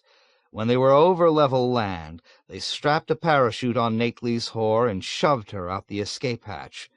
Yossarian was positive that he was at last rid of her and was relieved. As he approached his tent back in Pianosa, a figure reared up in the darkness right beside the path, and he fainted. He came to, sitting on the ground, and waited for the knife to strike him, almost welcoming the mortal blow for the peace it would bring. A friendly hand helped him up instead. It belonged to a pilot in Dunbar's squadron. "How are you doing?" asked the pilot, whispering. "Pretty good," Yossarian answered. "I saw you fall down just now. I thought something happened to you." "I think I fainted." "There's a rumor in my squadron that you told them you weren't going to fly any more combat missions." "That's the truth." "Then they came around from Group and told us that the rumor wasn't true, that you were just kidding around." "That was a lie." "Do you think they'll let you get away with it?" "I don't know." "What will they do to you?" "I don't know." "Do you think they'll court-martial you for desertion in the face of the enemy?" "I don't know." "I hope you get away with it," said the pilot in Dunbar's squadron, stealing out of sight into the shadows. "Let me know how you're doing." Yossarian stared after him a few seconds and continued toward his tent. "Psst," said a voice a few paces onward. It was Appleby, hiding in back of a tree. "How are you doing?" "Pretty good," said Yossarian. "I heard them say they were going to threaten to court-martial you for deserting in the face of the enemy, but that they wouldn't try to go through with it because they're not even sure they've got a case against you on that, and because it might make them look bad with the new commanders. Besides, you're still a pretty big hero for going around twice over the bridge at Ferrara. I guess you're just about the biggest hero we've got now in the group. I just thought you'd like to know that they'll only be bluffing." "Thanks, Appleby. That's the only reason I started talking to you, to warn you. I appreciate it." Appleby scuffed the toes of his shoes into the ground sheepishly. "I'm sorry we had that fist fight in the officers' club, Yossarian." "That's all right." "But I didn't start it. I guess that was all Orr's fault for hitting me in the face with his ping-pong paddle. What'd he want to do that for?" "You were beating him." "Wasn't I supposed to beat him? Isn't that the point? Now that he's dead, I guess it doesn't matter anymore whether I'm a better ping-pong player or not, does it?" "I guess not." "And I'm sorry about making such a fuss about those Atabrine tablets on the way over. If you want to catch malaria, I guess it's your business, isn't it?" "That's all right, Appleby." "But I was only trying to do my duty. I was obeying orders. I was always taught that I had to obey orders." "That's all right." "You know, I said to Colonel Corn and Colonel Cathcart that I didn't think they ought to make you fly any more missions if you didn't want to, and they said they were very disappointed in me." Yossarian smiled with rueful amusement. "I'll bet they are." "Well, I don't care. Hell, you've flown 71. That ought to be enough. Do you think they'll let you get away with it?" "No." "Say, if they do let you get away with it, they'll have to let the rest of us get away with it, won't they?" "That's why they can't let me get away with it." "What do you think they'll do?" "I don't know." "Do you think they will try to court-martial you?" "I don't know." "Are you afraid?" "Yes." "Are you going to fly more missions?" "No." "I hope you do get away with it," Appleby whispered with conviction. I really do. Thanks, Appleby. I don't feel too happy about flying so many missions either, now that it looks as though we've got the war won. I'll let you know if I hear anything else. Thanks, Appleby. Hey, called a muted, peremptory voice from the leafless shrubs growing beside his tent in a waist-high clump after Appleby had gone. Havermeyer was hiding there in a squat. He was eating peanut brittle, and his pimples and large oily pores looked like dark scales. "How you doing?" he asked when Yossarian had walked to him. "Pretty good." "Are you going to fly more missions?" "No." "Suppose they try to make you." "I won't let them." "Are you yellow?" "Yes." "Will they court-martial you?" "They'll probably try." "What did Major say?" Major's gone." "Did they disappear him?" "I don't know." "What will you do if they decide to disappear you?" "I'll try to stop them." "Didn't they offer you any deals or anything if you did fly?" "Pilchard and Wren said they'd arrange things so I'd only go on milk runs." Havermeyer perked up. "Say, that sounds like a pretty good deal. I wouldn't mind a deal like that myself. I bet you snapped it up." I turned it down. "That was dumb." Havermeyer's stolid, dull face furrowed with consternation. "Say, a deal like that wasn't so fair to the rest of us, was it? If you only flew on milk runs, then some of us would have to fly your share of the dangerous missions, wouldn't we?" "That's right." "Say, I don't like that," Havermeyer exclaimed, rising resentfully with his hands clenched on his hips. "I don't like that a bit. That's a real royal screwing they're getting ready to give me just because you're too goddamn yellow to fly any more missions, isn't it?" "Take it up with them," said Yossarian, and moved his hand to his gun vigilantly. "No, I'm not blaming you," said Havermeyer, "even though I don't like you.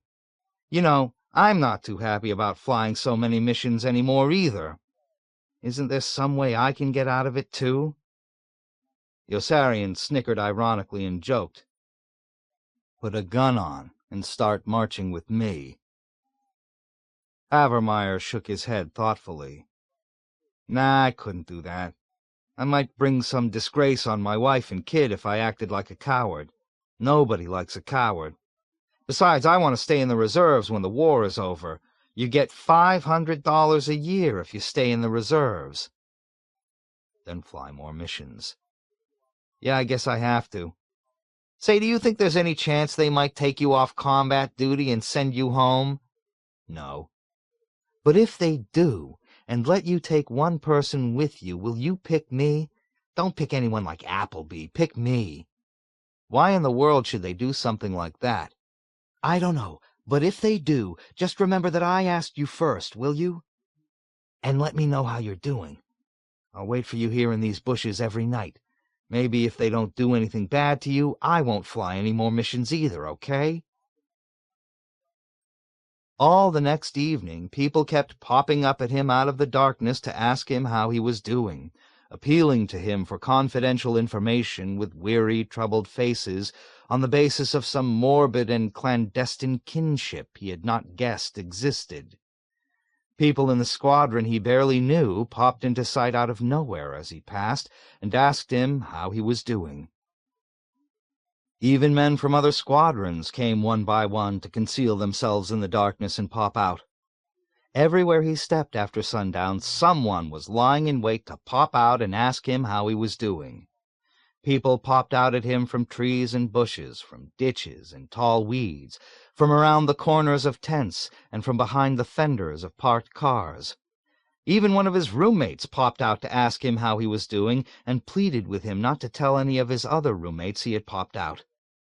Yossarian drew near each beckoning, overly cautious silhouette with his hand on his gun, never knowing which hissing shadow would finally turn dishonestly into Nately's whore, or, worse, into some duly constituted governmental authority sent to club him ruthlessly into insensibility.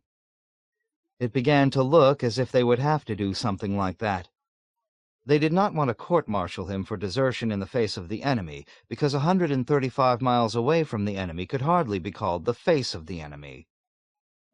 And because Yossarian was the one who had finally knocked down the bridge at Ferrara by going around twice over the target and killing Kraft.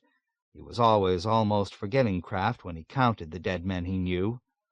But they had to do something to him, and everyone waited grimly to see what horrible thing it would be. During the day they avoided him, even Aarfy, and Yossarian understood that they were different people together in daylight than they were alone in the dark. He did not care about them at all as he walked about backward with his hand on his gun and awaited the latest blandishments, threats, and inducements from group each time Captains Pilchard and Wren drove back from another urgent conference with Colonel Cathcart and Colonel Corn. Hungry Joe was hardly around, and the only other person who ever spoke to him was Captain Black, who called him "Old Blood and Guts" in a merry, taunting voice each time he hailed him, and who came back from Rome toward the end of the week to tell him Nately's whore was gone. Yossarian turned sorry with a stab of yearning and remorse. He missed her. "Gone?" he echoed in a hollow tone.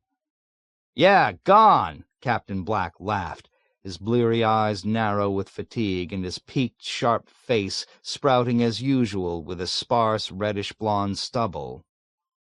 He rubbed the bags under his eyes with both fists. "I thought I might as well give the stupid broad another boff, just for old time's sake, as long as I was in Rome anyway. You know, just to keep that kid Nately's body spinning in his grave. Ha ha! Remember the way I used to needle him?" But the place was empty. Was there any word from her? Prodded Yossarian, who had been brooding incessantly about the girl, wondering how much she was suffering, and feeling almost lonely and deserted without her ferocious and unappeasable attacks. "There's no one there!" Captain Black exclaimed cheerfully, trying to make Yossarian understand. "Don't you understand? They're all gone. The whole place is busted." "Gone?" "Yeah, gone, flushed right out into the street." Captain Black chuckled heartily again, and his pointed Adam's apple jumped up and down with glee inside his scraggly neck. "The joint's empty. The MPs busted the whole apartment up and drove the whores right out. Ain't that a laugh?" Yossarian was scared and began to tremble. "Why'd they do that?" "What difference does it make?" responded Captain Black with an exuberant gesture. "They flushed them right out into the street. How do you like that, the whole batch?" "What about the kid's sister?" "Flushed away," laughed Captain Black. "Flushed away with the rest of the broads, right out into the street." "But she's only a kid," Yossarian objected passionately. "She doesn't know anybody else in the whole city. What's going to happen to her?" "What the hell do I care?" responded Captain Black with an indifferent shrug, and then gawked suddenly at Yossarian with surprise and with a crafty gleam of prying elation. "Say, what's the matter? If I knew this was going to make you so unhappy, I would have come right over and told you, just to make you eat your liver. Hey, where are you going? Come on back! Come on back here and eat your liver!" 39. The Eternal City. Yossarian was going absent without official leave with Milo, who, as the plane cruised toward Rome, shook his head reproachfully and, with pious lips pursed, informed Yossarian in ecclesiastical tones that he was ashamed of him. Yossarian nodded. Yossarian was making an uncouth spectacle of himself by walking around backward with his gun on his hip and refusing to fly more combat missions, Milo said. Yossarian nodded. It was disloyal to his squadron and embarrassing to his superiors. He was placing Milo in a very uncomfortable position, too. Yossarian nodded again. The men were starting to grumble. It was not fair for Yossarian to think only of his own safety while men like Milo, Colonel Cathcart, Colonel Corn, and ex-PFC Wintergreen were willing to do everything they could to win the war. The men with 70 missions were starting to grumble because they had to fly 80, and there was a danger some of them might put on guns and begin walking around backward too. Morale was deteriorating, and it was all Yossarian's fault. The country was in peril. He was jeopardizing his traditional rights of freedom and independence by daring to exercise them. Yossarian kept nodding in the co-pilot seat and tried not to listen as Milo prattled on.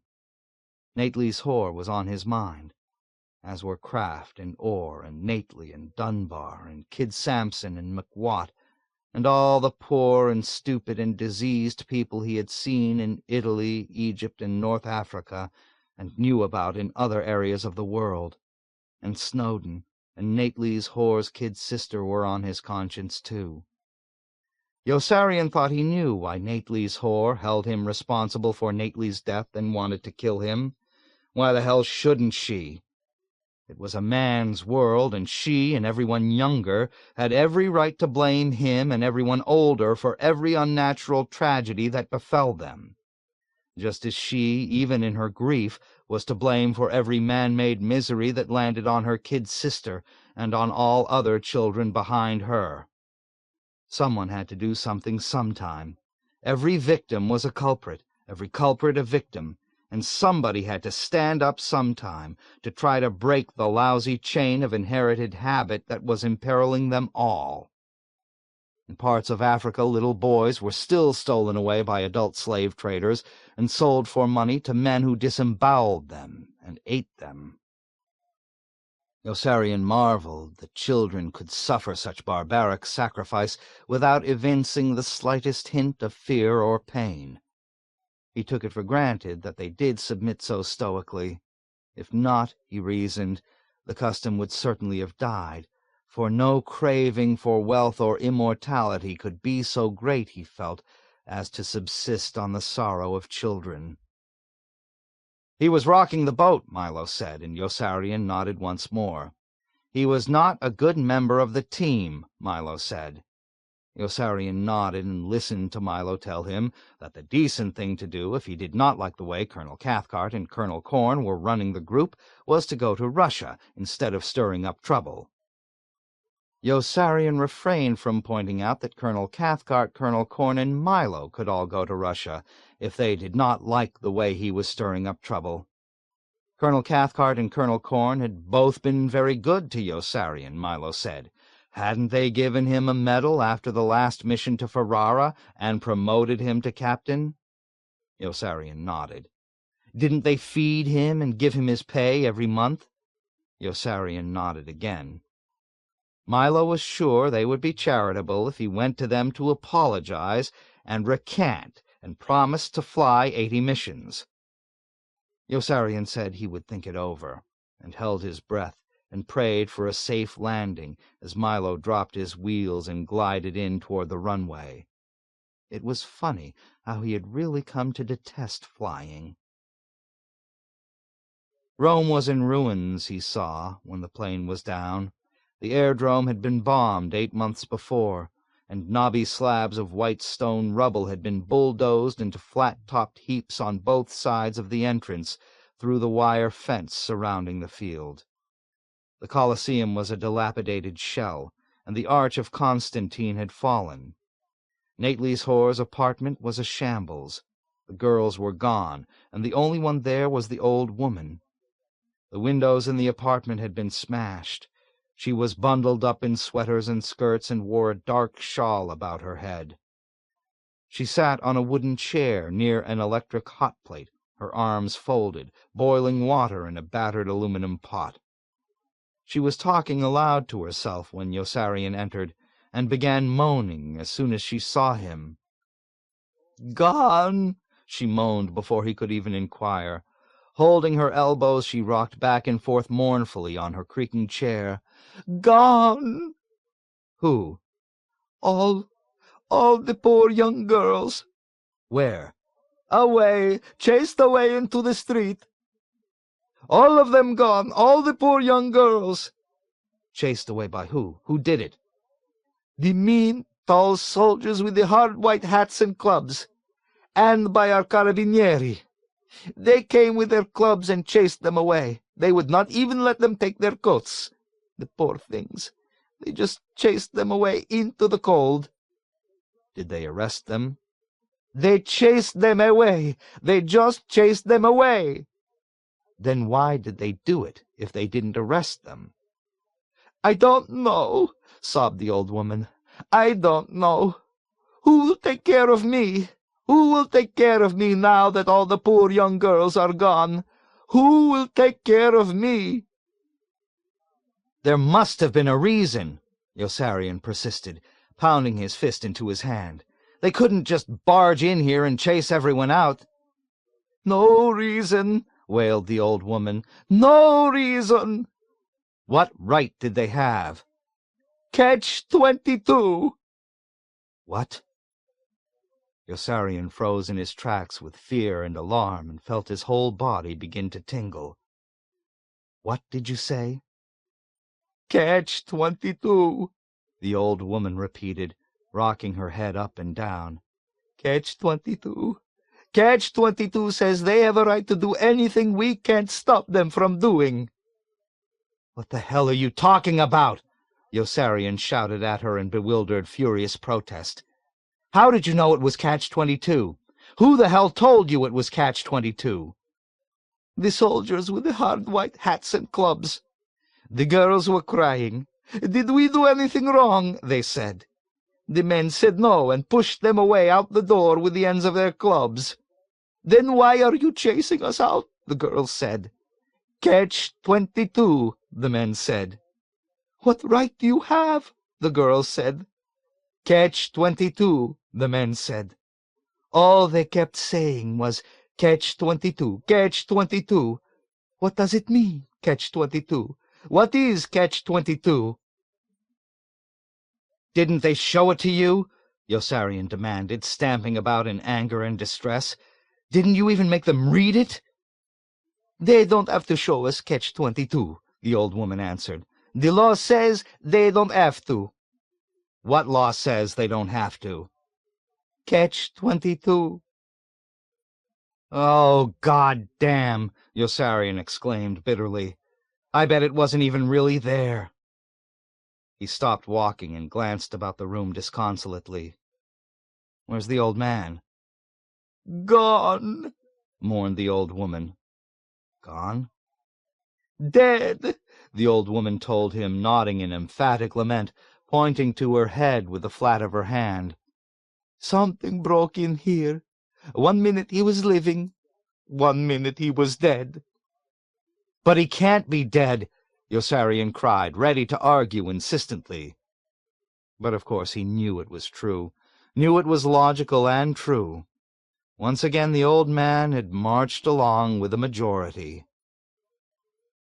Yossarian turned away and trudged through the apartment with a gloomy scowl, peering with pessimistic curiosity into all the rooms. Everything made of glass had been smashed by the men with the clubs. Torn drapes and bedding lay dumped on the floor. Chairs, tables, and dressers had been overturned. Everything breakable had been broken. The destruction was total. No wild vandals could have been more thorough.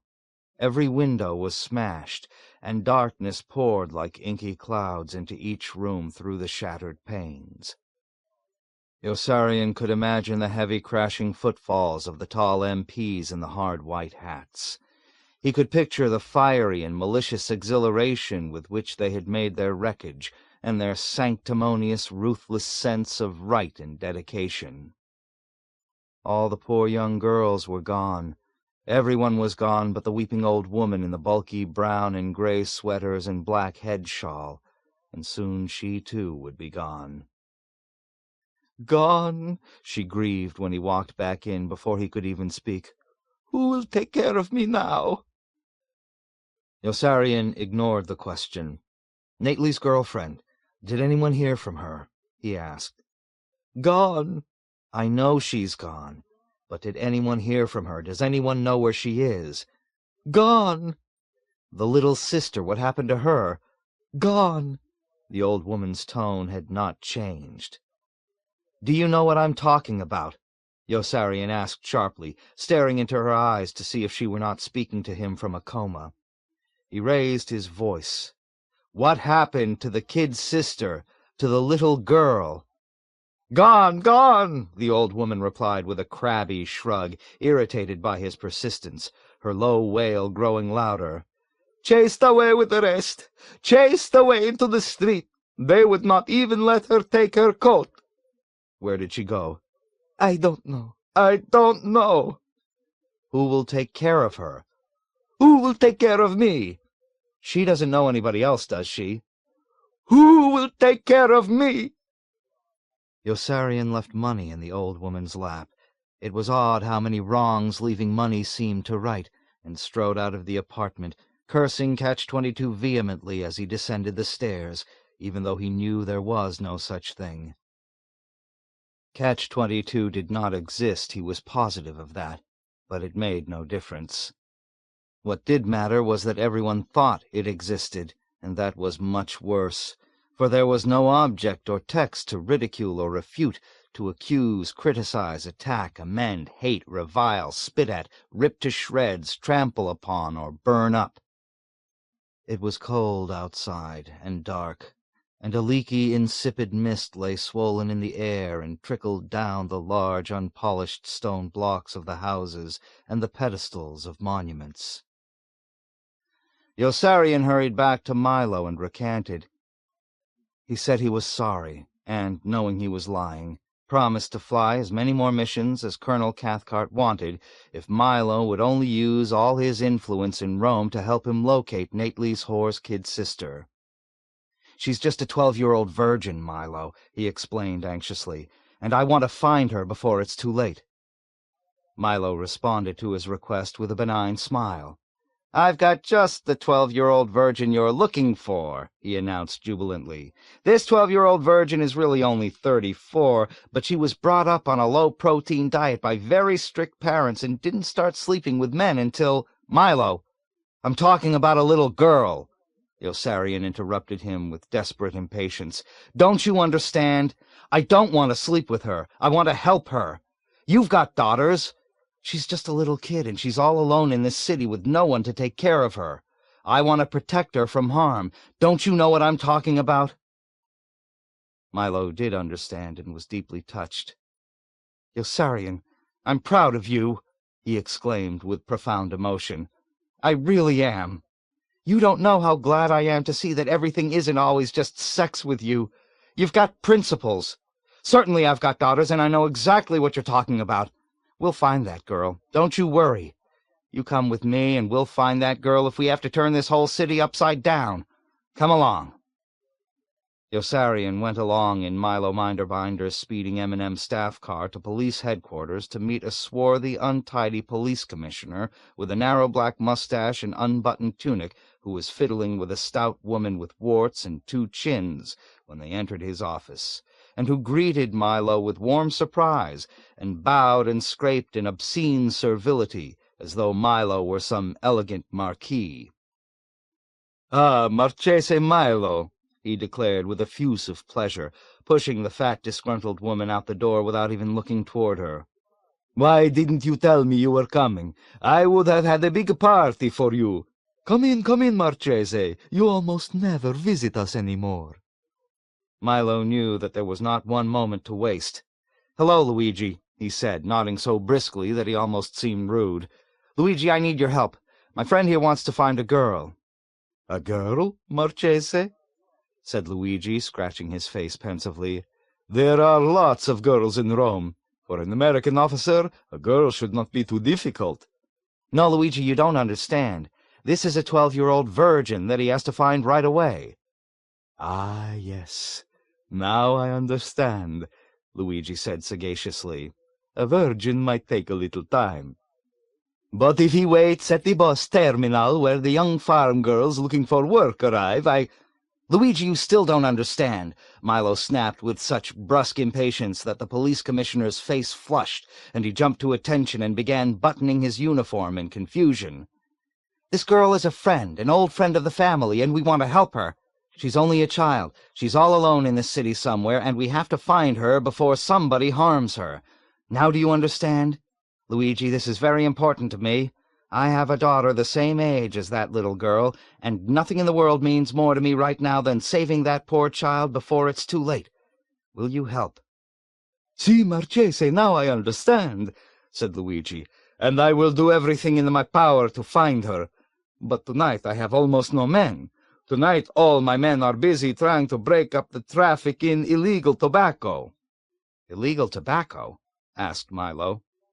"Milo," Yossarian bleated faintly with a sinking heart, sensing at once that all was lost. "Si, Marchese," said Luigi. "The profit in illegal tobacco is so high that the smuggling is almost impossible to control." "Is there really that much profit in illegal tobacco?" Milo inquired with keen interest, his rust-colored eyebrows arching avidly and his nostrils sniffing. "Milo," Yossarian called to him, "pay attention to me, will you?" "Si, Marchese," Luigi answered. "The profit in illegal tobacco is very high. The smuggling is a national scandal, Marchese, truly a national disgrace." "Is that a fact?" Milo observed with a preoccupied smile and started toward the door as though in a spell. "Milo!" Yossarian yelled and bounded forward impulsively to intercept him. "Milo, you've got to help me." "Illegal tobacco," Milo explained to him with a look of epileptic lust, struggling doggedly to get by. "Let me go! I've got to smuggle illegal tobacco." "Stay here and help me find her," pleaded Yossarian. "You can smuggle illegal tobacco tomorrow." But Milo was deaf and kept pushing forward, non-violently but irresistibly, sweating, his eyes, as though he were in the grip of a blind fixation, burning feverishly, and his twitching mouth slavering. He moaned calmly, as though in remote instinctive distress, and kept repeating, "Illegal tobacco, illegal tobacco." Yossarian stepped out of the way with resignation finally when he saw it was hopeless to try to reason with him. Milo was gone like a shot. The commissioner of police unbuttoned his tunic again and looked at Yossarian with contempt. "What do you want here?" he asked coldly. "Do you want me to arrest you?" Yossarian walked out of the office and down the stairs into the dark tomb-like street, passing in the hall the stout woman with warts and 2 chins, who was already on her way back in. There was no sign of Milo outside. There were no lights in any of the windows. The deserted sidewalk rose steeply and continuously for several blocks. He could see the glare of a broad avenue at the top of the long cobblestone incline. The police station was almost at the bottom. The yellow bulbs at the entrance sizzled in the dampness like wet torches. A frigid, fine rain was falling. He began walking slowly, pushing uphill. Soon he came to a quiet, cozy, inviting restaurant with red velvet drapes in the windows and a blue neon sign near the door that said, "Tony's Restaurant, fine food and drink, keep out." The words on the blue neon sign surprised him mildly for only an instant. Nothing warped seemed bizarre any more in his strange, distorted surroundings. The tops of the sheer buildings slanted in weird, surrealistic perspective, and the street seemed tilted. He raised the collar of his warm woolen coat and hugged it around him. The night was raw. A boy in a thin shirt and thin, tattered trousers walked out of the darkness on bare feet. The boy had black hair and needed a haircut and shoes and socks. His sickly face was pale and sad. His feet made grisly, soft, sucking sounds in the rain puddles on the wet pavement as he passed, and Yossarian was moved by such intense pity for his poverty that he wanted to smash his pale, sad, sickly face with his fist and knock him out of existence, because he brought to mind all the pale, sad, sickly children in Italy that same night who needed haircuts and needed shoes and socks. He made Yossarian think of cripples, and of cold and hungry men and women, and of all the dumb, passive, devout mothers with catatonic eyes nursing infants outdoors that same night, with chilled animal udders bared insensibly to that same raw rain. Cows.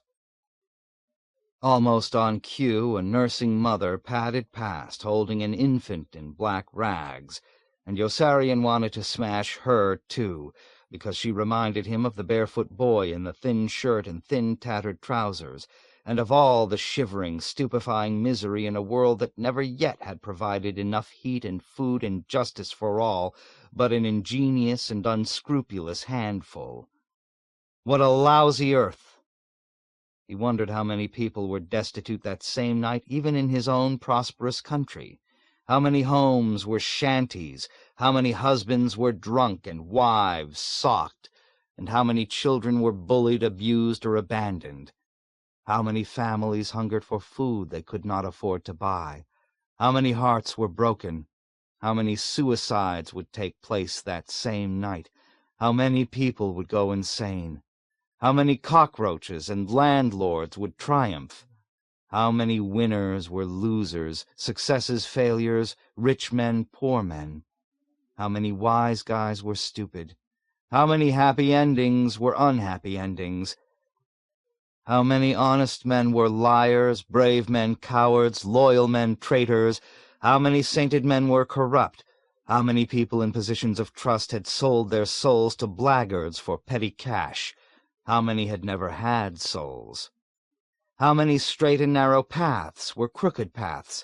How many best families were worst families? And how many good people were bad people? When you added them all up and then subtracted, you might be left with only the children, and perhaps with Albert Einstein and an old violinist or sculptor somewhere. Yossarian walked in lonely torture, feeling estranged, and could not wipe from his mind the excruciating image of the barefoot boy with sickly cheeks until he turned the corner into the avenue finally and came upon an Allied soldier having convulsions on the ground, a young lieutenant with a small, pale, boyish face. 6 other soldiers from different countries wrestled with different parts of him, striving to help him and hold him still. He yelped and groaned unintelligibly through clenched teeth, his eyes rolled up into his head. "Don't let him bite his tongue off," a short sergeant near Yossarian advised shrewdly, and a 7th man threw himself into the fray to wrestle with the ill lieutenant's face. All at once the wrestlers won and turned to each other undecidedly, for now that they held the young lieutenant rigid, they did not know what to do with him. A quiver of moronic panic spread from one straining brute face to another. "Why don't you lift him up and put him on the hood of that car?" a corporal standing in back of Yossarian drawled. That seemed to make sense, so the 7 men lifted the young lieutenant up and stretched him out carefully on the hood of a parked car, still pinning each struggling part of him down. Once they had stretched him out on the hood of the parked car, they stared at each other uneasily again, for they had no idea what to do with him next. "Why don't you lift him up off the hood of that car and lay him down on the ground?"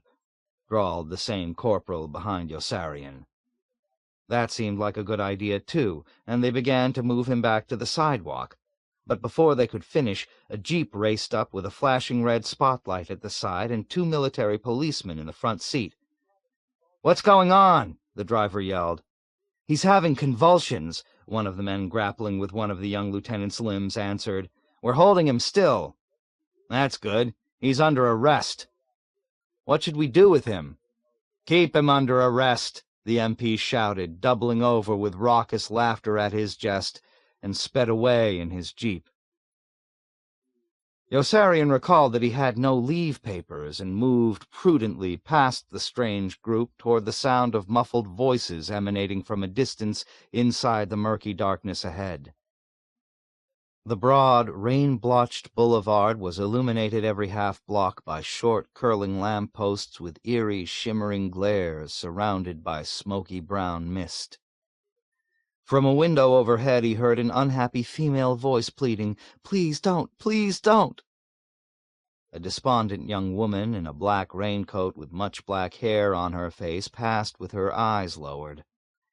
At the Ministry of Public Affairs on the next block, a drunken lady was backed up against one of the fluted Corinthian columns by a drunken young soldier, while 3 drunken comrades in arms sat watching nearby on the steps with wine bottles standing between their legs.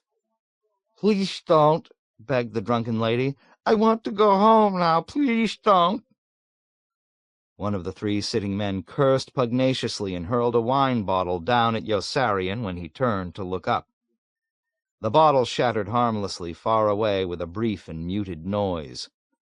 Yossarian continued walking away at the same listless, unhurried pace, hands buried in his pockets. "Come on, baby," he heard the drunken soldier urge determinedly. "It's my turn now." "Please don't," begged the drunken lady. "Please don't." At the very next corner, deep inside the dense, impenetrable shadows of a narrow, winding side street, he heard the mysterious, unmistakable sound of someone shoveling snow. The measured, labored, evocative scrape of iron shovel against concrete made his flesh crawl with terror as he stepped from the curb to cross the ominous alley and hurried onward until the haunting, incongruous noise had been left behind. Now he knew where he was. Soon, if he continued without turning, he would come to the dry fountain in the middle of the boulevard, then to the officer's apartment 7 blocks beyond. He heard snarling, inhuman voices cutting through the ghostly blackness in front suddenly. The bulb on the corner lamp-post had died, spilling gloom over half the street, throwing everything visible off balance. On the other side of the intersection, a man was beating a dog with a stick, like the man who was beating the horse with a whip in Raskolnikov's dream. Yossarian strained helplessly not to see or hear. The dog whimpered and squealed in brute, dumbfounded hysteria at the end of an old manila rope, and groveled and crawled on its belly without resisting, but the man beat it anyway with his heavy, flat stick. A small crowd watched. A squat woman stepped out and asked him please to stop. "Mind your own business," the man barked gruffly, lifting his stick as though he might beat her, too, and the woman retreated sheepishly with an abject and humiliated air. Yossarian quickened his pace to get away, almost ran. The night was filled with horrors, and he thought he knew how Christ must have felt as he walked through the world, like a psychiatrist through a ward full of nuts, like a victim through a prison full of thieves. What a welcome sight a leper must have been. At the next corner a man was beating a small boy brutally in the midst of an immobile crowd of adult spectators who made no effort to intervene. Yossarian recoiled with sickening recognition. He was certain he had witnessed that same horrible scene some time before. Déjà vu? The sinister coincidence shook him and filled him with doubt and dread. It was the same scene he had witnessed a block before, although everything in it seemed quite different. What in the world was happening? Would a squat woman step out and ask the man to please stop? Would he raise his hand to strike her, and would she retreat? Nobody moved. The child cried steadily as though in drugged misery. The man kept knocking him down with hard, resounding open-palm blows to the head, then jerking him up to his feet in order to knock him down again. No one in the sullen, cowering crowd seemed to care enough about the stunned and beaten boy to interfere. The child was no more than 9. One drab woman was weeping silently into a dirty dish towel. The boy was emaciated and needed a haircut. Bright red blood was streaming from both ears. Yossarian crossed quickly to the other side of the immense avenue to escape the nauseating sight, and found himself walking on human teeth lying on the drenched, glistening pavement, near splotches of blood kept sticky by the pelting raindrops poking each one like sharp fingernails. Molars and broken incisors lay scattered everywhere. He circled on tiptoe the grotesque debris, and came near a doorway containing a crying soldier holding a saturated handkerchief to his mouth, supported as he sagged by 2 other soldiers waiting in grave impatience for the military ambulance that finally came clanging up with amber fog lights on, and passed them by for an altercation on the next block between a single civilian Italian with books and a slew of civilian policemen with arm locks and clubs. The screaming, struggling civilian was a dark man with a face white as flour from fear. His eyes were pulsating in hectic desperation, flapping like bats' wings, as the many tall policemen seized him by the arms and legs and lifted him up. His books were spilled on the ground. "Help!" he shrieked shrilly in a voice strangling in its own emotion as the policemen carried him to the open doors in the rear of the ambulance and threw him inside. "Police! Help! Police!" The doors were shut and bolted, and the ambulance raced away. There was a humorless irony in the ludicrous panic of the man screaming for help to the police, while policemen were all around him. Yossarian smiled wryly at the futile and ridiculous cry for aid, then saw with a start that the words were ambiguous, realized with alarm that they were not perhaps intended as a call for police, but as a heroic warning from the grave by a doomed friend to everyone who was not a policeman with a club and a gun, and a mob of other policemen with clubs and guns to back him up. "Help! Police!" the man had cried, and he could have been shouting of danger. Yossarian responded to the thought by slipping away stealthily from the police, and almost tripped over the feet of a burly woman of 40, hastening across the intersection guiltily, darting furtive, vindictive glances behind her toward a woman of 80, with thick bandaged ankles doddering after her in a losing pursuit. The old woman was gasping for breath as she minced along and muttering to herself in distracted agitation. There was no mistaking the nature of the scene. It was a chase. The triumphant first woman was halfway across the wide avenue before the second woman reached the curb. The nasty, small, gloating smile with which she glanced back at the laboring old woman was both wicked and apprehensive. Yossarian knew he could help the troubled old woman if she would only cry out, knew he could spring forward and capture the sturdy first woman and hold her for the mob of policemen nearby, if the second woman would only give him license with a shriek of distress. But the old woman passed by without even seeing him, mumbling in terrible, tragic vexation, and soon the first woman had vanished into the deepening layers of darkness, and the old woman was left standing helplessly in the center of the thoroughfare, dazed, uncertain which way to proceed, alone. Yossarian tore his eyes from her and hurried away in shame because he had done nothing to assist her.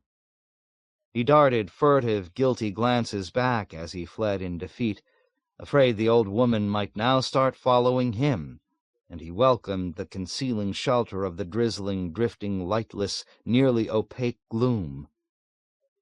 Mobs of policemen, everything but England was in the hands of mobs. Mobs with clubs were in control everywhere. The surface of the collar and shoulders of Yossarian's coat was soaked. His socks were wet and cold. The light on the next lamp-post was out too, the glass globe broken. Buildings and featureless shapes flowed by him noiselessly as though borne past immutably on the surface of some rank and timeless tide. A tall monk passed, his face buried entirely inside a coarse gray cowl, even the eyes hidden. Footsteps sloshed toward him steadily through a puddle, and he feared it would be another barefoot child. He brushed by a gaunt, cadaverous, tristful man in a black raincoat, with a star-shaped scar in his cheek and a glossy, mutilated depression the size of an egg in one temple. On squishing straw sandals, a young woman materialized, with her whole face disfigured by a god-awful pink and piebald burn that started on her neck and stretched in a raw, corrugated mass up both cheeks past her eyes. Yossarian could not bear to look and shuddered. No one would ever love her. His spirit was sick. He longed to lie down with some girl he could love, who would soothe and excite him and put him to sleep. A mob with a club was waiting for him in Pianosa. The girls were all gone. The Countess and her daughter-in-law were no longer good enough. He had grown too old for fun. He no longer had the time. Luciana was gone, dead probably. If not yet, then soon enough. Aarfy's buxom trollop had vanished with her smutty cameo ring, and Nurse Duckett was ashamed of him because he had refused to fly more combat missions and would cause a scandal. The only girl he knew nearby was the plain maid in the officer's apartment, whom none of the men had ever slept with. Her name was Michaela, but the men called her filthy things in dulcet, ingratiating voices, and she giggled with childish joy because she understood no English and thought they were flattering her and making harmless jokes. Everything wild she watched them do filled her with enchanted delight. She was a happy, simple-minded, hard-working girl who could not read and was barely able to write her name. Her straight hair was the color of retting straw. She had sallow skin and myopic eyes, and none of the men had ever slept with her because none of the men had ever wanted to.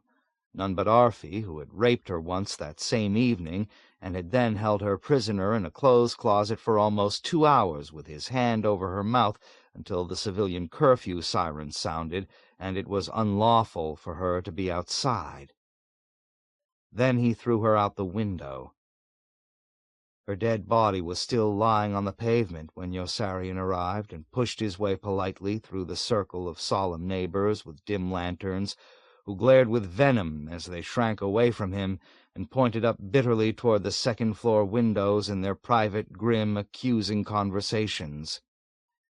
Yossarian's heart pounded with fright and horror at the pitiful, ominous, gory spectacle of the broken corpse. He ducked into the hallway and bolted up the stairs into the apartment, where he found Aarfy pacing about uneasily with a pompous, slightly uncomfortable smile. Aarfy seemed a bit unsettled as he fidgeted with his pipe and assured Yossarian that everything was going to be all right. There was nothing to worry about. "I only raped her once," he explained. Yossarian was aghast. "But you killed her, Aarfy! You killed her!" "Oh, I had to do that after I raped her," Aarfy replied in his most condescending manner.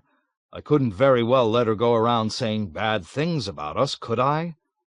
"But why did you have to touch her at all, you dumb bastard?" Yossarian shouted. "Why couldn't you get yourself a girl off the street if you wanted one? The city is full of prostitutes." "Oh, no, not me," Aarfy bragged. "I never paid for it in my life." "Aarfy, are you insane?" Yossarian was almost speechless. "You killed a girl. They're going to put you in jail." "Oh, no," Aarfy answered with a forced smile. "Not me. They aren't going to put good old Aarfy in jail, not for killing her." "But you threw her out the window. She's lying there dead in the street." "She has no right to be there," Aarfy answered. "It's after curfew." "Stupid! Don't you realize what you've done?" Yossarian wanted to grab Aarfy by his well-fed, caterpillar-soft shoulders and shake some sense into him. "You've murdered a human being. They are going to put you in jail. They might even hang you." "Oh, I hardly think they'll do that," Aarfy replied with a jovial chuckle, although his symptoms of nervousness increased. He spilled tobacco crumbs unconsciously as his short fingers fumbled with the bowl of his pipe. "No, sirree, not good old Aarfy," he chortled again. "She was only a servant girl. I hardly think they're going to make too much of a fuss over one poor Italian servant girl when so many thousands of lives are being lost every day, do you?" "Listen!" Yossarian cried almost in joy. He pricked up his ears and watched the blood drain from Aarfy's face as sirens mourned far away, police sirens, and then ascended almost instantaneously to a howling, strident, onrushing cacophony of overwhelming sound that seemed to crash into the room around them from every side. "Aarfy, they're coming for you," he said in a flood of compassion, shouting to be heard above the noise. "They're coming to arrest you. Aarfy, don't you understand? You can't take the life of another human being and get away with it, even if she is just a poor servant girl. Don't you see? Can't you understand?" "Oh, no," Aarfy insisted with a lame laugh and a weak smile. "They're not coming to arrest me, not good old Aarfy." All at once he looked sick. He sank down on a chair in a trembling stupor, his stumpy, lax hands quaking in his lap. Cars skidded to a stop outside. Spotlights hit the windows immediately. Car doors slammed and police whistles screeched. Voices rose harshly. Aarfy was green. He kept shaking his head mechanically with a queer, numb smile, and repeating in a weak, hollow monotone that they were not coming for him, not for good old Aarfy, no siree. Striving to convince himself that this was so, even as heavy footsteps raced up the stairs and pounded across the landing, even as fists beat on the door 4 times with a deafening, inexorable force. Then the door to the apartment flew open, and 2 large, tough, brawny MPs, with icy eyes and firm, sinewy, unsmiling jaws, entered quickly, strode across the room, and arrested Yossarian. They arrested Yossarian for being in Rome without a pass. They apologized to Aarfy for intruding, and led Yossarian away between them, gripping him under each arm with fingers as hard as steel manacles. They said nothing at all to him on the way down. 2 more tall MPs with clubs and hard white helmets were waiting outside at a closed car. They marched Yossarian into the back seat, and the car roared away and weaved through the rain and muddy fog to a police station. The MPs locked him up for the night in a cell with 4 stone walls. At dawn they gave him a pail for a latrine and drove him to the airport, where 2 more giant MPs with clubs and white helmets were waiting at a transport plane whose engines were already warming up when they arrived, the cylindrical green cowlings oozing quivering beads of condensation. None of the MPs said anything to each other, either. They did not even nod. Yossarian had never seen such granite faces. The plane flew to Pianosa. 2 more silent MPs were waiting at the landing strip. There were now 8, and they filed with precise, wordless discipline into 2 cars, and sped on humming tires past the 4 squadron areas to the group headquarters building, where still 2 more MPs were waiting at the parking area. All 10 tall, strong, purposeful, silent men towered around him as they turned toward the entrance. Their footsteps crunched in loud unison on the cindered ground. He had an impression of accelerating haste. He was terrified. Every one of the 10 MPs seemed powerful enough to bash him to death with a single blow. They had only to press their massive, toughened, boulderous shoulders against him to crush all life from his body. There was nothing he could do to save himself. He could not even see which 2 were gripping him under the arms as they marched him rapidly between the 2 tight single-file columns they had formed. Their pace quickened, and he felt as though he were flying along with his feet off the ground as they trotted in resolute cadence up the wide marble staircase to the upper landing, where still 2 more inscrutable military policemen with hard faces were waiting to lead them all at an even faster pace down the long cantilevered balcony overhanging the immense lobby. Their marching footsteps on the dull tile floor thundered like an awesome, quickening drum roll through the vacant center of the building as they moved with even greater speed and precision toward Colonel Cathcart's office, and violent winds of panic began blowing in Yossarian's ears when they turned him toward his doom inside the office, where Colonel Corn, his rump spreading comfortably on a corner of Colonel Cathcart's desk, sat waiting to greet him with a genial smile and said, "We're sending you home." 40. Catch-22. There was, of course, a catch. Catch-22? Inquired Yossarian. Of course, Colonel Corn answered pleasantly, after he had chased the mighty guard of massive MPs out with an insouciant flick of his hand and a slightly contemptuous nod, most relaxed, as always, when he could be most cynical. His rimless, square eyeglasses glinted with sly amusement as he gazed at Yossarian. "After all, we can't simply send you home for refusing to fly more missions and keep the rest of the men here, can we? That would hardly be fair to them." "You're goddamn right," Colonel Cathcart blurted out, lumbering back and forth gracelessly like a winded bull, puffing and pouting angrily. "I'd like to tie him up hand and foot and throw him aboard a plane on every mission. That's what I'd like to do."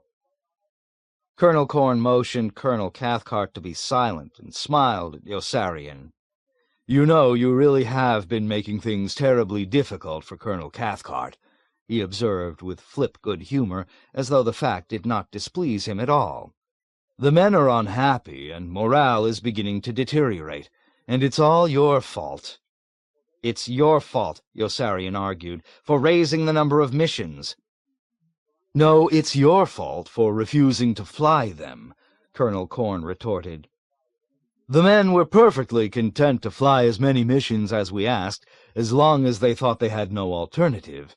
Now you've given them hope, and they're unhappy, so the blame is all yours." "Doesn't he know there's a war going on?"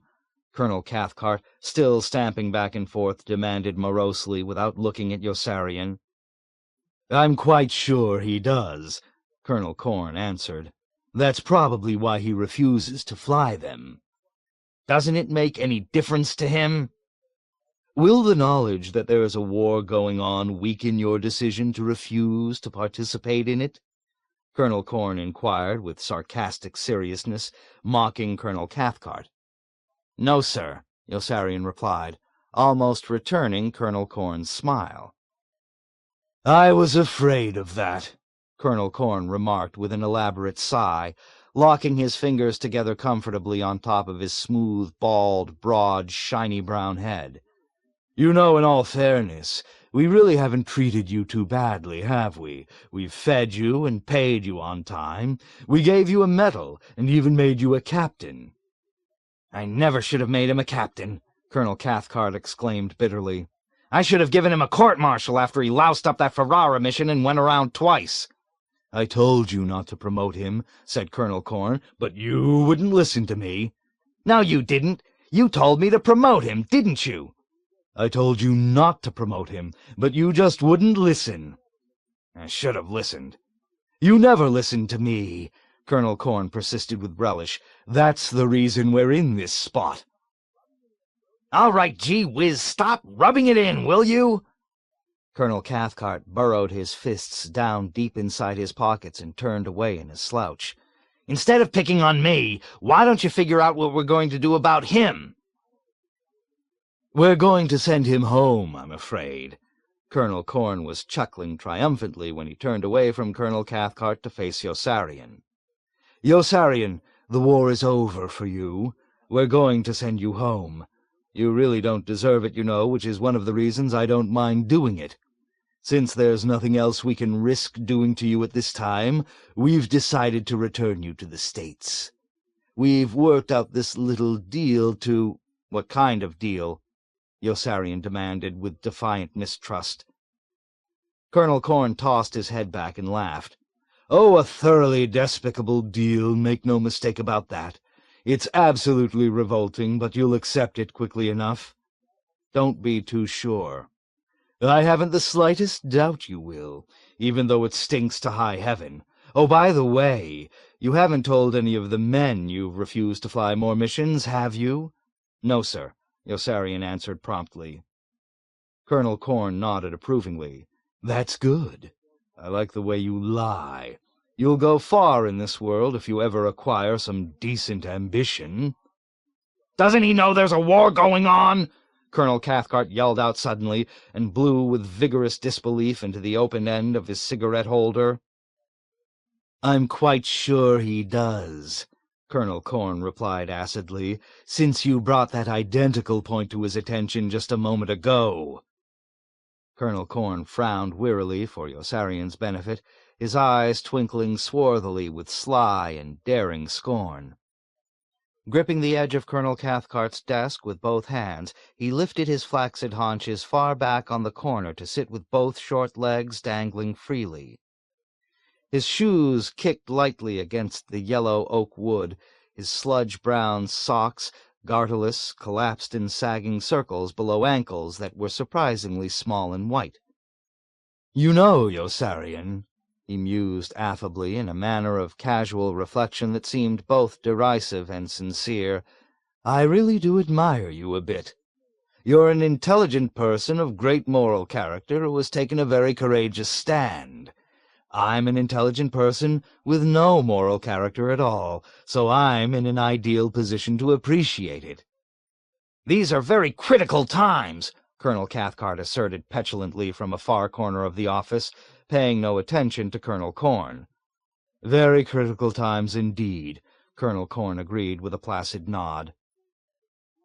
"We've just had a change of command above, and we can't afford a situation that might put us in a bad light with either General Scheisskopf or General Peckem. Isn't that what you mean, Colonel?" "Hasn't he got any patriotism?" "Won't you fight for your country?" Colonel Corn demanded, emulating Colonel Cathcart's harsh, self-righteous tone. "Won't you give up your life for Colonel Cathcart and me?" Yossarian tensed with alert astonishment when he heard Colonel Corn's concluding words. "What's that?" he exclaimed. "What have you and Colonel Cathcart got to do with my country? You're not the same." "How can you separate us?" Colonel Corn inquired with ironical tranquillity. "That's right!" Colonel Cathcart cried emphatically. "You're either for us or against us. There's no two ways about it." "I'm afraid he's got you," added Colonel Corn. "You're either for us or against your country. It's as simple as that." "Oh, no, Colonel, I don't buy that." Colonel Corn was unruffled. "Neither do I, frankly, but everyone else will. So there you are." "You're a disgrace to your uniform," Colonel Cathcart declared with blustering wrath, whirling to confront Yossarian for the first time.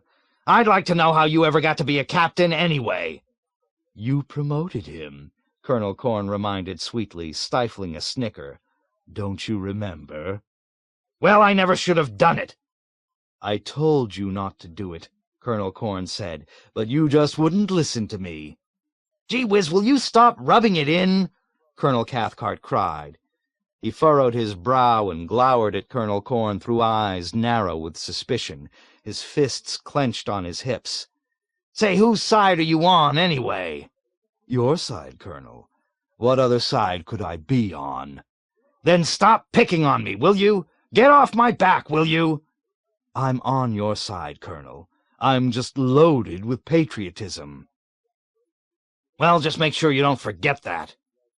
Colonel Cathcart turned away grudgingly after another moment, incompletely reassured, and began striding the floor again, his hands kneading his long cigarette-holder.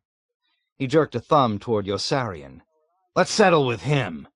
I know what I'd like to do with him. I'd like to take him outside and shoot him. That's what I'd like to do with him. That's what General Dreedel would do with him." "But General Dreedel isn't with us any more," said Colonel Corn, "so we can't take him outside and shoot him." Now that his moment of tension with Colonel Cathcart had passed, Colonel Corn relaxed again and resumed kicking softly against Colonel Cathcart's desk.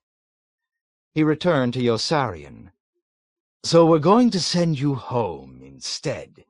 It took a bit of thinking, but we finally worked out this horrible little plan for sending you home without causing too much dissatisfaction among the friends you'll leave behind. Doesn't that make you happy?" "What kind of plan? I'm not sure I'm going to like it." "I know you're not going to like it," Colonel Corn laughed, locking his hands contentedly on top of his head again. "You're going to loathe it. It really is odious and certainly will offend your conscience. But you'll agree to it quickly enough. You'll agree to it because it will send you home safe and sound in 2 weeks, and because you have no choice. It's that or a court-martial. Take it or leave it." Yossarian snorted. "Stop bluffing, Colonel. You can't court-martial me for desertion in the face of the enemy. It would make you look bad, and you probably couldn't get a conviction." "But we can court-martial you now for desertion from duty, since you went to Rome without a pass, and we could make it stick. If you think about it a minute, you'll see that you'd leave us no alternative. We can't simply let you keep walking around in open insubordination without punishing you. All the other men would stop flying missions, too. No, you have my word for it. We will court-martial you if you turn our deal down, even though it would raise a lot of questions and be a terrible black eye for Colonel Cathcart." Colonel Cathcart winced at the words black eye, and without any apparent premeditation hurled his slender onyx and ivory cigarette-holder down viciously on the wooden surface on his desk. "Jesus Christ!" he shouted unexpectedly. "I hate this goddamn cigarette-holder!" The cigarette-holder bounced off the desk to the wall, ricocheted across the window-sill to the floor, and came to a stop almost where he was standing. Colonel Cathcart stared down at it with an irascible scowl. "I wonder if it's really doing me any good." "It's a feather in your cap with General Peckem, but a black eye for you with General Scheisskopf," Colonel Corn informed him with a mischievous look of innocence. "Well, which one am I supposed to please?" "Both." "How can I please them both? They hate each other. How am I ever going to get a feather in my cap from General Scheisskopf without getting a black eye from General Peckem?" "March." "Yeah, march. That's the only way to please him. March, march." Colonel Cathcart grimaced sullenly. "Some generals. They're a disgrace to their uniforms. If people like those two can make general, I don't see how I can miss." "You're going to go far," Colonel Corn assured him with a flat lack of conviction, and turned back chuckling to Yossarian, his disdainful merriment increasing at the sight of Yossarian's unyielding expression of antagonism and distrust. "And there you have the crux of the situation. Colonel Cathcart wants to be a general, and I want to be a colonel, and that's why we have to send you home." "Why does he want to be a general?" "Why? For the same reason that I want to be a colonel. What else have we got to do? Everyone teaches us to aspire to higher things. A general is higher than a colonel, and a colonel is higher than a lieutenant colonel. So we're both aspiring. And you know, Yossarian, it's a lucky thing for you that we are. Your timing on this is absolutely perfect, but I suppose you took that factor into account in your calculations." "I haven't been doing any calculating," Yossarian retorted.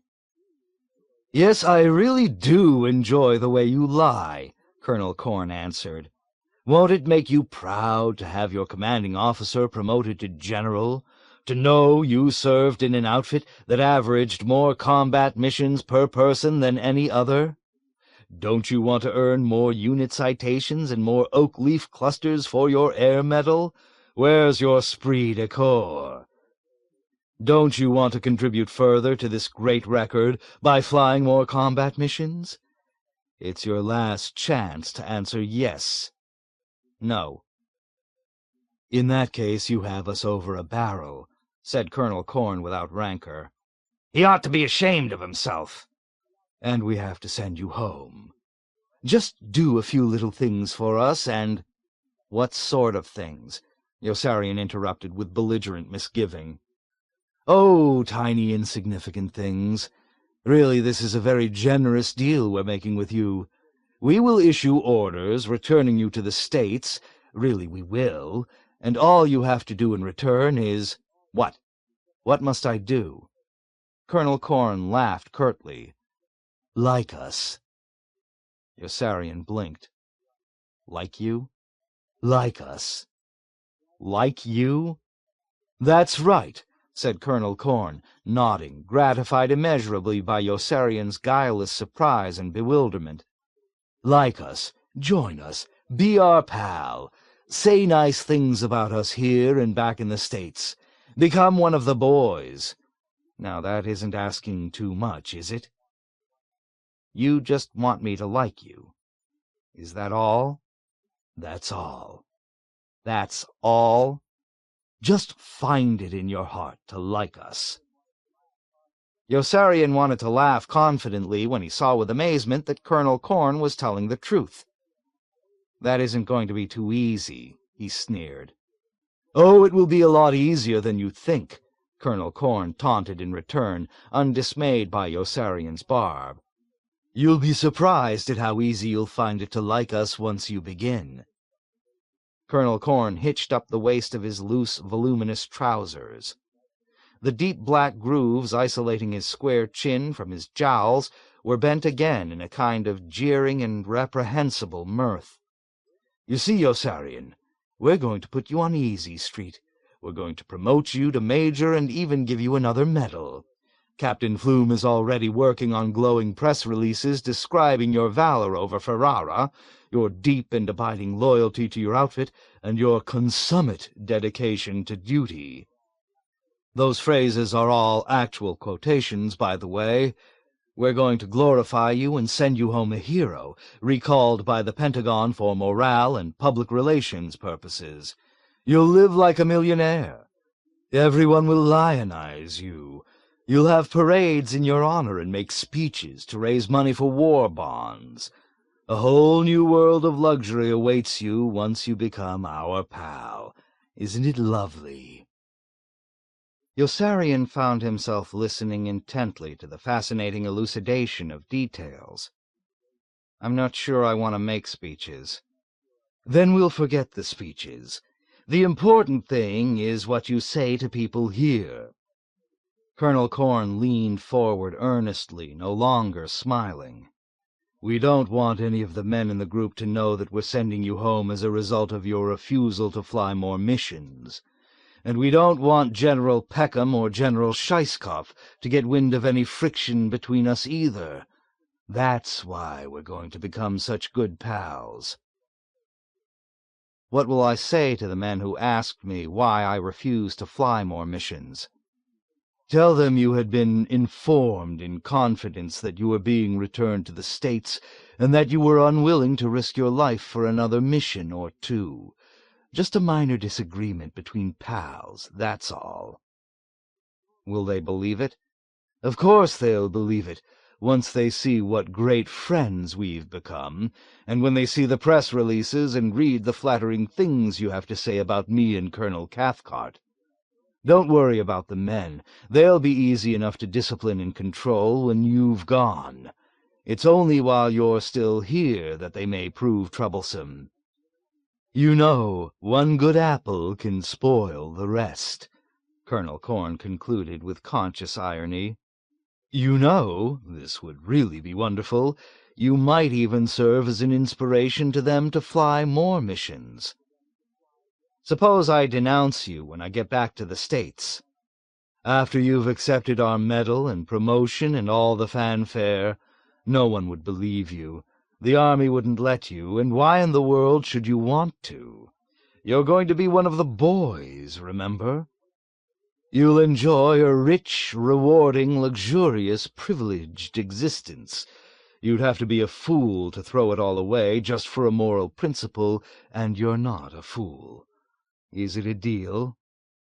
I don't know. It's that or a court-martial. That's a pretty scummy trick I'd be playing on the men in the squadron, isn't it?" "Odious," Colonel Corn agreed amiably and waited, watching Yossarian patiently with a glimmer of private delight.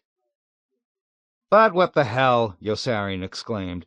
"If they don't want to fly more missions, let them stand up and do something about it the way I did, right?" "Of course," said Colonel Corn. "There's no reason I have to risk my life for them, is there?" "Of course not." Yossarian arrived at his decision with a swift grin. "It's a deal," he announced jubilantly. "Great," said Colonel Corn with somewhat less cordiality than Yossarian had expected, and he slid himself off Colonel Cathcart's desk to stand on the floor. He tugged the folds of cloth of his pants and undershorts free from his crotch and gave Yossarian a limp hand to shake. "Welcome aboard." "Thanks, Colonel, Call me Blackie, John. We're pals now." "Sure, Blackie. My friends call me Yo-Yo. Blackie, "His friends call him Yo-Yo," Colonel Corn sang out to Colonel Cathcart. "Why don't you congratulate Yo-Yo on what a sensible move he's making?" "That's a real sensible move you're making, Yo-Yo," Colonel Cathcart said, pumping Yossarian's hand with clumsy zeal. "Thank you, Colonel, Call him Chuck," said Colonel Corn. "Sure, call me Chuck," said Colonel Cathcart with a laugh that was hearty and awkward. "We're all pals now." "Sure, Chuck." "Exit smiling," said Colonel Corn, his hands on both their shoulders as the three of them moved to the door. "Come on over for dinner with us some night, Yo-Yo," Colonel Cathcart invited hospitably. "How about tonight, in the group dining room?" "I'd love to, sir."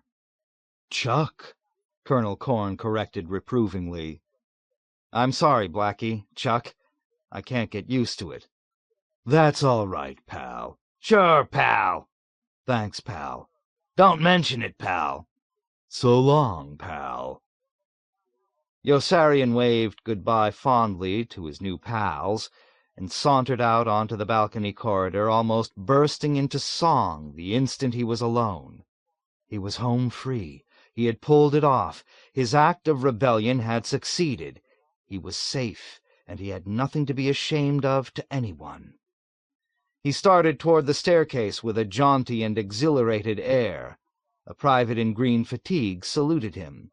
Yossarian returned the salute happily, staring at the private with curiosity. He looked strangely familiar. When Yossarian returned the salute, the private in green fatigues turned suddenly into Nately's whore and lunged at him murderously with a bone-handled kitchen knife that caught him in the side below his upraised arm. Yossarian sank to the floor with a shriek, shutting his eyes in overwhelming terror as he saw the girl lift the knife to strike him again. He was already unconscious when Colonel Corn and Colonel Cathcart dashed out of the office and saved his life by frightening her away. 41. Snowden. "Cut," said a doctor. "You cut," said another.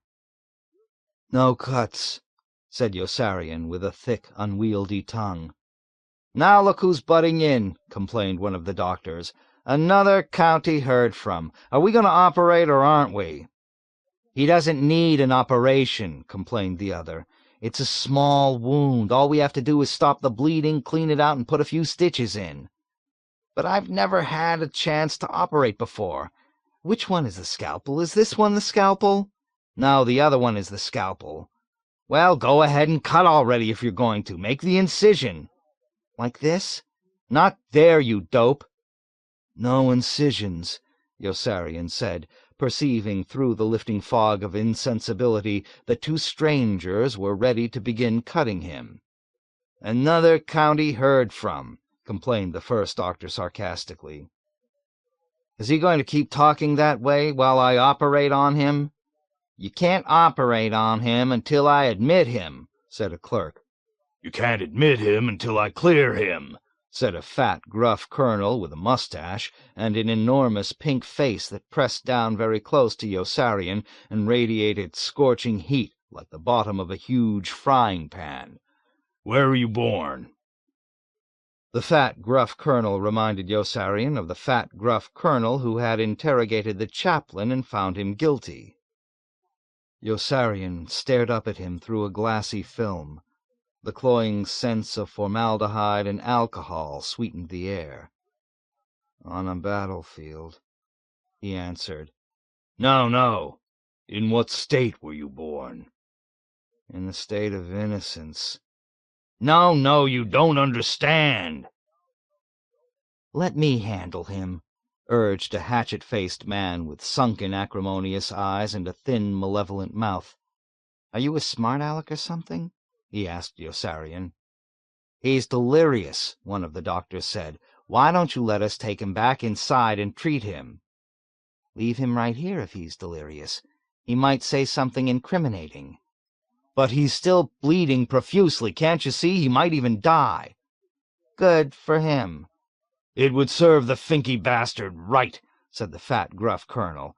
"All right, John, let's speak out. We want to get to the truth." "Everyone calls me Yo-Yo." "We want you to cooperate with us, Yo-Yo. We're your friends, and we want you to trust us. We're here to help you. We're not going to hurt you." "Let's jab our thumbs down inside his wound and gouge it," suggested the hatchet-faced man. Yossarian let his eyes fall closed and hoped they would think he was unconscious. "He's fainted," he heard a doctor say. "Can't we treat him now before it's too late? He really might die." "All right, take him. I hope the bastard does die." "You can't treat him until I admit him," the clerk said. Yossarian played dead with his eyes shut while the clerk admitted him by shuffling some papers, and then he was rolled away slowly into a stuffy, dark room with searing spotlights overhead, in which the cloying smell of formaldehyde and sweet alcohol was even stronger. The pleasant, permeating stink was intoxicating. He smelled ether, too, and heard glass tinkling. He listened with secret, egotistical mirth to the husky breathing of the two doctors. It delighted him that they thought he was unconscious and did not know he was listening. It all seemed very silly to him, until one of the doctors said, "Well, do you think we should save his life? They might be sore at us if we do." "Let's operate," said the other doctor. "Let's cut him open and get to the inside of things once and for all. He keeps complaining about his liver. His liver looks pretty small on this X-ray." "That's his pancreas, you dope. This is his liver." "No, it isn't. That's his heart. I'll bet you a nickel this is his liver. I'm going to operate and find out. Should I wash my hands first?" "No operations," Yossarian said, opening his eyes and trying to sit up. "Another county heard from," scoffed one of the doctors indignantly. "Can't we make him shut up?" "We could give him a total. The ether's right here." "No totals," said Yossarian. "Another county heard from," said a doctor. "Let's give him a total and knock him out. Then we can do what we want with him." They gave Yossarian total anesthesia and knocked him out. He woke up thirsty in a private room, drowning in ether fumes. Colonel Corn was there at his bedside, waiting calmly in a chair in his baggy, wool, olive-drab shirt and trousers. A bland, phlegmatic smile hung on his brown face with its heavy, bearded cheeks, and he was buffing the facets of his bald head gently with the palms of both hands. He bent forward chuckling when Yossarian awoke, and assured him in the friendliest tones that the deal they had made was still on if Yossarian didn't die. Yossarian vomited, and Colonel Corn shot to his feet at the first cough and fled in disgust. So it seemed indeed that there was a silver lining in every cloud, Yossarian reflected, as he drifted back into a suffocating daze. A hand with sharp fingers shook him awake roughly. He turned and opened his eyes and saw a strange man with a mean face who curled his lip at him in a spiteful scowl and bragged, "We've got your pal, buddy. We've got your pal." Yossarian turned cold and faint and broke into a sweat. "Who's my pal?" he asked when he saw the chaplain sitting where Colonel Corn had been sitting. "Maybe I'm your pal," the chaplain answered. But Yossarian couldn't hear him and closed his eyes. Someone gave him water to sip and tiptoed away. He slept and woke up feeling great until he turned his head to smile at the chaplain and saw Aarfy there instead. Yossarian moaned instinctively and screwed his face up with excruciating irritability when Aarfy chortled and asked how he was feeling. Aarfy looked puzzled when Yossarian inquired why he was not in jail. Yossarian shut his eyes to make him go away. When he opened them, Aarfy was gone and the chaplain was there. Yossarian broke into laughter when he spied the chaplain's cheerful grin and asked him what in the hell he was so happy about. "I'm happy about you," the chaplain replied with excited candor and joy. "I heard at group that you were very seriously injured and that you would have to be sent home if you lived. Colonel Corn said your condition was critical. But I've just learned from one of the doctors that your wound is really a very slight one, and that you'll probably be able to leave in a day or two. You're in no danger. It isn't bad at all." Yossarian listened to the chaplain's news with enormous relief. "That's good." "Yes," said the chaplain, a pink flush of impish pleasure creeping into his cheeks. "Yes, that is good." Yossarian laughed, recalling his first conversation with the chaplain. "You know, the first time I met you was in the hospital, and now I'm in the hospital again. Just about the only time I see you lately is in the hospital. Where have you been keeping yourself?" The chaplain shrugged. "I've been praying a lot," he confessed. "I try to stay in my tent as much as I can, and I pray every time Sergeant Whitcomb leaves the area so that he won't catch me." "Does it do any good?" "It takes my mind off my troubles," the chaplain answered with another shrug, "and it gives me something to do." "Well, that's good then, isn't it?" "Yes," agreed the chaplain enthusiastically, as though the idea had not occurred to him. "Yes, I guess that is good." He bent forward impulsively with awkward solicitude. "Yossarian, is there anything I can do for you while you're here? Anything I can get you?" Yossarian teased him jovially. "Like toys or candy or chewing gum?" The chaplain blushed again, grinning self-consciously, and then turned very respectful. "Like books, perhaps, or anything at all. I wish there was something I could do to make you happy. You know, Yossarian, we're all very proud of you." "Proud?" "Yes, of course. For risking your life to stop that Nazi assassin. It was a very noble thing to do." "What Nazi assassin?" "The one that came here to murder Colonel Cathcart and Colonel Corn. And you saved them. He might have stabbed you to death as you grappled with him on the balcony. It's a lucky thing you're alive." Yossarian snickered sardonically when he understood. "That was no Nazi assassin."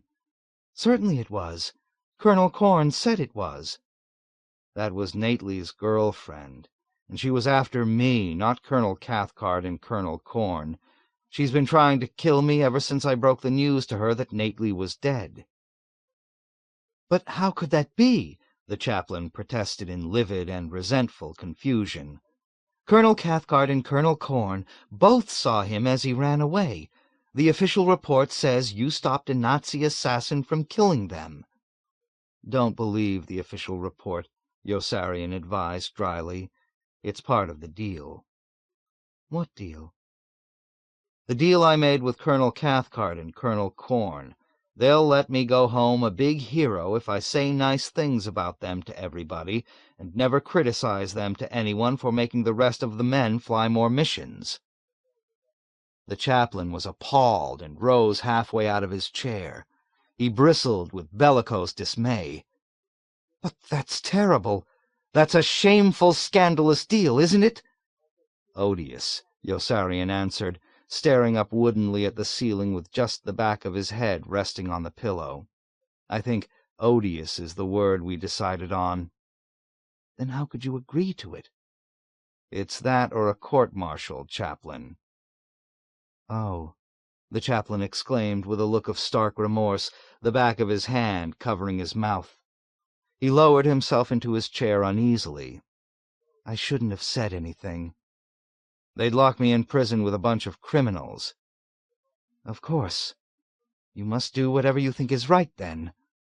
The chaplain nodded to himself as though deciding the argument, and lapsed into embarrassed silence.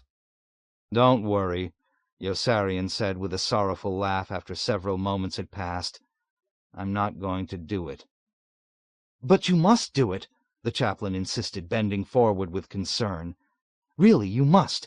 I had no right to influence you. I really had no right to say anything." "You didn't influence me." Yossarian hauled himself over onto his side and shook his head in solemn mockery. "Christ, Chaplain, can you imagine that for a sin? Saving Colonel Cathcart's life. That's the one crime I don't want on my record." The chaplain returned to the subject with caution. "What will you do instead? You can't let them put you in prison." "I'll fly more missions. Or maybe I really will desert and let them catch me. They probably would." "And they'd put you in prison. You don't want to go to prison." "Then I'll just keep flying missions until the war ends, I guess. Some of us have to survive." "But you might get killed." "Then I guess I won't fly any more missions." "What will you do?" "I don't know." "Will you let them send you home?" "I don't know. Is it hot out? It's very warm in here." "It's very cold out," the chaplain said. "You know," Yossarian remembered, "a very funny thing happened. Maybe I dreamed it. I think a strange man came in here before and told me he's got my pal. I wonder if I imagined it." "I don't think you did," the chaplain informed him. "You started to tell me about him when I dropped in earlier." Then he really did say it. "We've got your pal, buddy," he said. "We've got your pal." He had the most malignant manner I ever saw. I wonder who my pal is. "I like to think that I'm your pal, Yossarian," the chaplain said with humble sincerity. "And they certainly have got me. They've got my number, and they've got me under surveillance, and they've got me right where they want me. That's what they told me at my interrogation." "No, I don't think it's you he meant," Yossarian decided. "I think it must be someone like Nately or Dunbar. You know, someone who was killed in the war, like Clevenger, or Dobbs, Kid Sampson, or McWatt." Yossarian emitted a startled gasp and shook his head. "I just realized it," he exclaimed. "They've got all my pals, haven't they? The only ones left are me and Hungry Joe." He tingled with dread as he saw the chaplain's face go pale. "Chaplain, what is it?" "Hungry Joe was killed." "God, no! On a mission?" "He died in his sleep while having a dream. They found a cat on his face." "Poor bastard," Yossarian said, and began to cry, hiding his tears in the crook of his shoulder. The chaplain left without saying goodbye. Yossarian ate something and went to sleep. A hand shook him awake in the middle of the night. He opened his eyes and saw a thin, mean man in a patient's bathrobe and pajamas who looked at him with a nasty smirk and jeered, "We've got your pal, buddy. We've got your pal." Yossarian was unnerved. "What the hell are you talking about?" he pleaded in incipient panic. "You'll find out, buddy. You'll find out." Yossarian lunged for his tormentor's throat with one hand, but the man glided out of reach effortlessly and vanished into the corridor with a malicious laugh. Yossarian lay there trembling with a pounding pulse. He was bathed in icy sweat. He wondered who his pal was. It was dark in the hospital and perfectly quiet. He had no watch to tell him the time. He was wide awake, and he knew he was a prisoner in one of those sleepless, bedridden nights that would take an eternity to dissolve into dawn. A throbbing chill oozed up his legs. He was cold, and he thought of Snowden, who had never been his pal, but was a vaguely familiar kid who was badly wounded and freezing to death in the puddle of harsh yellow sunlight splashing into his face through the side gun port, when Yossarian crawled into the rear section of the plane over the bomb bay, after Dobbs had beseeched him on the intercom to help the gunner, please help the gunner. Yossarian's stomach turned over when his eyes first beheld the macabre scene. He was absolutely revolted, and he paused in fright a few moments before descending, crouched on his hands and knees in the narrow tunnel over the bomb bay beside the sealed corrugated carton containing the first aid kit. Snowden was lying on his back on the floor with his legs stretched out, still burdened cumbersomely by his flak suit, his flak helmet, his parachute harness, and his Mae West. Not far away on the floor lay the small tail gunner in a dead faint. The wound Yossarian saw was in the outside of Snowden's thigh, as large and deep as a football, it seemed. It was impossible to tell where the shreds of his saturated coveralls ended and the ragged flesh began. There was no morphine in the first aid kit, no protection for Snowden against pain but the numbing shock of the gaping wound itself. The 12 syrettes of morphine had been stolen from their case and replaced by a cleanly lettered note that said, "What's good for M&M Enterprises is good for the country. Milo Minderbinder." Yossarian swore at Milo and held 2 aspirins out to ashen lips unable to receive them. But first he hastily drew a tourniquet around Snowden's thigh, because he could not think what else to do in those first tumultuous moments when his senses were in turmoil, when he knew he must act competently at once, and feared he might go to pieces completely. Snowden watched him steadily, saying nothing. No artery was spurting, but Yossarian pretended to absorb himself entirely into the fashioning of a tourniquet, because applying a tourniquet was something he did know how to do. He worked with simulated skill and composure, feeling Snowden's lackluster gaze resting upon him. He recovered possession of himself before the tourniquet was finished, and loosened it immediately to lessen the danger of gangrene. His mind was clear now, and he knew how to proceed. He rummaged through the first-aid kit for scissors. "I'm cold," Snowden said softly. "I'm cold." "You're going to be all right, kid," Yossarian reassured him with a grin. "You're going to be all right." "I'm cold," Snowden said again in a frail, childlike voice. "I'm cold." "There, there," Yossarian said, because he did not know what else to say. "There, there." "I'm cold," Snowden whimpered. "I'm cold." "There, there. There, there." Yossarian was frightened and moved more swiftly. He found a pair of scissors at last, and began cutting carefully through Snowden's coveralls high up above the wound, just below the groin. He cut through the heavy gabardine cloth all the way around the thigh in a straight line. The tiny tail gunner woke up while Yossarian was cutting with the scissors, saw him, and fainted again. Snowden rolled his head to the other side of his neck in order to stare at Yossarian more directly. A dim, sunken light glowed in his weak and listless eyes. Yossarian, puzzled, tried not to look at him. He began cutting downward through the coveralls along the inside seam. The yawning wound, was that a tube of slimy bone he saw running deep inside the gory scarlet flow behind the twitching, startling fibers of weird muscle? Was dripping blood in several trickles, like snow melting on eaves, but viscous and red, already thickening as it dropped. Yossarian kept cutting through the coveralls to the bottom and peeled open the severed leg of the garment. It fell to the floor with a plop, exposing the hem of khaki undershorts that were soaking up blotches of blood on one side as though in thirst. Yossarian was stunned at how waxen and ghastly Snowden's bare leg looked, how loathsome, how lifeless and esoteric the downy, fine, curled blonde hairs on his odd white shin and calf. The wound, he saw now, was not nearly as large as a football, but as long and wide as his hand, and too raw and deep to see into clearly. The raw muscles inside twitched like live hamburger meat.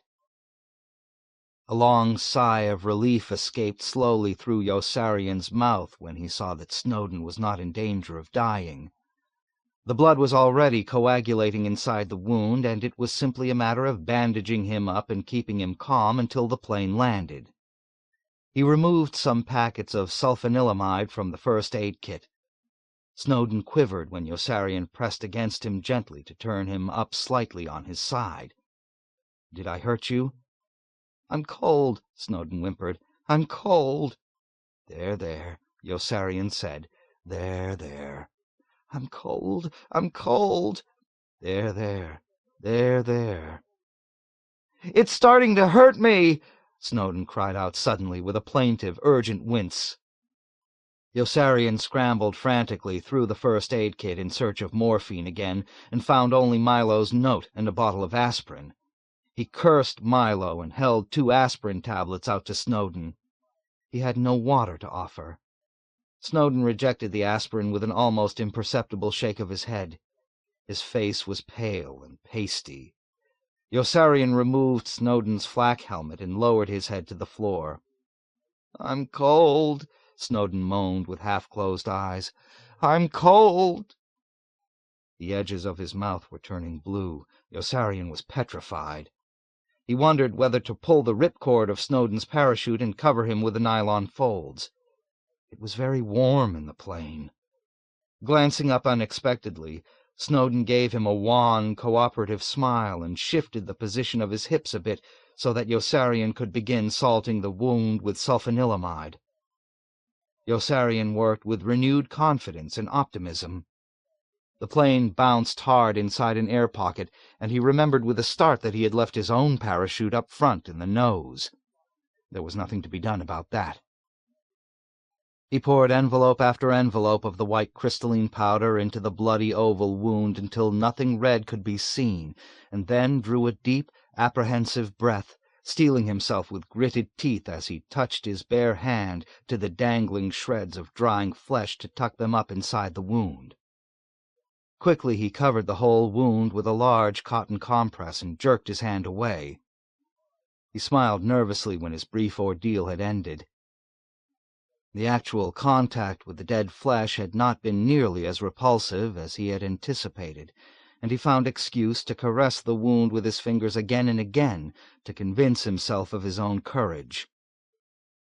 Next he began binding the compress in place with a roll of gauze. The second time around Snowden's thigh with a bandage, he spotted the small hole on the inside through which the piece of flak had entered, a round, crinkled wound the size of a quarter, with blue edges and a black core inside where the blood had crusted. Yossarian sprinkled this one with sulfanilamide too, and continued unwinding the gauze around Snowden's leg until the compress was secure. Then he snipped off the roll with the scissors and slit the end down the center. He made the whole thing fast with a tidy square knot. It was a good bandage, he knew, and he sat back on his heels with pride, wiping the perspiration from his brow, and grinned at Snowden with spontaneous friendliness. "I'm cold," Snowden moaned. "I'm cold." "You're going to be all right, kid," Yossarian assured him, patting his arm comfortingly.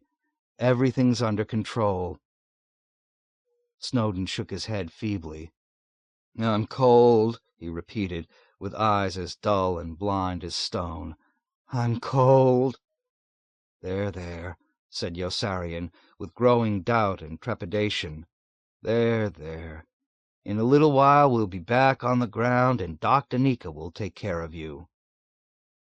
But Snowden kept shaking his head and pointed at last, with just the barest movement of his chin, down toward his armpit.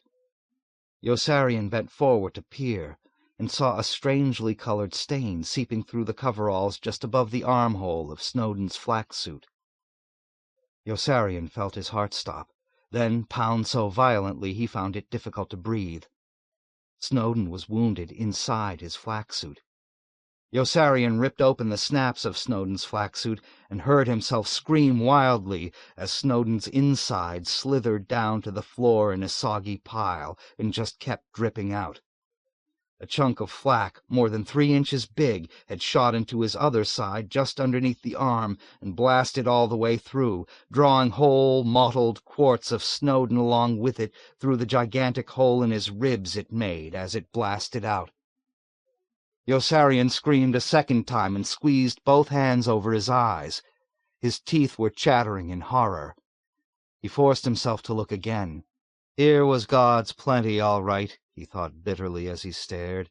Liver, lungs, kidneys, ribs, stomach, and bits of the stewed tomatoes Snowden had eaten that day for lunch. Yossarian hated stewed tomatoes and turned away dizzily and began to vomit, clutching his burning throat. The tail gunner woke up while Yossarian was vomiting, saw him, and fainted again. Yossarian was limp with exhaustion, pain, and despair when he finished. He turned back weakly to Snowden, whose breath had grown softer and more rapid, and whose face had grown paler. He wondered how in the world to begin to save him. "I'm cold," Snowden whimpered. "I'm cold." There, Yossarian mumbled mechanically in a voice too low to be heard. There. Yossarian was cold too, and shivering uncontrollably. He felt goose pimples clacking all over him as he gazed down despondently at the grim secret Snowden had spilled all over the messy floor. It was easy to read the message in his entrails. Man was matter. That was Snowden's secret. Drop him out a window and he'll fall. Set fire to him and he'll burn. Bury him and he'll rot like other kinds of garbage. The spirit gone, man is garbage. That was Snowden's secret. Ripeness was all. "I'm cold," Snowden said. "I'm cold." There, said Yossarian. There. He pulled the ripcord of Snowden's parachute and covered his body with the white nylon sheets. "I'm cold." There. 42. Yossarian. "Colonel Corn says," said Major Danby to Yossarian with a prissy, gratified smile, "that the deal is still on. Everything is working out fine." "No, it isn't." "Oh, yes, indeed," Major Danby insisted benevolently.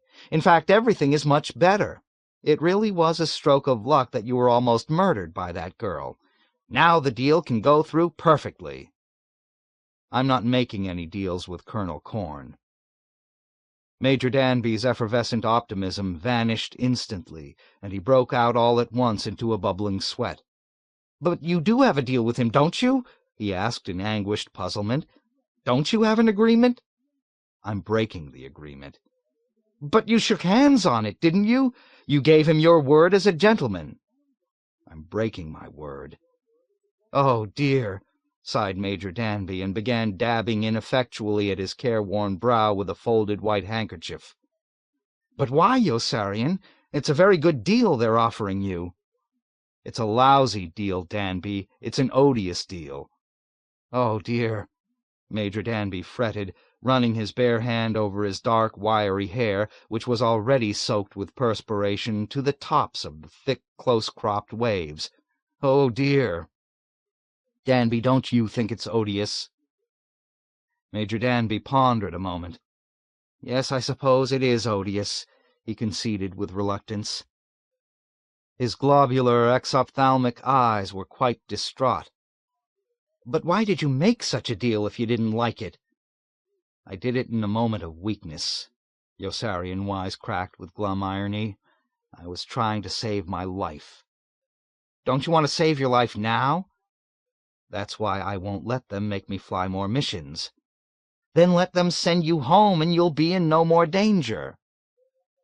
"Let them send me home because I flew more than 50 missions," Yossarian said, "and not because I was stabbed by that girl or because I've turned into such a stubborn son of a bitch." Major Danby shook his head emphatically in sincere and bespectacled vexation. "They'd have to send nearly every man home if they did that. Most of the men have more than 50 missions. Colonel Cathcart couldn't possibly requisition so many inexperienced replacement crews at one time without causing an investigation. He's caught in his own trap. That's his problem." No, Yossarian," Major Danby disagreed solicitously. "It's your problem. Because if you don't go through with the deal, they're going to institute court-martial proceedings as soon as you sign out of the hospital." Yossarian thumbed his nose at Major Danby and laughed with smug elation. "The hell they will. Don't lie to me, Danby. They wouldn't even try." "But why wouldn't they?" inquired Major Danby, blinking with astonishment. "Because I've really got them over a barrel now. There's an official report that says I was stabbed by a Nazi assassin trying to kill them. They'd certainly look silly trying to court-martial me after that." "But, Yossarian," Major Danby exclaimed, "there's another official report that says you were stabbed by an innocent girl in the course of extensive black market operations involving acts of sabotage and the sale of military secrets to the enemy." Yossarian was taken back severely with surprise and disappointment. "Another official report?" "Yossarian, they can prepare as many official reports as they want and choose whichever ones they need on any given occasion. Didn't you know that?" "Oh, dear," Yossarian murmured in heavy dejection, the blood draining from his face. "Oh, dear." Major Danby pressed forward avidly with a look of vulturous well-meaning. "Yossarian, do what they want, and let them send you home. It's best for everyone that way." "It's best for Cathcart, Corn, and me, not for everyone." "For everyone," Major Danby insisted. "It will solve the whole problem." "Is it best for the men in the group who will have to keep flying more missions?" Major Danby flinched and turned his face away uncomfortably for a second. "Yossarian," he replied, "it will help nobody if you force Colonel Cathcart to court-martial you and prove you guilty of all the crimes with which you'll be charged. You will go to prison for a long time, and your whole life will be ruined." Yossarian listened to him with a growing feeling of concern. "What crimes will they charge me with?" "Incompetence over Ferrara, insubordination, refusal to engage the enemy in combat when ordered to do so, and desertion." Yossarian sucked his cheeks in soberly. "They could charge me with all that, could they? They gave me a medal for Ferrara. How could they charge me with incompetence now? Aarfy will swear that you and McWatt lied in your official report." "I'll bet the bastard would." "They will also find you guilty," Major Danby recited, "of rape, extensive black market operations, acts of sabotage, and the sale of military secrets to the enemy." "How will they prove any of that? I never did a single one of those things." "But they have witnesses who will swear you did. They can get all the witnesses they need simply by persuading them that destroying you is for the good of the country. And in a way it would be for the good of the country." "In what way?" Yossarian demanded, rising up slowly on one elbow with bridling hostility. Major Danby drew back a bit and began mopping his forehead again.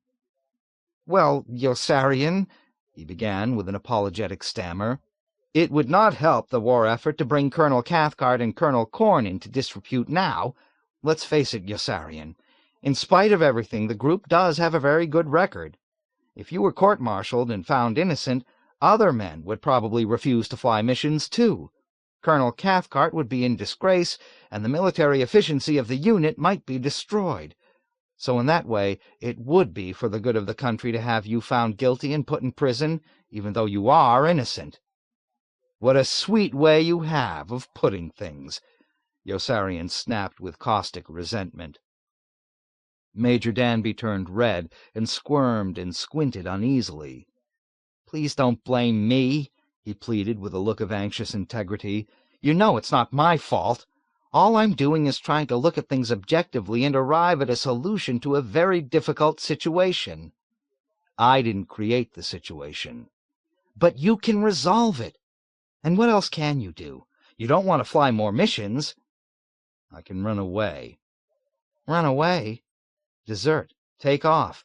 I can turn my back on the whole damned mess and start running." Major Danby was shocked. "Where to? Where could you go?" "I could get to Rome easily enough, and I could hide myself there." "And live in danger every minute of your life that they would find you? No, no, no, no, Yossarian, that would be a disastrous and ignoble thing to do. Running away from problems never solved them. Please believe me, I am only trying to help you." "That's what that kind detective said before he decided to jab his thumb into my wound," Yossarian retorted sarcastically. "I am not a detective," Major Danby replied with indignation, his cheeks flushing again. "I'm a university professor with a highly developed sense of right and wrong, and I wouldn't try to deceive you. I wouldn't lie to anyone." "What would you do if one of the men in the group asked you about this conversation?" "I would lie to him." Yossarian laughed mockingly, and Major Danby, despite his blushing discomfort, leaned back with relief, as though welcoming the respite Yossarian's changing mood promised. Yossarian gazed at him with a mixture of reserved pity and contempt.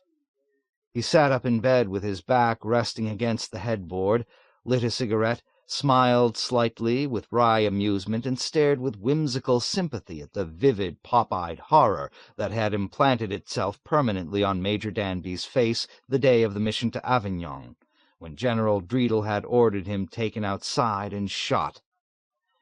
The startled wrinkles would always remain like deep black scars, and Yossarian felt sorry for the gentle, moral, middle-aged idealist, as he felt sorry for so many people whose shortcomings were not large and whose troubles were light. With deliberate amiability he said, "Danby, how can you work along with people like Cathcart and Corn? Doesn't it turn your stomach?"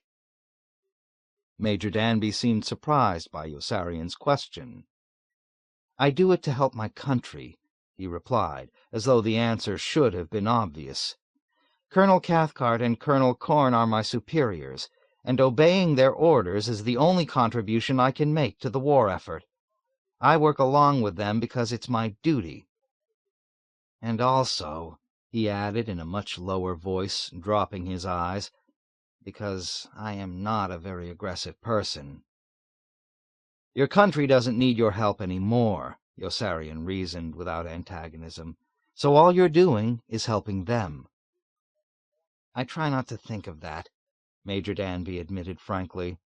"I try to concentrate on only the big result and to forget that they are succeeding too. I try to pretend that they are not significant." "That's my trouble, you know," Yossarian mused sympathetically, folding his arms. "Between me and every ideal, I always find Scheisskopfs, Peckems, Corns, and Cathcarts, and that sort of changes the ideal." "You must try not to think of them," Major Danby advised affirmatively, "and you must never let them change your values. Ideals are good, but people are sometimes not so good. You must try to look up at the big picture." Yossarian rejected the advice with a skeptical shake of his head. "When I look up, I see people cashing in. I don't see heaven or saints or angels. I see people cashing in on every decent impulse in every human tragedy." "But you must try not to think of that," Major Danby insisted, "and you must try not to let it upset you." "Oh, it doesn't really upset me. What does upset me, though, is that they think I'm a sucker. They think that they're smart and that the rest of us are dumb. And you know, Danby, the thought occurs to me right now for the first time that maybe they're right." "But you must try not to think of that, too," argued Major Danby. "You must think only of the welfare of your country and the dignity of man." "Yeah," said Yossarian. "I mean it, Yossarian. This is not World War I. You must never forget that we're at war with aggressors who would not let either one of us live if they won." "I know that," Yossarian replied tersely, with a sudden surge of scowling annoyance. "Christ, Danby, I earned that medal I got, no matter what their reasons were for giving it to me. I've flown 70 goddamn combat missions. Don't talk to me about fighting to save my country. I've been fighting all along to save my country. Now I'm going to fight a little to save myself. The country's not in danger anymore, but I am." "The war's not over yet. The Germans are driving toward Antwerp." "The Germans will be beaten in a few months, and Japan will be beaten a few months after that. If I were to give up my life now, it wouldn't be for my country. It would be for Cathcart and Corn. So I'm turning my bomb sight in for the duration. From now on, I'm thinking only of me." Major Danby replied indulgently with a superior smile, "But, Yossarian, suppose everyone felt that way." "Then I'd certainly be a damned fool to feel any other way, wouldn't I?" Yossarian sat up straighter, with a quizzical expression. "You know, I have a queer feeling that I've been through this exact conversation before with someone. It's just like the Chaplain's sensation of having experienced everything twice." "The Chaplain wants you to let them send you home," Major Danby remarked. "The Chaplain can jump in the lake." "Oh, dear," Major Danby sighed, shaking his head in regretful disappointment. "He's afraid he might have influenced you." "He didn't influence me. You know what I might do? I might stay right here in this hospital bed and vegetate. I could vegetate very comfortably right here and let other people make the decisions." "You must make decisions," Major Danby disagreed. "A person can't live like a vegetable." "Why not?" A distant, warm look entered Major Danby's eyes. It must be nice to live like a vegetable, he conceded wistfully.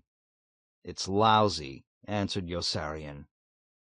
No, it must be very pleasant to be free from all this doubt and pressure, insisted Major Danby.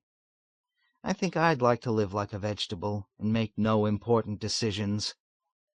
What kind of vegetable, Danby? A cucumber or a carrot. What kind of cucumber? A good one or a bad one? Oh, a good one, of course. They'd cut you off in your prime and slice you up for a salad. Major Danby's face fell. A poor one, then. They'd let you rot and use you for fertilizer to help the good ones grow. I guess I don't want to live like a vegetable, then, said Major Danby with a smile of sad resignation. Danby, must I really let them send me home? Yossarian inquired of him seriously. Major Danby shrugged. It's a way to save yourself. It's a way to lose myself, Danby. You ought to know that. You could have lots of things you want. I don't want lots of things I want, Yossarian replied, and then beat his fist down against the mattress in an outburst of rage and frustration. God damn it, Danby, I've got friends who were killed in this war. I can't make a deal now. Getting stabbed by that bitch was the best thing that ever happened to me. Would you rather go to jail? Would you let them send you home? Of course I would, Major Danby declared with conviction. Certainly I would, he added a few moments later in a less positive manner. Yes, I suppose I would let them send me home if I were in your place, he decided uncomfortably after lapsing into troubled contemplation. Then he threw his face sideways disgustedly in a gesture of violent distress and blurted out, "Oh, yes, of course I'd let them send me home. But I'm such a terrible coward I couldn't really be in your place." "But suppose you weren't a coward," Yossarian demanded, studying him closely. "Suppose you did have the courage to defy somebody." "Then I wouldn't let them send me home," Major Danby vowed emphatically with vigorous joy and enthusiasm. "But I certainly wouldn't let them court-martial me." "Would you fly more missions?" "No, of course not. That would be total capitulation, and I might be killed." "Then you'd run away?" Major Danby started to retort with proud spirit and came to an abrupt stop, his half-open jaw swinging closed dumbly. He pursed his lips in a tired pout. "I guess there just wouldn't be any hope for me then, would there?" His forehead and protuberant white eyeballs were soon glistening nervously again. He crossed his limp wrists in his lap and hardly seemed to be breathing as he sat with his gaze drooping toward the floor in acquiescent defeat. Dark, steep shadows slanted in from the window. Yossarian watched him solemnly, and neither of the two men stirred at the rattling noise of a speeding vehicle skidding to a stop outside, and the sound of racing footsteps pounding toward the building in haste. "Yes, there's hope for you," Yossarian remembered with a sluggish flow of inspiration. "Milo might help you. He's bigger than Colonel Cathcart, and he owes me a few favors." Major Danby shook his head and answered tonelessly, "Milo and Colonel Cathcart are pals now. He made Colonel Cathcart a vice president and promised him an important job after the war." "Then ex-PFC Wintergreen will help us," Yossarian exclaimed. "He hates them both, and this will infuriate him." Major Danby shook his head bleakly again. "Milo and ex-PFC Wintergreen merged last week. They're all partners now in M&M Enterprises." "Then there is no hope for us, is there?" "No hope." "No hope at all, is there?" "No hope at all," Major Danby conceded. He looked up after a while with a half-formed notion. "Wouldn't it be nice if they could disappear us the way they disappeared the others and relieve us of all these crushing burdens?" Yossarian said no. Major Danby agreed with a melancholy nod, lowering his eyes again, and there was no hope at all for either of them, until footsteps exploded in the corridor suddenly, and the chaplain, shouting at the top of his voice, came bursting into the room with the electrifying news about ore, so overcome with hilarious excitement that he was almost incoherent for a minute or two. Tears of great elation were sparkling in his eyes, and Yossarian leaped right out of bed with an incredulous yelp when he finally understood. "Sweden?" he cried. "Ore!" cried the chaplain. "Ore!" cried Yossarian.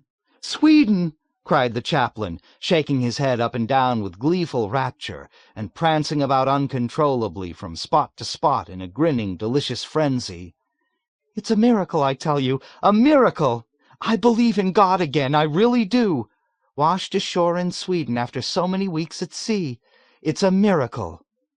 "Washed ashore, hell!" Yossarian declared, jumping all about also and roaring in laughing exultation at the walls, the ceiling, the chaplain, and Major Danby. "He didn't wash ashore in Sweden. He rode there. He rode there, chaplain. He rode there." "Rode there?" "He planned it that way. He went to Sweden deliberately." "Well, I don't care," the chaplain flung back with undiminished zeal. "It's still a miracle of human intelligence and human endurance. Look how much he accomplished." The chaplain clutched his head with both hands and doubled over in laughter. "Can't you just picture him?" he exclaimed with amazement. "Can't you just picture him in that yellow raft, paddling through the Straits of Gibraltar at night with that tiny little blue oar? With that fishing line trailing out behind him, eating raw codfish all the way to Sweden, and serving himself tea every afternoon." "I can just see him!" cried the chaplain, pausing a moment in his celebration to catch his breath. "It's a miracle of human perseverance, I tell you, and that's just what I'm going to do from now on. I'm going to persevere. Yes, I'm going to persevere." "He knew what he was doing every step of the way," Yossarian rejoiced, holding both fists aloft triumphantly, as though hoping to squeeze revelations from them. He spun to a stop, facing Major Danby. "Danby, you dope! There is hope after all, can't you see? Even Clevenger might be alive somewhere in that cloud of his, hiding inside until it's safe to come out." "What are you talking about?" Major Danby asked in confusion. "What are you both talking about?" "Bring me apples, Danby, and chestnuts too. Run, Danby, run! Bring me crab apples and horse chestnuts before it's too late, and get some for yourself." "Horse chestnuts? Crab apples? What in the world for?" "To pop into our cheeks, of course!" Yossarian threw his arms up into the air in a gesture of mighty and despairing self-recrimination. "Oh, why didn't I listen to him? Why wouldn't I have some faith?" "Have you gone crazy?" Major Danby demanded with alarm and bewilderment. "Yossarian, will you please tell me what you were talking about?"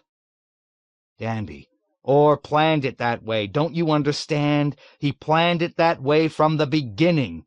He even practiced getting shot down. He rehearsed for it on every mission he flew, and I wouldn't go with him. Oh, why wouldn't I listen? He invited me along, and I wouldn't go with him.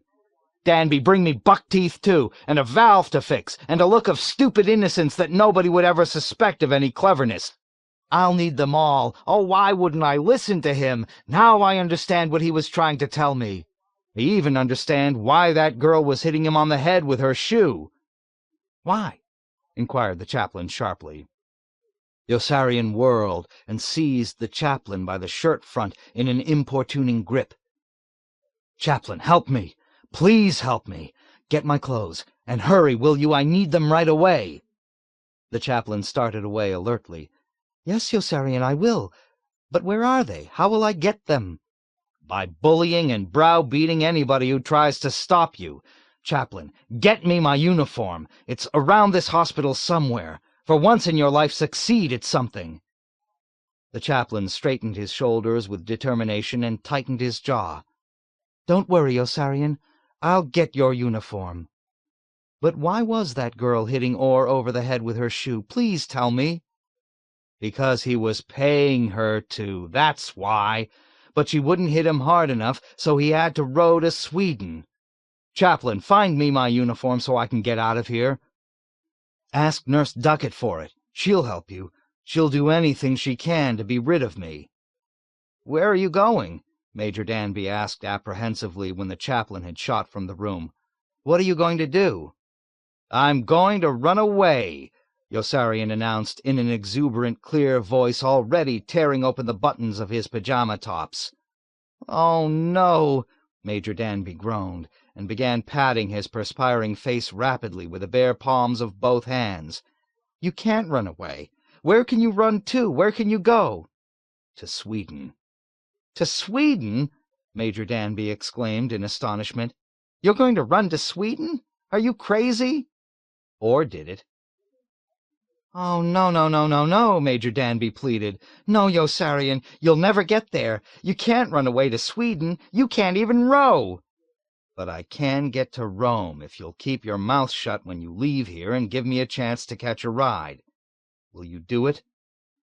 "But they'll find you," Major Danby argued desperately, "and bring you back and punish you even more severely."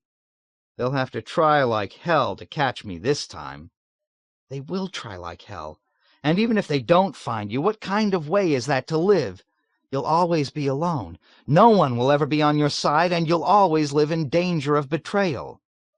"I live that way now." "But you can't just turn your back on all your responsibilities and run away from them," Major Danby insisted. "It's such a negative move. It's escapist." Yossarian laughed with buoyant scorn and shook his head. "I'm not running away from my responsibilities. I'm running to them. There's nothing negative about running away to save my life. You know who the escapists are, don't you, Danby? Not me and Orr." "Chaplain, please talk to him, will you? He's deserting. He wants to run away to Sweden." "Wonderful!" cheered the chaplain, proudly throwing on the bed a pillowcase full of Yossarian's clothing.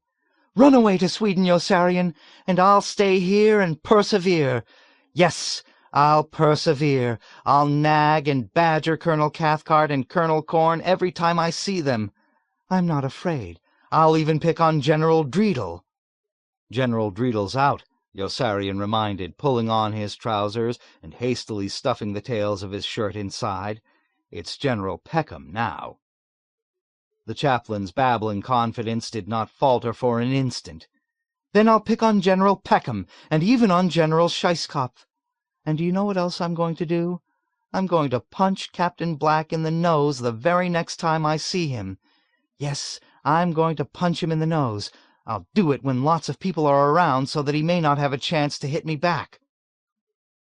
"Have you both gone crazy?"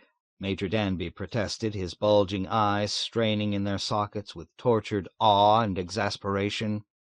"Have you both taken leave of your senses? Yossarian, listen." "It's a miracle, I tell you," the chaplain proclaimed, seizing Major Danby about the waist and dancing him around with his elbows extended for a waltz. "A real miracle. If Orr could row to Sweden, then I can triumph over Colonel Cathcart and Colonel Corn, if I only persevere." "Chaplain, will you please shut up?" Major Danby entreated politely, pulling free and patting his perspiring brow with a fluttering motion. He bent toward Yossarian, who was reaching for his shoes. "What about Colonel—" "I couldn't care less." "But this may To hell with them both. This may actually help them," Major Danby persisted stubbornly. "Have you thought of that?" "Let the bastards thrive for all I care, since I can't do a thing to stop them but embarrass them by running away. I've got responsibilities of my own now, Danby. I've got to get to Sweden." "You'll never make it. It's impossible. It's almost a geographical impossibility to get there from here." "Hell, Danby, I know that. But at least I'll be trying. There's a young kid in Rome whose life I'd like to save if I can find her. I'll take her to Sweden with me if I can find her. So it isn't all selfish, is it?" "It's absolutely insane. Your conscience will never let you rest." "God bless it," Yossarian laughed. "I wouldn't want to live without strong misgivings. Right, Chaplain?" "I'm going to punch Captain Black right in the nose the next time I see him," gloried the chaplain, throwing 2 left jabs in the air and then a clumsy haymaker. "Just like that." "What about the disgrace?" demanded Major Danby. "What disgrace? I'm in more disgrace now." Yossarian tied a hard knot in the second shoelace and sprang to his feet. "Well, Danby, I'm ready. What do you say? Will you keep your mouth shut and let me catch a ride?" Major Danby regarded Yossarian in silence with a strange, sad smile. He had stopped sweating and seemed absolutely calm. "What would you do if I did try to stop you?" he asked with rueful mockery. "Beat me up?" Yossarian reacted to the question with hurt surprise. "No, of course not. Why do you say that?" "I will beat you up," boasted the chaplain, dancing up very close to Major Danby and shadow-boxing. "You and Captain Black, and maybe even Corporal Whitcomb." "Wouldn't it be wonderful if I found I didn't have to be afraid of Corporal Whitcomb any more?" "Are you going to stop me?" Yossarian asked Major Danby, and gazed at him steadily. Major Danby skipped away from the chaplain and hesitated a moment longer. "No, of course not," he blurted out, and suddenly was waving both arms toward the door in a gesture of exuberant urgency. "Of course I won't stop you. Go, for God's sake, and hurry. Do you need any money?" "I have some money." "Well, here's some more." With fervent, excited enthusiasm, Major Danby pressed a thick wad of Italian currency upon Yossarian, and clasped his hand in both his own, as much to still his own trembling fingers as to give encouragement to Yossarian. "It must be nice to be in Sweden now," he observed yearningly. "The girls are so sweet, and the people are so advanced." "Goodbye, Yossarian," the chaplain called, "and good luck. I'll stay here and persevere, and we'll meet again when the fighting stops." "So long, Chaplain." "Thanks, Danby." "How do you feel, Yossarian?" "Fine." "No, I'm very frightened." "That's good," said Major Danby. "It proves you're still alive. It won't be fun." Yossarian started out. "Yes, it will." "I mean it, Yossarian. You'll have to keep on your toes every minute of every day. They'll bend heaven and earth to catch you." "I'll keep on my toes every minute." "You'll have to jump." "I'll jump." "Jump!" Major Danby cried. Yossarian jumped. Nately's whore was hiding just outside the door. The knife came down, missing him by inches, and he took off. End of Catch-22 by Joseph Heller. Read by Gary Tells in the studios of Potomac Talking Book Services, Incorporated for the Library of Congress, September 1999. Published by Simon & Schuster, Rockefeller Center, 1230 Avenue of the Americas, New York, New York 10020. Further reproduction or distribution in other than a specialized format is prohibited. End of book.